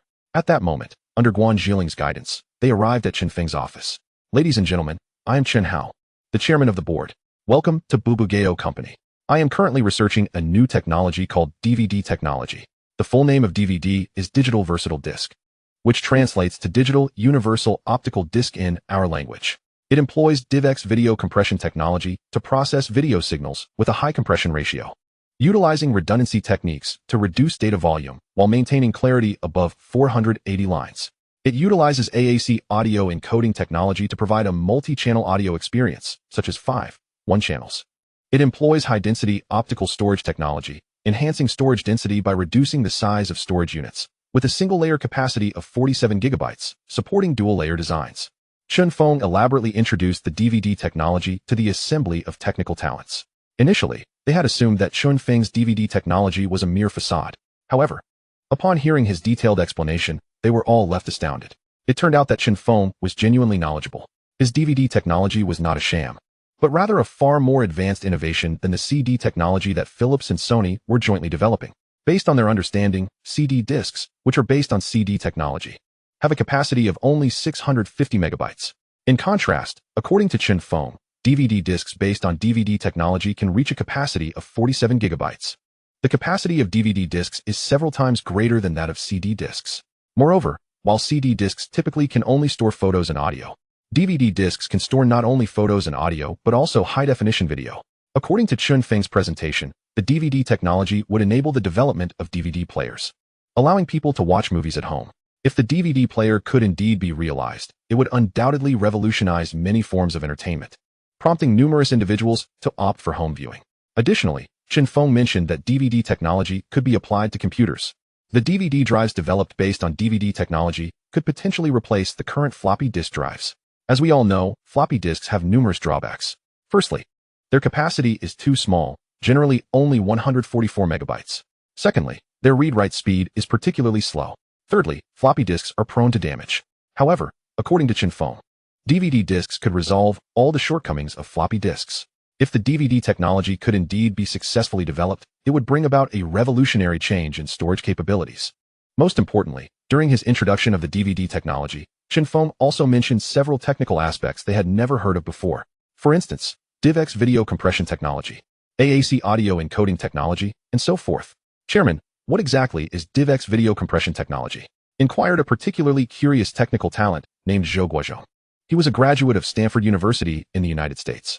Although he understood that DivX video compression technology was likely a form of video compression technology, he had never encountered it before. DivX is a video compression technology that I am currently developing. Its Chinese name is Digital Multimedia Compression Format. This video format boasts a high compression ratio without compromising video quality. It can not only be utilized on DVD discs, but also in the future on other storage media. Furthermore, DivX formatted videos could eventually be played directly on televisions, computers, and other electronic devices.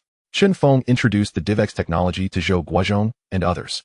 In truth, he had not yet fully expounded upon the advantages of the DivX technology, due to the involvement of numerous products and technologies that have yet to emerge, such as USB drives, storage cards, Blu-ray players, mobile phones, and the internet. There is a concern that if too much is said, the likes of Zhou Guozhong and his associates may not comprehend it at all. Chapter 69. The Tragedy of DVD Technology Patents in a Previous Life. Chairman Chun, could you provide us with a detailed introduction to AAC audio coding technology? Tan Yongchong, a brilliant graduate from the Massachusetts Institute of Technology in the United States, is a technical expert in the field of audio. He possesses an extensive understanding of existing audio technologies. However, he has never heard of AAC audio coding technology. Consequently, he is exceedingly curious about what exactly AAC audio coding technology entails. AAC audio coding technology is a novel audio coding technology that I am currently researching. Its full name is Advanced Audio Coding, which translates to high-level audio coding. It is a file compression format specifically designed for sound data. It employs state-of-the-art algorithms to perform encoding, resulting in greater efficiency and superior cost performance. By utilizing the AAC format, it allows for a reduction in file size without a significant decline in perceived sound quality. It boasts 4 primary advantages. First, a substantial increase in compression ratio. It achieves higher audio quality with significantly smaller file sizes. Second, it supports multi-channel audio, capable of providing up to 48 full-range audio channels. Third, it offers higher resolution, supporting a sampling frequency of up to 96 kHz. Fourth, it enhances decoding efficiency, requiring fewer resources for playback. Chen Feng meticulously elucidated AAC audio coding technology to Tan Yongchang, Zhou Guozhong, and other technical experts. In Chen Feng's previous life, AAC audio coding technology was introduced in 1997. Originally developed collaboratively by companies such as Fraunhofer IIS, Dolby Laboratories, ATT, and Sony, with the intent of supplanting the MP3 format. Thus, at this juncture, AAC audio coding technology did not yet exist. Neither DivX video decompression technology nor AAC audio coding technology had made their debut. The system provided him with DVD design blueprints. Incorporating these avant-garde technologies, he firmly believed that with such advanced technologies, he could dominate the market at this time. In his previous life, many companies in Huaxiao experienced a prolonged struggle over DVD technology patents that lasted for 30 years. Although the world's first VCD was developed by Huaxiao's Wanyan company, the two core technologies of VCD, CD technology, and MPEG technology were not held by Wanyan company. CD technology was in the hands of Philips and Sony, while MPEG technology was controlled by the American company Cube, Cinerist. Even though Wanyan company applied for patents for VCD, the two pivotal technologies were beyond their grasp, rendering them subject to the control of others. Moreover, globally, DVD technology represented the next generation of CD technology, as opposed to VCD technology. Only companies in Huaxiao regarded VCD technology as the successor to CD technology. Consequently, VCD products found a market solely domestically, with minimal presence abroad. As various companies in Huaxiao vigorously promoted VCD products, foreign companies began researching DVD technology and establishing international DVD standards. While companies such as Bubugao, Ado, Xiaobawang, Xinka, and Xinka engaged in price wars in the domestic VCD market, foreign companies had already developed DVD technology. When these foreign companies launched DVD products globally, Huaxia companies finally realized that their VCD products had little competitive edge against the technologically superior DVD products. They also discovered that DVD technology was predominantly held by foreign companies. In 1997, the domestic production of DVDs amounted to merely 50,000 units, a mere 0.5 of VCD production. However, by 2000, DVD production skyrocketed to 19,705 million units, already 68 of VCD production, and the output of DVDs gradually surpassed that of VCDs. Simultaneously, given that the DVD market was primarily overseas, reliance on exports was essential. For instance, in 2003 to 2005, the export volumes of DVDs from our country were 7,26,966 million units, 12,91,388 million units, and 14,59,328 million units, respectively. The rapid growth of the DVD market exerted tremendous pressure on the VCD market. Domestic VCD manufacturers flocked to the DVD arena, expanding their production capacity. At this juncture, VCD manufacturers discovered that transitioning to the DVD battlefield was no simple feat. This was due to the fact that DVD technology was largely controlled by foreign companies. These foreign entities demanded patent licensing fees from domestic DVD manufacturers. 6 organizations and bodies charged patent licensing fees to our DVD manufacturers. In addition to the 6C Patent Alliance and the 3C Alliance, there were MPEGLA, 1C, DTS, and Dolby. The 6C Patent Alliance was established in 1999 under the leadership of Dong Zhi, including members such as Mitsubishi, Nitto, Songxia, JVC, and Times Warner, with IBM joining later while still retaining the name 6C Patent Alliance. This alliance began collecting patent licensing fees in March 2001, with a charging model of 4 per unit or 4 of the net selling price. The 3C Patent Alliance was formed in 1998, comprising Philips, Sony, and Pioneer, with LG joining in 2003, yet maintaining the name 3C Patent Alliance. It began collecting patent licensing fees in 2002, initially charging 5 per unit, which was later reduced to 3.5 per unit. MPEGLA, as a unified licensing company for patents related to technical standards, signed a Memorandum of Understanding on April 27, 2006. After 6 years of concentrated negotiations with representatives from the China Electronics Association, demanding retroactive fees from domestic DVD manufacturers. Specifically, it stipulated that for units produced prior to July 1, 2005, patent licensing fees would be charged at 4 per unit, and from that date onwards, at 25 per unit. 1C refers to Thomson, which demanded a licensing fee of 2 of the selling price, with a minimum of 2 per unit. DTS, an American audio technology company, requested a licensing fee of 11 per unit. Dolby, as an audio technology company, required that from September 1999, the fee for 3 years should not exceed 1 per unit, but subsequently demanded 12 per unit. The actual patent licensing fees charged to DVDs manufactured in our country by these companies and organizations totaled over 10 per unit. with some exceeding 20 per unit. Based on the nearly 1.46 billion units of DVD exports in 2005, the annual patent licensing fees for DVDs surpassed 14.6 billion. Furthermore, the export price of DVDs in 2005 was already 30.40 per unit. This implies that a substantial portion of the export price was allocated to the payment of DVD patent licensing fees. The lion's share of DVD profits was siphoned off by foreign companies holding DVD technology. Meanwhile, domestic DVD manufacturers were left with a paltry assembly profit. However, such a situation will not recur. For Chen Feng has already mastered all DVD technologies in advance. He intends to globally promote and sell DVD products, aiming to reap substantial profits from consumers worldwide. He seeks to claim the lion's share of the DVD product's profits. Chapter 70. Should you offer yourself in return? Chairman Chen, I did not anticipate your profound expertise in audio encoding technology. You truly are remarkable. After a comprehensive introduction to AAC audio encoding technology by Chen Feng, the technical talents, including Tan Yongchang and Zhou Guozhong, were utterly astonished. They had not expected him to be not only exceptionally knowledgeable in video decompression technology, but also profoundly versed in audio encoding technology. Subsequently, Chen Feng elaborated on various technologies related to DVDs, such as laser reading, multi-layer storage, precision injection molding, and metal coating.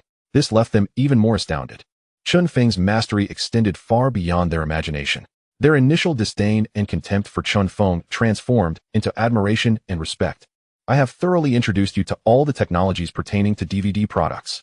Now, you shall assist me in developing the DVD-related products. Chen Feng cast a glance at the present technical talents, including Tan Yongchang and Zhou Guozhong, and instructed them accordingly. Yes, Chairman Chen. We will wholeheartedly assist you in the development of the DVD-related products. Tan Yongchang, Zhou Guozhong, and the other technical talents responded in unison. At this moment, they were filled with anticipation for the DVD products. It turns out that Brother Feng possesses such extensive knowledge of high-tech technology. Previously, I thought Brother Feng's pursuit of DVDs lacked promise. Clearly, I was mistaken. Brother Feng's endeavor with DVDs is likely to bring about monumental changes in the world. Beside them, Guan Zhiling gazed at Chen Feng with adoration.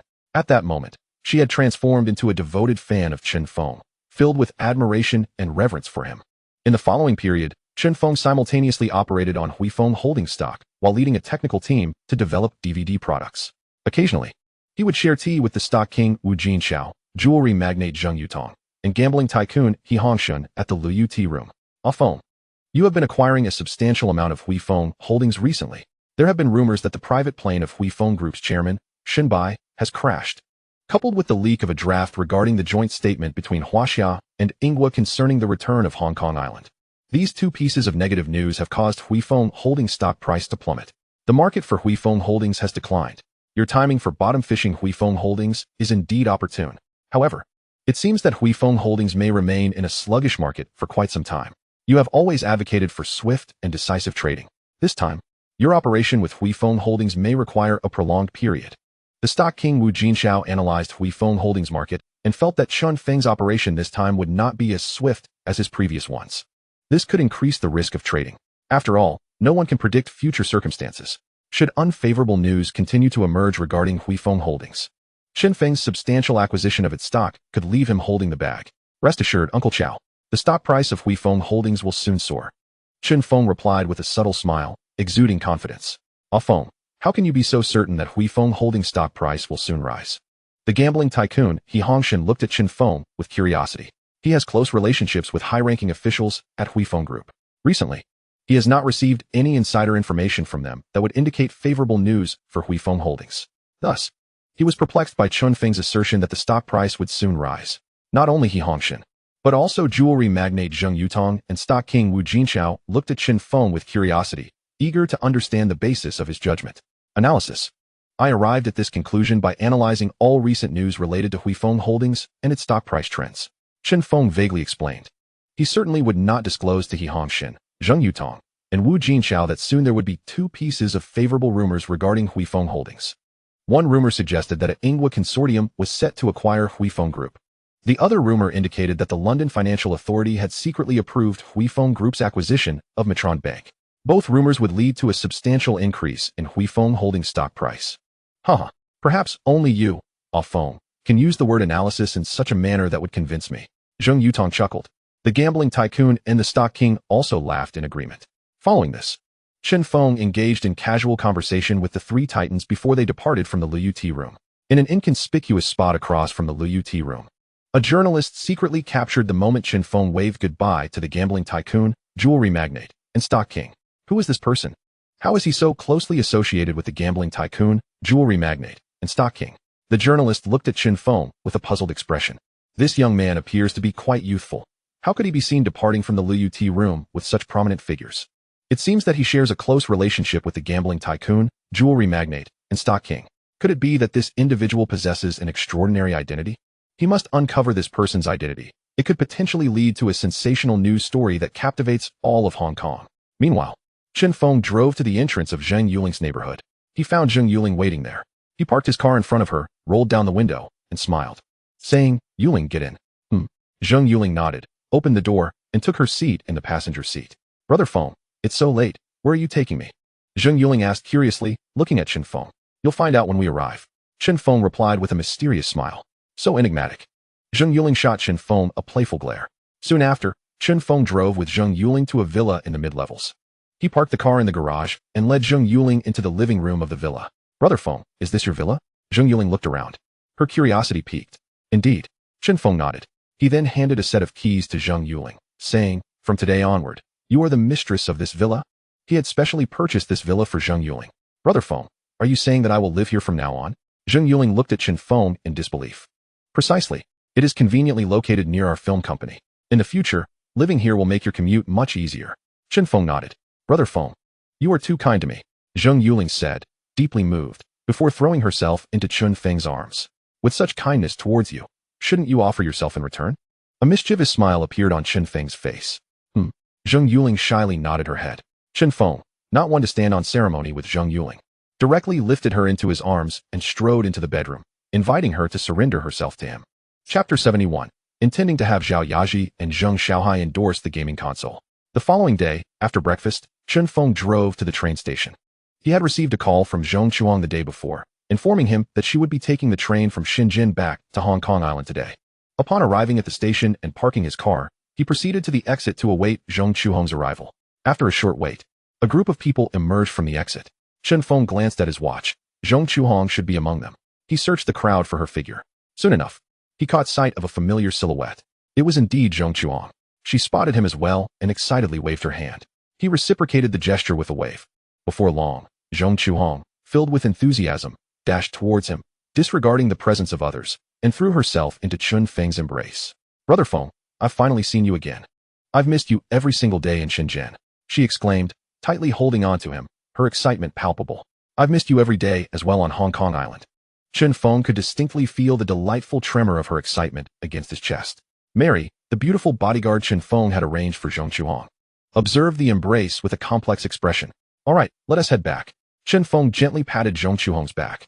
Reluctantly, she released him from her embrace. The three of them then climbed into Chen Feng's car.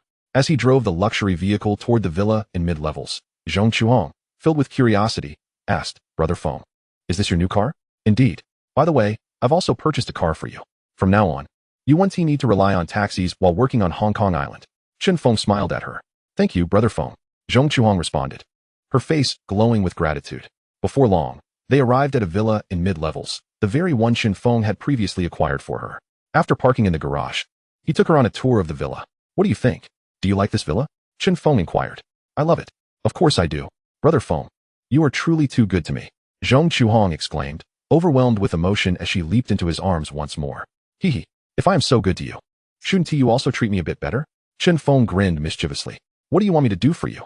Zhong Chuang initially failed to comprehend, but upon seeing the playful smirk on his face, she quickly understood his implication. Her cheeks flushed, she instinctively glanced towards the first floor and whispered shyly, "Mary is still in the living room." "You mentioned the living room, yet how would she know what we are doing on the second floor?" "Come on, what is there to be embarrassed about? It's not our first time," Chen Feng teased, lifting Zhong Chuang into his arms and heading toward the bedroom. Soon, the room was filled with the intoxicating scent of their shared passion. After a considerable time, Zhong Chuang, lying contentedly in Chen Feng's embrace, said, "Brother Feng, we have already produced tens of thousands of our gaming consoles. Moreover, we are in the process of handling customs procedures. I estimate that it will take about half a month before our gaming console hits the market on Hong Kong Island." She reported the progress of the red and white gaming console to Chen Feng. They had previously discussed launching their console simultaneously in mainland China and Hong Kong Island to gauge the market response. If the reaction was positive, they would then consider expanding to the United States, Japan, and South Korea. Then we can commence advertising to promote our gaming console.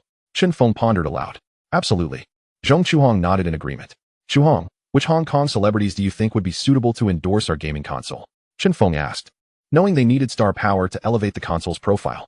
Among the popular male stars on Hong Kong Island were Chow Yun-fat, Hong Jinbao, Cheng Long, the Su brothers, and Zheng Xiaohai, all of whom could serve as potential endorsers. For the female stars, there were Zhao Yaji, Wang Mingquan, Lin Fengjiao, and Lin Qingxia, who was currently developing her career in Taiwan, all of whom would also be fitting choices for endorsement. Zhong Chuhong listed the stars she believed would effectively represent their gaming console. These individuals indeed hold promise. Chen Feng nodded thoughtfully. So, who do you plan to select as our endorsers? Zhong Chuhong inquired.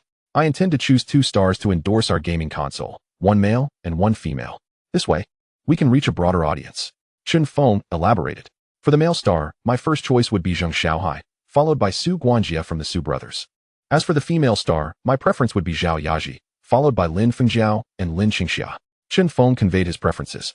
He personally held reservations about Chow Yun-fat, especially given his significant bias against mainlanders at this time. For instance, Li Ji, who had come from the mainland to Hong Kong Island, had reportedly faced discrimination from Chow during their filming together, resulting in an incident that left her hospitalized. Regarding Hong Jinbao, he was too overweight, and his image did not align with Chen Feng's standards.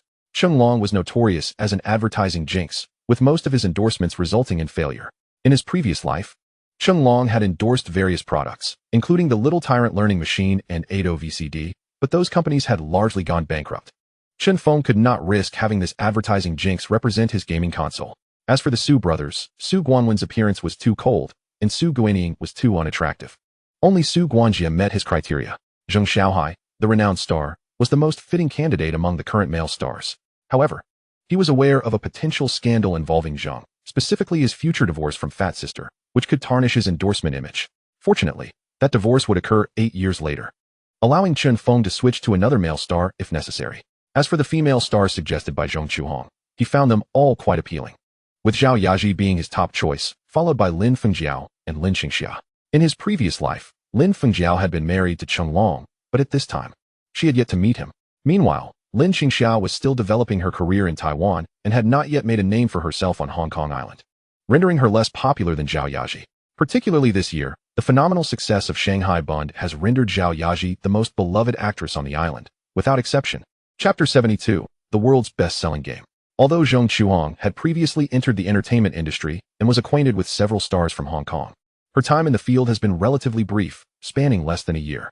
Consequently, her familiarity with Hong Kong celebrities is rather limited. Chen Feng intends to enlist Zheng Yuling's assistance to connect him with Zhao Yaji, Zheng Xiaohong, and other stars from the island. Thus, he drives to the Pinnacle Film Company located in the He building to find Zheng Yuling. He also brings along an FC gaming console, commonly known as the Famicom, that he retrieved from Shenzhen. Brother Feng, what is this?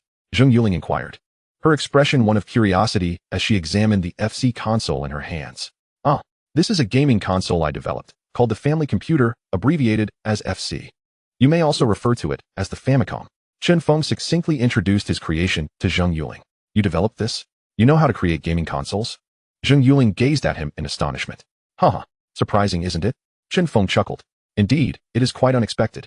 Not only are you adept at stock trading, but you also possess the skills to develop gaming consoles. How do you know so much? Zheng Yuling expressed her amazement. Haha, it's because I'm quite remarkable. Chen Feng boasted modestly. You truly are impressive. Zheng Yuling nodded in agreement. She then curiously examined the FC console and asked, Brother Feng, may I try out this gaming console you developed? Of course. I brought it today precisely for you to experience. He replied. However, you don't have a television here. This console requires a TV to operate. Come with me to my gaming company. There's a television there.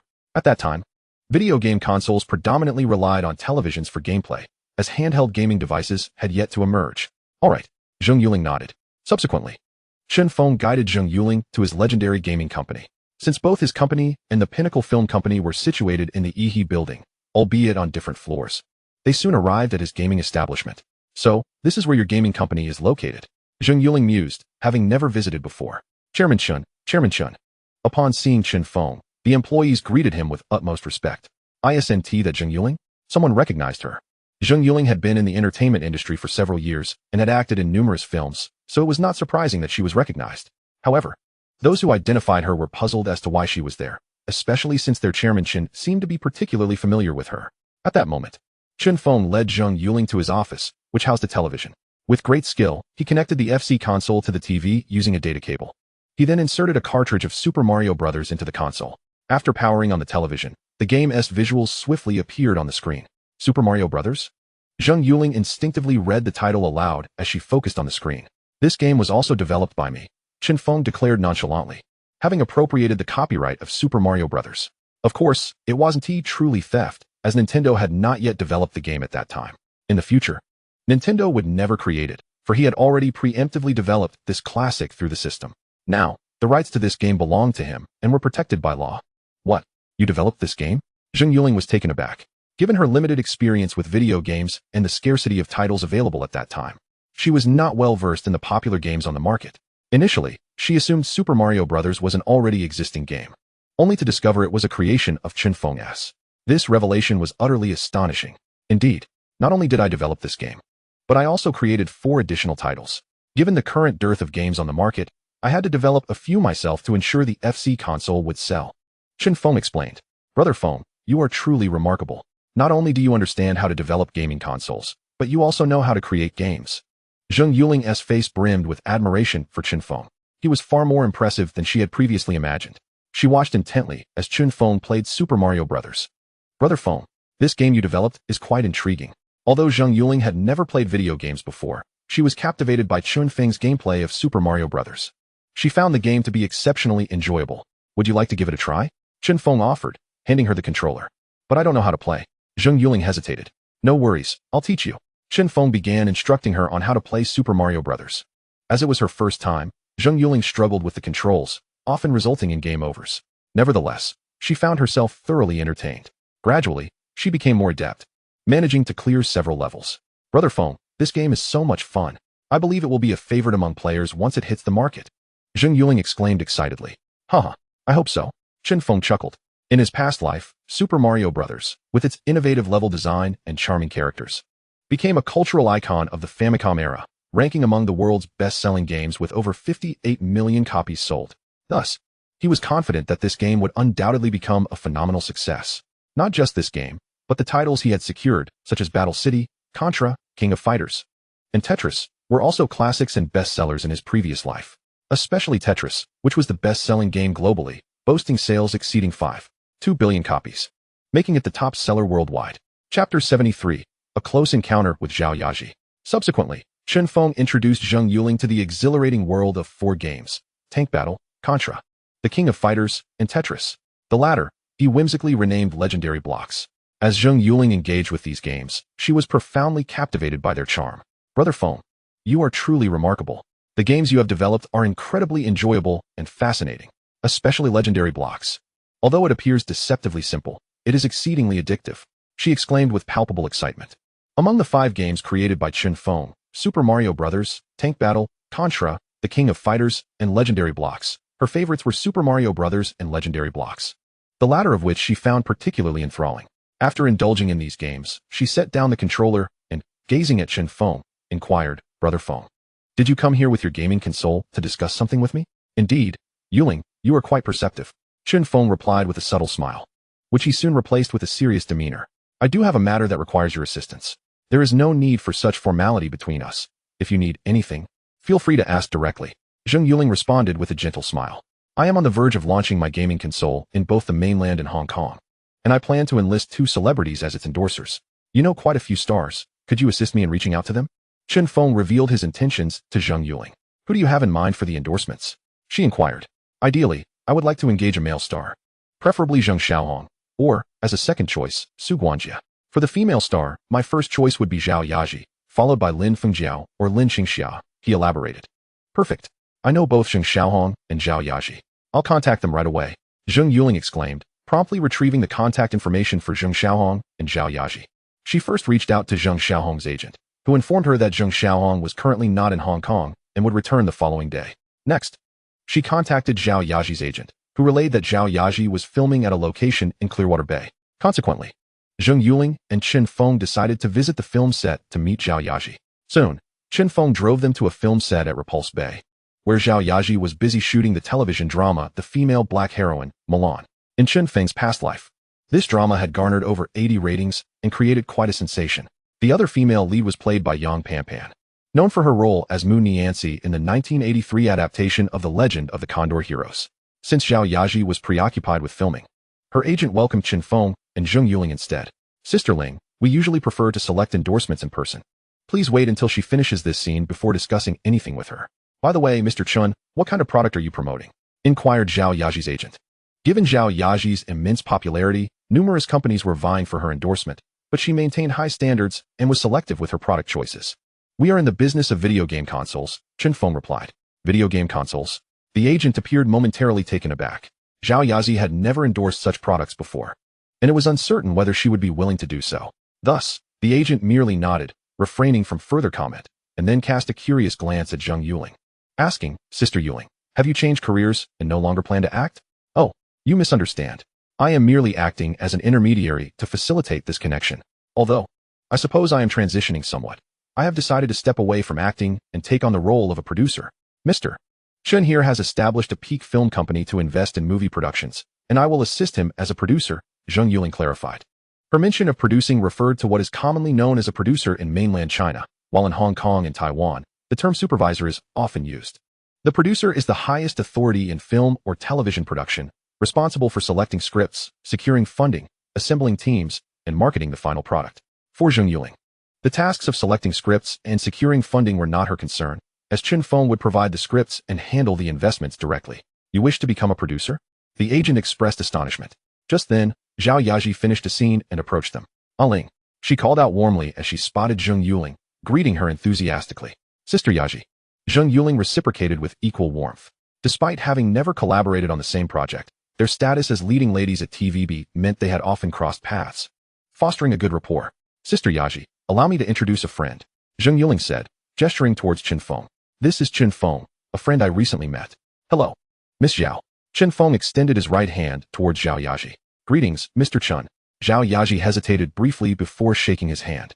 Her palm was soft and delicate, making the handshake exceptionally pleasant, truly delightful.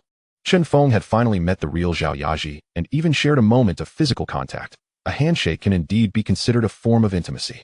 In his previous life, he could only admire her through screens, but now, he stood face to face with her. It must be said, Zhao Yaji was stunningly beautiful. Her every smile and frown could captivate the hearts of most men. Chen Feng found it curious that, in his past life, Zhao Yaji was already married to the Dr. Huang Hanwei at this time. Yet in his rebirth, he had learned through various entertainment publications that she was still single. What could this mean? Chapter 74, An Unexpected Encounter with Zhao Yaji. Sister Yaji, this friend of mine specializes in video games. He has recently developed a video game console that is set to launch soon, and he is eager to have you endorse it. Zheng Yuling conveyed their intentions to Zhao Yaji. A video game console? Zhao Yaji appeared momentarily surprised, having never endorsed such products before and possessing limited knowledge about them. Consequently, she found herself hesitating, contemplating whether to accept the endorsement offer. Miss Zhao, the video game console I have developed boasts exceptional performance. You may first examine its capabilities before deciding whether to endorse my gaming device. Chen Feng, noticing Zhao Yaji's hesitation, promptly took the initiative to showcase the prowess of the FC gaming console, attempting to persuade her to become its spokesperson. Very well, Zhao Yaji nodded in agreement. Subsequently, Zheng Yuling assisted Chen Feng in procuring a television set. The filming location at Repulse Bay is a hub for numerous films and television dramas from Hong Kong, making it quite easy to find a television here. With the television in place, Chen Feng swiftly connected the FC gaming console he had brought with him to the television using an AV cable. He inserted the Super Mario Bros. Game cartridge into the console's slot and powered on the television. Soon, the screen was graced with the vibrant visuals of Super Mario Bros. He began to play the game skillfully in front of Zhao Yaji. Oh, what game is this?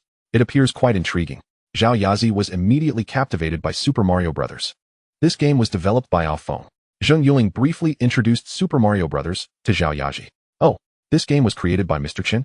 Zhao Yaji was momentarily taken aback. She recalled Zheng Yuling mentioning earlier that the FC console was developed by Chen Feng. Now, Zheng Yuling was stating that Super Mario Bros. Was also a creation of his. This meant that Chen Feng possessed knowledge of both the hardware and software of video games. A rarity indeed. Zhao Yaji's affinity for you has increased by 10, current affinity 20. While immersed in playing the game, Chen Feng was slightly stunned by the notification. He hadn't anticipated that Zhao Yaji's admiration for him would suddenly rise by 10 points. Should an opportunity arise in the future, he could find a way to let Zhao Yaji experience his charm, further enhancing her fondness for him. This gaming console performs admirably, providing a remarkably smooth gaming experience with excellent audio-visual quality. Moreover, the game itself is particularly engaging. The level design is superb. Is this a new game? How have I never played it before? Many onlookers at the filming site were drawn in. Among them were several gaming enthusiasts. They immediately recognized that Chen Feng's FC console performed exceptionally well, offering a seamless gaming experience without lag, along with impressive audiovisual effects. They also found Super Mario Bros. To be remarkably enjoyable. Hearing the high praise from the crowd for the FC console and Super Mario Bros., Zhao Yaji felt inclined to endorse this gaming device. Furthermore, Chen Feng was introduced by Zheng Yuling, and out of respect for her, she felt it would be impolite to decline. Subsequently, Chen Feng showcased 4 more games: Tank Battle, Contra, King of Fighters, and Tetris, in front of Zhao Yaji. These games left a significant impact on many of the gaming aficionados present, garnering high acclaim. Upon hearing their enthusiastic reviews and learning from Zheng Yuling that these 4 games were also developed by Chen Feng, Zhao Yaji's admiration for him deepened. She was astonished that Chen Feng could create such an impressive array of games. Zhao Yaji's affinity for you has increased by 5, current affinity 25. Miss Zhao, have you made a decision regarding endorsing my gaming console? Chen Feng set down the game controller and inquired, gazing at Zhao Yaji. I have made my decision. I will endorse your gaming console. Zhao Yaji responded with remarkable enthusiasm. Wonderful. Chen Feng was overjoyed. They then sought a quiet place to discuss the endorsement fee. After some negotiation, Chen Feng decided to offer Zhao Yaji 300,000 Hong Kong dollars to endorse the FC gaming console for 3 years. At this moment, this endorsement fee was quite substantial. Previously, Zhong Chuang only received around 10,000 to 20,000 for advertisements. However, Zhao Yaji's fame had notably surpassed that of Zhong Chuang, placing them in entirely different leagues. Miss Zhao, I wish us a fruitful collaboration. Chen Feng stood up and extended his right hand toward Zhao Yaji. To a successful partnership. Zhao Yaji also rose to her feet and shook hands with Chen Feng. Yuling, I entrust you with the advertising shoot. Chen Feng instructed Zheng Yuling. No problem. Zheng Yuling readily nodded in agreement. An advertising shoot? Zhao Yaji was momentarily taken aback, gazing at Zheng Yuling with surprise. Ling, have you switched careers to advertising? By the way, I forgot to mention, I have decided to no longer pursue acting and will instead become a producer. Feng has established a peak film company, and I will assist him in producing films. Additionally, I will help him with advertisements. Zheng Yuling quickly explained to Zhao Yaji. What? You are no longer acting? Zhao Yaji exclaimed in astonishment. Indeed, I am currently negotiating to terminate my contract with TVB. Furthermore, I am in the process of preparing a new film. Zheng Yuling smiled and nodded, glancing at Chen Feng as she spoke to Zhao Yaji. Moreover, the script for this new film is penned by Feng. What? Mr. Chen is also skilled in scriptwriting? Zhao Yaji was utterly surprised and taken aback. She had never anticipated that Chen Feng was also a screenwriter with the capability to create film scripts. Yes, Feng is exceptionally talented. He has written 8 film scripts, each one remarkable in its own right. It was these scripts that moved me to transition to producing, to bring these films to life. Zheng Yuling cast an admiring glance at Chen Feng, unable to conceal her reverence for him. Chapter 75. Zhao Yaji, you are a remarkably talented individual. What? Mr. Chen has written a total of 8 film scripts? Zhao Yaji was astonished to learn from Zheng Yuling that Chen Feng had indeed authored 8 film scripts. She gazed at Chen Feng in disbelief. Although she had not seen the content of these scripts and was unaware of their quality, the sheer quantity alone was impressive. Furthermore, she was quite familiar with Zheng Yuling, who had always held high standards. Since Zheng Yuling claimed that each of the 8 film scripts written by Chen Feng was particularly exceptional, it was evident why she had decided to transition to producing, intending to bring these scripts to life. Given Zheng Yuling's high regard for the quality of these scripts, it could be presumed that Chen Feng's creations were indeed of remarkable caliber. I was quite surprised to discover that Chen Feng is not only exceptionally skilled in video games, but also adept at crafting film scripts. Indeed, he is a true polymath. Zhao Yaji's affection level towards you is at 5, currently totaling 30. Upon hearing this notification, Chen Feng was momentarily taken aback.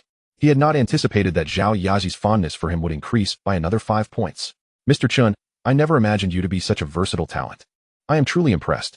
Zhao Yaji gazed at Chen Feng with admiration. Miss Zhao, you flatter me. Chen Feng responded humbly with a smile. Ailing, congratulations on encountering a benefactor. From now on, you need not toil endlessly in filming as I do. Zhao Yaji looked at Zheng Yuling with envy. Sister Ji, even as a producer, I won't have it easy. However, your assertion that I've met a benefactor is indeed a truth. Ah Feng is truly my benefactor. Zheng Yuling glanced at Chen Feng, her eyes brimming with affection and gratitude. The following day, Chen Feng and Zheng Yuling personally approached Zheng Xiaohui to discuss the endorsement of the FC game console. After witnessing Chen Feng's demonstration of the FC console, Zheng Xiaohui readily agreed to endorse it, offering the same fee of 300,000 Hong Kong dollars for a 3-year contract. Just as with Zhao Yaji. Subsequently, Zheng Yuling began preparations to shoot the advertisement for the FC game console. Yuling, here are several advertising scripts I have designed for my FC console. Please take a look and see if they meet your approval. Chen Feng had already devised several advertising concepts for his FC console. Let me see. Zheng Yuling took a folder from Chen Feng's hands. She opened it and meticulously reviewed the advertising scripts he had crafted, Hong Kong Island Edition. Advertisement Script 1, Family Fun, all in one. Visual, a family gathered in the living room. Parents and children playfully vying for the controller, laughter fills the air. The FC game console is the switch for family joy. Engage in competitive battles or cooperative adventures, one console, countless games. Slogan, FC, transforming the living room into an amusement park. Advertisement Script 2, Future Gaming, today as preview. Visual, the FC console floating and spinning amidst a dazzling sci-fi neon glow. Games from 1980, why do they resemble 2000s technology? The FC features the exclusive 8-bit super chip, with visuals more stunning than films and sound quality that surpasses the Red Pavilion. Plus, the world's first iPad control, allowing precision gameplay down to the millimeter. Experience the future of gaming today. Slogan, FC, leading the era by 20 years. Advertisement Script 3, Young Trendsetters. How can you do without FC? Visual, street youths clad in bell-bottoms and floral shirts flaunting FC tote bags outside an arcade, onlookers filled with envy. Arcade? That's so out. One FC console is worth 10 arcade machines. Plus, you can connect it to a TV and play anytime, saving money and time. Bring your FC to your friends' homes for a party, and you'll be the coolest one. Slogan, FC in hand, trending like wildfire. Advertisement Script 4, Gaming to Save Hong Kong. Revitalize the economy. Visual, female workers assembling the FC console on a production line, accompanied by an uplifting patriotic melody. Japanese arcade machines dominating Hong Kong? Not a chance. The FC is developed in Hong Kong and manufactured in mainland China. Every purchase supports local engineers and safeguards Hong Kong's tech future. Slogan, Patriotic youth must buy FC. Advertisement Script 5, The New Dating Paradise, FC Co-op Room. Visual, a couple on a rooftop in a tenement building playing romantic story on the FC. The boy controlling a character delivering virtual roses, the girl playfully hitting his shoulder. Spending money at a disco? Crowding at Lai Yuan? The FC co-op game. At only $300 a month, transforms your living room into a dating hotspot. A surefire tool for success in romance. It's a must-have for every man. Slogan, FC Dating. Pass in one take. Chen Feng also incorporated 5 games, Super Mario Bros., Tank Battle, Contra, King of Fighters, and Tetris, into the advertising scripts for the FC console. Advertisement 1, Super Mario Bros., Kowloon Walled City Adventure. Jump into the time tunnel and smash through the barriers of reality. The first ever fire-breathing TV console in Hong Kong. Red Hat Boy takes you through pipes to rescue the princess of Hong Kong. Plus, hidden Easter eggs. Eat wonton noodles to become invincible. And stomp on Koopa turtles on the rooftops of Yau Ma Ti. Visual, pixelated night scene of Nathan Road with Mario leaping atop a double-decker bus. Advertisement 2, Tank Battle, Brotherhood under Lion Rock. 2 joysticks surpass 100 incense sticks. Team up with your little brother to protect your father's tea restaurant. Blasting real estate tycoons with electronic shells. The first ever dual-player system in Hong Kong. 1 console in hand, no need to fight over the remote. Visual, pixelated ice room scene with tank barrels firing pineapple buns. Advertisement 3, Contra, Kai Tak Airport Rescue. Dare to don a vest and carry bullets.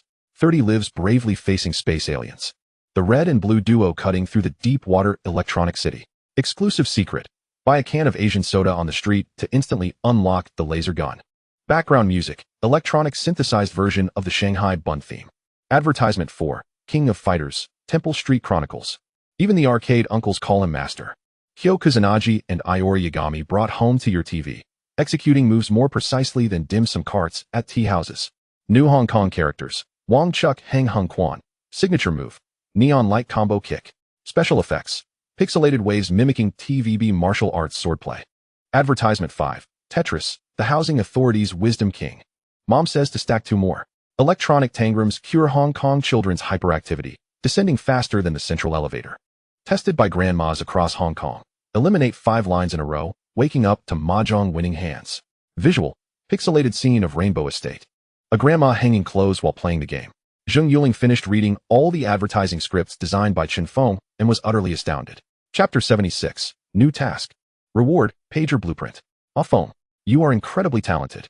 These advertising scripts you designed are all exceptionally captivating. Zheng Yuling was deeply impressed by the allure of Chen Feng's advertising concepts.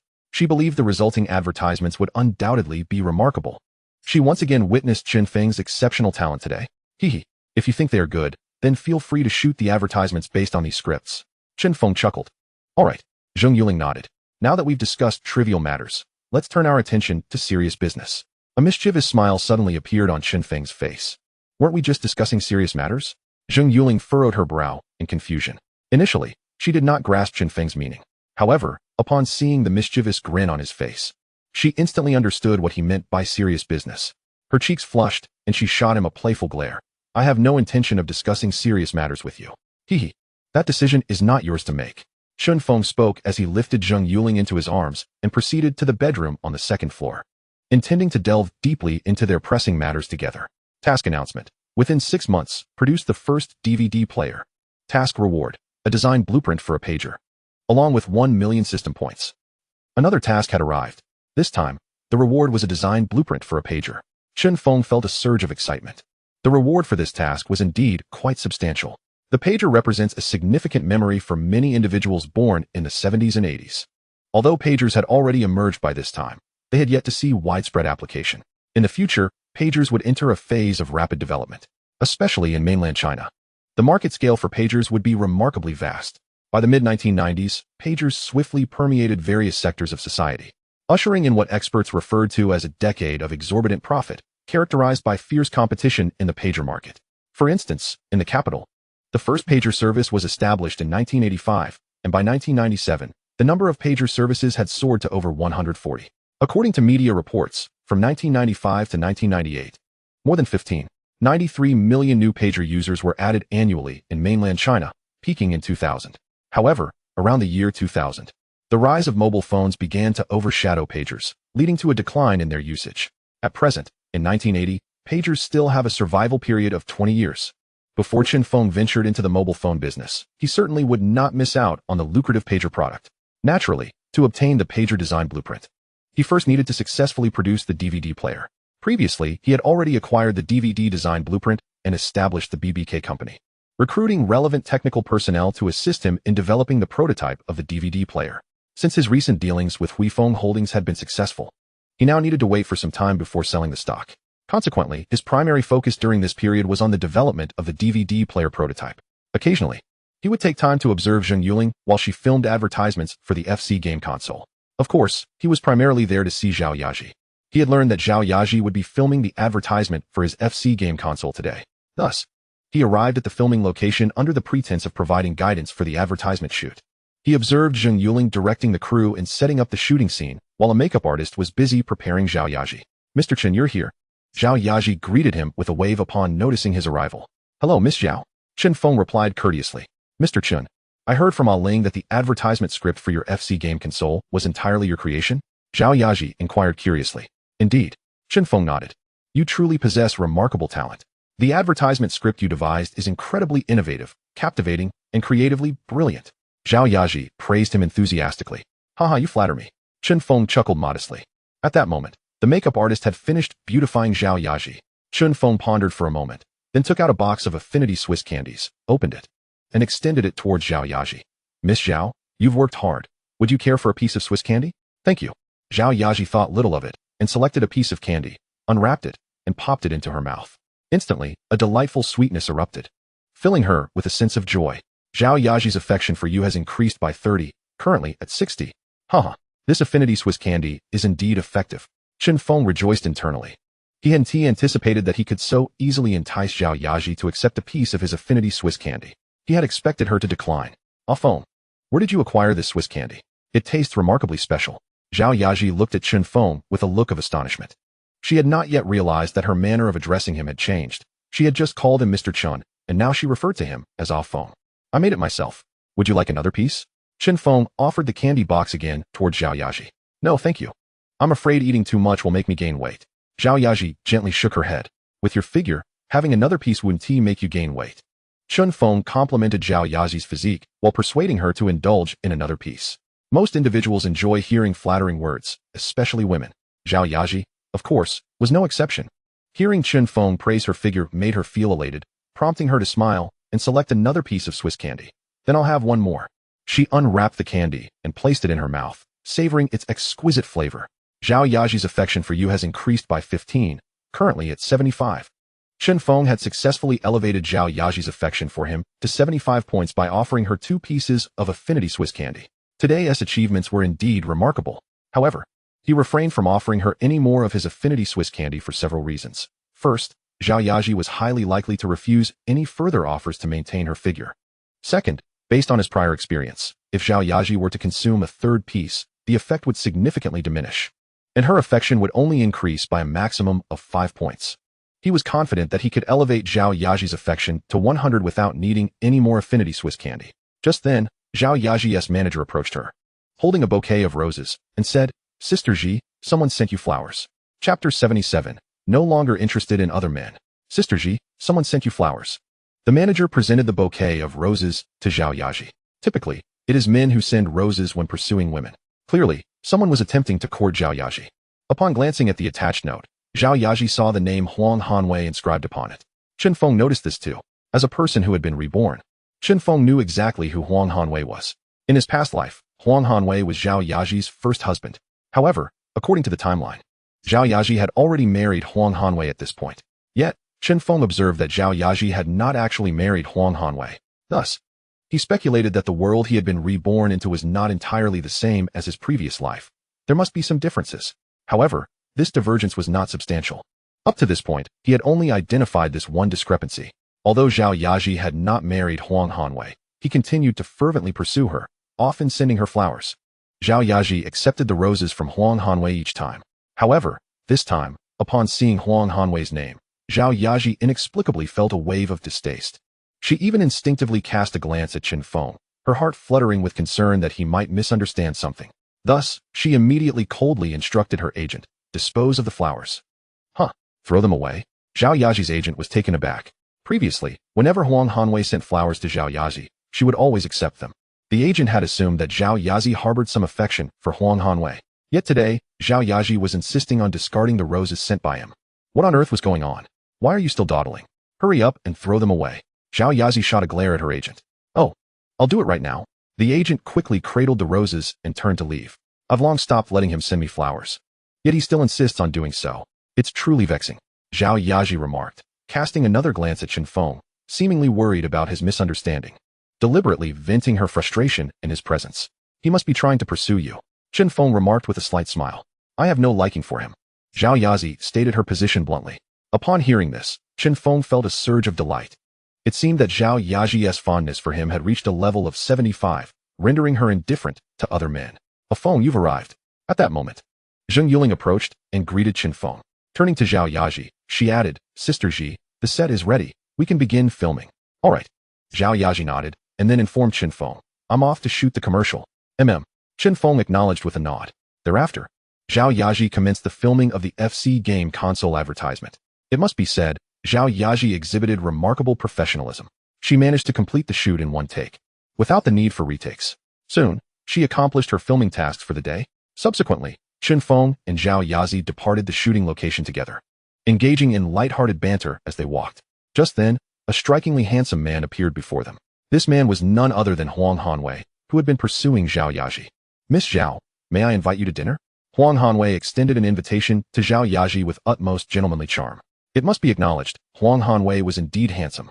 No wonder, in Chen Feng's past life, Zhao Yaji, even at such a young age, chose to marry him.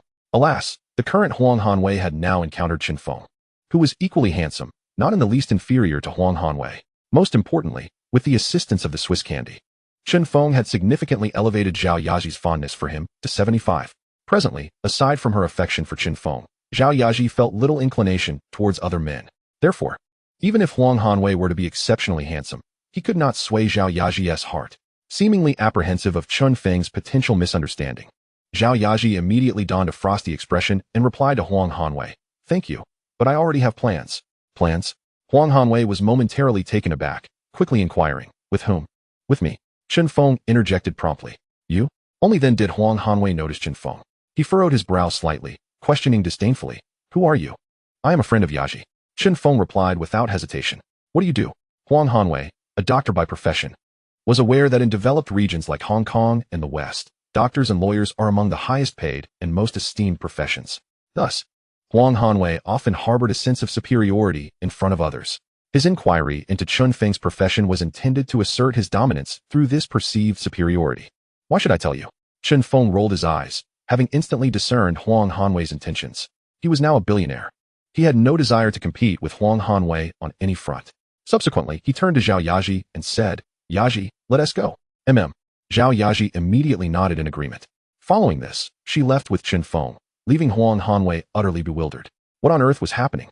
Previously, he had invited Zhao Yaji to dinner, and she had always graciously accepted. Why was she treating him so coldly today? At that moment, Zhao Yaji suddenly turned around and addressed Huang Hanwei. "By the way, please refrain from sending me flowers in the future." Having said that, she departed with Chen Feng, leaving Huang Hanwei standing alone, utterly disoriented. "A Feng, thank you for helping me out just now." Zhao Yaji expressed her gratitude to Chen Feng. "Anytime." Chen Feng replied with a slight smile, then added, "By the way, Yaji, I forgot to mention, I have quite a knack for stock trading. If you trust me, I can assist you with your investments." Chen Feng proposed this primarily to draw closer to Zhao Yaji, hoping that collaborating on stock trading would help maintain their connection. "You also know about stock trading?" Zhao Yaji looked at Chen Feng somewhat surprised. "Indeed. In fact, the funds I used for investing in films, as well as for manufacturing game consoles, were all earned through stock trading." Chen Feng's statement indirectly conveyed to Zhao Yaji that his stock trading skills were quite formidable. As anticipated, Zhao Yaji's eyes widened in astonishment. "You're so adept at stock trading?" Investing in a film typically requires hundreds of thousands, if not millions. As for the capital needed for manufacturing game consoles, Zhao Yaji was uncertain. But she was aware that the endorsement fees Chen Feng provided to her and Zheng Xiaowei totaled 600,000 Hong Kong dollars. Thus, the investment Chen Feng made in game consoles must have been substantial. If all this capital was indeed earned through stock trading, then Chen Feng's expertise in that realm must be impressive. Chapter 78. I must reward you properly. Although Zhao Yaji had not witnessed Chen Feng's stock trading skills firsthand, she now firmly believed his words. Moreover, with Chen Feng demonstrating the capability to invest in film production and manufacture video game consoles, it indicated his financial prowess was indeed formidable. Thus, she trusted that his stock trading skills should be exceptional. "Yaji, you can rest assured in entrusting your funds to me. I can double your wealth in a remarkably short time." Chen Feng smiled as he reassured Zhao Yaji. I believe in you. Currently, I have over 1 million on hand. I will entrust 1 million to you for stock trading." Zhao Yaji decided to allocate 1 million to Chen Feng for investment in stocks. This took Chen Feng by surprise. He had not anticipated such trust from Zhao Yaji, who was willing to hand over 1 million for stock trading. It was noteworthy that he had only known Zhao Yaji for a few days. It seemed that Zhao Yaji's fondness for him had indeed reached 75, leading her to place such trust in him. Moving forward, he needed to continue striving to elevate Zhao Yaji's fondness for him to a perfect score of 100. Due to his recent maneuver involving Huifeng Holdings, the current stock price hovers between 30 Hong Kong dollars and 33 Hong Kong dollars per share. Although this price exceeds the recommended buying range suggested by the stock trading guide, which is 27 Hong Kong dollars to 29 Hong Kong dollars per share, it is not excessively high. According to the trading information provided by the guide, Huifeng Holdings stock is projected to rise to between 51 Hong Kong dollars and 53 Hong Kong dollars per share. Thus, seizing the opportunity to invest in Huifeng Holdings now promises considerable returns. Consequently, Chen Feng invested the entire sum of 1 million entrusted to him by Zhao Yaji into this stock. Moreover, he secured a trading leverage of 2 times. His average purchase price stands at 31 Hong Kong dollars per share. All that remains is for him to patiently await the impending surge of Huifeng Holdings stock. During this waiting period, besides collaborating with his technical team to develop a prototype for the DVD player, he and Zheng Chuhong commenced preparations for the sale of the FC gaming console. They reached out to various media outlets, including television stations, radio stations, and newspapers, to arrange advertising. Simultaneously, they contacted distributors to assist in selling the FC gaming console. Naturally, They could not fully delegate sales to distributors to avoid future dependency on them. They needed to establish their own sales channels. Therefore, they rented storefronts in economically vibrant areas such as Tsim Sha Tsui, Central, Causeway Bay, and Mong Kok, launching dedicated FC gaming console stores. To ensure these stores could be operational swiftly, Zhong Chuhong personally assisted Chen Feng in the decoration of the FC gaming console outlets. Brother Feng, I have nearly completed the decoration for the FC gaming console stores in Tsim Sha Tsui, Central, Causeway Bay, and Mong Kok, as per your request. Soon, these stores will be ready for use. In Chen Feng's villa, Zhong Chuhong meticulously updated him on the progress of the store decorations. Chuhong, you have truly worked hard. Chen Feng expressed his heartfelt gratitude. Zhong Chuhong had consistently devoted herself to managing the legendary gaming company for him. Previously, she had traveled to Shenzhen to help establish an electronics factory for the production of FC gaming consoles and game cartridges. Now, she was assisting him in liaising with media outlets for advertising, scouting storefronts in Tsim Sha Tsui, Central, Causeway Bay, and Mong Kok, and overseeing the decoration of these stores. Without Zhong Chuhong's support, he could not have progressed so swiftly in launching the FC gaming console. It's no trouble at all. Not at all. Zhong Chuhong smiled brightly. Today, I must treat you well, Chen Feng declared, lifting Zhong Chuhong into his arms as he headed toward the bedroom on the second floor. He intended to express his appreciation for her efforts through tangible actions. The following day, after enjoying breakfast, Zhong Chuhong set off from Hong Kong Island. She was bound for the mainland cities of Shenzhen, Shanghai, and Beijing to prepare for the sale of the FC gaming console. Chen Feng and Zhong Chuhong had previously agreed to focus their sales efforts on these 3 locations in mainland China. The rationale behind selecting only these 3 cities was primarily due to the widespread poverty in most parts of the mainland, where few could afford an FC gaming console. Only Shanghai and Beijing boasted a concentration of affluent individuals. Even in Shenzhen, the number of wealthy people was notably scarce. However, Shenzhen serves as a vital gateway for reform and opening up. Despite the current scarcity of wealthy individuals, Shenzhen could attract merchants from other regions seeking to trade various electrical appliances.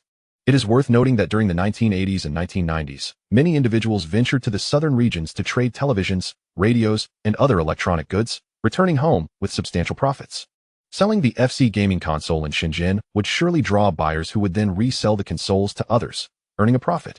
This strategy would significantly reduce his transportation and sales costs. His choice of Shenzhen, Shanghai, and Beijing as the primary hubs for selling the FC gaming console was also influenced by this consideration. Beijing could extend its reach to northern markets, including the northeastern regions. Shanghai could cater to both central and southern markets, as well as those bordering the north.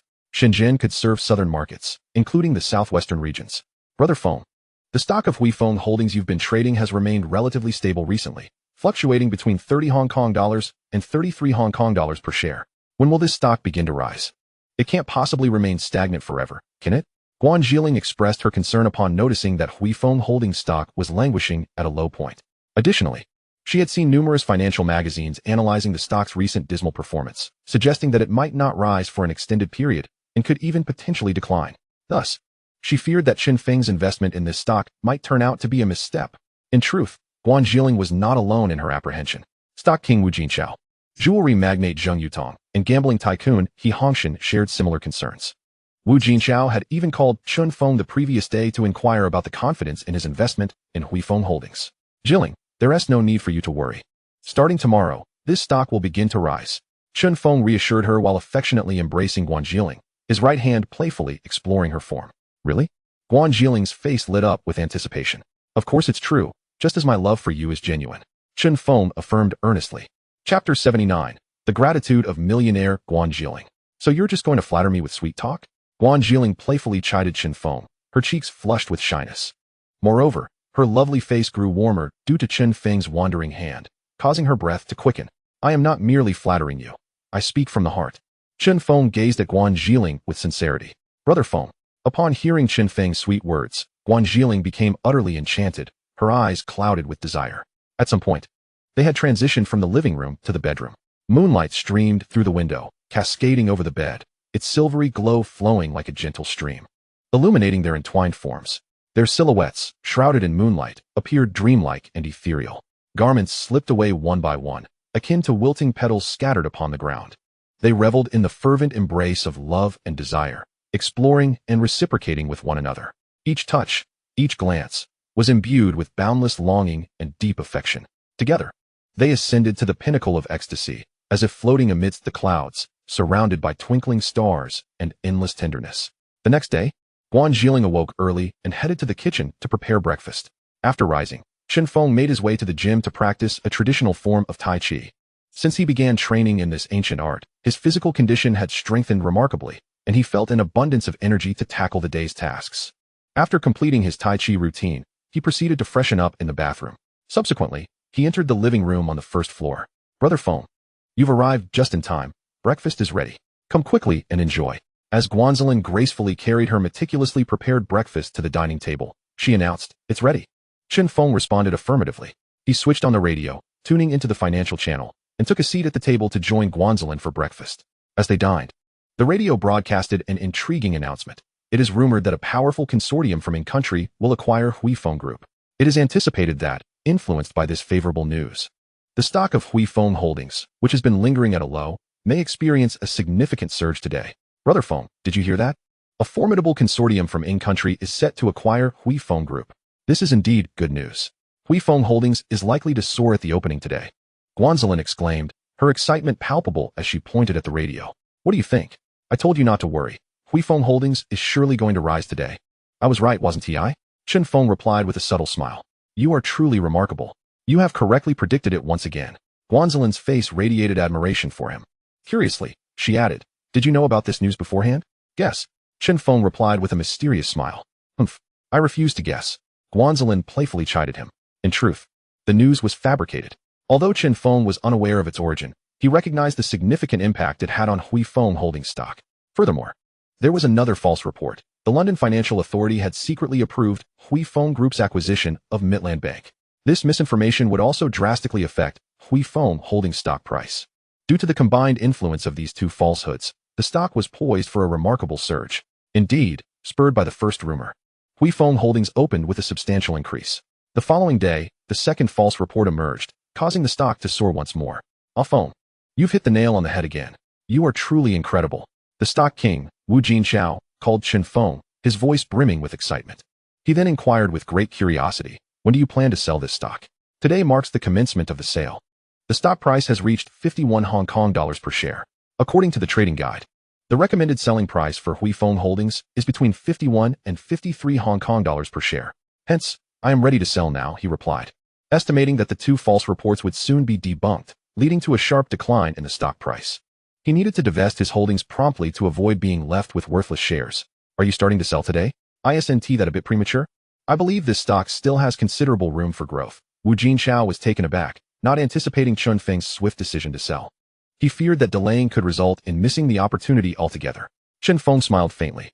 "Ah Feng, have you received some unfavorable insider information?" Wu Jinxiao asked, puzzled. "You will find out soon enough," Chen Feng responded enigmatically.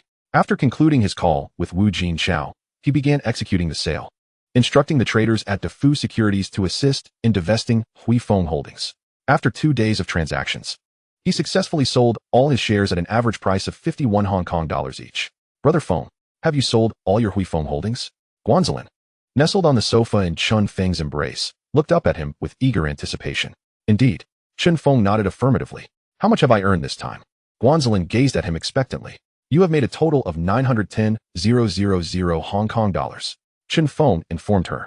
910,000. "That means I now have over 1 million? Guanzilin's expression was one of sheer astonishment. "Precisely. You are now a millionaire." Chen Feng smiled gently. "Brother Feng, thank you. I am so grateful for all the money you have helped me earn." Guanzilin expressed her heartfelt gratitude, burying her charming face in Chen Feng's embrace. Previously, when Chen Feng had mentioned that she could earn millions in a short span, she had been somewhat skeptical. Now, with his assistance, she had indeed become a millionaire. "Huh. A mere thank you won't suffice." Chen Feng chuckled, a mischievous grin appearing on his face. Guanzilin, well aware of his intentions, blushed and shyly murmured, "Tonight, whatever you desire, you shall have." Her words acted as an aphrodisiac, igniting Chen Feng's passions, and he immediately acted upon his desires, pinning Guanzilin beneath him. After a fervent encounter, Guanzilin curled up contentedly in Chen Feng's arms, her face radiating satisfaction. At that moment, she curiously asked, "Brother Feng, how much did you earn this time?" Chapter 80, a profound gain of 10.8 billion. "Brother Feng, how much did you earn this time?" Guanzilin was exceedingly curious about Chen Feng's total earnings. "Approximately around 1 billion. Chen Feng replied nonchalantly regarding his profits. His own capital, after deducting all expenses, yielded a remarkable return of 3.9 billion Hong Kong dollars.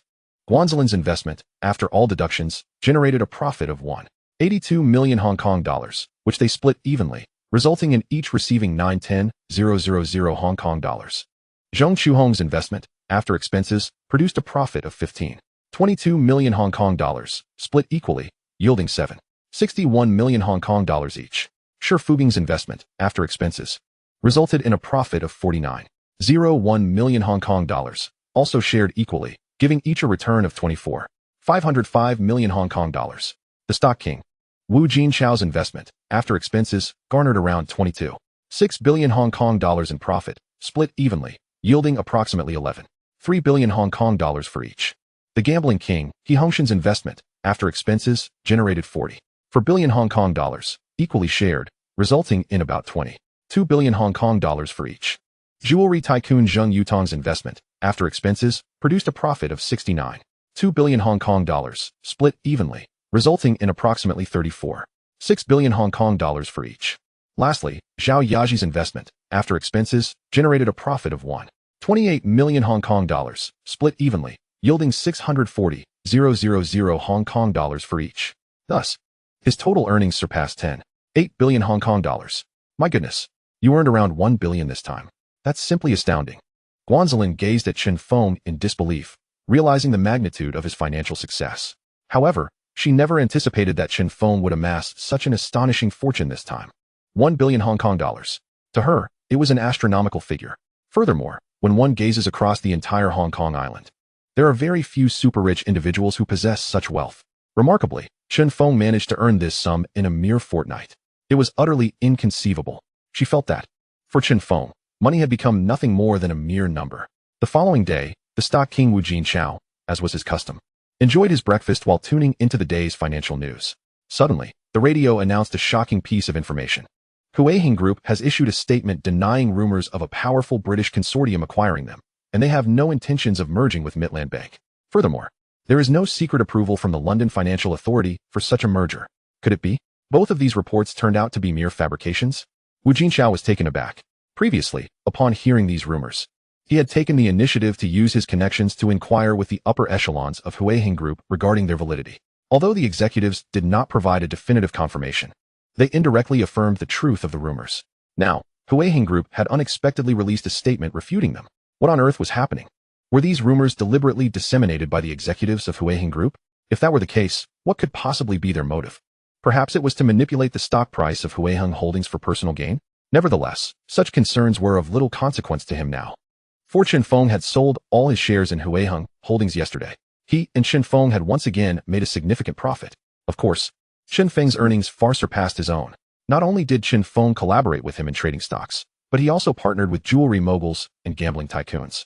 Through the financial backing of these individuals, Chen Feng's gains were immense, truly enviable. Indeed, while he felt envy, he also held a deeper admiration for Chen Feng, who consistently demonstrated remarkable precision in both his buying and selling decisions.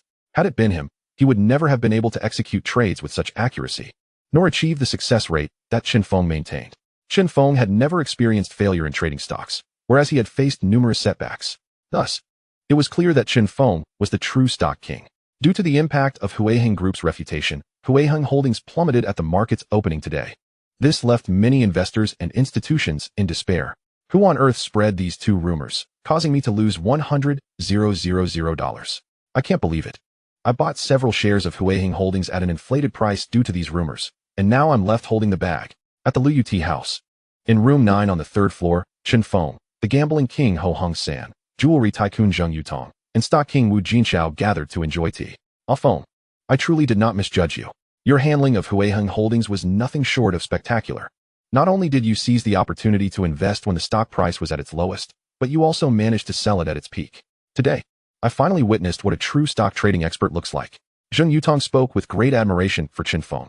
Indeed, Feng's maneuvering with Huiheng Holdings was exceptionally impressive. Yesterday, when he sold the stock, I pondered why he didn't wait a bit longer. Today, Huiheng Group released their refutation announcement. Consequently, Huiheng Holdings stock price plummeted upon opening. Feng's timing was impeccable. Wu Jinchao exclaimed with excitement. Haha, Feng, you are truly remarkable. The gambling king Ho Hung Sen smiled and gave Chen Feng a thumbs up. Previously, he had entrusted $500 million to Chen Feng for stock trading, trusting in the expertise of the jewelry and stock kings. Yet, he harbored some concerns about the potential for failure. Now, it was evident that his worries were entirely unwarranted. Chen Feng's trading was nothing short of textbook excellence. Uncle Shun, Uncle Tong, Uncle Chow, you flatter me. Chen Feng smiled modestly. Ah Feng, what stock do you plan to trade next? Zheng Yutong asked with eager anticipation. I haven't made a decision yet. I'm still researching. Chen Feng replied. He needed to await the next stock trading information to be provided by the trading guide. Chapter 81. The prototype of the DVD player is complete. At the Yihe building, Bubu Gao Company. After a period of diligent effort, Chen Feng, with the assistance of talented technicians such as Tan Yongchang and Zhou Guozhong, successfully constructed the prototype of the DVD player according to the design schematics provided by the system. Naturally, he also crafted a DVD disc for testing the prototype. Finally, it was accomplished. The moment of witnessing a miracle was at hand.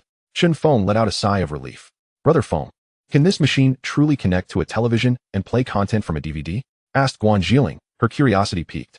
Indeed, you shall see shortly. Chen Feng replied with a smile, nodding affirmatively. With that, he connected the DVD player prototype to a television using an AV cable. He powered on the prototype and inserted a DVD disc into its compartment. Next, he turned on the television and switched it to AV mode. At that moment, Tin Yongchang, Zhou Guozhong, and the other technicians felt a wave of anxiety wash over them. They feared that all their efforts over the past few days would prove fruitless. Before long, the television screen displayed a welcome screen for Bubu Gao DVD. Following that, a commercial video featuring Zhao Yaji for the FC gaming console appeared on the screen. It turned out that he had recorded Zhao Yaji's advertisement onto the test DVD disc. It's working. The television has a picture. We have succeeded. Guan Zhiling exclaimed with excitement, pointing at the screen. Yes, we have succeeded. Tan Yongchang, Zhou Guozhong, and the other technicians leaped up in joy. After so many days of effort, they had finally assisted Chen Feng in bringing the DVD player prototype to fruition. They were filled with exhilaration and excitement. This was an entirely new electronic product, one that had never existed before. Their collaboration with Chen Feng in developing this electronic product marked a historic achievement. Even though the lion's share of the credit belonged to Chen Feng, although similar products, such as video players, had existed prior, this innovation was set to revolutionize the market. However, it is essential to recognize that the DVD player and the video recorder do not belong to the same category of devices. The medium for playback in a video recorder is a tape, which is a type of magnetic medium. In contrast, the DVD player utilizes a digital disc for playback. Digital discs are significantly more advanced than tapes. Moreover, digital discs represent the technological frontier of future developments. Presently, renowned international corporations such as Sony and Philips are conducting research into digital disc technology. However, their investigations pertain to CD technology. The DVD technology that Chen Feng is developing is far superior to CD technology. Most critically, companies like Sony and Philips have yet to conquer CD technology. Even if they were to succeed in that endeavor, their CD technology would still lag significantly behind DVD technology. This phenomenon can be described as conquering yet falling behind. Of course, it is perhaps unfortunate that Sony, Philips, and others have not yet grasped this reality. In their perspective, the current company, Bubu Gao, appears to be a relatively obscure and insignificant entity. They might not have even heard of it. Naturally, they would not pay attention to Chen Feng's Bubu Gao. They remain oblivious to the fact that the substantial funds they are investing in developing CD technology are already overshadowed by the DVD technology that Chen Feng has pioneered. Chairman Chen, you are truly remarkable. The DVD you invented can indeed play videos, just like a video recorder. Your creation of the DVD marks a historic milestone. Tan Yongchang gazed at Chen Feng with admiration. Before Chen Feng had produced a prototype of the DVD player, he had expressed skepticism about Chen Feng's DVD technology. He believed that the DVD technology proposed by Chen Feng was merely a gimmick. However, during this period of collaboration in developing the DVD player, he has come to realize that the technology possessed by Chen Feng is far more powerful and advanced than he had imagined. Although Chen Feng does not have the same high academic qualifications as he does, the technology Chen Feng commands far surpasses his own. In fact, it is not only Tan Yongchang who feels this way. Many other technical talents, including Zhou Guozhong, share the same sentiment. Previously, they considered themselves to be high achievers from prestigious global universities, while they regarded Chen Feng as merely a mainland newcomer. They even thought that they lacked the capability to develop an entirely new product. Yet, Chen Feng aspired to create something novel. Now, they have fully realized how mistaken they were. Chen Feng is indeed far superior to them. Is that not Zhao Yaji? It appears that this video features Zhao Yaji promoting a product called the FC game console. What kind of game console is the FC? How come I have never heard of it before? Furthermore, this is the first time I have heard of the legendary game company. Does this game company exist in our region? Zhou Guozhong, Tin Yongchang, and others discovered that the trial disc recorded by Chun Feng contained content advertising the FC game console produced by the legendary game company. They had not heard of either the FC game console or the legendary game company. They felt utterly perplexed. Haha. You may not yet realize that the legendary game company is also a gaming company founded by our Chairman Chun. As for the FC game console, it is a video game machine developed by Chairman Chun. This video game console is set to be launched soon. Guan Zhiling explained the confusion of Zhou Guozhong, Tin Yongchang, and others. What? The legendary game company was actually founded by Chairman Chun? He also developed a video game console? Zhou Guozhong, Tin Yongchang, and the others looked at Chun Feng in astonishment. They had not anticipated that Chun Feng was so well-versed in video game technology and had developed a gaming console. Our chairman not only created a video game console, he also developed several video games. These games are particularly engaging. Once the FC game console is released, you will understand. Guan Zhiling cast an admiring glance at Chun Feng, wearing an expression of pride. At this moment, Zhou Guozhong, Tin Yongchang, and others were once again left speechless in awe. Chapter 82. Constructing the Wafer Factory. Zhou Guozhong, Tin Yongchang, and the group of technical talents were utterly astonished. Upon learning from Guan Zhiling that Chun Feng had not only developed a video game console, but also several video games, they marveled at his prowess. Not only is he proficient in hardware, but he is also highly skilled in software. He possesses extensive expertise in video, audio, optical storage technologies, and is equally adept in video game technology. Chun Feng is truly a versatile technical prodigy. While assisting Chun Feng in developing the DVD player, they had already recognized his exceptional capabilities. Now, it is evident that Chun Feng exceeds their expectations by leaps and bounds. Chairman Chun, you are indeed extraordinary. You even possess knowledge in video game technology. Zhou Guozhong expressed his admiration by giving Chun Feng a thumbs up. Chairman Chun, once the FC game console is released, I will definitely purchase one. Tin Yongchang interjected. Haha, thank you for your support. Chun Feng responded with a smile. By the way, Chairman Chun, how much will the FC game console cost? Zhou Guozhong inquired. It is quite affordable. The basic version of the FC game console is priced at only 499 Hong Kong dollars. Chun Feng revealed the pricing of the FC game console. Only 499 Hong Kong dollars. That is remarkably inexpensive. That is considerably cheaper than the Atari 2600 gaming console. Moreover, it is also less expensive than Nintendo's Color TV Game 6 and Color TV Game 15. Zhou Guozhong was taken aback. He particularly enjoys playing video games. At this time, the video game market is predominantly dominated by two gaming companies. One is the American Atari company. The other is Japan's Nintendo company. At this stage, Nintendo is in the early stages of its development in the video game console industry. Meanwhile, Atari is the global leader in video game consoles. However, whether it is Atari or Nintendo, the video game consoles they produce are notably expensive, with limited accessibility, primarily targeting a niche market of high-end consumers. The vast majority of gaming enthusiasts are engaged in playing coin-operated arcade games. For instance, the Electronic Amusement Park. This arcade integrates shooting, racing, and puzzle games, attracting children and teenagers through a coin-operated mechanism. It is commonly found in shopping malls, amusement parks, and other public venues, serving as a hallmark of street entertainment in our region. Additionally, there is the Pac-Man arcade. This classic maze arcade game has gained worldwide popularity due to its simple controls and engaging gameplay, making it a favored choice in local arcades. Thus, during this time, home video game consoles have not gained popularity due to their exorbitant prices. At this time, the Atari 2600 gaming console was priced at $199 in the United States, while in Hong Kong, it retailed for around 600 Hong Kong dollars. The Nintendo Color TV Game 6 and Color TV Game 15 consoles were priced at approximately 600 Hong Kong dollars each in Hong Kong. Remarkably, the FC console developed by Chun Feng was available for merely 499 Hong Kong dollars. Such an astonishingly low price. If the FC console is indeed this affordable, it could potentially catalyze the widespread adoption of home video game systems. Chairman Chun, with such a modest price for the FC console, is there still a profit margin? Zhou Guozhong speculated that with such a low selling price, there might be little to no profit left for Chun Feng. Was Chun Feng attempting to seize the home console market through a low-price strategy? If that were the case, Zhou felt that Chun Feng need not resort to such measures, as he believed the home console market was not particularly vast, rendering it unnecessary to incur losses to capture it. In truth, he entirely underestimated the potential of the home console market. In Chun Feng's previous life, following the launch of the FC console by Nintendo, it rapidly gained global popularity. Many households in developed nations purchased this console. Nintendo successfully penetrated the U.S. video game market with this console, ultimately becoming the preeminent force in the global gaming industry. Do you think I am someone who engages in loss-making ventures? Rest assured, even at such a low price for the FC console, I still maintain a profit. Chen Feng smiled subtly. He certainly would not engage in unprofitable business. Firstly, he had invested very little in research and development costs. The system provided the design blueprints for the FC console, which he followed directly to bring the console to fruition. Thus, the R&D costs were virtually negligible. Secondly, he also endeavored to minimize manufacturing costs.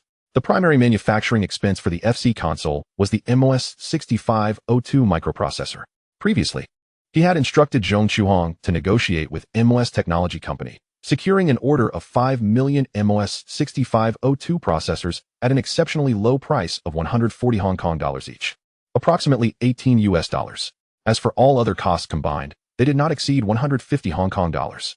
Consequently, the total cost of the FC console he produced would not surpass 300 Hong Kong dollars. He set the base model of the FC console at a price of 499 Hong Kong dollars, leaving a substantial profit margin. Later that evening, at Chen Feng's villa, Jilin, prepare yourself for a trip to Shenzhen. I need you to help me establish several electronics factories there to manufacture DVD players. Chen Feng planned to have Guan Jilin assist him in setting up production facilities for DVD players in Shenzhen. All right. Guan Jilin nodded decisively in agreement. In fact, Chen Feng had previously mentioned this task to her, so she was already mentally prepared. This mission to Shenzhen will be quite challenging for you. Besides constructing several electronics factories, you will also need to build a wafer plant. This is your specific task for the trip. Chen Feng handed a folder to Guan Jilin. Given that he held all the core technologies for the DVD player he was developing, many essential components needed to be produced in-house. Particularly, the most critical audio and video decoding chip, for which there were no similar products available at that time. He had to manufacture it himself. Thus, he needed to establish a wafer plant primarily for the production of the audio and video decoding chips.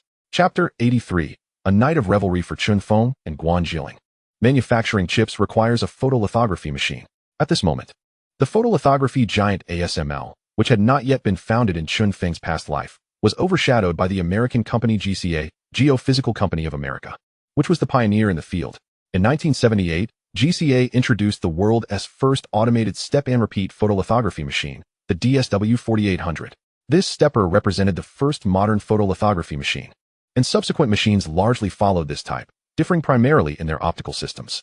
Therefore, he intended for Guan Jilin to procure the DSW-4800 from GCA for the construction of the wafer plant. Understood. Guan Jilin nodded. Here are some materials regarding factory establishment in Shenzhen. The documents included contact information for some important officials in the Shenzhen government. This information would greatly assist her in setting up the factory. Chen Feng handed another folder to Guan Jilin. This folder contained all the experiences and materials accumulated by Zhong Chuhong during her previous factory establishment in Shenzhen. He had asked Zhong Chuhong to summarize these insights for Guan Jilin. With this knowledge, Guan Jilin would avoid many pitfalls in her endeavor to establish the factory in Shenzhen. Feng Ge, you are incredibly thoughtful. Guan Jilin did not expect Chen Feng to be so considerate, preparing her with information regarding factory establishment in Shenzhen. Jilin, this trip to Shenzhen may be quite demanding for you, Chen Feng said apologetically, embracing Guan Jilin. He had more pressing matters to attend to and could only rely on her to assist him in the factory establishment. It's not difficult at all. I would do anything to help you. Guan Jilin pressed her delicate face against Chen Feng's chest, radiating happiness. Jilin, you're so obedient. If I don't cherish you properly, I would truly be remiss. Chen Feng's gaze towards Guan Jilin suddenly turned tender. In the next moment, he turned over, pinning Guan Jilin beneath him, and expressed his affection through tangible actions. That night belonged solely to the two of them in a celebration of love. The following morning, Chen Feng awoke early. To his surprise, he discovered Guan Jilin nestled in his embrace, sleeping like a docile kitten. Previously, when he woke up, Guan Jilin would already be awake, preparing breakfast in the kitchen. However, today, she had not yet stirred. Quite unusual. Just then, Guan Jilin slowly opened her eyes. Jilin, you're awake. Chen Feng smiled at her. Guan Jilin nodded gently. Why did you wake up so late today? Chen Feng asked with concern. Isn't it because of you? You kept me busy last night, and now I'm sore all over. Guan Jilin shot him a playful glare. Who told you to be so irresistible? Next time, I will certainly be more cautious. Chen Feng replied with a faint smile. I knew you would sweet-talk me. Guan Jilin teased him with a playful look. After finishing her words, she began to rise from her bed and dress. Shortly thereafter, Chen Feng followed suit, getting out of bed and putting on his clothes as well. This morning, you still need to take a train to Shenzhen, so do not worry about preparing breakfast. Let us go out to eat together in a little while. Then I will drive you to the train station. Chen Feng reminded Guan Zhiling. Understood. Guan Zhiling nodded. Subsequently, she went to the bathroom to freshen up, while Chen Feng headed to the gym to practice the ancient art of Tai Chi. Once he completed a set of Tai Chi, he proceeded to wash up. Following that, he and Guan Zhiling went out for breakfast together. After finishing their meal, he drove Guan Zhiling to the train station. Once in Shenzhen, be sure to prioritize your safety. Also, remember to rest and eat well. Chen Feng earnestly advised Guan Zhiling. Just like before with Zheng Chuhong, he arranged for a female bodyguard to closely protect Guan Zhiling, ensuring her safety against any unforeseen circumstances. You must also be cautious and take care of your rest and diet. Guan Zhiling reciprocated the concern. They then embraced and bid farewell. After sending Guan Zhiling off, Chen Feng drove to the legendary game company. Chairman Chen, our advertisements have already aired today on the wireless television station, Asia Television, Hong Kong Island Radio, and Commercial Radio. We have also published our ads in Ming Pao, Dongfang Daily, and the South China Morning Post. A manager responsible for advertising at the legendary game company reported the advertising status to Chen Feng. I see. Chen Feng held a copy of Ming Pao in his hand. This edition featured an advertisement for the FC gaming console. Although it is said that fine wine needs no bush, many products require a certain level of exposure, especially electronic products. Thus, he invested a considerable amount in advertising to enhance the visibility of his FC gaming console. In 3 days, the FC gaming console will officially launch in Hong Kong. Just then, the landline on his desk rang. He picked up the receiver and placed it to his ear, saying, "Hello, this is Chen Feng." "Ah Feng, it's me." The voice of Zhao Yaji came from the other end. At that moment, Zhao Yaji was also holding a copy of Ming Pao. In a conspicuous position on the page, she held an FC gaming console, accompanied by the slogan, "Family fun, all in one." Looking at the advertisement, she smiled and said, "I have seen the advertisement you placed in Ming Pao, and the effect is quite good. Of course, with your beauty. No matter how the advertisement is shot, the results are bound to be remarkable." Chen Feng candidly praised Zhao Yaji. This compliment made Zhao Yaji beam with joy, laughing heartily. "By the way, there is something I haven't had the chance to tell you. Previously, I asked you to give me your money to invest in stocks. I have already helped you earn 640,000 Hong Kong dollars. Chen Feng shared this good news with Zhao Yaji. "What? You've already helped me earn 640,000 Hong Kong dollars? So much?" Zhao Yaji was taken aback, almost thinking she misheard. She had given Chen Feng 1 million Hong Kong dollars. In less than 10 days, he had managed to help her earn 640,000 Hong Kong dollars. This was astounding. Is what Chen Feng said true? Chapter 84 Zhao Yaji, I would like to invite you to my home for a meal. You have helped me earn 640,000 Hong Kong dollars? So much. Upon hearing from Chen Feng that he had indeed helped her earn 640,000 Hong Kong dollars in the stock market, Zhao Yaji was utterly astonished. She thought it impossible to earn such a sum in such a short time, even after exhausting herself filming a drama. Yet Chen Feng had accomplished this feat in less than 10 days. This was truly impressive. She wondered if she had misheard. Thus, she immediately asked in a tone of inquiry, "Is that for real?" "Of course it is." Chen Feng responded with unwavering confidence. "Ah Feng, I never anticipated your stock trading skills to be so exceptional." Zhao Yaji expressed her astonishment and admiration. Zhao Yaji's favorability towards you. 10. Current favorability, 85. Upon hearing this notification, Chen Feng smiled slightly. Zhao Yaji's affection for him was growing. He believed that it wouldn't be long before her favorability reached 100. "By the way, Ah Feng, how much did you earn this time?" Zhao Yaji asked curiously. As soon as she spoke, she realized her question might be too forward. How much Chen Feng earned was his private matter. She shouldn't have asked so casually. So, she quickly added, "If it's inconvenient for you to share, you don't have to tell me. There is nothing inconvenient about it. This time, I earned approximately 1 billion Hong Kong dollars. Chen Feng did not conceal his earnings from Zhao Yaji. "What? You actually earned 1 billion Hong Kong dollars? Zhao Yaji's eyes widened, filled with disbelief. She never imagined that Chen Feng could earn such a substantial amount. This was terrifying. In reality, my ability to earn such a sum primarily relied on the capital from the Stock King, the Jewelry King, and the Gambling King. They entrusted me with significant funds to invest in stocks. The profits are split evenly among us. Additionally, I have a considerable amount of my own capital. That is how I was able to earn around 1 billion Hong Kong dollars this time." Chen Feng explained. "I see." Zhao Yaji nodded in understanding. Following that, she expressed her admiration to Chen Feng. "Ah Feng, you are truly impressive. Even the Stock King, Jewelry King, and Gambling King have entrusted funds to you for stock trading." Zhao Yaji's favorability towards you. 5. Current favorability, 90. Zhao Yaji's favorability towards me increased by another 5 points. Chen Feng was momentarily taken aback. He hadn't expected that merely explaining to Zhao Yaji how he managed to earn around 1 billion Hong Kong dollars would lead to such an increase in her affection. What an unexpected delight. Ah Feng, are you free tonight? Zhao Yaji inquired. Yes. Chen Feng nodded. I would like to invite you to dinner to thank you for helping me earn 640,000 Hong Kong dollars. Zhao Yaji expressed her intention. There is no need to be so courteous. Chen Feng smiled slightly. You helped me earn such a large sum. It's only right that I treat you to a meal. I hope you will accept. Zhao Yaji spoke earnestly. All right then. Chen Feng nodded in agreement. He then asked, where shall we dine? Come to my home. I will personally cook for you. If it doesn't taste good, please don't hold it against me. Zhao Yaji replied.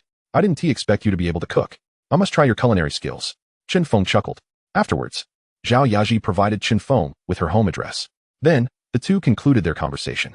In Clearwater Bay, at the villa of the gambling king, Ho Hung Sun, two individuals occupied the sofa in the living room. One of them was Ho Hung Sun himself, engrossed in the news presented in a newspaper. The other was his most beloved daughter, Ho Chao Chung.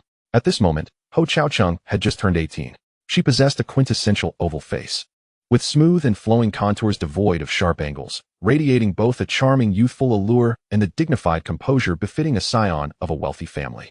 Her eyes were elegantly elongated and exquisite, sparkling with brightness and vitality. Her prominent nose added depth to her facial features, enhancing her overall beauty with a touch of refinement and poise, harmonizing perfectly with her other features, thereby accentuating the gentle and graceful beauty typical of an Oriental woman. Her lips were beautifully shaped, with a rosy hue. When she smiled, the corners of her mouth lifted slightly, revealing a set of pearly white teeth, akin to blossoms unfurling in the spring, exuding warmth, friendliness, and an enchanting charm. Her smile was utterly captivating, leaving hearts fluttering. Her eyebrows were naturally arched, resembling crescent moons or slightly spirited willow leaves, with a rich hue that echoed the color of her hair, perfectly framing her face and deepening the allure of her gaze. She sported a chic, vintage bob that was clean and sharp, exuding a sense of competence while also embodying a unique sense of fashion. The tips of her hair curled gently inward, accentuating the contours of her cheeks, rendering her face more delicate and refined, while simultaneously highlighting her playful and lively spirit. Father, I recall you mentioning that you entrusted 500 million to a stock trading expert. Ho Chao Chung inquired curiously, gazing at her father. He has already helped me earn around 200 million Hong Kong dollars. Ho Hung Sun replied. What? 200 million Hong Kong dollars? Is it really that much? Ho Chao Chung exclaimed in astonishment. Indeed, this Chen Feng is truly a master in stock trading. His maneuvering with Hui Feng Holdings was nothing short of spectacular. He not only purchased the stock at its lowest price, but also sold it at its peak. Most impressively, shortly after he sold, the stock began to plummet. His timing was impeccable. Ho Hung Sin recounted Chen Feng's dealings with Hui Feng Holdings to his daughter. He then added, not only with this stock, but I heard from Wu Jinshao that every time he trades, he has achieved a 100% success rate, never once failing. His trading skills are astonishing. How does he manage that? Does he possess insider information every time? Ho Chao Chung, while amazed, was also filled with curiosity and perplexity. I'm not sure about that. However, regarding his operation with Hui Feng Holdings, even I had no insider information beforehand. I doubt he received any either. Ho Hung Sin believed that, given Chen Feng's connections, he likely had not obtained any insider information prior to this operation. If he didn't have insider information, how could he execute such precise buy and sell actions?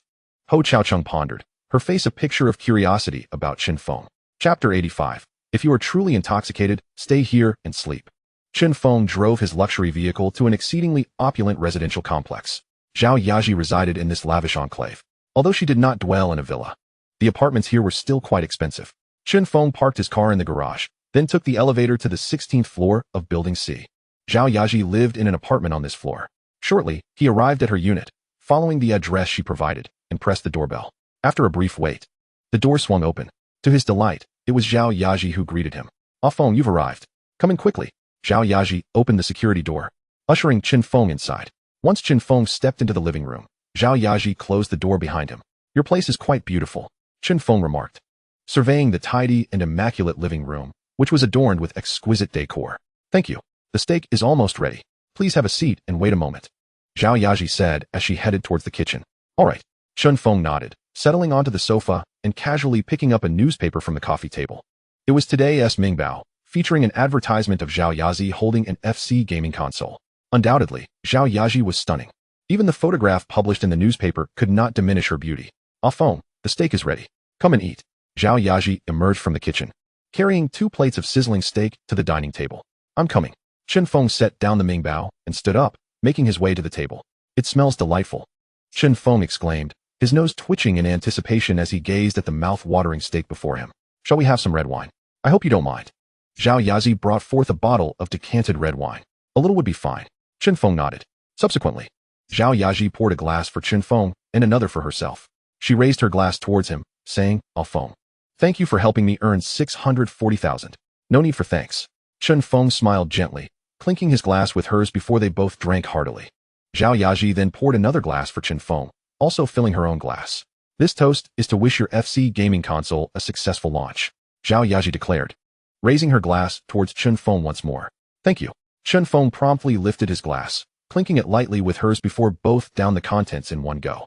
Following that, Zhao Yaji poured Chen Feng another glass, as well as one for herself. "This toast is to your ever-growing success," Zhao Yaji proclaimed, lifting her glass once again towards Chen Feng. "Thank you," Chen Feng echoed, raising his glass to meet hers before they both swallowed it down. As the evening progressed, Zhao Yaji's cheeks began to flush, reminiscent of a delicate blush, adding an allure to her charm. Noticing that Zhao Yaji poured yet another glass for him and herself, Chen Feng hastily warned her, "Yaji, we mustn't drink anymore. We'll end up intoxicated." "Not to worry. Come, try my cooking." Zhao Yaji pointed to the steak on the plate. "All right." Chen Feng nodded, picking up his knife and fork to cut a piece of steak and savor it. "How does it taste?" Zhao Yaji gazed at him expectantly. "It's absolutely delicious. This is the most delectable black pepper steak I have ever tasted." Chen Feng gave a thumbs up to Zhao Yaji. "Thank you." Zhao Yaji beamed with joy. Zhao Yaji's affection level 5, current affection level 95. Next, Zhao Yaji raised a glass of wine, wanting to toast with Chen Feng. "Yaji, I'm truly sorry, but I cannot drink anymore. I have to drive home shortly." Chen Feng politely declined. "No worries. If you truly get drunk, you can stay here and sleep."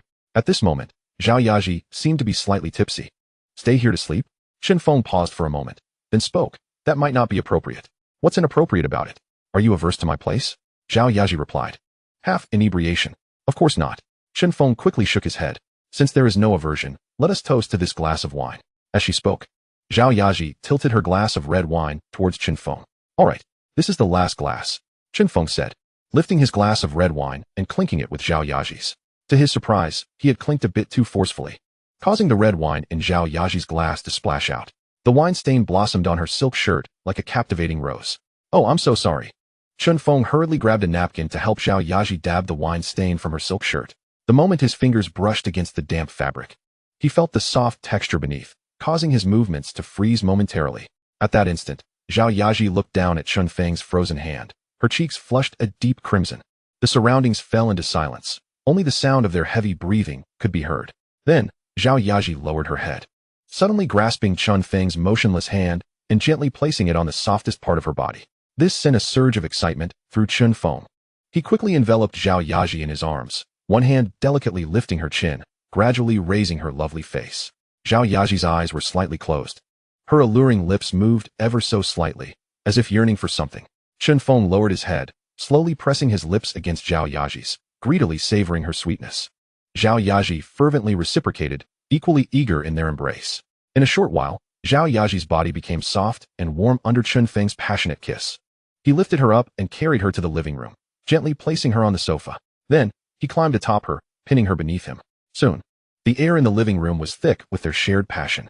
Chapter 86, The Launch of the Famicom. The FC gaming console crafted by Chen Feng is set to officially launch today. In pursuit of greater profits, he has developed 3 different performance versions of the FC console. They are the basic version, the advanced version, and the high-end version. The basic version is priced at 499 Hong Kong dollars each. The advanced version is priced at 599 Hong Kong dollars each. The high-end version is priced at 699 Hong Kong dollars each. These 3 distinct versions of the FC console are designed to attract various consumer demographics. As for the game cartridges, they are uniformly priced at 150 Hong Kong dollars each. This price point for the cartridges is quite economical. In his past life, when Nintendo released the FC console in 1983, the game cartridges sold in Sakura country were uniformly priced at 4,500 Sakura yen. Based on the 1983 exchange rate, this equated to approximately $1,957 US. or roughly 15,265 Hong Kong dollars. He is able to offer game cartridges at a lower price than Nintendo in his past life because he established the cartridge manufacturing factory in Shenzhen, where labor costs are significantly lower than in Sakura country. Therefore, even at a price of 150 Hong Kong dollars per cartridge, his profit margins remain substantial. Additionally, the cartridges from the American company Atari are priced at 300 Hong Kong dollars each, making his cartridges 150 Hong Kong dollars cheaper. In Tsim Sha Tsui, a legendary game specialty store. At this moment, a crowd has gathered outside the store. They are all eager to see the FC console. Having learned of its launch from the advertisements featuring Zhao Yaji and Zheng Xiaohua, all are avid video game enthusiasts, curious to discover whether the FC console produced by Legendary Games lives up to expectations. After all, Legendary Games is the first local video game company in Hong Kong Island. Until now, video game consoles have primarily been developed by companies from America and Sakura country. No local company has ever managed to create a video game console. Thus, they are all intrigued to compare the FC console with Atari's Atari 2600. Zhu Weiguang and Lu Mantang are both video game enthusiasts. At this moment, they are waiting for the Legendary Games store to open. Weiguang, I believe this FC console produced by Legendary Games cannot possibly match the Atari 2600. There's no need for us to waste our time here, Lu Mantang said impatiently to Zhu Weiguang. In truth, he had been dragged here by Zhu Weiguang. He is a devoted fan of the Atari 2600, the world's first cartridge-based home console, which garnered immense popularity upon its release. He firmly believes that Hong Kong Island cannot produce a console that rivals the Atari 2600. Since we are already here, let us take a look at the FC console. It might surprise us. Zhu Weiguang earnestly persuaded Lu Mantang to join him in exploring the FC console. I think it's just a money-grabbing gimmick. Lu Mantang scoffed dismissively. Just then, the doors of the Legendary Games store swung open. Everyone waiting outside stepped inside. Mantang, let us go in and take a look, Zhu Weiguang exclaimed as he pulled Lu Mantang along into the store. Inside, the store was beautifully decorated, adorned with numerous promotional posters. There were posters advertising the FC console, as well as games like Super Mario Bros., Legendary Blocks, Contra, and Tank Battle. Thank you all for visiting. Here is the FC console experience zone. You can try out the performance of the FC console before deciding whether to purchase it. A female sales assistant pointed towards the experience area for the FC console, introducing it to the video game enthusiasts present. Mantang, let us go experience the FC console. Zhu Weiguang eagerly dragged Lu Mantang towards the experience zone. What is there to experience? Lu Mantang disdainfully curled his lip. Just indulge me in this experience. Zhu Weiguang was filled with curiosity about the FC game console, eager to immerse himself in its capabilities. Given the sparse crowd, they bypassed any queues and directly acquired a unit for testing. At that moment, the FC console was connected to a television featuring a cartridge of Super Mario Bros. The staff provided Zhu Weiguang with a brief tutorial on how to operate the system. The operation of the FC console was remarkably straightforward, and as a seasoned video game enthusiast, Zhu Weiguang quickly mastered its controls. Soon, the television screen illuminated with the vibrant visuals of Super Mario Bros. He began manipulating the console's controller, diving into the game. After a short while, he was profoundly astonished by the performance of the FC console. No way. The performance of this console is incredible. It runs so smoothly without a hitch. Moreover, the audiovisual quality is exceptional. It surpasses my previous experiences with the Atari 2600 by leaps and bounds. Zhu Weiguang's face was a mask of astonishment. He had never anticipated that the FC console would boast such high performance and impressive audiovisual fidelity, completely defying his expectations. At this moment, Lu Mantang was rendered speechless. Previously, he had held the FC console in contempt, convinced that it could never compare to the Atari 2600. Now, it was evident that he was gravely mistaken.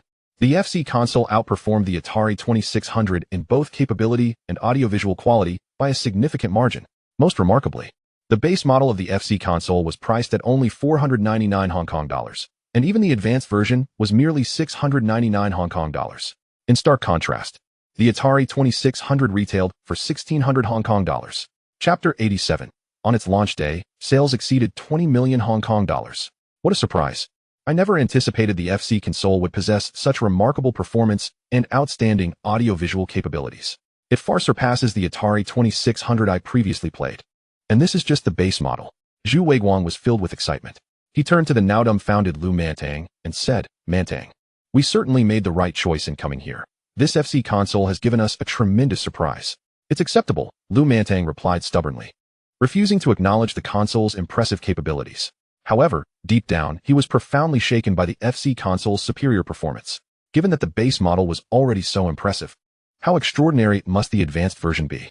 Mantang, let us try the advanced version, Zhu Weiguang exclaimed, promptly requesting the staff to bring forth an advanced model for him to test. Upon experiencing the advanced FC console, he found its performance even more exceptional, and its audiovisual quality was outstanding. It had entirely outstripped the Atari 2600 produced by the global gaming giant Atari. This is fantastic. Truly fantastic. The advanced FC console is an absolute delight to play, and Super Mario Bros. Is incredibly entertaining. I have never encountered a game so enjoyable. The storyline and level design are refreshingly innovative and captivating. The creator of this game, Chen Feng, is undoubtedly a genius in game development. Moreover, I've heard that he was also the mastermind behind the FC console. He is simply an unparalleled talent, excelling in both software and hardware. While Zhu Weiguang played Super Mario Bros. On the advanced FC console, he could not contain his praise. He had not anticipated the advanced version would possess such remarkable performance and audiovisual quality, nor could he have imagined that Super Mario Bros. Would be so engaging, making it impossible for him to put down. He turned to Lu Mantang and inquired, "Mantang, what do you think of Super Mario Bros.?" "It's all right," Lu Mantang replied nonchalantly. Although his expression appeared calm, his heart was tumultuous. He too was deeply impressed by the high performance of the advanced FC console and captivated by the novelty and fun of Super Mario Bros. He had never imagined there could be a video game console with such high performance in existence. He also never anticipated the existence of a game that was so innovative, entertaining, and enjoyable. Chen Feng, the creator of the FC console, was indeed a genius, and he was equally brilliant for developing Super Mario Bros. Chen Feng is truly remarkable. I must purchase an advanced FC console. Zhu Weiguang decisively made up his mind.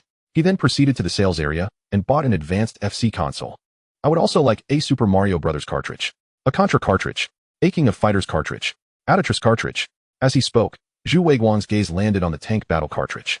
After a moment of hesitation, he told the saleswoman, "Please include a Tank Battle cartridge as well."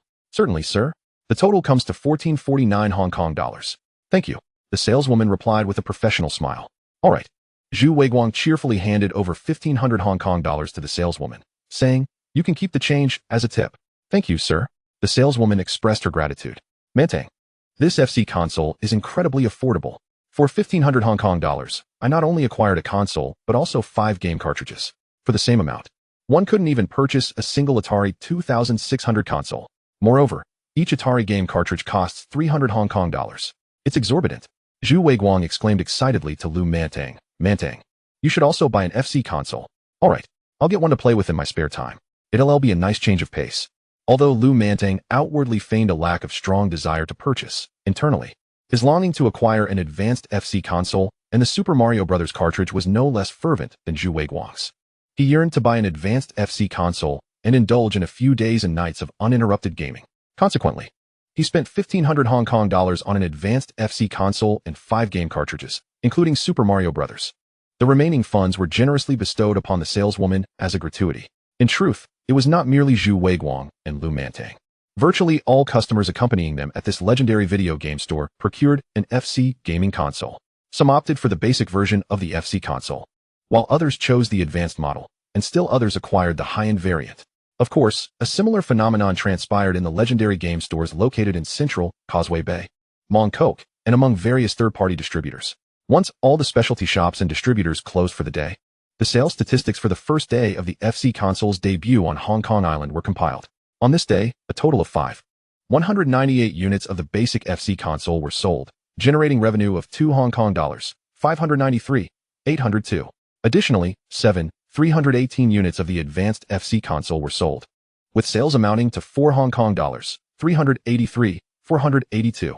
Furthermore, 876 units of the high-end FC console found buyers, yielding revenue of 3 Hong Kong dollars, 408, 324. In total, 392 gaming consoles were sold, culminating in an aggregate sales figure of 10 Hong Kong dollars, 385, 608. In other words, the total exceeded 10 million Hong Kong dollars. Beyond the consoles, a remarkable 176 game cartridges were sold on this day, generating an additional 9 Hong Kong dollars, 776, 400.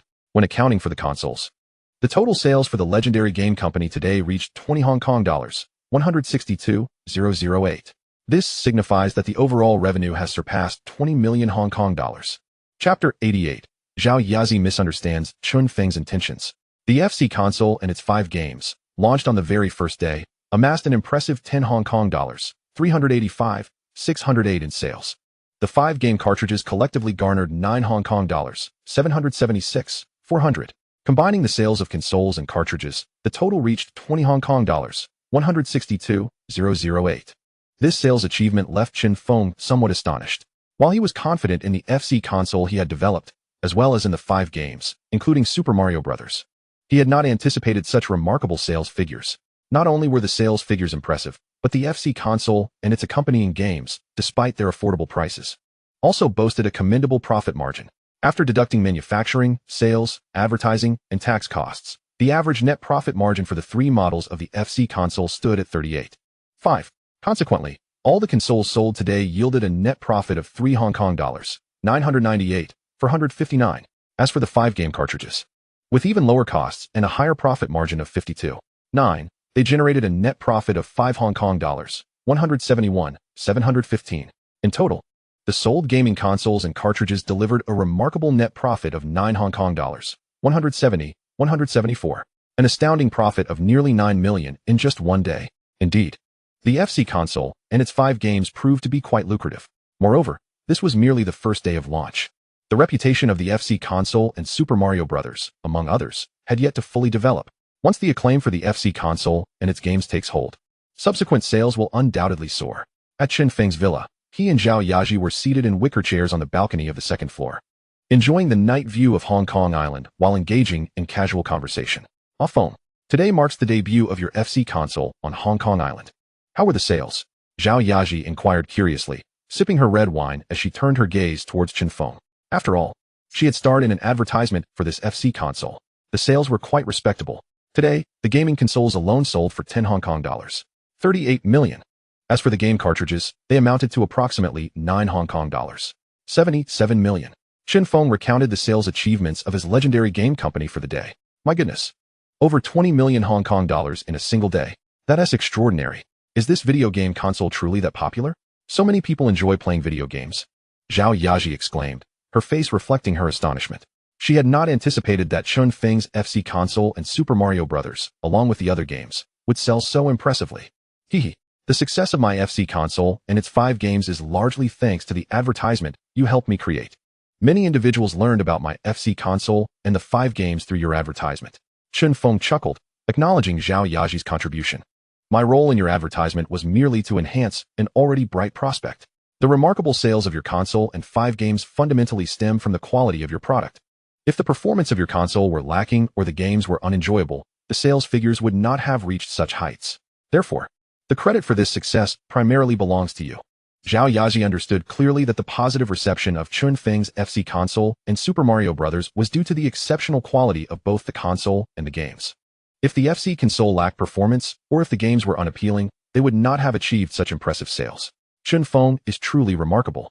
Not only is he adept at stock trading, but he is also exceptionally skilled in developing video game consoles and creating video games. Yaji, I heard that the filming for your recent project, The Female Black Knight Milan, has concluded? Chen Feng inquired, looking at Zhao Yaji. Indeed. Zhao Yaji nodded. Have you accepted any new roles? Chen Feng continued to ask. Not yet. Zhao Yaji shook her head slightly. Yaji, I am considering establishing a record company. I would like you to assist me in managing it. Would you be willing? Chen Feng, who had previously contemplated starting a record company, now sought Zhao Yaji's help in its management. You want me to manage your company? Zhao Yaji was momentarily taken aback.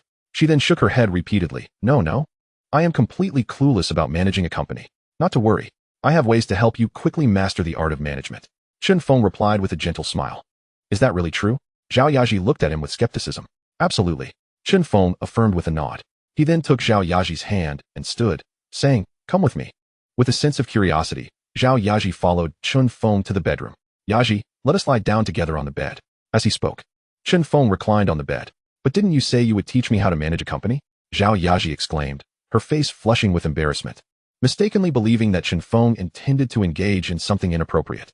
Get on the bed, Chen Feng urged her. All right. Zhao Yaji shyly nodded. It appears that Chen Feng wishes to indulge in some intimate activities with her before imparting his knowledge on how to manage a company. She removed her shoes and sat beside Chen Feng, preparing to disrobe. Why are you taking off your clothes? Chen Feng asked, a look of confusion crossing his face as he gazed at Zhao Yaji. Aren't you the one who desires this?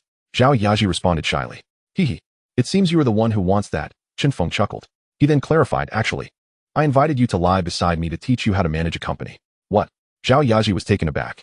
Instantly, her fair complexion flushed a deep crimson, her cheeks burning with embarrassment. It turned out she had misunderstood. Chen Feng had no intentions of pursuing that with her. How mortifying. She wished she could instantly vanish into the ground. Hee, since you want that, let us proceed with it first. And then I shall teach you how to manage a company, Chen Feng said with a mischievous grin. You are the one who desires that, Zhao Yaji playfully reprimanded him. Her face still flushed. In chapter 89, Chen Feng seemed almost godlike. In the master bedroom of his villa, the atmosphere was imbued with the intoxicating essence of hormones shared between Chen Feng and Zhao Yaji. Moments ago, they had engaged in a thrilling encounter. Now, both parties had laid down their arms, embracing each other tightly, feeling the rhythm of their hearts. Feng, you just mentioned teaching me how to manage a company. Why do you want me to lie on the bed for that? Zhao Yaji inquired, perplexed as she looked at Chen Feng. Chen Feng could teach her how to manage a company while seated or standing. She simply could not fathom why he preferred her lying down. Because next, I intend to enter your dreams. I shall teach you how to manage a company within your slumber. This method will enable you to swiftly and completely grasp the principles of company management. Chen Feng explained. What? You can enter my dreams? You can really teach me how to manage a company in my dreams? Is that for real? Zhao Yaji gazed at him incredulously, finding his claims rather fantastical. Of course it's true. You'll see shortly. Chen Feng smiled gently. He then instructed Zhao Yaji. Now, close your eyes and clear your mind. After a moment of hesitation, she complied, shutting her eyes and emptying her thoughts. Before long, she drifted into slumber. A miraculous event unfolded. Indeed, Chen Feng appeared in her dream. In the dream, he proclaimed himself the embodiment of the dreaming Arhat, reclining on a lotus pedestal suspended in midair. Subsequently, Chen Feng imparted the knowledge of from novice to expert in company management to her. Astonishingly, she rapidly grasped all the content of from novice to expert in company management. It was truly remarkable. Upon awakening, she discovered that her mind was now filled with the principles of from novice to expert in company management. She had mastered the art of corporate management. Feng, you truly entered my dream. You genuinely taught me how to manage a company in my dream. How on earth did you achieve that? Zhao Yaji looked at Chen Feng, disbelief etched on her face. At that moment, in her eyes, Chen Feng seemed almost divine. This is my unique ability. As for how I acquired it, I am uncertain. Chen Feng casually explained. Incredible. I never imagined you possessed such extraordinary powers. Zhao Yaji exclaimed in awe. Curiously, she then asked, by the way, Feng, since you can earn money through stock trading, why do you plan to establish a record company? Earning money through stock trading is merely a speculative endeavor. What if one day my trading skills falter? Chen Feng replied with a gentle smile. But you also have a legendary gaming company and a film company. Zhao Yaji contemplated aloud. That is still insufficient. I aspire to establish more companies and create more products. Recently, I have developed a new product called the DVD player. Its functionality is similar to that of a projector, yet it is more compact and affordable. Once the DVD player is launched, everyone will be able to enjoy movies at home. Chen Feng explained to Zhao Yaji about his newly developed DVD player. What? You've developed yet another new product? Zhao Yaji was taken aback. She had not anticipated that Chen Feng had not only created the FC gaming console, but also the DVD player. Although it was her first time hearing about a DVD player, she felt that Chen Feng's description made it seem quite advanced and powerful. How could Chen Feng possess such extensive knowledge and develop yet another new product? My establishment of a film company and a record company is primarily to promote the sales of the DVD player. Chen Feng elucidated his reasoning behind creating these companies. Oh, I see now. Zhao Yaji nodded in understanding. She then pondered, however, with so many record companies out there, establishing a new one might make it difficult to secure quality artists and compete with others. No worries. If I truly cannot find quality artists, I shall be the first signed artist of our record company. Chen Feng planned to release a music album to boost his record company's reputation. He had previously acquired musical skills, and his voice was quite pleasant. Moreover, he had a collection of classic songs from his past life. He believed that his album would surely garner attention. Once his music album became a hit, his record company would gain fame. At that point, he could sign quality artists. Furthermore, as a reincarnated individual, he could identify future stars before they became famous. For example, Princess Xian, Chun Huixian. What? You want to be a singer? You can sing? Zhao Yaji looked at him, astonished. Of course, not only can I sing, but I can also write lyrics and compose music. I have created quite a few songs. Chen Feng nonchalantly claimed the songs he had appropriated as his own creations. You can write lyrics and compose music? Zhao Yaji was once again taken aback. Indeed. Chen Feng nodded. Could you sing a song that you wrote the lyrics and composed the music for? Zhao Yaji was eager to hear whether Chen Feng's singing was pleasant and to determine the quality of his compositions. Certainly. Chen Feng nodded without hesitation. He then said to Zhao Yaji, "Please wait a moment." With that, he got out of bed, donned a set of pajamas, and retrieved a guitar. Returning to the bedroom, he sat on a chair, strumming the guitar while beginning to sing I Just Love You by Chen Baiqiang. The melancholy lingers, the gloom persists. Why does my heart feel so hollow? All emotions have faded, everything has been lost. A heart brimming with resentment and sorrow cannot be dispelled. Chen Feng's deep and rich voice melds perfectly with the sound of the guitar, echoing gently in the living room. At this moment, Zhao Yaji sits quietly on the bed, watching Chen Feng strum the guitar and listening to him sing I Happily Love You. She is utterly captivated. How enchanting! How delightful! It is simply exquisite. The melody is beautiful, and the lyrics are exceptionally well crafted. The guitar played by Chen Feng resonates with a unique charm. Most importantly, Chen Feng's singing voice is exceptionally melodious. Chapter 90. The daughter of the gambling king engages with an FC game console. Ah Feng, you are truly remarkable. Not only do you sing beautifully, but the songs you compose are also extraordinarily delightful. Moreover, you can write screenplays, excel in stock trading, and delve into various high-tech products. How do you possess such vast knowledge? How can you be so extraordinary? The impact on Zhao Yaji today is profound. She realizes that Chen Feng is not only adept in stock trading, but also knowledgeable about a myriad of high-tech products. Furthermore, he can write movie scripts, sing, and compose music. Chen Feng is indeed a Renaissance prince. Undoubtedly, the most startling revelation is that he could enter her dreams and impart the skills of managing a company. The most astonishing part is that she instantly mastered the art of corporate management. It is truly miraculous. Chen Feng resembles a godlike figure. He chuckled, hee hee. I have something even more impressive. Would you care to witness it? A mischievous grin crept across his face. What could be more impressive? Zhao Yaji inquired. Her curiosity piqued as she noticed the playful smile on Chen Feng's face.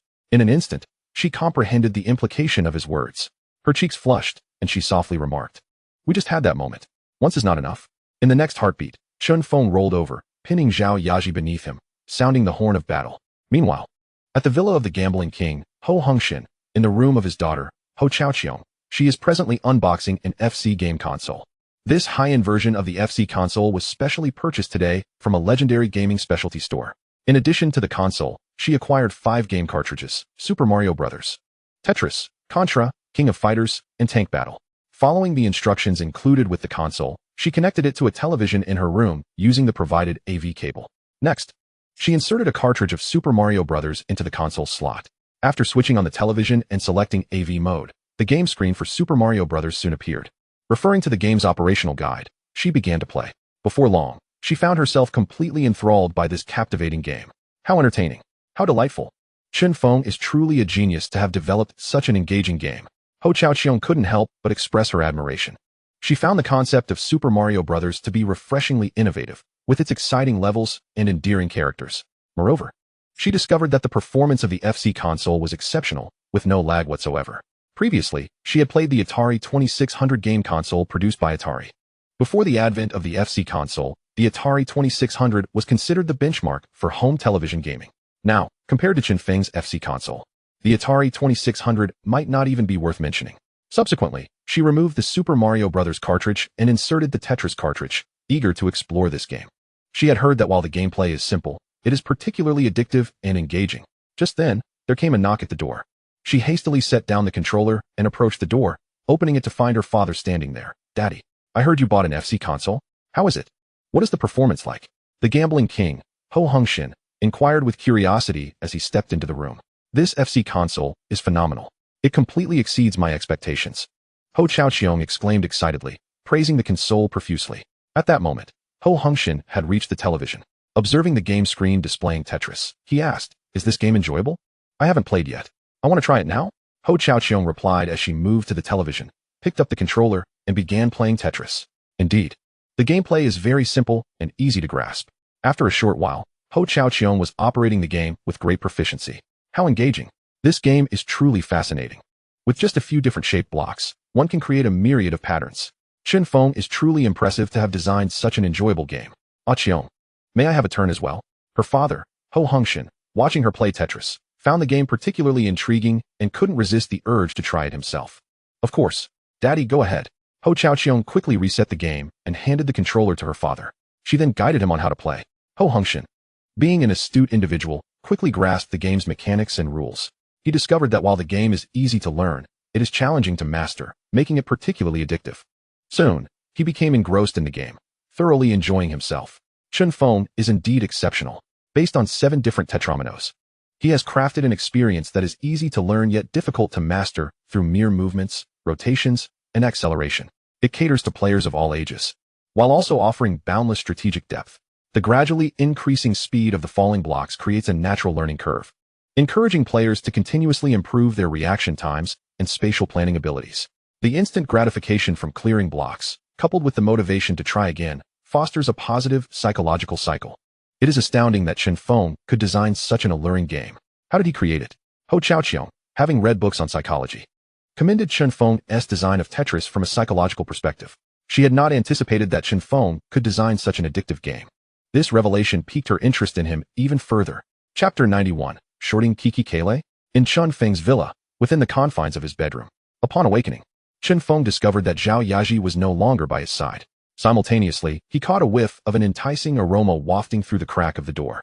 Presumably, Zhao Yaji had ventured into the kitchen to prepare breakfast. A smile graced his lips as he concentrated, allowing his consciousness to enter his mind's sea, where he opened his stock trading guide to check for any new trading insights for the day. For the past few days, the guide had not provided any fresh information, forcing him to pause his trading endeavors. His acquaintances, the landlord Shi Fuging, stock king Wu Jinqiao, jewelry magnate Zheng Yutong, and gambling tycoon He Hongxian, had all reached out to inquire when he would resume trading. Clearly, they had tasted success and were eager for him to assist them in reaping further profits from the stock market. Naturally, he too hoped to augment his own gains within the market. He fervently wished that today's stock trading guide would unveil a delightful surprise.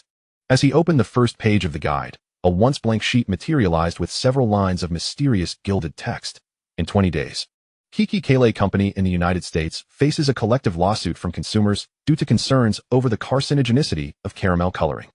In 25 days, the Federal Reserve will announce an increase in the benchmark interest rate to 20, putting pressure on the cash flow valuation of consumer stocks. These 2 pieces of negative news will lead to a significant decline in Kiki Kele's stock price. In 35 days, the lawsuit will be mitigated by the new CEO Roberto Gizueta's public relations efforts, along with the release of the latest financial report, resulting in a rebound for Kiki Kele's stock price after the bad news is fully absorbed. Recommendation: short Kiki Kele in advance. Optimal entry point: before the lawsuit news begins to circulate. Closing point: before the lawsuit is resolved by the new CEO Roberto Gizueta's public relations actions. Target decline: a drop from 152 to the 95 to 102 range, a decline of 32, 93.75. The stock trading guide has finally provided a new piece of trading information. However, this time, the information actually pertains to shorting Kiki Kele Company. It appears that a trip to New York in the United States is in order. Chen Feng was both pleasantly surprised and somewhat taken aback. The surprise stemmed from the fact that his trading guide had finally yielded a new insight. The unexpected twist was that this insight involved shorting Kiki Kele Company. In order to facilitate this endeavor, he would need to travel to New York. Of course, he could also opt to short Kiki Kele from Hong Kong. However, the brokers on Hong Kong Island likely held limited shares of Kiki Kele, hindering his ability to fully capitalize on the opportunity. Therefore, he resolved to journey to New York, where numerous brokers resided. Shorting Kiki Kele in New York would enable him to secure greater profits. Moreover, this trip would allow him to bring his FC gaming console to the United States. Currently, North America boasts the largest video game market globally. At this juncture, North America is home to a staggering 3.2 billion video game market. Such a vast market is one he certainly cannot afford to overlook. Hence, he intends to take his FC gaming console and venture into North America's video game market. The trading information provided by the guide pertains to a publicly listed company in the United States. This represents a golden opportunity to harvest wealth from the U.S. He planned to gather additional funds on Hong Kong Island before heading to the U.S. stock market to reap its riches. He intended to enlist the support of the stock king, jewelry magnate, and gambling tycoon to help him accumulate more capital. Having made up his mind, he rose and proceeded to the gym, where he practiced a set of traditional Tai Chi. After completing his Tai Chi routine, he went to the bathroom to freshen up. Once he was done, he made his way to the living room on the first floor, where he found Zhao Yaji bringing breakfast from the kitchen to the dining room. "Afeng, you're up. Just in time, breakfast is ready. Come and eat," Zhao Yaji called out as she saw Chen Feng descending the stairs. "Coming," Chen Feng responded, then approached the dining table and sat down, sharing breakfast with Zhao Yaji. He complimented her on the deliciousness of the meal, which made her beam with joy. Yaji, after breakfast, let's register and establish our record company, Chen Feng said to Zhao Yaji. Last night, she had already agreed to assist him in managing the record company. Seizing the moment, he hoped to set up the company before his trip to the United States. All right. Zhao Yaji nodded without hesitation. Curiously, she inquired, by the way. Feng, what name do you plan to give our record company? Let us call it Pinnacle Records. It shares the same name as my Pinnacle Film Company. After all, both the record company and the film company belong to the entertainment industry. Chen Feng articulated his thoughts. That's a splendid name. Zhao Yaji nodded in agreement with Chen Feng's idea. After finishing breakfast, Chen Feng was not in a rush to head out with Zhao Yaji. Instead, he first called the stock king, jewelry magnate, and gambling tycoon to arrange a lunch meeting at the Lu Yut house. He intended to discuss his plans during lunch and solicit their assistance in raising as much capital as possible. After concluding the calls, he drove his car with Zhao Yaji to the Yihe building, where they rented an office space to serve as the headquarters for Pinnacle Records.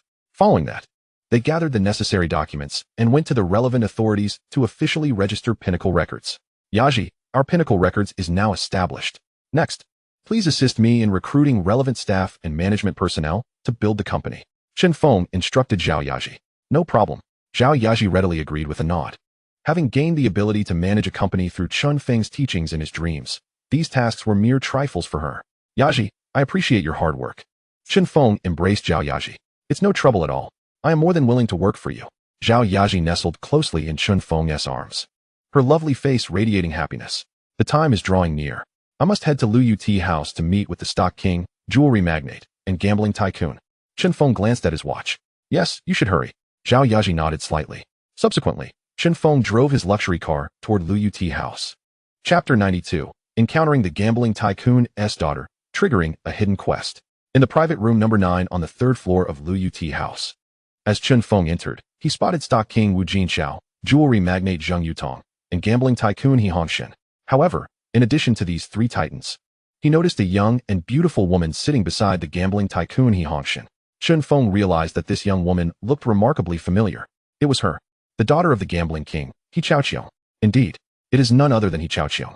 Among the offspring of the gambling king, she stands out as the most exceptional. Without a doubt, what left the deepest impression on Chen Feng was the romance between He Chaoqiong and Chen Baiqiang. In his previous life, He Chaoqiong was passionately in love with the singer Chen Baiqiang. One could say that, during that time on Hong Kong Island, they were a pair of golden couple. Unfortunately, the gambling king intervened, ruthlessly tearing apart this enchanting couple, marrying He Chaoqiong off to the late shipping magnate Su Aizhao's grandson, Su Jinheng. This caused immense pain to Chen Baiqiang, who ultimately succumbed to despair, fading into unconsciousness after consuming sleeping pills mixed with alcohol in the 5th year of He Chaoqiong's marriage to Su Jinheng, and eventually passing away from progressive cerebral decline. At Chen Baiqiang's funeral, He Chaoqiong disregarded the disapproving gazes of onlookers and personally carried his spirit. Subsequently, He Chaoqiong chose to divorce Su Jinheng. One cannot help but lament the tragedy that unfolded between He Chaoqiong and Chen Baiqiang. However, at this moment, He Chaoqiong likely had yet to meet Chen Baiqiang. Feng, you're here. Allow me to introduce you. This is my daughter, He Chaoqiong. The gambling king, He Hongshen, gestured towards his daughter while introducing her to Chen Feng. Hello, Miss He. Chen Feng extended his right hand towards He Chaoqiong. Hello, Mr. Chen. He Chaoqiong reciprocated the gesture, shaking hands with him. One must admit, He Chaoqiong's delicate hand was soft and smooth, a delightful sensation that made one reluctant to let go. Feng, my daughter holds your remarkable stock trading skills in high regard. Additionally, she is particularly fond of the FC game console you developed. She also enjoys several of the games you created. Therefore, upon learning that I was meeting you today, she insisted on accompanying me for a chance to meet you. He Hongshen explained the reason for his daughter's presence to Chen Feng. Indeed, Mr. Chen, not only are your stock trading skills extraordinary, but you are also remarkably proficient in video game technology. I heard that the FC console was developed solely by you. Furthermore, I have learned that games such as Super Mario Bros. And Tetris were also your sole creations. You are truly remarkable. He Chaoqiong gazed at Chen Feng with deep admiration. He Chaoqiong's affection level, 5. Current affection level, 35. Chen Feng momentarily paused upon hearing this notification. It struck him as peculiar. If his memory served him right, the initial affection levels of both Zheng Chuhong and Guan Jiling, as well as Zheng Yuling and Zhao Yaji, had started at a baseline of 10. Yet, He Chaoqiong's baseline affection level appeared to be 30. What could possibly explain this? In truth, the explanation is rather straightforward.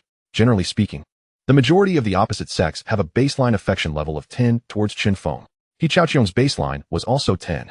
However, recently, having heard much about Chen Feng's accomplishments, her affection level had surged to 30.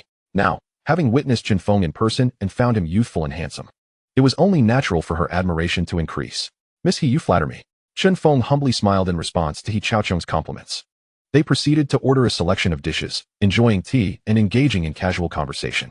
Ah Feng, you have been rather inactive lately. Your sudden invitation to gather today. Are you prepared for another venture into the stock market? Stock King Wu Jinchao took a sip of tea. His eyes filled with anticipation as he looked at Chen Feng.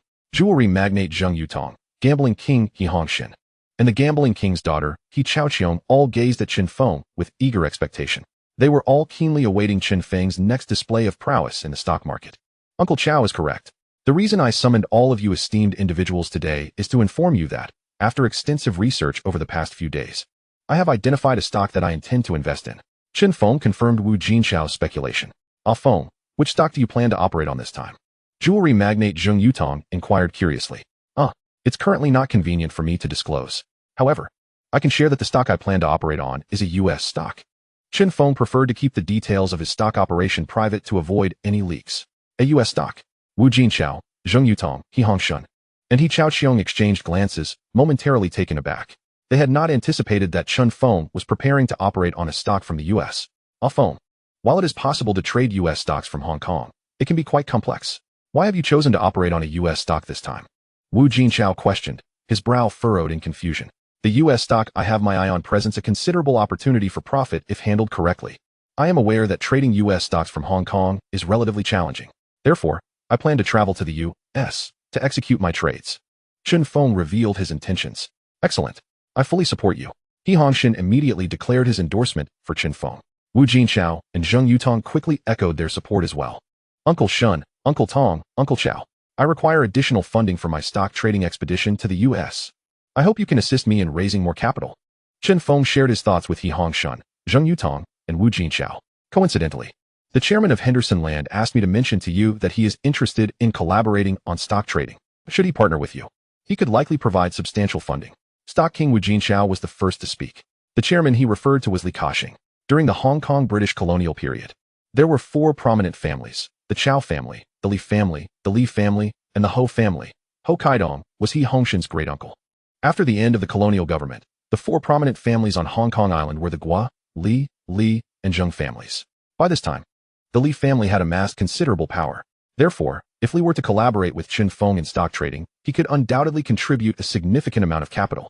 Wu Jinchao had a good rapport with Li and had previously shared Chen Feng's stock trading techniques with him. Consequently, Li was quite intrigued by Chen Feng's trading prowess and wished to partner with him. It would be appreciated if Uncle Chao could mention this to Chairman Li. Chen Feng was well aware of Li's substantial financial strength. If Li were to join him in stock trading, raising several hundred million Hong Kong dollars would pose no challenge at all. Ah Feng, I have a decent relationship with the chairman of Sun Hung Kai Properties. I can speak with Chairman Gua. He should be able to provide a considerable sum to collaborate with you in trading, declared the renowned jewelry tycoon Zheng Yutong. Then I must thank you, Uncle Tong. Chen Feng exclaimed with delight. Sun Hung Kai Properties was founded by Gua Dezheng, who possesses formidable economic power. Thus, Chen Feng aspired to establish a connection with Gua Dezheng to collaborate in stock trading. Since you all have recommended a friend to Ah Feng, I cannot lag behind, remarked the gambling king Ho Hongshan, turning to Chen Feng. Ah Feng, you must have heard of my partnership with Hoing Tung in establishing the Macau Tourism and Entertainment Company. I have a good relationship with Hoing Tung and can introduce him to you, allowing him to get involved as well. Is that so? That would be fantastic. Chen Feng responded, overjoyed. Hoing Tung had always been someone he greatly admired. A renowned patriotic businessman, Hoing Tung had transported supplies to China during its difficult times. In 1954, he founded Lee Sin Properties, venturing into real estate. Subsequently, he entered the underwater sand extraction industry, becoming the king of sea sand. After 1955, he established Huashing Yatang Properties, along with several other companies. In 1961, he co-founded the Macau Tourism and Entertainment Company, opening casinos in Macau. He served as the president of the Hong Kong Real Estate Construction Association in 1965 and as a director of the China International Trust Investment Company in 1979. From 1981 onward, he held positions such as chairman of Oriental Petroleum Limited and president of Sinotran Shipping Company. In 1983, the Dian Swan Hotel, funded by Hoing Tung, officially opened. From 1992 to 1996, he was the president of the Chinese General Chamber of Commerce in Hong Kong. The diving queen Guohuanhuan is married to Ho Ying-tung's grandson, Ho Qigong. Chen Feng certainly hoped to collaborate with Ho Ying-tung to earn money from Americans. At that moment, the gambling king's daughter, He Chaoqiong, spoke up. Please continue. I need to step out for a moment. With that, she stood up and left the private room. Chen Feng noticed that He Chaoqiong had not taken her bag, only a pack of napkins. He surmised that she had gone to the restroom. Suddenly, he had an epiphany. An opportunity had arisen. Previously, the system had triggered a hidden task requiring him to raise He Chaoqiong's favorability towards him to over 60 within 3 days. He could seize this moment to find a chance to be alone with her, hoping to make her taste one of his favorability Swiss candies. Based on his past experiences, if He Chaoqiong tasted his first favorability candy, her favorability towards him would increase by 30. Currently, her favorability stood at 35. Therefore, if she were to eat just one candy, he could easily complete the task. He knew women usually took a little longer in the restroom. So, after waiting a moment, he said to Wu Jinxiao, Zheng Yutong, and Ho Hongshan, Uncle Chao, Uncle Tong, Uncle Shan, I need to use the restroom. All right, go ahead. They nodded in agreement. Chen Feng then rose and left the private room, heading downstairs, as the restroom was located on the first floor. He patiently waited at the corner of the staircase between the first and second floors, preparing his favorability candy box. Suddenly, he caught a whiff of a distinctly enchanting fragrance. This unique aroma emanated from He Chaoqiong. Ever since he had practiced the ancient art of Tai Chi, his senses, smell, hearing, vision, and others, had become exceptionally acute. He could discern the different scents that each individual exuded. He sensed He Chaoqiong's footsteps approaching. As she neared the corner of the staircase, he quickly descended the stairs. Just then, he unexpectedly collided with He Chaoqiong, who was ascending, causing them to embrace momentarily. He Chaoqiong lost her balance and began to fall backward. Fortunately, Chen Feng reacted swiftly, grasping her arm just in time to prevent her from toppling over. In the midst of this, the favorability candy box he had prepared fell to the ground. I apologize, Miss He, I accidentally bumped into you, Chen Feng said, his face filled with regret. It's all right. I wasn't paying attention to you coming down. He Chaoqiong gently shook her head. At that moment, Chen Feng bent down to retrieve the fallen candy box. Then, he opened it and extended it towards He Chaoqiong. Please enjoy a piece of Swiss candy. Consider it my apology. He Chaoqiong hesitated for a moment. Feeling too shy to reject Chen Feng's kindness, she picked a piece of candy from the box and said, Thank you. With that, she popped the candy into her mouth.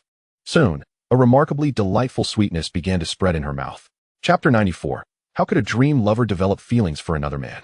He Chaoqiong's favorability towards you. 30. Current favorability, 65. Congratulations, He Chaoqiong's favorability towards you has exceeded 60, completing the hidden task. Congratulations, you have acquired the Yingyu skill. Haha, quite splendid. I easily accomplished this task. Chen Feng felt immense joy in his heart. He had successfully completed the previously triggered hidden task and acquired the Yingyu skill. A wealth of information regarding Yingyu flooded his mind. He had instantly mastered Yingyu and could now communicate effortlessly with foreigners. Enfin, this Swiss candy has a rather unique flavor. Where did you procure it?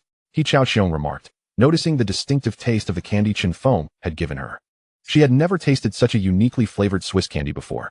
This extraordinary flavor left her slightly exhilarated. Unbeknownst to her, she had already begun to address Chen Feng differently, transitioning from Mr. Chen to Ah Feng. I made it myself. If you enjoy it, I can offer you another piece. Chen Feng spoke as he extended the candy box in his hand towards He Chaoqiong. Did you make this yourself? Can you also make Swiss candy? He Chaoqiong expressed her astonishment and surprise.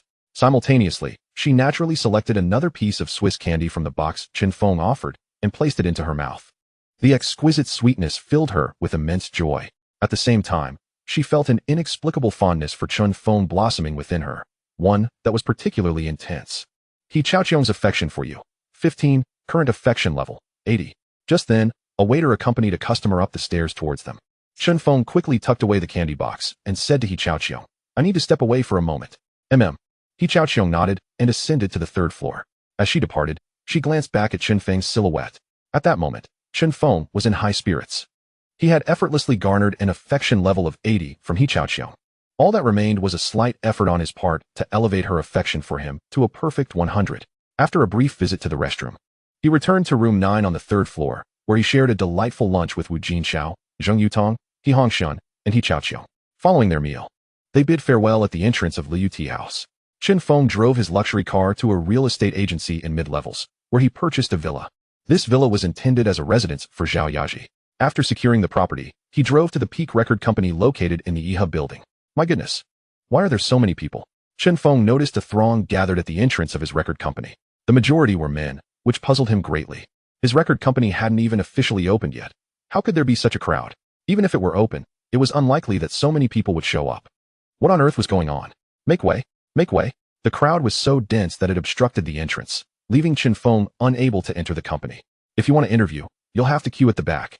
No one made way for him, and everyone insisted he queue for an interview. Interview? Chen Feng was momentarily taken aback. Then it dawned on him. Of course, he had assigned Zhao Yaji to oversee the recruitment of company staff. So, all these individuals had come for interviews? No way. How could there be so many applicants? However, upon further reflection, Chen Feng quickly comprehended. At that moment, Zhao Yaji was the most popular actress in Hong Kong, the dream goddess of countless men. Hence, when news spread that she had become the CEO of a record company and was personally interviewing candidates, excitement ensued, especially among the men. They flocked here, eager to catch a glimpse of Zhao Yaji, even if they weren't selected by her. If they were chosen, they would have the chance to see their beloved dream girl every day. Haha, I didn't realize Yaji's allure was this powerful. Chen Feng smiled slightly. He then addressed the crowd. Please make way. I am the founder and chairman of Peak Record Company. To his surprise, before he could finish, someone retorted, young man. If you want to get close to our sister, you need a more credible reason. Your excuse is rather flimsy. Why not claim you're the governor of Hong Kong? I truly am the chairman of Peak Record Company. Chen Feng was at a loss for words. This bunch had mistaken him for another suitor of Zhao Yaji. Zhao Yaji was already his woman, for goodness sake. Did he need to pursue her? You claim to be the chairman of Peak Record Company? I'm the founder of Universal Music. Another applicant scoffed at Chen Feng. Universal Music is one of the largest record companies in the world. Chen Feng could only respond with a blank expression to this applicant's ridicule, since this crowd was unwilling to let him pass. He had no choice but to muster his strength. He stretched out his arms and forcefully pushed through the throng, making his way inside. Having practiced the ancient form of Tai Chi daily, he possessed considerable strength. This crowd stood no chance against him. Thus, he effortlessly maneuvered his way through. This provoked the discontent of several applicants, who began to curse Chen Feng for lacking decorum. Just then, Zhao Yaji, who was conducting interviews, heard the commotion and quickly approached the entrance. She saw a large crowd gathered, with Chen Feng pushing his way through. She waved at him. "Ah Feng, you're here."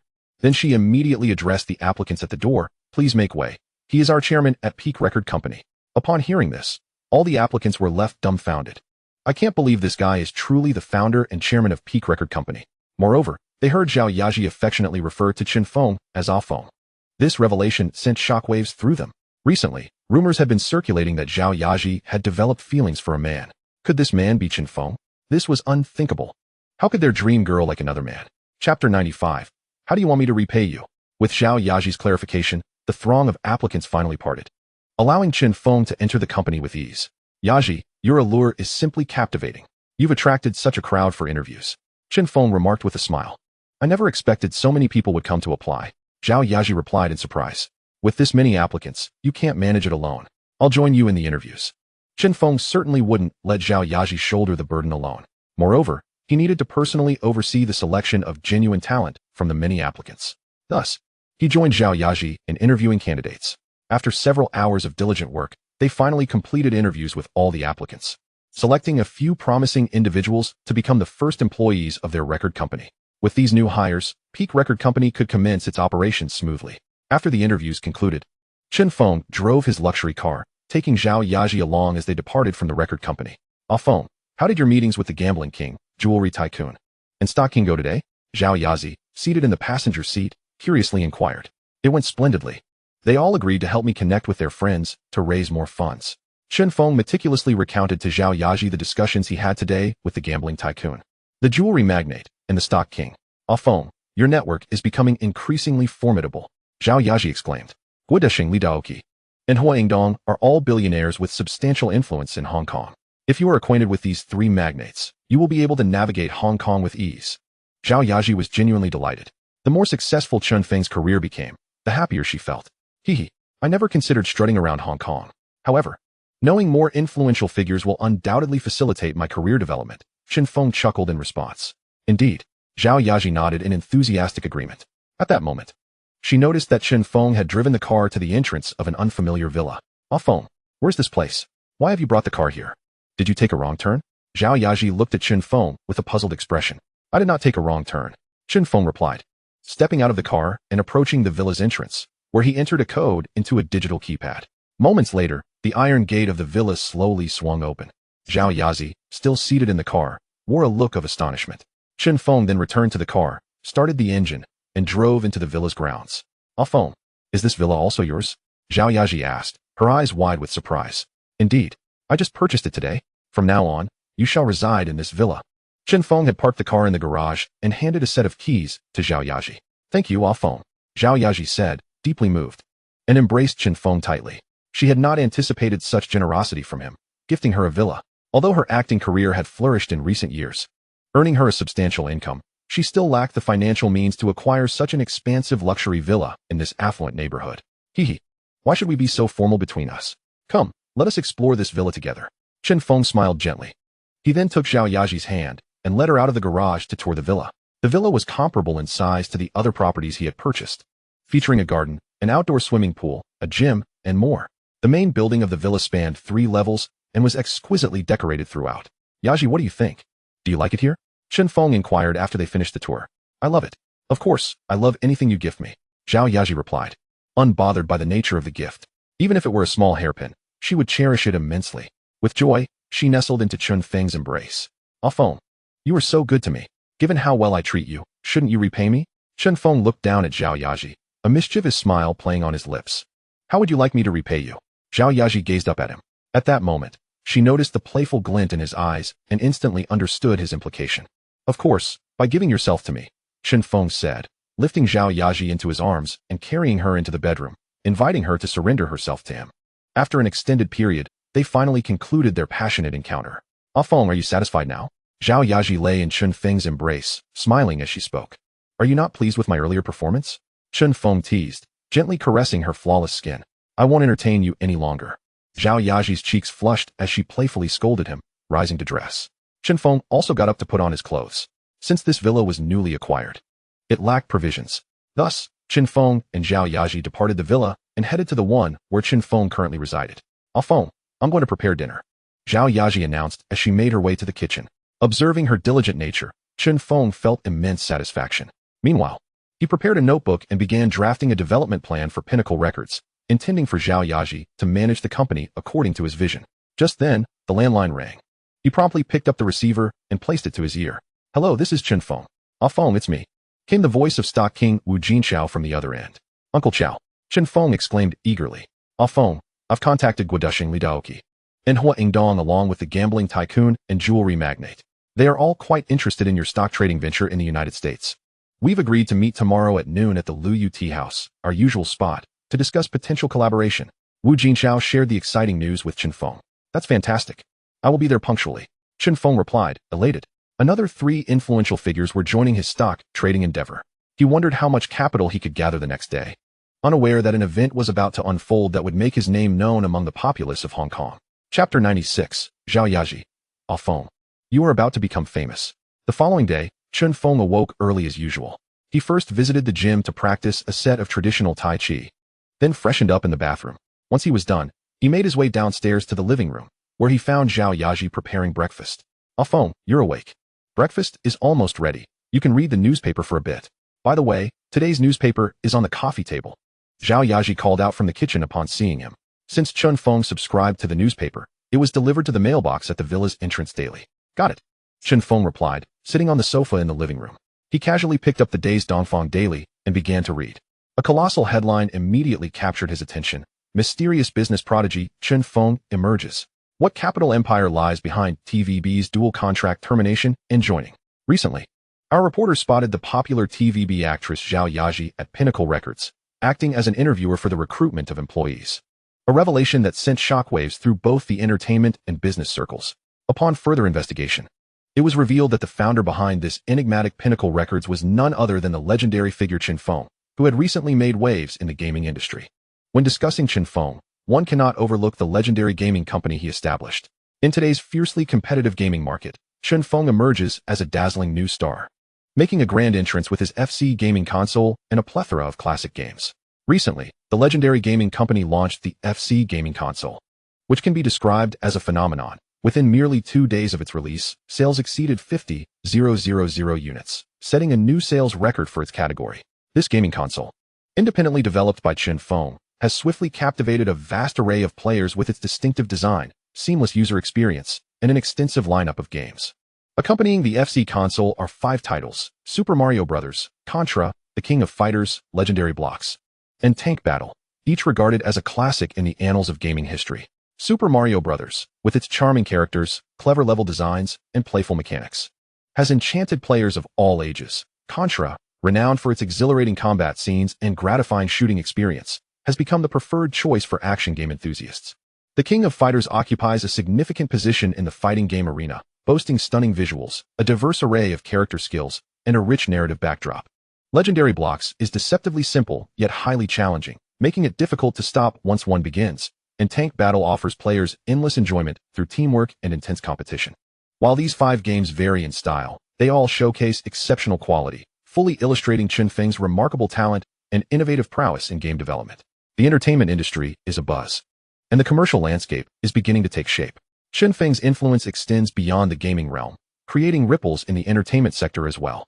Previously, Zhao Yaji starred in an advertisement for Chin Feng's FC console, where her elegant image harmoniously blended with the console's modern aesthetic, playing a vital role in its promotion.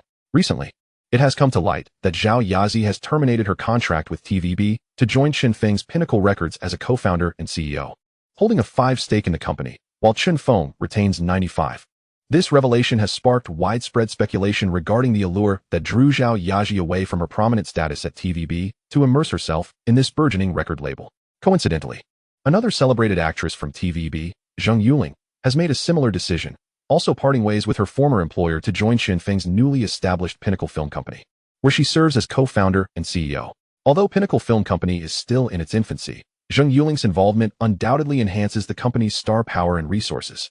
The addition of these 2 prominent actresses underscores Chin Feng's magnetic appeal and influence in the business domain, leaving many eager to see what unfolds at his 2 companies. Furthermore, Chin Feng's social circle has piqued the interest of the press. Our reporter was fortunate enough to capture images of Chin Feng mingling with industry magnates such as the Stock King, the Gambling King, and the Jewelry Tycoon. The photographs depict Chin Feng in jovial conversation with these titans, exuding a congenial atmosphere. However, the details of their discussions remain shrouded in mystery as they decline to give interviews, prompting rampant speculation about the nature of their relationships. According to customs records, Chin Feng arrived on the island this year under the guise of seeking refuge with friends and family, subsequently acquiring legal status in Hong Kong. Yet, his past remains elusive. Numerous theories abound. Some allege he is the illegitimate child of a Southeast Asian rubber magnate, while others suggest his family controls an underground bank in Australia. And there are even whispers that he is merely a representative of an international consortium. Regardless of the enigmatic nature of Chin Feng's identity, his demonstrated capabilities are undeniable. His ability to independently develop such a popular gaming console and games attests to his profound technical and creative expertise.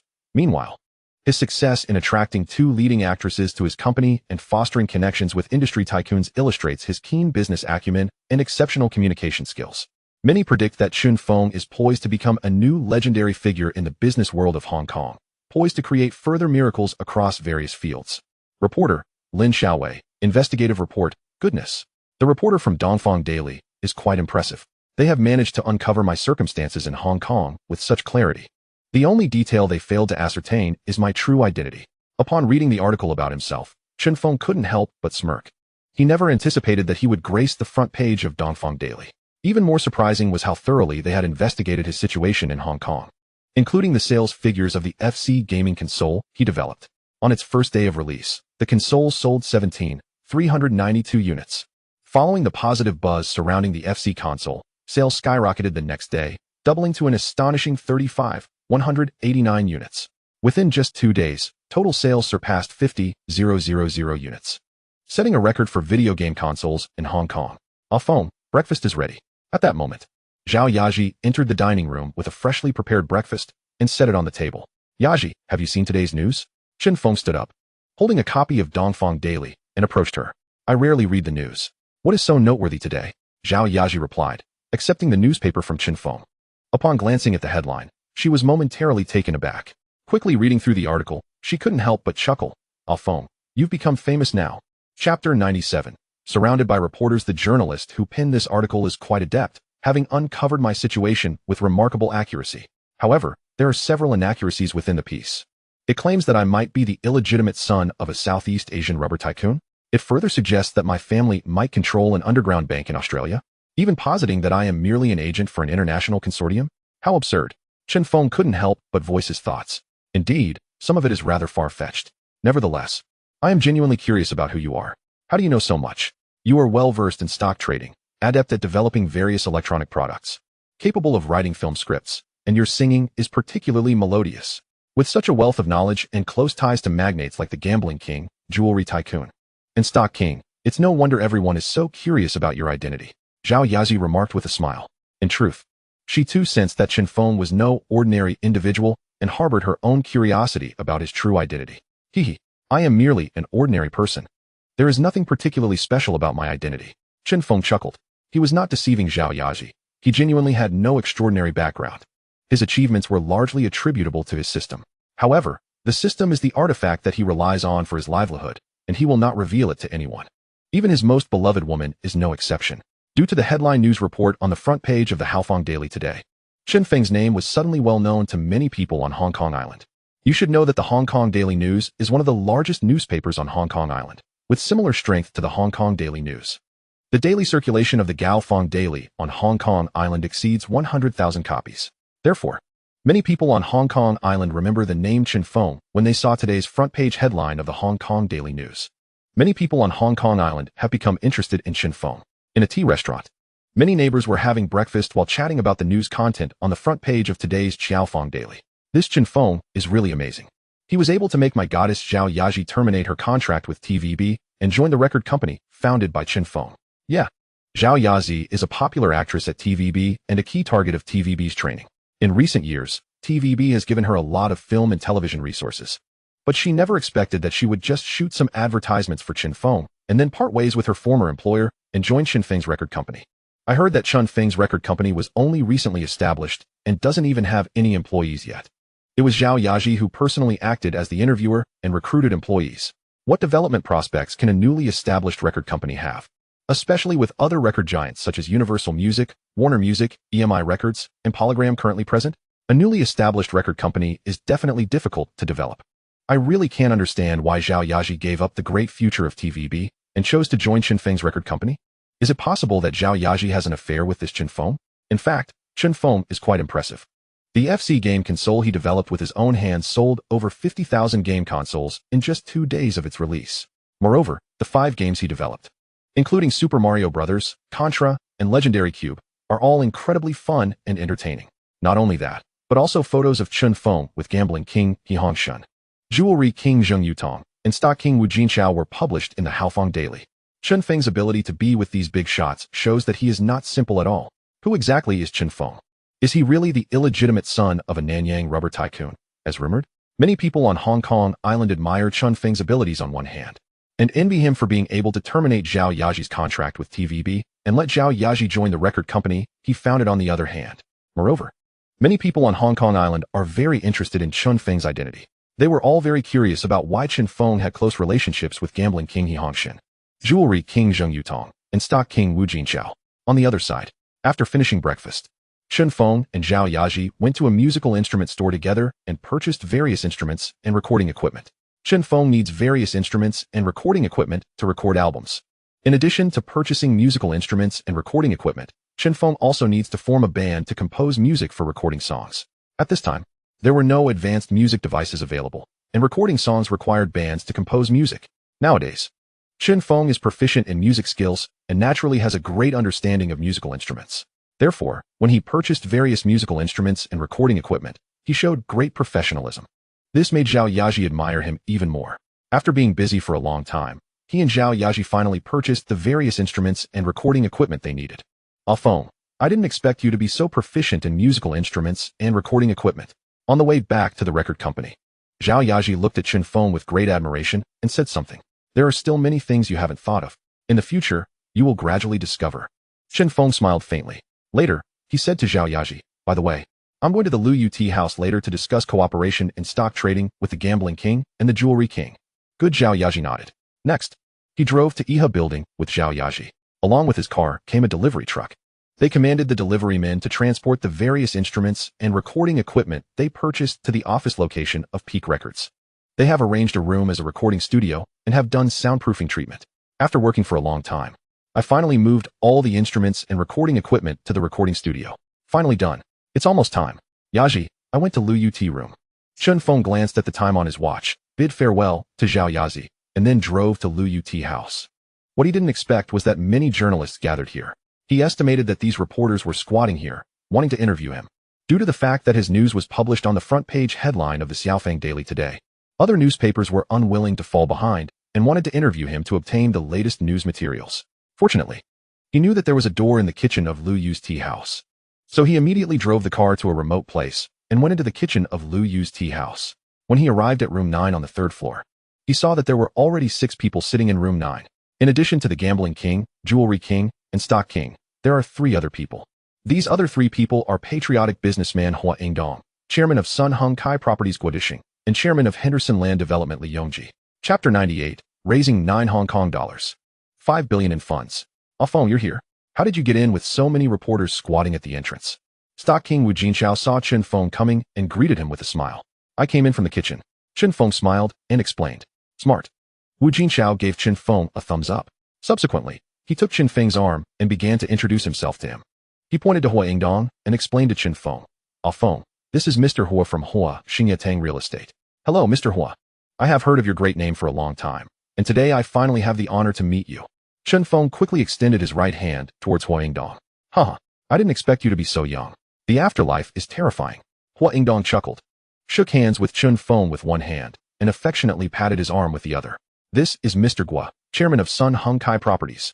Wu Jinxiao pointed to Gua Dushing, chairman of Sun Hung Kai Properties, and introduced him to Chun Feng. Hello, Mr. Gua. Nice to meet you. Chun Feng quickly extended his right hand towards Gua Dushing. I have long heard that you are very skilled in stock trading. Today, after reading the front page headline of the Xiaofeng Daily, I realized that not only are you skilled in stock trading, but you are also very proficient in electronic products. Amazing. Gua Dushing also extended his right hand and shook hands with Chun Feng. Mr. Gua has won an award. Chun Feng quickly smiled humbly. Feng, this is Mr. Li, the chairman of Henderson Land Development. Wu Jinxiao pointed to Li Yongji, chairman of Henderson Land Development, and introduced him to Chun Feng.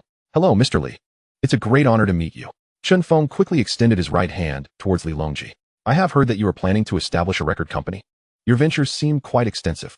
Moreover, you have managed to have the illustrious TVB actress, Zhao Yaji, terminate her contract with TVB and join your record label. You truly are remarkable.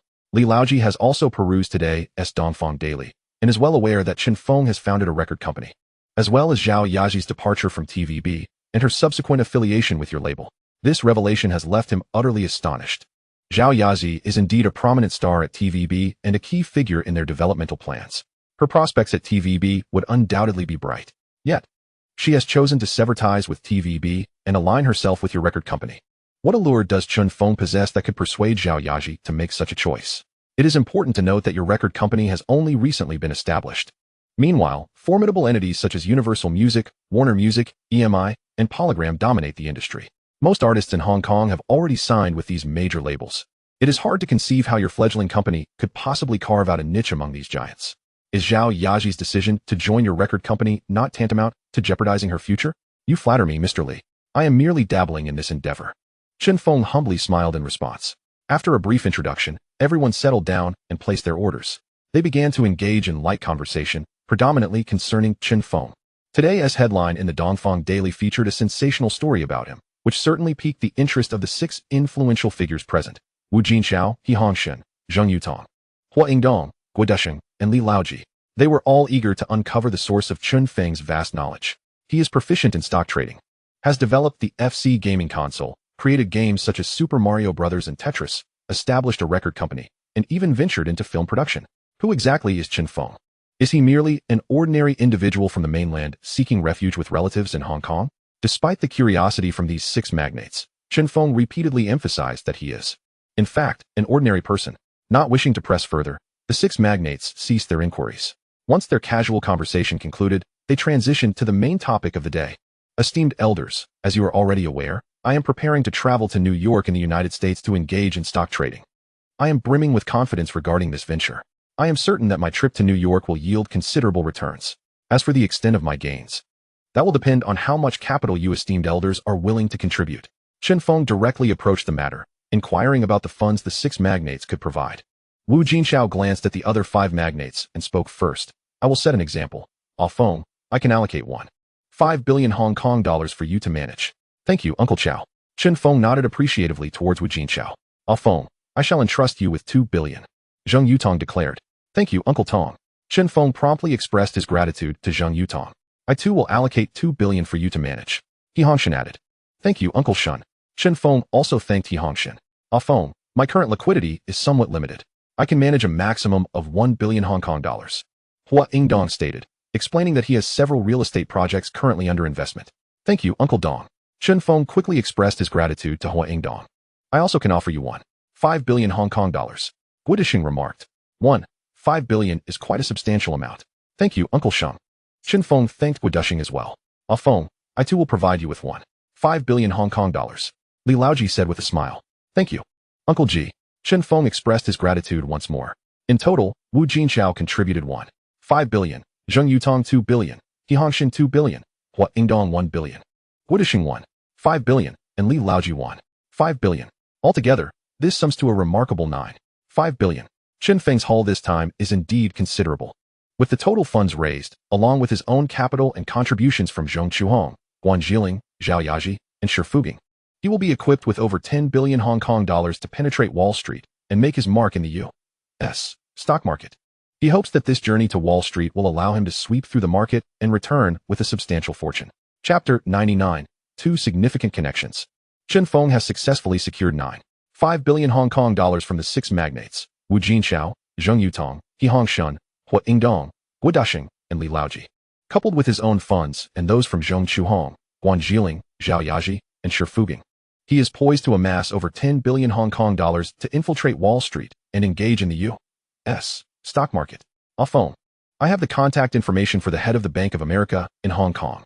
Prior to your arrival in the U.S., you can deposit your funds there. Once in America, you can withdraw your funds directly from the Bank of America. Zheng Yutong said, handing a business card to Chen Feng. Thank you, Uncle Tong. I was quite troubled about this matter. Chen Feng exclaimed with delight as he accepted the card from Zheng Yutong. Feng, this is the contact for Jamie Morgan. Jamie Morgan is the CEO of Morgan Stanley. Morgan Stanley is an international financial services company and the largest securities firm in the U.S. Once you arrive, you can open a trading account at Morgan Stanley.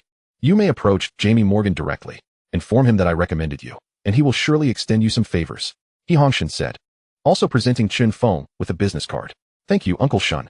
Chen Feng was overjoyed. He had not anticipated such a delightful surprise from He Hongshan. With the connection to Jamie Morgan, his stock trading endeavors in the U.S. would undoubtedly be much smoother. It is worth noting that the Morgan family is one of the top 10 financial dynasties in the United States, having emerged in the late 19th and early 20th centuries as a dominant force in the nation's economy. The founder, J.P. Morgan, established Drexel Morgan Company in 1871 on the financial foundation laid by his father, J.S. Morgan, engaging in investment and credit banking activities. In 1894, following the death of his partner, he took sole control of the business, and in 1895, the company was rebranded as J.P. Morgan Company. With this firm at its core, he expanded influence into various sectors of finance and the economy, such as steel, railroads, and utilities, thus beginning to form a monopolistic conglomerate. The representative figure of the Morgan family is J.P. Morgan, a Wall Street genius who, during the American Civil War, undertook the issuance of $200 million in government bonds, emerging as a hero who salvaged the American economy. At its zenith, the Morgan conglomerate controlled 25 of the total American corporate capital, 33 of financial capital, and 65 of the insurance industry, dominating 65 of the nation's steel production and 30 of the railroads. Within the vast Morgan system, 167 directors implemented directives that emanated from Wall Street, establishing the Morgan family as the de facto power behind the scenes of that financial hub. However, as capital became excessively detached from governmental oversight, economic competition deteriorated into a malignancy. In 1933, the American government enacted legislation mandating the separation of commercial banks from investment banks. The Morgan conglomerate was thus divided into 2 entities, J.P. Morgan, later known as J.P. Morgan Chase, or simply Chase, continued traditional commercial banking operations, while the other part became an independent investment bank, Morgan Stanley. The Federal Reserve gradually supplanted the Morgan family's dominance within the financial sphere. Nonetheless, the Morgan family continues to be one of the top 10 conglomerates in America, with their management philosophy leaving a profound impact on Wall Street. However, at this time, J.P. Morgan Chase had yet to be established, with only its predecessor, J.P. Morgan, in existence. Today, Chen Feng reaped significant rewards during lunch.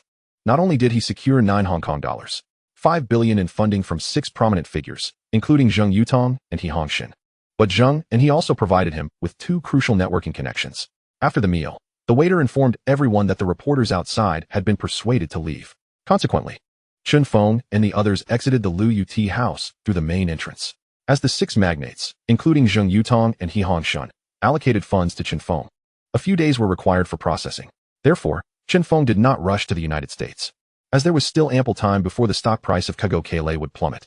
In these intervening days, he remained industrious. He and Zhao Yaji had recruited a guitarist, keyboardist, drummer, and bassist to form a band, with Chen Feng assuming the role of lead vocalist. He intended to record a music album before departing from Hong Kong Island. Allow me to introduce myself. My name is Chen Feng, and I am the founder of Pinnacle Records. Moreover, I am currently the sole signed artist of our record label. I have composed several songs and am preparing to record an album as our label's inaugural release. The success of this album will depend on our collective efforts.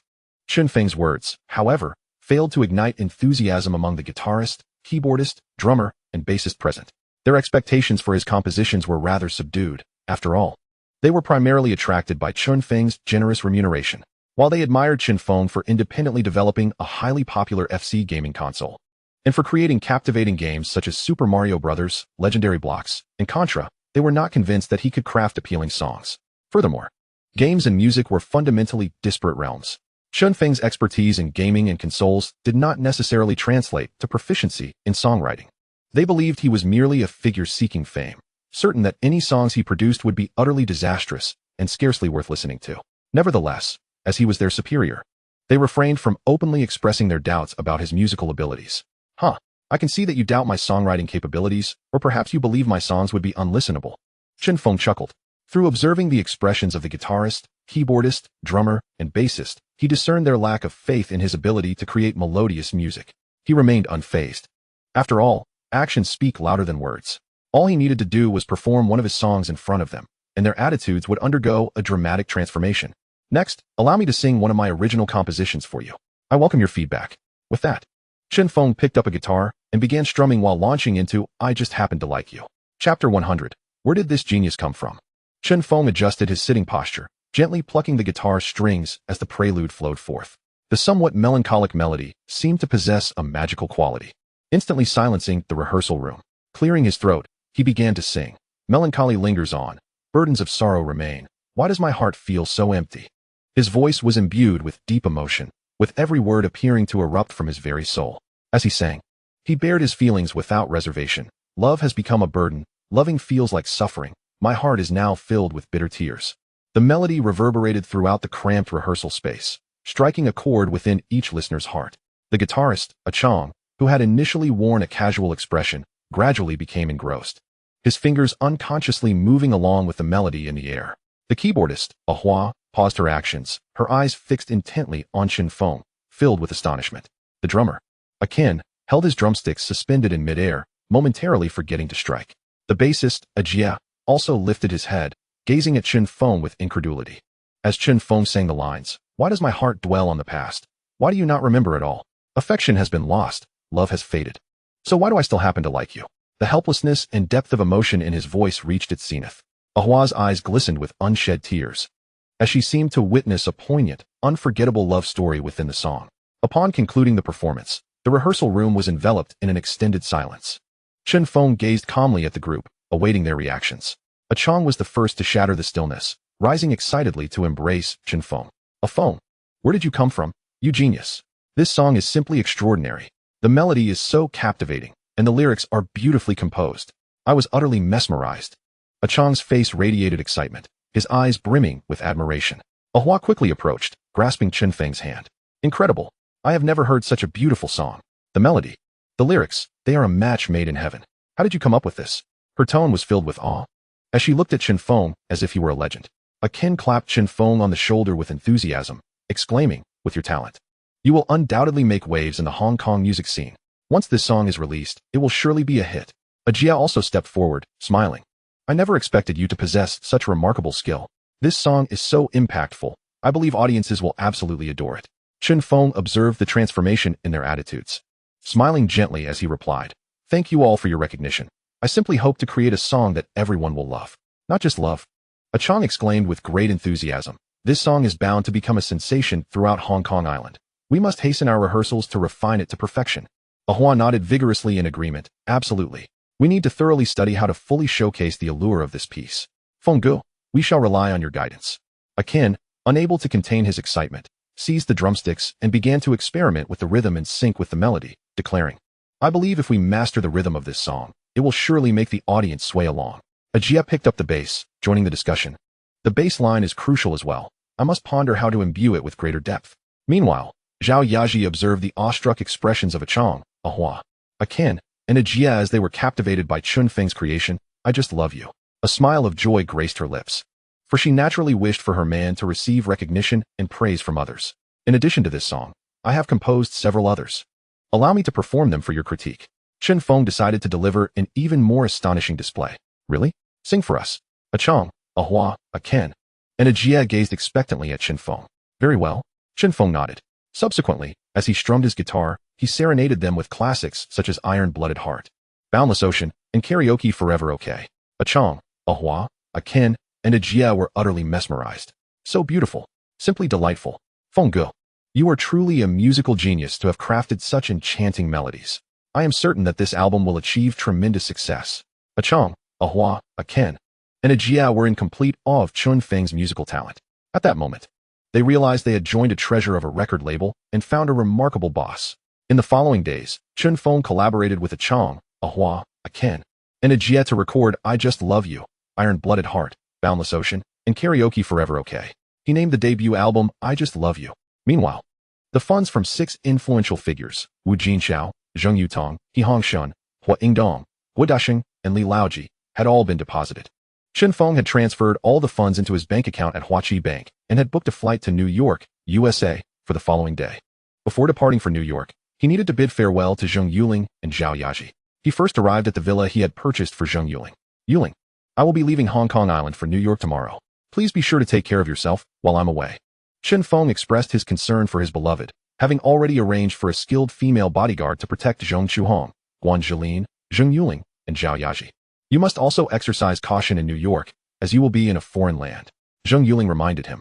By the way, how is the progress on the films I asked you to work on? Chen Feng inquired. The film's modern bodyguard and pursuing girls have already commenced production. Zheng Yuling responded. Thank you for your hard work. Chen Feng embraced Zheng Yuling and carried her into the bedroom, expressing his gratitude for her assistance with the films. After thanking Zheng Yuling, he proceeded to the villa he had purchased for Zhao Yaji. A Feng, you are heading to the USA tomorrow. I just remembered something. It seems you haven't arranged for an English interpreter. Zhao Yaji recalled, aware that Chen Feng had come from the mainland and that most mainlanders were unfamiliar with English. She worried that Chen Feng might not understand it either. Yaji, worry not, my English is quite decent. Chen Feng replied with a slight smile. He then surprised Zhao Yaji by speaking a few sentences in English, leaving her astonished. A Feng, I had no idea your English was so proficient. Zhao Yaji exclaimed, wide-eyed in amazement. I have many more surprises in store for you. Chen Feng teased. For instance, I possess numerous skills. If you don't believe me, I can demonstrate one right now. With that, he lifted Zhao Yaji and carried her into the bedroom to explore new experiences together. Given that both Zhao Yaji and Zheng Yuling had previously been renowned TVB actresses with significant fame, Chen Feng opted not to have them see him off to avoid any fan encounters at the airport. Thus, he made his way to the airport alone. To his surprise, he encountered a familiar figure there. Chapter 101. A chance encounter with Lin Qingxia in New York. At Hong Kong's Kai Tak International Airport, Chen Feng arrived solo, only to unexpectedly spot a familiar silhouette in the terminal. He Chao-Chiong. Chao-Chiong, what brings you here?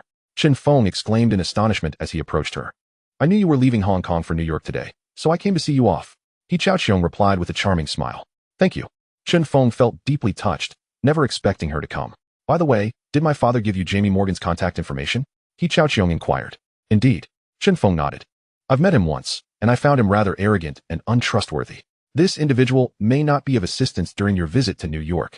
I have some connections with his sister, Kelly Morgan. Despite being a woman, her capabilities rival those of her brother, Jamie Morgan. Furthermore, Kelly Morgan is someone you can trust. If Jamie Morgan proves unhelpful, do not hesitate to reach out to Kelly Morgan. Here is her contact information in New York. He Chao-Cheong said as she pulled out a piece of paper from her bag. The paper bore Kelly Morgan's contact details in New York, which she handed to Chen Feng. Chao-Cheong, thank you. Chen Feng expressed his heartfelt gratitude. He felt overwhelmed by He Chao-Cheong's concern for him. It seemed that their rapport had blossomed to an 80-point affinity, leading her to develop feelings for him. Upon his return from America, he would certainly seek ways to further enhance He Chao-Cheong's affection, aiming to reach a 100-point affinity as soon as possible. The time is nearly upon you. You should head to your gate. Don't miss your boarding. He Chao-Cheong reminded him, glancing at her watch. Yes. Chen Feng nodded, then dragged his suitcase toward the boarding area. At that moment, He Chao-Cheong suddenly called out from behind him, be sure to stay safe in New York. Understood. Chen Feng raised his arm in an okay gesture. He then completed the check-in process and proceeded to the waiting area for his flight. Soon, he boarded the plane bound for New York. The journey was uneventful. After more than 10 hours of flying, he finally arrived at New York International Airport. After completing the customs procedures, he exited the airport, hailed a taxi, and proceeded to the Addison Hotel, which he had previously booked. The Addison Hotel in New York is situated on Madison Avenue in Midtown Manhattan, adjacent to Madison Square Park. A mere 5-minute walk will take one to Times Square, and the surrounding subway network is exceedingly dense, allowing for convenient access to iconic landmarks such as the Empire State Building. This 41-story edifice, constructed in 1909, originally served as the headquarters for Metropolitan Life Insurance Company.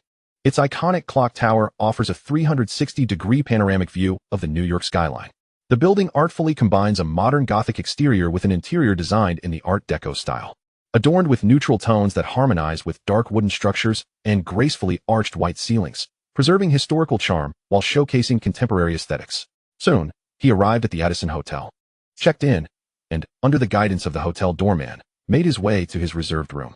Although he harbored a strong disdain for the Western custom of tipping, viewing it as a means of exploiting employees masquerading as a gentlemanly gesture, effectively shifting costs onto consumers, he conformed to local customs, offering a modest tip to the doorman to avoid any condescension towards his Chinese heritage. Subsequently, he entered his room.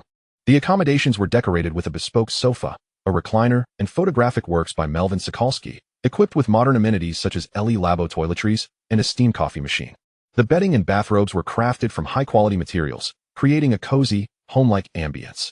Chen Feng found the room quite satisfactory, albeit a tad small. However, it was more than sufficient for his solitary stay. At this moment, night had fallen. He had already slept extensively on the plane and currently felt wide awake. Thus, he tidied up briefly before departing the hotel to stroll along New York's famed Fifth Avenue. In both his previous life and this one, it was his first visit to New York. One could not deny that America truly deserved its reputation as the most developed country in the world. At this hour, New York was teeming with towering skyscrapers and bustling commerce. In contrast, even in major Chinese cities like Shanghai and Beijing, one seldom encountered such high-rise structures. Instead, the landscape was dominated by low, dilapidated buildings. Nevertheless, with the continuous advancement of China's reform and opening up policies, the nation would soon catch up to America. He believed that his rebirth could accelerate this progress, as he possessed a powerful system that provided access to various advanced technologies. He could leverage these innovations not only to build his own business and technological empires, but also to assist China in catching up to, or even surpassing, America's economic and technological prowess. As he meandered along Fifth Avenue, a woman's voice suddenly pierced the air, shouting, "Thief! Thief! Someone's stealing!" Instinctively, he turned towards the sound and beheld a scruffy thief clutching an exquisitely crafted handbag, frantically pushing through the crowd as he sprinted towards Chun Feng's direction. In pursuit of the thief appeared an Asian woman, seemingly the owner of the stolen bag. He surmised that the thief had snatched the handbag from her. Despite the woman's anguished cries in English, bystanders merely sidestepped, avoiding involvement lest they become entangled in the chaos. Such is human nature, cautious and self-preserving. The vast majority would refrain from intervening, regardless of race. Had the victim been an American, Chen Feng likely would have remained a passive observer as well. However, given that the victim was an Asian woman, possibly even Chinese, he resolved to take action against the thief. Having practiced the ancient art of Tai Chi daily, he swiftly incapacitated the thief, who was considerably larger and taller than himself, with a few deft movements as the miscreant neared him. He firmly pressed down on the thief's vital acupoints, rendering him unable to break free from Chun Feng's grasp, while simultaneously reclaiming the woman's handbag. At that moment, the distressed woman hurried over. Upon catching sight of her, he could not help but exclaim, "Lin Qingxiao?" Chapter 102, Lin Qingxia, your Swiss candy flavor is quite unique. Lin Qingxia. As soon as Chen Feng recognized her, he was astonished to find Lin Qingxia in New York, and even more so that he had aided her in apprehending a thief. You are also Chinese, Lin Qingxia exclaimed, her expression one of surprise. The fact that someone could call her name indicated a high likelihood that he was Chinese, especially since Chen Feng spoke in Mandarin. Indeed, I greatly enjoyed your performance in the 800 Heroes. I never imagined I would encounter you here, Chen Feng responded, referring to the film in which Lin Qingxia starred alongside Zhang Aijia and Ku Juanxiu, portraying the role of the young scout Yang Huimin, who presented flags to the soldiers defending the river. Lin Qingxia earned the Best Actress Award at the 22nd Asia-Pacific Film Festival for her performance in this role. Thank you. Lin Qingxia smiled radiantly. This is your bag, isn't it? Chen Feng remarked, handing her the handbag he had just reclaimed from the thief. Yes, it is. Lin Qingxia hurriedly accepted her bag from Chen Feng's hands, and with deep gratitude, she expressed, thank you for helping me recover my bag. Lin Qingxia's affection for you. 10. Current affection. 20. There's no need for thanks, Chen Feng replied with a slight shake of his head. At that moment, 2 American police officers arrived, apprehending the thief and briefly inquiring about the incident from Chen Feng and Lin Qingxia. Following this, they accompanied Chen Feng and Lin Qingxia to a nearby precinct to file a report. After completing the report, they exited the station together. Mr. Chen, thank you for your assistance just now. If you don't mind, I would like to treat you to a cup of coffee. Lin Qingxia extended an invitation to Chen Feng. Then I shall not be polite. Chen Feng accepted with enthusiasm. They proceeded to a nearby cafe, found a vacant table, and ordered 2 cups of coffee. Mr. Chen, judging by your accent, you seem to be from the mainland? Lin Qingxia remarked, having conversed with him solely in Mandarin. Indeed, I am from the mainland. However, I recently relocated to Hong Kong Island. I came here from there, Chen Feng clarified. Oh, are you in New York for tourism, or? Lin Qingxia inquired further. I am here for stock trading. Chen Feng candidly revealed the purpose of his visit to New York. Stock trading? Lin Qingxia was momentarily taken aback.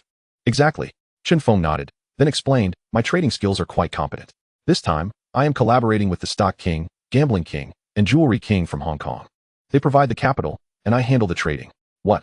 You are collaborating with the Stock King, Gambling King, and Jewelry King from Hong Kong for stock trading? Lin Qingxia wore a look of astonishment.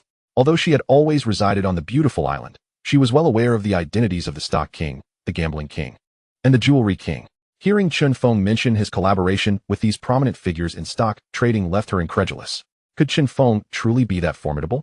If he indeed had such close ties with the Stock King, Gambling King, and Jewelry King of Hong Kong, why had she never come across any news about him? It was no wonder she felt this way. Not long ago, Chen Feng's remarkable feats had been reported by the Dongfang Daily, creating a significant sensation in Hong Kong. Subsequently, major publications like Ming Pao and Nanhua Morning Post had also covered his story. By now, Chen Feng had become a well-known figure in Hong Kong. However, Lin Qingxia had been staying in the United States recently and had not kept up with the news from Hong Kong. Thus, she was entirely oblivious to Chen Feng's accomplishments there. Miss Lin, if you trust me, you may entrust your funds to me, and I will assist you in stock trading. I assure you, I can guarantee substantial returns. Chen Feng sought to maintain contact with Lin Qingxia through their potential collaboration in stock trading. Yet, proposing such an arrangement upon their first meeting seemed rather presumptuous. As anticipated, Lin Qingxia politely smiled and replied, thank you for your kind offer, Mr. Chen. But I have no interest in stock trading. It is indeed a pity that I cannot collaborate with you. That's quite all right. Chen Feng responded with a smile and a shrug.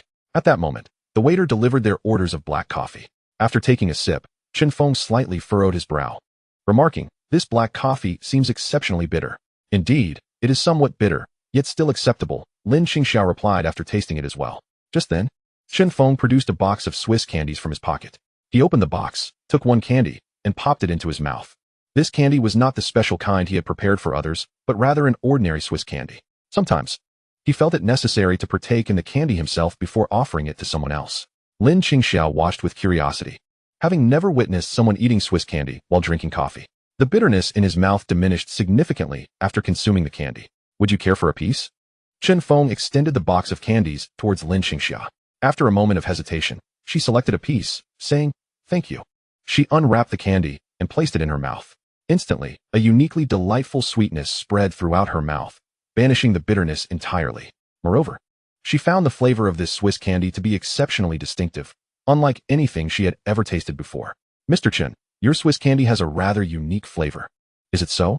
Would you like another piece? Chen Feng eagerly offered her the box again. No, thank you. Lin Qingxia gently declined, waving her hand. Observing her refusal to continue indulging in his Swiss candy, Chen Feng did not press the matter further. Lin Qingxia's favorability towards him had now reached 50, but it had yet to attain 60. He recognized the need for continued effort.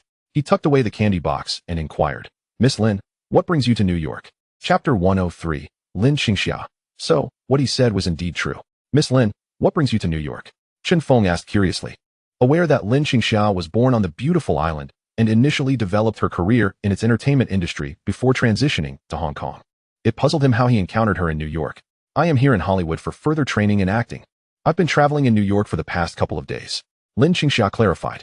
"Ah, so you are visiting New York." Chen Feng nodded in realization. "By the way, your skills in dealing with that robber were quite impressive. Given his imposing stature, you subdued him with such ease. I assume you must have some military experience?" Lin Qingxia inquired with keen interest. "I have not served in the military. However, I have practiced some Chinese martial arts. Handling a robber is well within my capabilities." Chen Feng explained with a smile. "So, you have trained in martial arts? No wonder your skills are so remarkable." Lin Qingxia's expression brightened with understanding. Her curiosity about Chen Feng intensified, as she held a deep fascination for traditional Chinese culture. For instance, she often replicated famous Chinese paintings and practiced calligraphy. "Are you interested in our Chinese martial arts?" Chen Feng noted the system's prompt and realized Lin Qingxia might be intrigued by it. "Indeed." Lin Qingxia nodded, stating, "I find Chinese martial arts particularly mysterious. If you have time, I could teach you some." As she spoke, Chen Feng took out a pen and a notepad. Jotting down his contact information in New York, he tore off the note and handed it to Lin Qingxia. "If you wish to reach me, you can contact me." "All right." Lin Qingxia accepted the note, glancing at the contact information, momentarily surprised.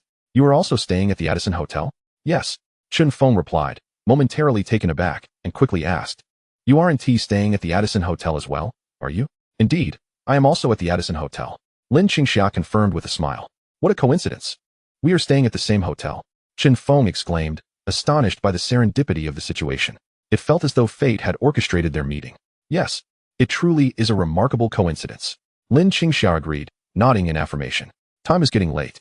Shall we return to the hotel together?" Chen Feng suggested, glancing at the clock. "Certainly." Lin Qingxia nodded. They summoned the waiter, and as Chen Feng prepared to pay the bill, Lin Qingxia insisted on covering it. As she had proposed the coffee as a gesture of gratitude for his assistance in retrieving her bag, Chen Feng relented, allowing her to pay. Afterward, they departed the coffee shop together. Since the Addison Hotel was not far from their location, they engaged in light conversation as they walked back. Shortly, they arrived at the Addison Hotel. Chen Feng learned that Lin Qingxia was staying on the 5th floor while he occupied the 6th. Upon returning to the hotel, they each retreated to their respective rooms. Once in her room, Lin Qingxia placed her bag on the sofa, her mind swirling with the vivid imagery of Chen Feng subduing the rogue thief. After a moment's contemplation, she picked up the phone and dialed a call to one of her friends from Hong Kong. This particular friend, a renowned actress, was none other than the illustrious Mei Jin. In 1980, Mei Jin starred in the television series The Earth's Benevolence, where she partnered with Liu Songren to form the enduring couple of Songren and Korn, becoming one of the most lasting duos in Hong Kong cinema. In 1981, she portrayed the character Zhao Qianyan in the ATV drama The Great Hero Hui Yuanjia, earning widespread recognition in the mainland film industry. Her performance in the 1983 production Marching Towards the Tiger's Mountain further endeared her to audiences, solidifying her status as a leading actress. In 2001, she played the character In Susu in The Heaven Sword and Dragon Saber, a role that became an unforgettable classic. By 2008, Mei Jin, through her performance in TVB's top-rated drama Moonlight Resonance, garnered numerous accolades, including the Best Actress Award at the TVB Anniversary Awards and the Asia Television Awards. In 2009, her leading role in the TVB Anniversary Grand production Beyond the Realm of Conscience was met with critical acclaim, propelling the series to become the year's viewership champion. Lin Qingxia and Mei Jin first met while co-starring in the period romance film A Golden Marriage in the Dream of the Red Chamber in 1977, which blossomed into a cherished friendship. Lin Qingxia called Mei Jin, and the connection was established swiftly. "Mei, have you heard of this person named Chen Feng?" Lin Qingxia inquired, referring to Mei Jin with her affectionate nickname. She sought to discern the veracity of Chen Feng's claims regarding his associations with Hong Kong's stock king, gambling king, and jewelry tycoon. "Of course I've heard of him. Recently, his fame has soared in Hong Kong. Many newspapers and magazines have reported on his exploits." Mei Jin's response took Lin Qingxia by surprise. She quickly pressed on. "So, does he truly know the stock king, the gambling king, and the jewelry tycoon? Not just knows them. According to reports, they often meet for tea at the Lu Yu Tea House. Furthermore, There's a rumor circulating that he has collaborated with them in stock trading, helping them earn several hundred million. Mei Jin exclaimed with excitement. Indeed. Everything he said was true, Lin Qingxia murmured to herself. Previously, when Qin Feng had mentioned his collaborations with those influential figures, she had assumed he was merely boasting. To her astonishment, it turned out to be entirely factual. What did you say? Lin Qingxia's soft self-muttering went unheard by Mei Jin. Oh, it was nothing. Lin Qingxia, filled with curiosity, continued. You mentioned that many publications have chronicled his endeavors. What exactly has he accomplished in Hong Kong? Oh, there is so much to recount. He is exceptionally talented, having founded a gaming company and independently developed a video game console, along with 5 games. Once his gaming console hit the market in Hong Kong, it became an instant sensation, immensely popular. The 5 games he created are also beloved by many gamers. I've played all 5, and they are indeed incredibly enjoyable. Particularly legendary blocks. Mei Jin enthusiastically detailed Qin Feng's achievements in Hong Kong. Moreover, he has established a film production company, and even our TVB's leading actress, Zheng Yuling, has severed ties with TVB to join his film company as CEO, Mei Jin conveyed with palpable excitement. What? He has founded a film company? And Zheng Yuling has left TVB to become the CEO of his film company. Lin Qingxia was taken aback. What charm does Qin Feng possess that could persuade a prominent TVB actress to part ways with the network?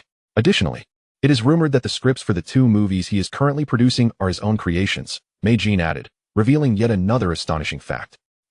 He can write scripts as well. Lin Qingxia's expression reflected her astonishment. She had never imagined that Qin Feng was capable of such a skill, which only piqued her interest in him further, as she had a passion for literature and writing. Script writing is indeed a form of literary creation. Moreover, he has recently launched a record company, and even our TVB star Zhao Yaji has been drawn to it, leaving TVB to join his record label as CEO. Mei Jin shared another sensational piece of news. What? Zhao Yaji has also left TVB to join his company. Lin Qingxia was in utter shock. Zhao Yaji, a key figure at TVB, had always been a focal point of cultivation, especially after her recent success in Shanghai Bond, which had taken the Chinese entertainment industry by storm. She never would have anticipated that even Zhao Yaji would be lured away by Qin Feng, forsaking her ties with TVB to join his record company. Moreover, I have also heard that Qin Feng's record label has currently signed only one artist, himself. It is said that he is preparing to release his debut album. With all the lyrics and compositions being solely his own work, Mei Jin revealed yet another astonishing detail. My goodness, he can compose as well. How does he possess such a diverse array of talents? Lin Qingxia was astounded. Not only does Qin Feng understand stock trading, but he is also adept in developing gaming consoles and games. He can even write scripts and songs.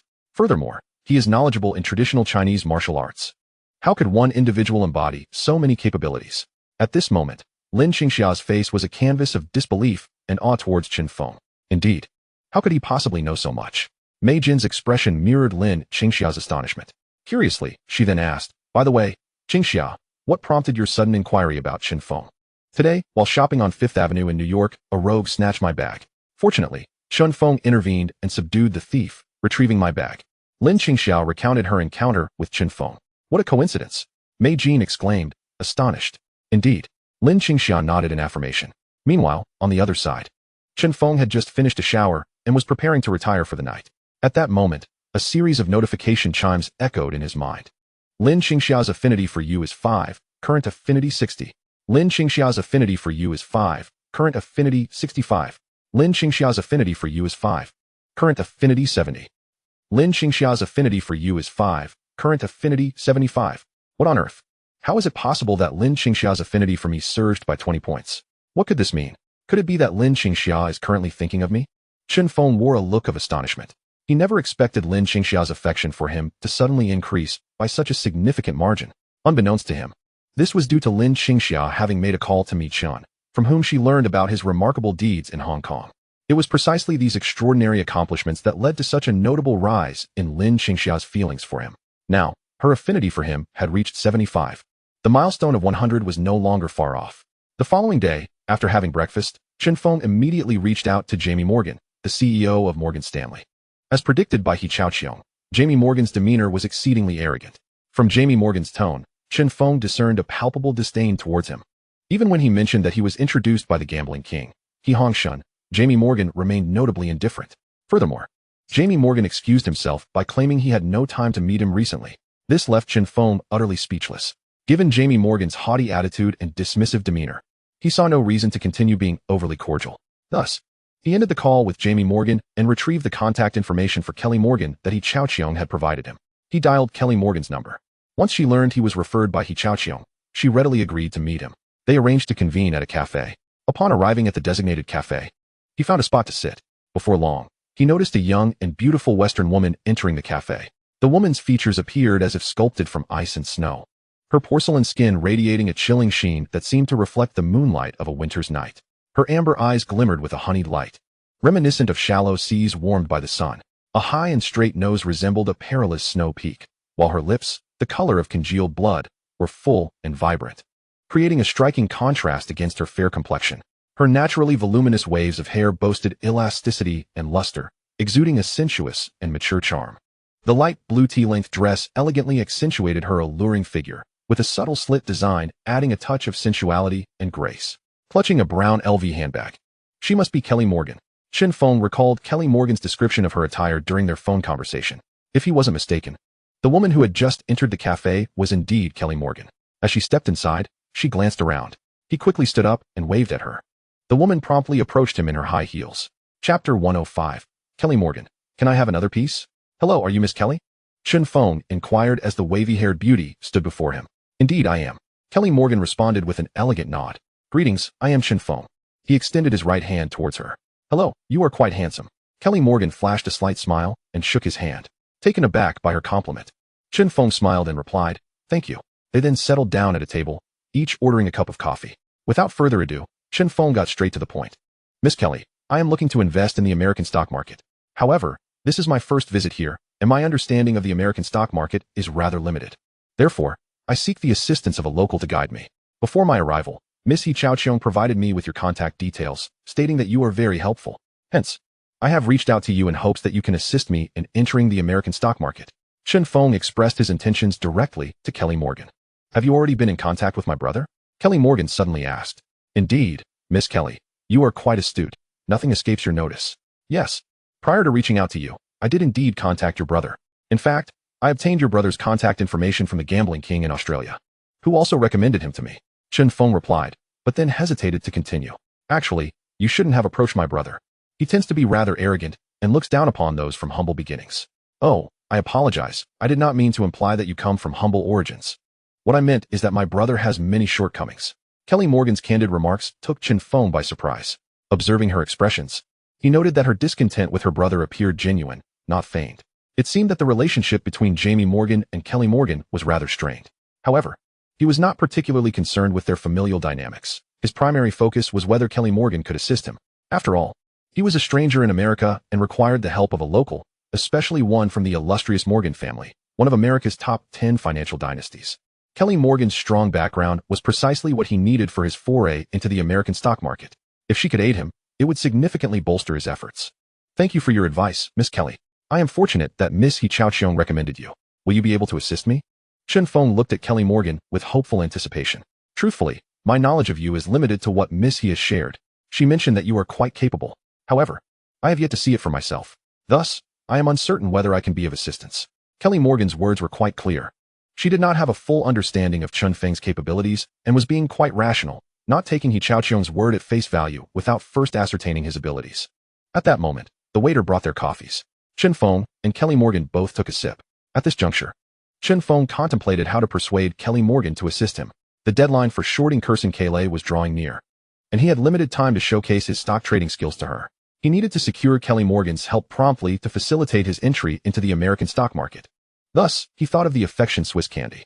As long as he could elevate Kelly Morgan's affection for him to above 60, she would surely develop a considerable amount of trust towards him.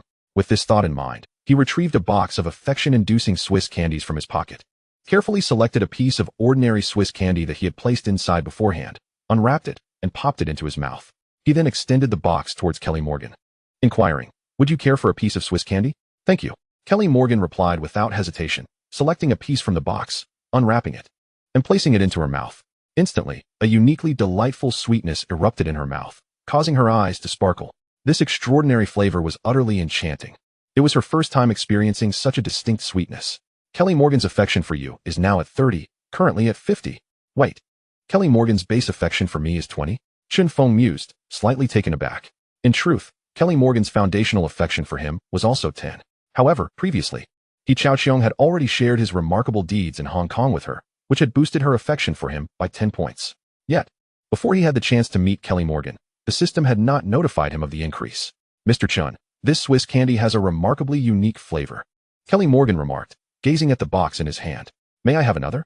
Chen Feng, with a smile, once again extended the box towards her. Thank you. Kelly Morgan eagerly reached for another piece, unwrapped it, and savored its taste. Kelly Morgan's affection for you is now at 15, currently at 65.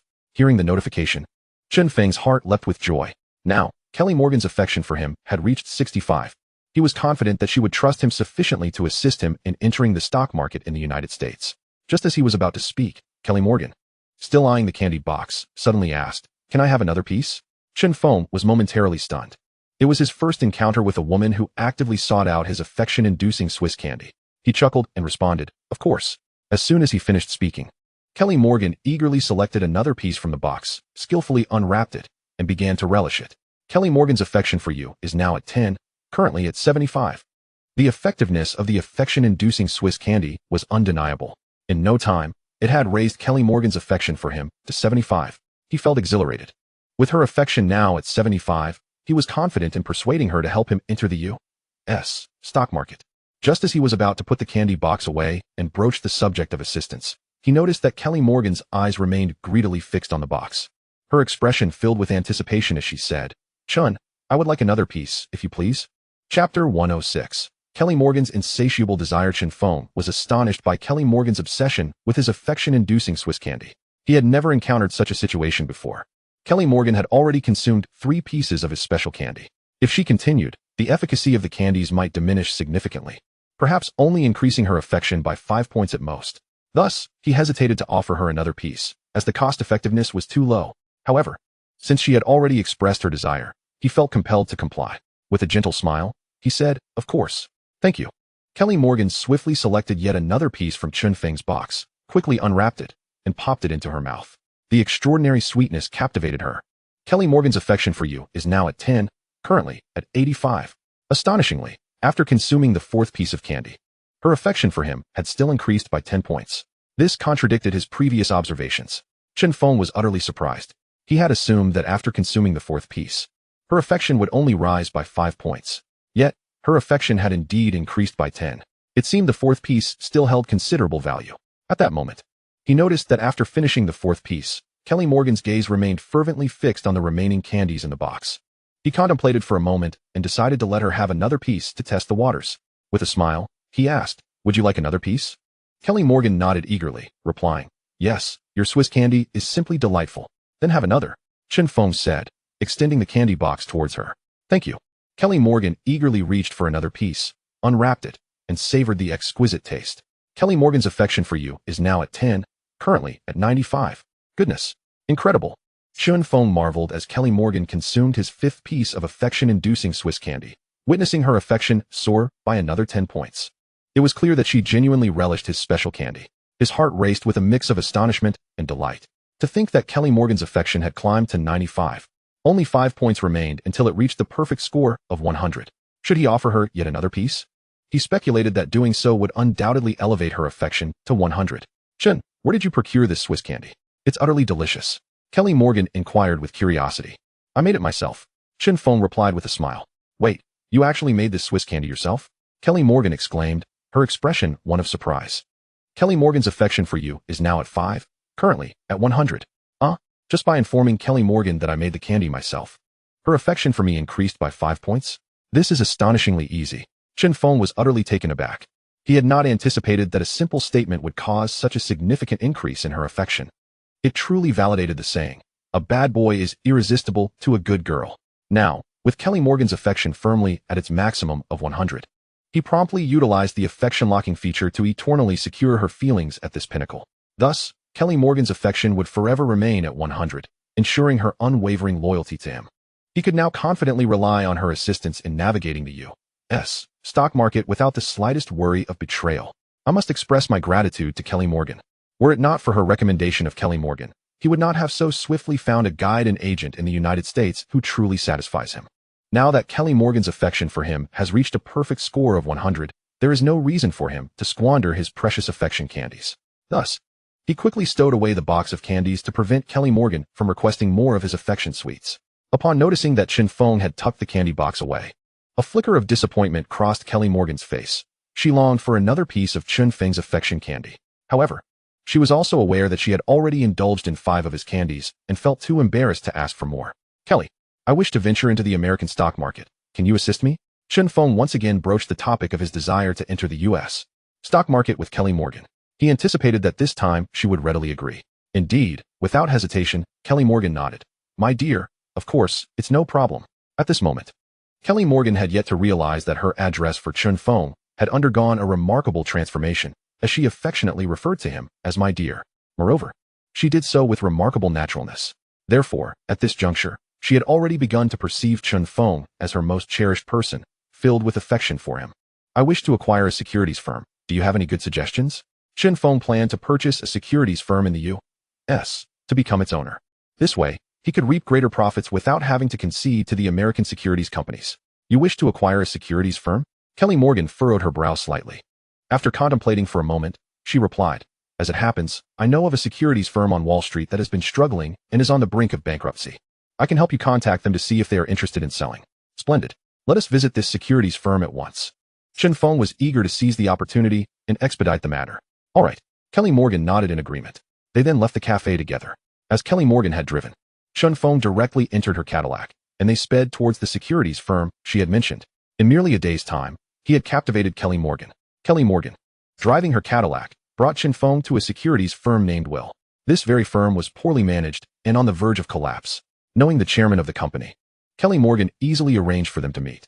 Chen Feng then began negotiations regarding the acquisition. The process unfolded exceptionally smoothly. The chairman of the securities firm had long wished to sell his company, but had been unable to find a buyer. Thus, when a Chinese individual suddenly expressed interest in acquiring his firm, he readily agreed. Chen Feng meticulously reviewed the company's financial status and discovered that it had approximately 100,000 in external debt, manageable, indeed. However, the firm had an astonishingly meager clientele, almost negligible. Chen Feng remained unconcerned. His primary aim in acquiring a securities firm was to facilitate his operations within the U.S. stock market. He did not require a large customer base. Naturally, once his firm gained a certain level of recognition, he would welcome numerous investors opening accounts with him, but that was a matter for the future. At present, he simply needed to acquire a firm capable of operating within the U.S. stock market. Therefore, after some haggling, he ultimately purchased the securities firm for 50,000, totaling 150,000 when including the firm's debt. Acceptable indeed. Subsequently, he renamed the firm Chen Securities. Finally, he had accomplished his goal. Kelly, shall we celebrate? Chen Feng inquired with a smile. What a splendid idea. Why not celebrate at my home? Kelly Morgan suggested. Absolutely. Chen Feng readily agreed. Soon, Kelly Morgan was driving her Cadillac, taking Chen Feng to her villa in New York. They arrived at a remarkably serene villa district. Unmistakably a wealthy enclave with excellent security and a beautifully tranquil environment. After parking her Cadillac in the garage, Kelly Morgan led Chen Feng into the villa's living room. My dear, please have a seat for a moment. I will go to the kitchen to prepare some steak. Kelly Morgan placed her bag on a shelf and, in Chen Feng's presence, naturally removed her tea dress, leaving only her cool undergarments, showing no modesty whatsoever. Her alluring figure nearly made Chen Feng's heart race uncontrollably. Fortunately, Chen Feng maintained his composure and did not lose his poise in front of Kelly Morgan. She then donned a loose nightgown and walked into the kitchen. Chen Feng settled onto the sofa in the living room, casually picking up a magazine from the coffee table to peruse. Before long, the enticing aroma of sizzling steak wafted from the kitchen. My dear, the steak is ready. Come quickly to eat. Kelly Morgan exclaimed as she entered the dining room, carrying 2 plates of perfectly cooked steak. I'm coming. Chen Feng set down the magazine and sat at the dining table. At that moment, Kelly Morgan poured a glass of red wine for both herself and Chen Feng. My dear, I toast to your success in entering the U.S. stock market. Kelly Morgan lifted her glass. Thank you. Chen Feng raised his glass as well, clinking it with hers before they both drank deeply from their glasses. Do savor my culinary skills. Kelly Morgan pointed to the plate of steak in front of Chen Feng. Delicious. Chen Feng nodded, taking a piece of steak and savoring it. Your steak is absolutely exquisite, he praised, causing Kelly Morgan to beam with delight. Thank you, she responded, cutting a piece for herself. They continued to enjoy their meal, sipping wine and engaging in light conversation. Before long, the rosy hue of intoxication crept onto Kelly Morgan's cheeks. At this moment, she had become slightly tipsy, her demeanor loosening. Suddenly, she rose, moved to Chen Feng's side, and perched herself on his lap, wrapping her arms around his neck with a dreamy gaze, exuding charm. My dear, do you find me beautiful? Indeed, you are extraordinarily beautiful, breathtakingly so. Chen Feng replied sincerely, nodding. Then do you like me? Kylie Morgan's lips drew infinitely close to Chen Feng, her amber eyes sparkling with eager anticipation. Of course I like it. Chen Feng replied earnestly, nodding his head. In the next moment, Kylie Morgan extended her luscious lips, sealing his mouth with hers, and awkwardly began to engage in a fervent kiss. Given Chen Feng's experience, it was evident that this was Kylie Morgan's very first passionate kiss with a man. Wasn't it said that Western women were quite liberated? Why then did she seem so inexperienced during their embrace? However, at that moment, he had no mind to ponder such questions. He tightly wrapped his arms around Kylie Morgan, transforming passivity into assertiveness, launching an ardent assault upon her. Under his exquisite kissing technique, Kylie Morgan quickly succumbed, her body growing soft and warm, her breaths becoming increasingly labored. He lifted her into his arms, and upon the living room sofa, they engaged in a thrilling encounter. The entire room was suffused with the intoxicating aroma of their shared passion. To Chen Feng's astonishment, this was indeed Kylie Morgan's first time. He felt utterly taken aback. Darling, you were so fierce just now. Kylie Morgan clung to him like an octopus, her face alight with satisfaction. Today, she experienced the joy of being a woman for the very first time. You were quite fierce yourself. Chen Feng chuckled, his hand exploring her body with unrestrained delight. Kylie Morgan was the woman he had managed to captivate in the shortest amount of time. In just one day, he had made her his own. Of course, he had not forgotten the purpose of his visit to America. He had come primarily to reap profits from the American stock market. With Kylie Morgan's assistance, he had successfully acquired an American securities firm. Tomorrow, he would begin preparations to short sell Kowloon Company. He hoped that this trip to America would yield him considerable wealth. Chapter 108. Meeting with the CEO of Goldman Sachs. In Kylie Morgan's villa, within the living room, Chen Feng held the flawless Kylie Morgan in his embrace, relishing her smoothness and softness. At that moment, he had not lost sight of his purpose for coming to America. He was determined to make a significant profit in the American stock market. His strategy would commence with shorting Kowloon Company. Kylie, I plan to short Kowloon Company. He candidly conveyed his intentions to her. By now, Kylie Morgan had become his woman. Moreover, her affection for him had reached a perfect score of 100, and he had secured her loyalty. Thus, he could confidently disclose his plan to short Kowloon Company without fearing any leaks from her. What? You intend to short Kowloon Company? I must have misheard. Kylie Morgan exclaimed, her surprise evident as she sat upright. Her stunning figure tempted Chen Feng to playfully tease her. You heard correctly. I truly plan to short Kowloon Company. Chen Feng replied, pulling her into his lap, his hands restlessly exploring her form. Kowloon Company has been performing quite well recently. Shorting it may not be the wisest choice. Kylie Morgan cautioned him with a worried expression. At that moment, Chen Feng's attentions had her breathing becoming increasingly rapid. You needn't worry. My judgment is infallible. All you need to do is help me borrow a substantial amount of Kowloon stocks from various brokerages on Wall Street, Chen Feng said, all the while persistently exploring her body. Very well. Since you insist on shorting Kowloon, I will assist you in borrowing the stocks from Wall Street's brokerages. Kylie Morgan ultimately chose to trust Chen Feng. Although she still harbored concerns about his decision, she found herself unable to resist his requests. Moreover, she was becoming increasingly breathless under his influence. If you could manage to secure 5 times leverage from the brokerages, that would be even better. Chen Feng had already researched that at this time, Wall Street could offer up to 5 times leverage. If he could obtain that, his profits would be even more substantial. What? 5 times leverage? Isn't that too risky? Kylie Morgan couldn't help but exclaim. Trust me, there will be no risk involved. I am confident in my strategy to short Kowloon. Chen Feng's face radiated with unwavering confidence. His assurance stemmed from his solid foundation. The stock trading information provided by his guide was guaranteed to be accurate. Moreover, even if the guide were to mislead him, it mattered little. He had established the legendary game company, Bubu Gao Company, Pinnacle Film Company, and Pinnacle Record Company. The legendary game company had already launched the FC gaming console and several games, yielding him substantial profits. Additionally, Bubu Gao Company, Pinnacle Film Company, and Pinnacle Record Company were all poised to bring him significant returns. Even if he were to fail in the stock market now, he could still recover. Furthermore, he believed the trading guide would not deceive him. All right, I will try to see if I can secure 5 times leverage from the brokerages. Kylie Morgan nodded, deciding to unconditionally assist Chen Feng. At that moment, under his playful attentions, her body felt soft and warm. She wrapped her arms around his neck, her eyes sparkling seductively. Darling, you make me want more. Is that so? Then I shall indulge you. Chen Feng replied with a slight smile, rolling atop her once more, reigniting the flames of passion. The following day, led by Kylie Morgan, Chen Feng arrived at the renowned financial institution, Goldman Sachs. Founded in 1869, Goldman Sachs is a comprehensive financial firm in America. By 1896, it had become a member of the New York Stock Exchange, and in 1905, it began its securities underwriting business. At this time, Goldman Sachs had established itself as one of the most powerful securities firms in America. Accompanied by Kylie Morgan, Chen Feng reached the headquarters of Goldman Sachs. As a member of the Morgan family, Kylie Morgan effortlessly facilitated a meeting with the current CEO, John Whitehead. Hello, Mr. Whitehead. This is Mr. Chen from Hong Kong. Kylie Morgan introduced Chen Feng to John Whitehead. Subsequently, she gestured toward John Whitehead, saying, Chen, this is Mr. Whitehead, the CEO of Goldman Sachs. Hello, Mr. Whitehead. Hello, Mr. Chen. Chen Feng and John Whitehead exchanged a firm handshake. Subsequently, John Whitehead gestured for Chen Feng and Kelly Morgan to take a seat. Mr. Whitehead, I have come to seek your assistance in borrowing some shares of Kekakil from your esteemed Kaohsiung Group, Chen Feng stated directly, revealing his intentions to John Whitehead. Are you planning to short Kekakil? John Whitehead furrowed his brow slightly. Indeed, Chen Feng nodded affirmatively. Since he had approached John Whitehead to borrow shares of Kekakil from Kaohsiung Group, his intent to short the company was certainly not lost on Whitehead. Kekakil's stock has been performing quite well, and its prices have remained robust.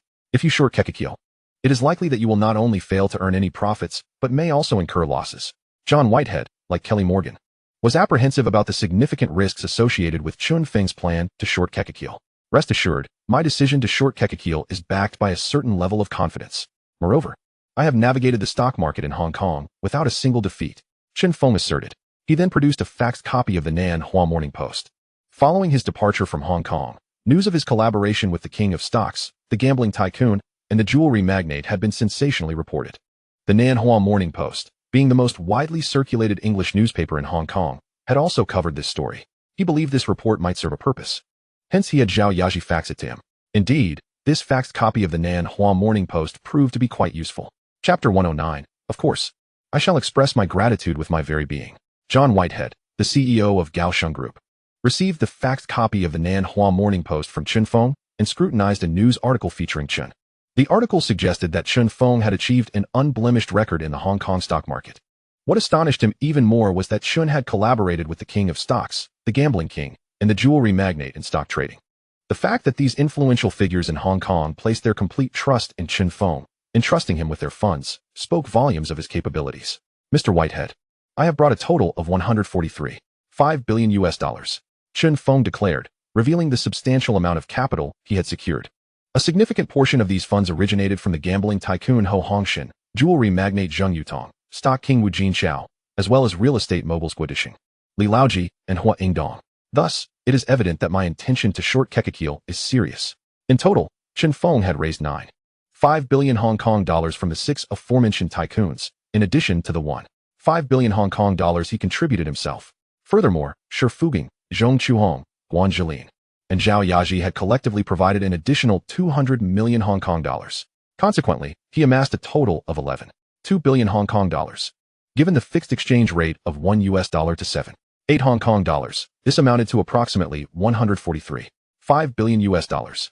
In 1980, securing 143.5 billion US dollars is not merely impressive, it is extraordinarily remarkable. Therefore, upon learning of the amount Chen Feng had brought, John Whitehead regarded him with newfound respect. Mr. Chen, you are truly exceptional. To have raised such an immense sum from the affluent of Hong Kong is no small feat. You flatter me, Mr. Whitehead. Chen Feng replied with a modest smile. After showcasing his capabilities, John Whitehead agreed to lend him the shares of Kekakil. Following this, they engaged in further discussions, culminating in Chen successfully securing a 5-fold leverage from Kaohsiung Group. However, the quantity of Kekakil shares held by Kaohsiung Group was insufficient to meet Chen Feng's requirements. Thus, with Kelly Morgan's assistance, he reached out to the heads of renowned brokerage firms such as Merrill Lynch, Charles Schwab, and Fidelity Investments. These firms are esteemed names on Wall Street, endowed with formidable strength. By demonstrating his prowess to these brokerage houses, Chen Feng successfully borrowed a substantial number of Kekakil shares from them, also obtaining 5-fold leverage from each. Before long, he had acquired enough Kekakil shares. Short selling is a specialized term in the realm of investment, representing a financial asset operation model that stands in contrast to going long. Specifically, the process of short selling involves borrowing the corresponding asset, selling it to obtain cash, and subsequently repurchasing the asset after a period to return it. Now, having secured an adequate quantity of Kekekil shares, he awaited the opportune moment to sell them at a high price. Then, he would anticipate the emergence of two adverse pieces of news for Kekekil. According to trading guides, Kekekil would face a collective lawsuit from consumers in the United States due to concerns over carcinogenic caramel coloring. Furthermore, the Federal Reserve would announce an increase in the benchmark interest rate to 20, pressuring the cash flow valuation of consumer stocks. Both of these developments would spell trouble for Kekekil. Once these unfavorable news items were released, Kekekil's stock price would plummet. At that point, he could capitalize on the opportunity to buy Kekekil shares at a low price and return them to Kowloon Group, Merrill Lynch, and other brokerage firms. By employing a strategy of high selling and low buying, he would profit from the price differential.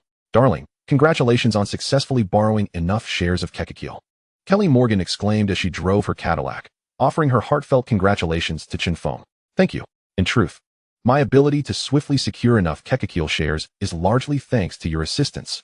Chen Feng expressed his gratitude to Kelly Morgan. As a member of the Morgan family, Kelly Morgan not only had connections with numerous financial titans on Wall Street, but also commanded their respect. Honestly, I haven't done much. I merely facilitated introductions to the executives at Kowloon Group and other brokerage firms. Their willingness to lend you Kekekil shares is primarily due to your evident strength and capability. They chose to extend their trust in you based on your merit. Kelly Morgan's words rang true. Kowloon Group, Merrill Lynch, and other brokerage firms were certainly not naive. They would not simply lend Kekekil shares to Chen Feng solely because of Kelly Morgan. Their focus lay firmly on Chen Feng's prowess and capability. They deemed it profitable, hence chose to lend the stocks of Kowloon to Chen Feng. My dear, shall we celebrate together? Kelly Morgan inquired, gazing at Chen Feng. Splendid idea. Chen Feng readily assented with a nod. Subsequently, Kelly Morgan drove her Cadillac, escorting Chen Feng to her villa. Within the confines of the villa's living room, they sipped red wine while engaging in discussions about short-selling Kowloon. When do you plan to commence the sale of Kowloon stocks? A slightly inebriated Kelly Morgan, holding a glass of red wine in one hand and draping the other around Chen Feng's neck while seated on his lap, inquired closely. A few more days, Chen Feng responded. According to the stock trading guidelines, it would be prudent to wait until Kowloon's stock price hovers around $15 before selling. Presently, the stock price fluctuates between $13 and $14. Darling, I have introduced you to executives from Goldman Sachs and other securities firms. How do you intend to express your gratitude? Kelly Morgan gazed at Chen Feng with dreamy eyes. Naturally, I shall express my gratitude with my body, Chen Feng replied with a slight smile, gently taking the wine glass from Kelly Morgan's hand before turning over to pin her beneath him, expressing his appreciation with his robust physique. Chapter 110, Entering Hollywood. Kelly, I have a matter I would like your assistance with. After their passionate encounter, Chen Feng embraced Kelly Morgan and spoke. What is it? Kelly Morgan languidly reclined in Chen Feng's embrace, savoring his masculine presence. I plan to establish a record company and a film studio in the United States. I wonder if you have any connections in this domain to help me manage both? The United States has long been the dominant force in the global entertainment industry. Especially in film, Hollywood movies have consistently commanded the global cinema market, with the North American film market being the largest in the world. He certainly would not miss out on this substantial opportunity. His systems marketplace offers a plethora of classic Hollywood screenplays from his past life. He intends to seize these classic screenplays in advance and bring them to life. On one hand, he can capture a significant share of the global entertainment market and become the entertainment mogul. On the other hand, he can prepare for his DVD venture into the U.S. and global markets. The DVD industry is inextricably linked to the entertainment sector. In his previous life, the birth of DVDs and the establishment of their standards were closely tied to the entertainment industry. This scenario is reminiscent of Sony's development of CD discs, which also focused on the entertainment field. In the early 1990s, the U.S. Film Production Industry Advisory Committee drafted a wish list on behalf of the 7 major Hollywood studios, explicitly stating the desire to store a standard-length, 135 minutes, video program on a single CD, with image and sound quality surpassing that of Laserdiscs, LD. This demand was first articulated in 1990 and officially confirmed in 1994. However, the image resolution of VCDs was merely 352 by 240 NTSC or 352 by 288 PAL, making it evident that merely enhancing video encoding technology would not suffice to meet the aforementioned requirements. Given Hollywood's immense influence in the global entertainment industry, hardware manufacturers initiated a new wave of technological exploration, which was the initial impetus for DVD development. Thus, as a reborn individual, Chen Feng is determined to penetrate the U.S. entertainment industry. You intend to establish a record company and a film studio in the US? Kelly Morgan exclaimed, her face a picture of astonishment. Indeed, the entertainment industry in the US is exceptionally advanced, and I have always aspired to enter it.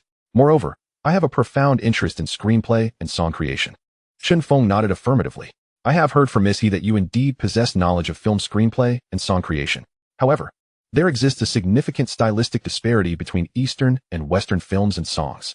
Even if you understand screenplay and song creation, it may be challenging for you to craft works that resonate with Western audiences. Kelly Morgan's concerns were not unfounded.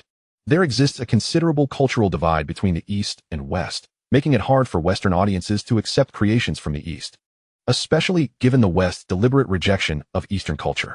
This has also been a critical reason why Chinese films have struggled to gain global popularity in Chen Feng's former life, as even phenomenon-level films like Ne Zha find it difficult to penetrate Western markets. However, this is not an obstacle for Chen Feng. The screenplays provided by the system are, in fact, classic Hollywood scripts from his past life, albeit yet to be realized in this timeline. He plans to preemptively secure these classic Hollywood screenplays and invest in their production in Hollywood, employing local directors and actors to ensure that his films can be seamlessly released and thrive in Western countries. You may assess my current screenplay creations to determine if I can craft a script that resonates with your Western audience, Chen Feng declared as he rose. He retrieved a briefcase he had brought along and, with a flourish, produced several screenplays from within. He casually handed one to Kelly Morgan, saying, "Take a look at this screenplay." "All right." Kelly Morgan promptly accepted the screenplay from Chen Feng's hand, noting the title Ghost emblazoned on the cover. While a direct translation implies phantom, the film has a more fitting title that resonates with its theme, Ghost. In Chen Feng's past life on Hong Kong Island, it was translated as The Sixth Sense. This is an exceptionally classic Hollywood film. It once garnered the Academy Award for Best Supporting Actress and Best Original Screenplay, along with nominations for Best Picture, Best Film Editing, and Best Score. The scene where the male and female leads create pottery together is iconic. In Chen Feng's previous life, Stephen Chow recreated this classic pottery scene from Ghost in his film The Family Has Joy. At this moment, Kelly Morgan was intently examining the screenplay for Ghost. Soon, she found herself deeply moved by its innovative premise and touching narrative. "Darling, is this screenplay truly your creation?" Kelly Morgan gazed at Chen Feng in disbelief. "Indeed." Chen Feng affirmed with a nod. "Darling, you are incredibly talented." Unable to contain herself, Kelly Morgan pressed a kiss to Chen Feng's lips. The plot of this screenplay is brimming with sincerity and spirit. The poignant love story between the male and female protagonists, transcending the boundaries of life and death, is profoundly moving. Furthermore, the plot, dialogue, and other elements are remarkably aligned with Western sensibilities. It is truly hard to fathom that this screenplay originates from an Eastern mind. Kelly Morgan exclaimed with excitement. She discovered that the script for Ghost presented to her by Chen Feng perfectly encapsulated Western style in both narrative and dialogue, devoid of any Eastern influences.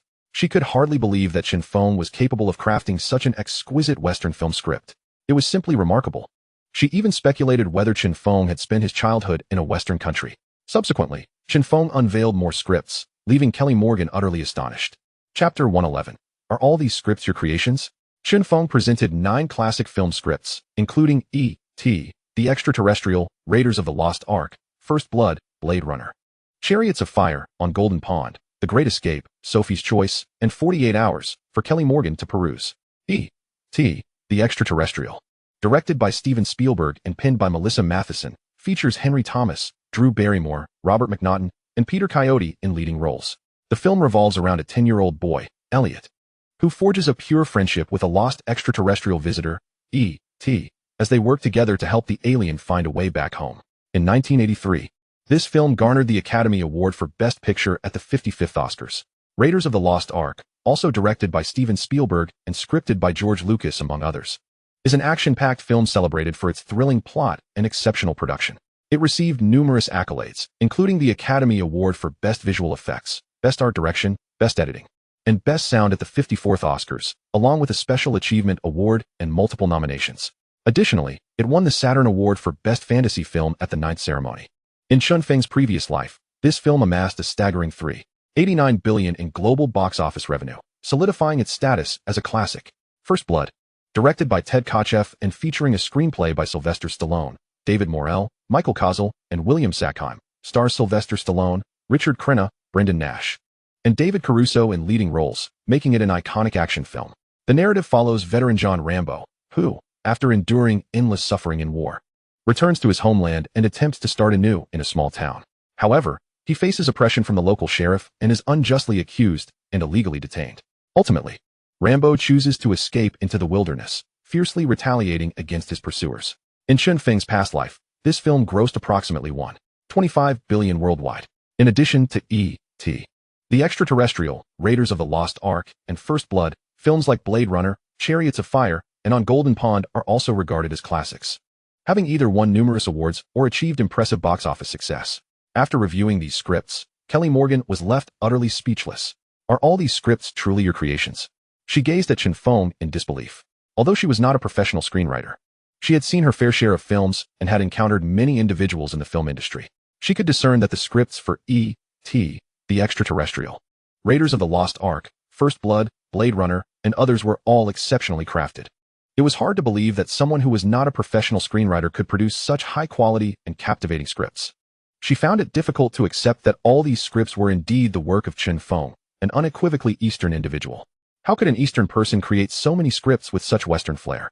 Chen Feng's prowess was beyond her comprehension. Of course, these scripts are my creations. Do you still doubt me?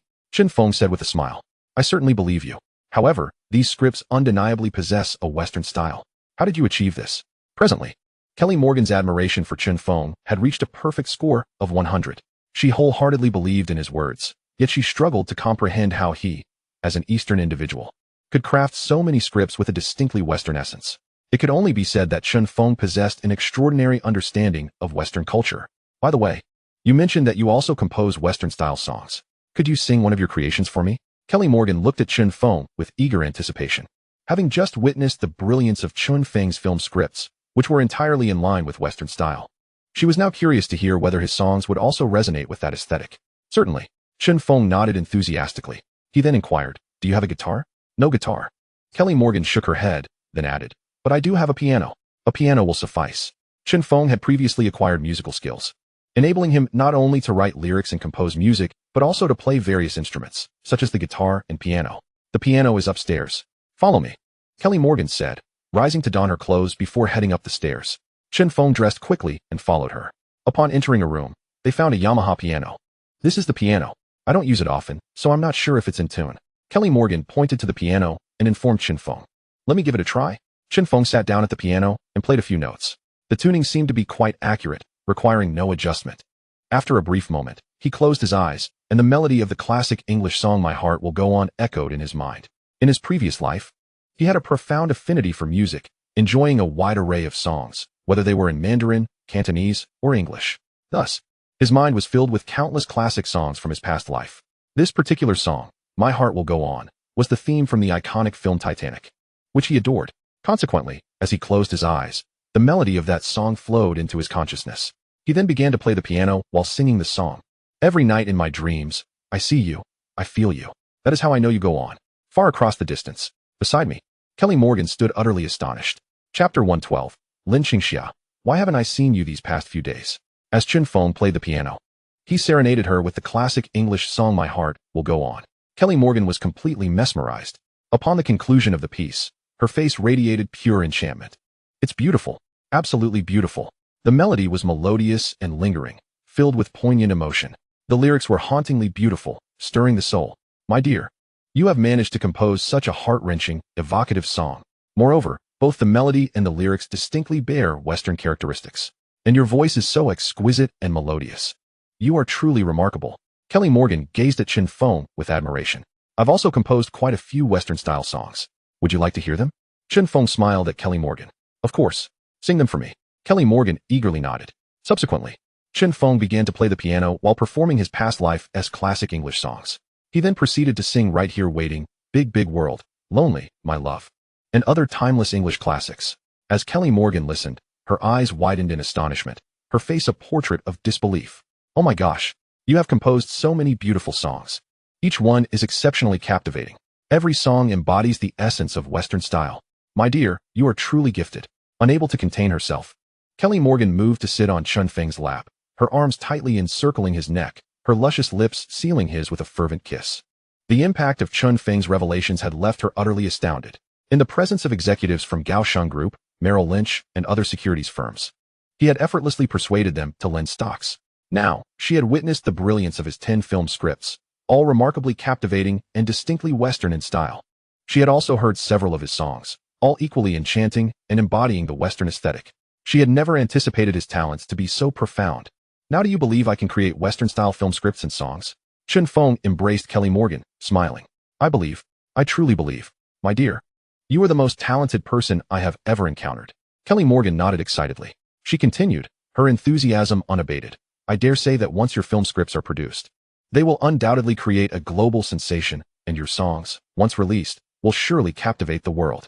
So, the matter we discussed previously poses no issue? Chen Feng inquired. No problem at all. I will help you find suitable individuals to manage your film and record companies. Kelly Morgan readily agreed. Such a good listener. Chen Feng chuckled softly, playfully teasing her alluring figure. The following day, Chen Feng returned to the Addison Hotel where he was staying. For the past 2 days, he had been preoccupied with stock trading alongside Kelly Morgan and had not returned to the hotel. Today, Kelly had her own commitments, and it was not yet time to sell the stocks. Thus, he returned to the hotel to take a brief respite. Once back, he reclined on the sofa in the living room, closing his eyes to rest. Suddenly, a knock sounded at the door. He furrowed his brow slightly. Who could be knocking at this hour? Could it be a hotel staff member? He rose to his feet and approached the door, opening it to find Lin Qingxia standing at the threshold, looking charmingly radiant. Miss Lin, what a surprise! Chen Feng exclaimed, taken aback. Aren't you going to invite me in? Lin Qingxia smiled sweetly. Oh, my apologies. Please come in. Chen Feng quickly ushered her inside, shutting the door behind them. Make yourself comfortable. What would you like to drink? Chen Feng inquired. Anything is fine, Lin Qingxia replied, settling onto the sofa. Chen Feng prepared 2 cups of coffee, placing one on the table before Lin Qingxia and keeping the other for himself as he sat beside her. Why haven't I seen you these past few days? Lin Qingxia asked, her brow furrowed in curiosity. She had often inquired at the front desk about Chen Feng's return to the hotel, only to be informed that he had not yet arrived. Just earlier, upon learning that he had returned, she immediately came to find him. She was unsure why she felt compelled to seek him out. Her subconscious seemed fixated on him. Having not seen him for days, her thoughts were consumed by him. Oh, didn't I mention that my purpose for coming to New York was primarily for stock trading? I've been engrossed in that these past few days. Chen Feng explained to Lin Qingxia. He then asked, by the way, Miss Lin, did you come to see me for a specific reason? Have you decided to collaborate with me on stock trading? Yes. Previously, you mentioned your exceptional skills in stock trading, and I was somewhat skeptical. So, I called my friend, Mi Zhan, and from her, I learned that you were indeed telling the truth. You are quite proficient in stock trading. Hence, I've decided to entrust you with some funds to assist me in trading. In truth, Lin Qingxia had not come to see Chen Feng specifically for this reason. She was unsure herself why she had sought him out today. Since Chen Feng had broached the topic of collaboration, she simply went along with it, stating that she wished to partner with him in stock trading. Haha, you will surely be grateful for this decision in the future. Chen Feng chuckled. You seem quite confident in your trading skills. Lin Qingxia remarked with a smile. Of course. Otherwise, I wouldn't have traveled such a distance to engage in stock trading. Chen Feng replied, brimming with confidence. Afterward, he looked at Lin Qingxia and inquired, Miss Lin, how much do you intend to invest with me for stock trading? Chapter 113, Elevator Fright. Miss Lin, how much do you plan to entrust me with for stock trading? Chen Feng asked Lin Qingxia. At most, I can provide $1 million, Lin Qingxia pondered before responding. Rest assured, Miss Lin, I will ensure that your $1 million multiplies several times in no time. Chen Feng asserted without hesitation. Is that true? Lin Qingxia questioned, her face reflecting skepticism. It wasn't that she doubted Chen Feng, but rather the exaggeration of his claim seemed implausible. If stock trading were truly that lucrative, wouldn't everyone be engaged in it? Absolutely true. It is solely through my stock trading acumen that I have transformed from a penniless individual into a billionaire. Of course, my ascent to billionaire status was significantly aided by substantial capital provided by stock magnates, gambling tycoons, and jewel kings. As for the $1 million you are providing, I assure you that I can multiply it in a remarkably short period. Chen Feng smiled as he spoke. If you can genuinely make my $1 million multiply several times, I will certainly repay you handsomely.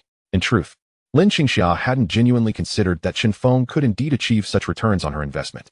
However, she believed that by entrusting her $1 million to Chen Feng for stock trading, she would have the opportunity to grow closer to him. For reasons unknown, she felt an overwhelming desire to be near Chen Feng. If I truly accomplish this, how do you plan to repay me? Chen Feng chuckled at Lin Qingxia. I haven't thought that far ahead, Lin Qingxia admitted, momentarily caught off guard by Chen Feng's question. She had not genuinely contemplated this issue. Her previous remark was merely casual. After careful consideration, she still found it challenging to formulate a response. Finally, she glanced around and asked, "What do you wish for me to do in return? If I can indeed make your 1 million multiply several times, you must promise to assist me with one task. What do you think?" Chen Feng suggested after some reflection. "All right, no problem." Lin Qingxia nodded in agreement without hesitation. "It's a deal. Just don't go back on your word later." Chen Feng smiled. "Of course not." Lin Qingxia replied with utmost seriousness. "Now, let us proceed to the bank, where you can transfer your funds into my brokerage account." Chen Feng instructed Lin Qingxia. "You have a brokerage firm in the United States?" Lin Qingxia exclaimed in astonishment at Chen Feng. "Indeed, I recently acquired a nearly bankrupt brokerage firm.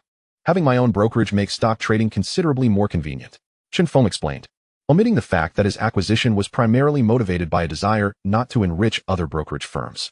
He merely collaborated with prestigious firms like Goldman Sachs and Merrill Lynch to borrow stocks, incurring only minimal borrowing fees and avoiding commission costs, thereby saving a considerable sum. Subsequently, he and Lin Qingxiao arrived at a nearby bank to deposit the $1 million she provided into his brokerage firm. He then contacted Merrill Lynch, using Lin Qingxia's $1 million as collateral to leverage fivefold and borrow shares from Kigok Kele Company. Once all arrangements were finalized, it was nearly noon. "Thank you for assisting me with stock trading. It's almost lunchtime. Allow me to treat you to a meal," Lin Qingxiao remarked, glancing at her watch. "I insist on treating you. You treated me to coffee last time." Chen Feng replied with a smile. "Then I shall not be polite." Lin Qingxiao beamed, her smile radiant as a blooming flower.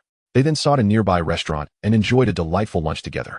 After their meal, they returned to the hotel, taking the elevator to their respective rooms. Suddenly, the elevator jolted and became stuck between the third and fourth floors. Additionally, the lights within the elevator went out, plunging them into darkness. "Ah!" Lin Qingxia screamed in fright.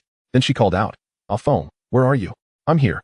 Chen Feng quickly extended his hand to grasp Lin Qingxia's arm. Upon feeling his presence, she instinctively reached for his arm and clung tightly to him. "Do not fear. Do not fear. I'm here. Nothing will happen." Chen Feng comforted Lin Qingxia as he embraced her, gently patting her back. "Lin Qingxia's affection for you has increased by 5. Current affection level, 80. Lin Qingxia's affection for you has increased by 5. Current affection level, 85. Surprised by the system's notification, Chen Feng hadn't anticipated that the unexpected elevator malfunction would enhance Lin Qingxia's fondness for him by 10 points. What an unexpected gain. Due to his continuous practice of traditional Tai Chi, his senses had become remarkably acute. Although the elevator was devoid of light, he could still discern the situation within through faint illumination. At that moment, the elevator was relatively safe.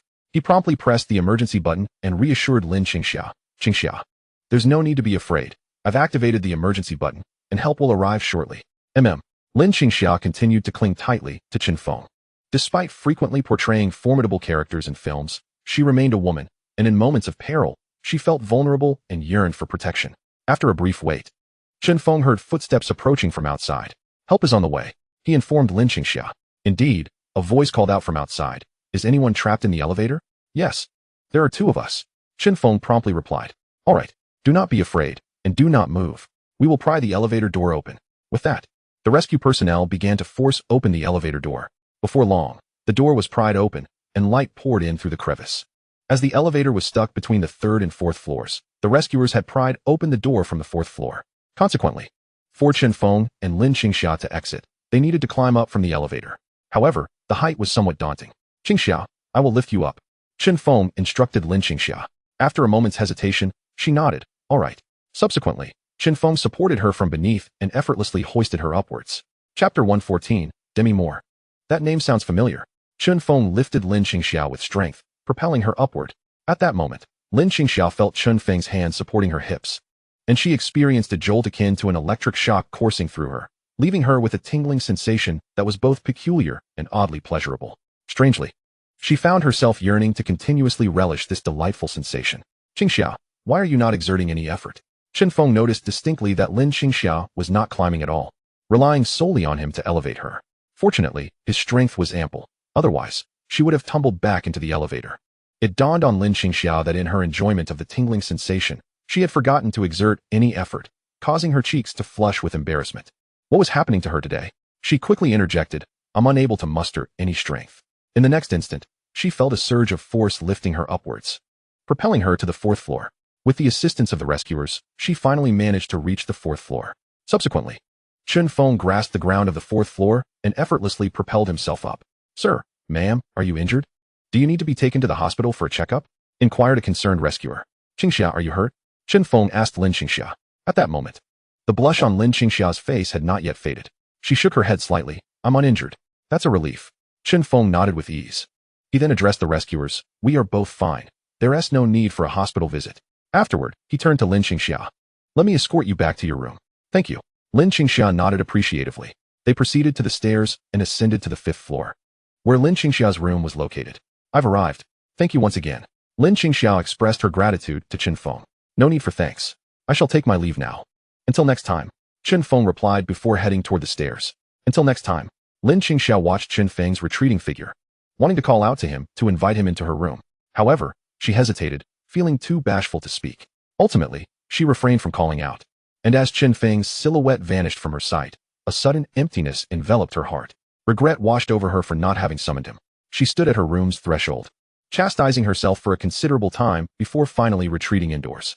Meanwhile, Chen Feng returned to his room, changed into a set of pajamas, and prepared to take a midday nap. Just then, the phone in the living room rang.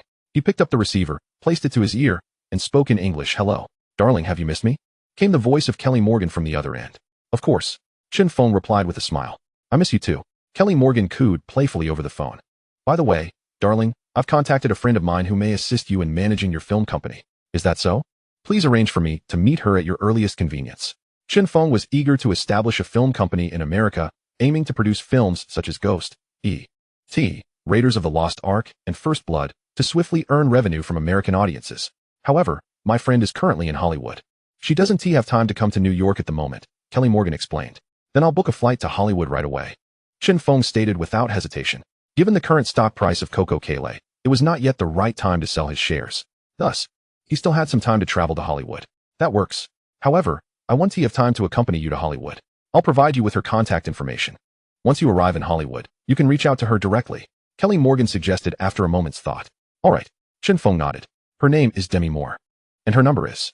Kelly Morgan relayed her friend's name, phone number, and address. Demi Moore? That name sounds incredibly familiar. Chen Feng mused, slightly furrowing his brow. Wait, the actress who played the lead in Ghost is named Demi Moore, isn't she? Could the friend Kelly is referring to be her? Chen Feng vividly remembered watching Ghost and had a strong impression of the lead actress. He had even researched Demi Moore online. In his past life, Demi Moore had been a top-tier star in Hollywood, and at 28, she became the highest-paid actress thanks to Ghost, solidifying her status as a beauty in the eyes of countless viewers. If Kelly Morgan's friend was indeed Demi Moore, the lead actress from Ghost, it was an astonishing coincidence. After hanging up the phone, he promptly booked a flight to Los Angeles, as Hollywood was located there. Once he secured the ticket, he called Demi Moore. The call connected swiftly. Hello, this is Chen Feng. Am I speaking with Miss Moore? He inquired. Hello, you must be the Chun Kelly mentioned. Demi Moore responded. That is correct. Chen Feng nodded. He then informed her, I've just booked a flight to Los Angeles and am preparing to meet you. You're coming to Los Angeles so soon?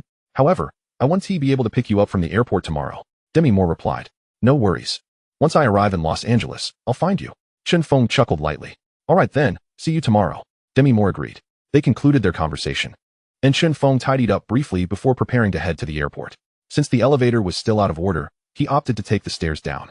As he reached the 5th floor, he hesitated for a moment before approaching Lin Qingxia's room and knocked gently on the door. Moments later, Lin Qingxia, clad in a silk nightgown, opened the door. Chen Feng, with keen observation, noticed that she appeared to be without any undergarments, drawing attention to two significant aspects. Ah Feng, is that you? Lin Qingxia exclaimed with surprise upon seeing him. Just a moment. I'm about to board a flight to Los Angeles. Chen Feng informed her. You're going to Los Angeles? Why didn't you tell me? I want to accompany you. Lin Qingxia blurted out. She was equally perplexed about her emotions today. Upon learning that Chen Feng was to leave New York for Hollywood, a profound sense of loneliness enveloped her at the thought of remaining behind. Instantly, the notion of accompanying Chen Feng to Hollywood took root in her mind. Previously, during the 2 days Chen Feng was away on business, she found herself consumed by thoughts of him, feeling as though something precious had been lost. Now, with the news of his impending departure, that same sentiment resurfaced. Thus, she blurted out her desire to join him on his journey to Hollywood, which left her feeling somewhat embarrassed. Yet, the words had escaped her lips, and there was no retracting them. With a quick glance, she hastily offered an explanation. I came to America to pursue acting in Hollywood, and it suddenly occurred to me that I have a few acting classes to attend in the next few days. Since you're also heading to Hollywood, it would be fortuitous for us to travel together. Oh, I see. Very well then, let us go to Hollywood together. I will arrange for us to have tickets on the same flight. Chen Feng nodded in understanding. He then followed Lin Qingxia into her hotel room and promptly called the airline to secure a ticket. Given the limited number of travelers heading to Los Angeles at that moment, it was quite easy for him to obtain a seat on the same flight. Meanwhile, Lin Qingxia had gone to the bathroom to change out of her nightgown and into a casual outfit. "I've booked your flight," Chen Feng said as he saw Lin Qingxia emerge from the bathroom. "Thank you. I just need to pack a few things, and then I'll be ready to go," Lin Qingxia replied, quickly gathering her belongings. Before long, she was ready, and they left the hotel together, hailing a taxi to the airport. Once on the plane, they discovered that their seats were not adjacent. However, Lin Qingxia wished to sit beside Chen Feng. Consequently, Chen Feng swapped seats with a fellow passenger, settling next to Lin Qingxia. "Feng, what brings you to Hollywood?" Lin Qingxia inquired with curiosity. "I plan to establish a film company in America and invest in movie productions. However, I won't be staying here long term, so I need someone to help manage my company. A friend of mine referred me to someone who can assist with that, and my trip to Hollywood is to meet this individual," Chen Feng explained. "You intend to open a film company in America? There are many renowned film companies here, and it might be quite challenging for yours to thrive." Lin Qingxia expressed her concern. Indeed, establishing a film company here is no small feat. Nevertheless, as long as I have compelling scripts and produce quality films, I believe my company can succeed, Chen Feng replied, brimming with confidence about his venture. Yet, he knew that finding good scripts was a rare stroke of luck. Navigating the industry in America, where you are unfamiliar with the terrain, may pose difficulties in collaborating with talented screenwriters, Lin Qingxia remarked, unaware that Chen Feng had no intention of seeking collaboration with other writers, as he had scripts of his own. I don't need a screenwriter. I understand script writing. I can create my own film scripts." Chen Feng chuckled. "Indeed, I nearly forgot that you are also proficient in script writing. However, while your scripts may resonate with audiences in our Chinese-speaking regions, the vast cultural differences between East and West might hinder their acceptance by Western audiences." Lin Qingxia, much like Kelly Morgan, recognized the significant disparities between Eastern and Western cultures, believing it challenging for an Eastern individual to craft a screenplay that would appeal to Western tastes. "There's no need for concern. I have already written several scripts in a Western style and have shown one to a foreign friend. She believes my scripts are thoroughly Western and align perfectly with the tastes of Westerners," Chen Feng said with a serene smile.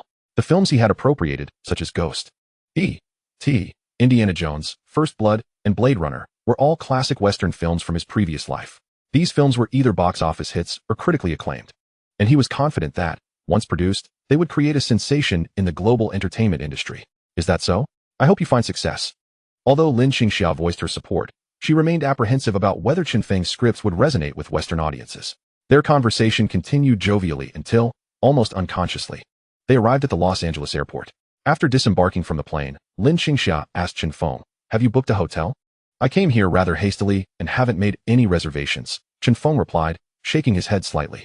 "If you don't mind, you could stay at my place. I have rented an apartment near Hollywood," Lin Qingxia suggested hesitantly. Would that be inconvenient?" Chen Feng was taken aback, not expecting Lin Qingxia to extend such an invitation. "Not at all. My apartment is quite spacious, and I live there alone," Lin Qingxia said, her cheeks flushing at the thought of having Chen Feng stay under the same roof. "Given that, I shall not be polite," Chen Feng readily agreed, finding the prospect of staying at Lin Qingxia's place more appealing than a hotel. This arrangement would also save him money, though it was not merely about finances. He preferred the comfort of a home to that of a hotel. "Then let us go straight to my place," Lin Qingxia exclaimed joyfully, hailing a taxi for them both. Lin Qingxia's affection level, 5, current level, 90. Upon hearing this system notification, Chen Feng was momentarily taken aback. He had merely agreed to stay at Lin Qingxia's place. Yet her affection for him had increased by 5 points. It struck him as rather curious.